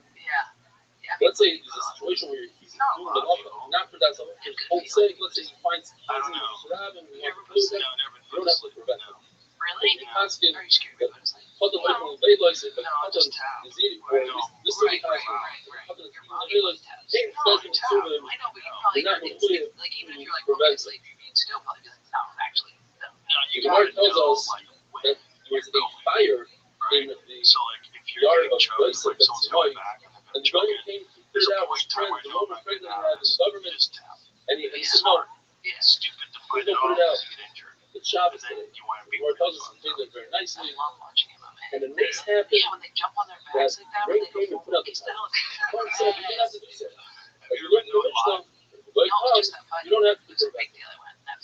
Rabbi says that when it comes to fire, or any loss for that matter, you could announce and let it be known that whoever helps you is not going to lose. They will be compensated. You don't say so, you say you won't lose. That's the halacha. But you cannot prove it from our Mishnah. Says the Mishnah, you can take your bone, flip it over, put it over a lit candle so it doesn't cause damage, over waste. Or you can explain that chicken waste, which is most of the child should not touch it. And over, you can take a bowl, flip it over, put it over, and strap the scorpions. The word says that according to Yoshua and Zakkai, he saw somebody do so, trap a scorpion. I'm afraid that he might be kind of a hostile. You know, it's a lot of Kufa. Yoshua and Zakkai knows life. Isn't that great? That's awesome. Yeah. Where does the story that Rabbi gave his carrot to 2 out of 3 guests for a video for a premium, but not for a fun celebrate. And response to the perception to that. And when he heard Rabbi teaching his son our Mishnah, he said, do not cover the weight of a child so that another child shouldn't come. He said a very strong lesson. He said, Oven Shakti, Oven is a shaitan. And he's teaching to his child. Because the weight of a child is not weight of a dog, it's weight of a child. You're going to pick it up and put it in the garden. There's no reason to cover it. And there's no issue with Noilad. Since you're anticipating it, you expect it to happen. Therefore, our Mishnah is talking about the waste of a chicken was smoked up. Yes, there's a concept of rational waste. Anything disgusting, you want to do the story that there's a dead mouse by Rashi, by Summon, and he said, pick it up by a tail, and move it out, and scratch your nose, so the waste of a chicken, you look at the nose. I'm going to turn to these people The reason why they would hear, every single time. opening child of trash The good in thing his own about it is, country. though, it makes the show No intimate, hesitation even though there's to 16,000 people there. Yeah. Because Some there's lady people says on this side that facing any people on the animal other side. that So can everybody cause realizes damage, they're all they'll in it have to together. on Shabbos And and the chasing. jumbotron. I mean, my Yeah. that special is shot. Now, there are 5 I was like, animals. wherever your camera is, shove it in the front of my nose. Like I'm so sick of seeing specials where I'm watching the whole body the whole time. Like, show my face because my facial movements are The like scorpion, half the of my lizard, joke. tiger, the giraffe, And the snakes in that the are arena, too strong, you get that. Like I remember and they watching grab a Louis dog, a mad dog, anywhere in the world. at the Hulu theater, and it was just There's a time that says on the jumbotron, right so you saw one every of them kills a movement it was snake. making. Hey, And I was like, that's so sick because it's so in a club you It's not see in the that. spirit of the Right. Hasidim. You know, That's So what he it was, said, especially if you're looking at it on the what you screen. just said is which not in the weird. spirit of Chacham. yeah. And Chacham then are not sometimes happy you with watch you the to movie, see you're it. like, I should just have gone home But and his watched own it father, to see his their own face. father, Right. Rabbi, But the jumbotron fucking nails said it. It's so sick. Yeah, well, that's the good thing about the round, too. somebody You have once your back pulled to a them, and bee, they told me you can still and he see your told him, face. You know what I'm finish up all the bees. The bee has many strengths. In other words, like a trench it's not a coat good or idea to something. get bees. Wear a trench coat. Like, oh, The person is an amazing thing. Oh yeah. If a Kids used to person wear a trench coat. has an opportunity to kill From Matrix. a vicious snake, There you go. it's a big spus. Yeah. It's a galgal spus like Did you exactly. hear that lady that But if claims he she had a wrote the brush Matrix with and the stole snake, the idea from her? and his life was in danger and he wasn't able to kill him, that's the reverse sign. That's a sign that he was supposed Right, to she be said she harmed by wrote the both of snake. them. And if he broke him in an ace, then he should be harmed. He has to start thinking what he might To have what she done says. in order to deserve this. I had a joke about the And that Matrix. Gemara says it's only in a People were situation upset that about the snake was where I hissing said at it. that It was Wachowski sisters were not the to upset top about it. 10 female directors. One was a story that once a snake fell to his Yeah, snake. because I was like, Rabbi. they had come into. When he was lost, somebody from New York came up and killed the snake. And Rabbi said, the snake said, the snake met his match. No one was sure, was it a good thing? But he was like, well, perhaps it wasn't a good It's thing. not like, Gemara remained anything, himself. people still got mad, but yeah, that joke is. Rabbi Yadeh said, It was one of my favorites for a while.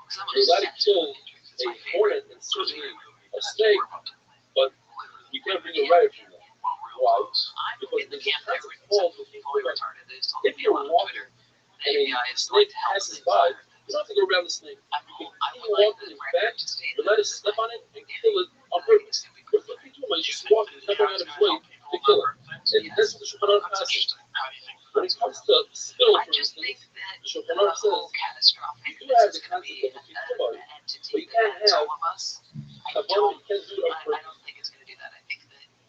What I does the think story? that maybe I'm just looking at the positive out side, of but I our think mouth, it's though, such a put money smart to the piece of Rishgalos. technology that was So so people in Rishgalos brought in him the in, works the and they whole were time tormenting him that he should pay back.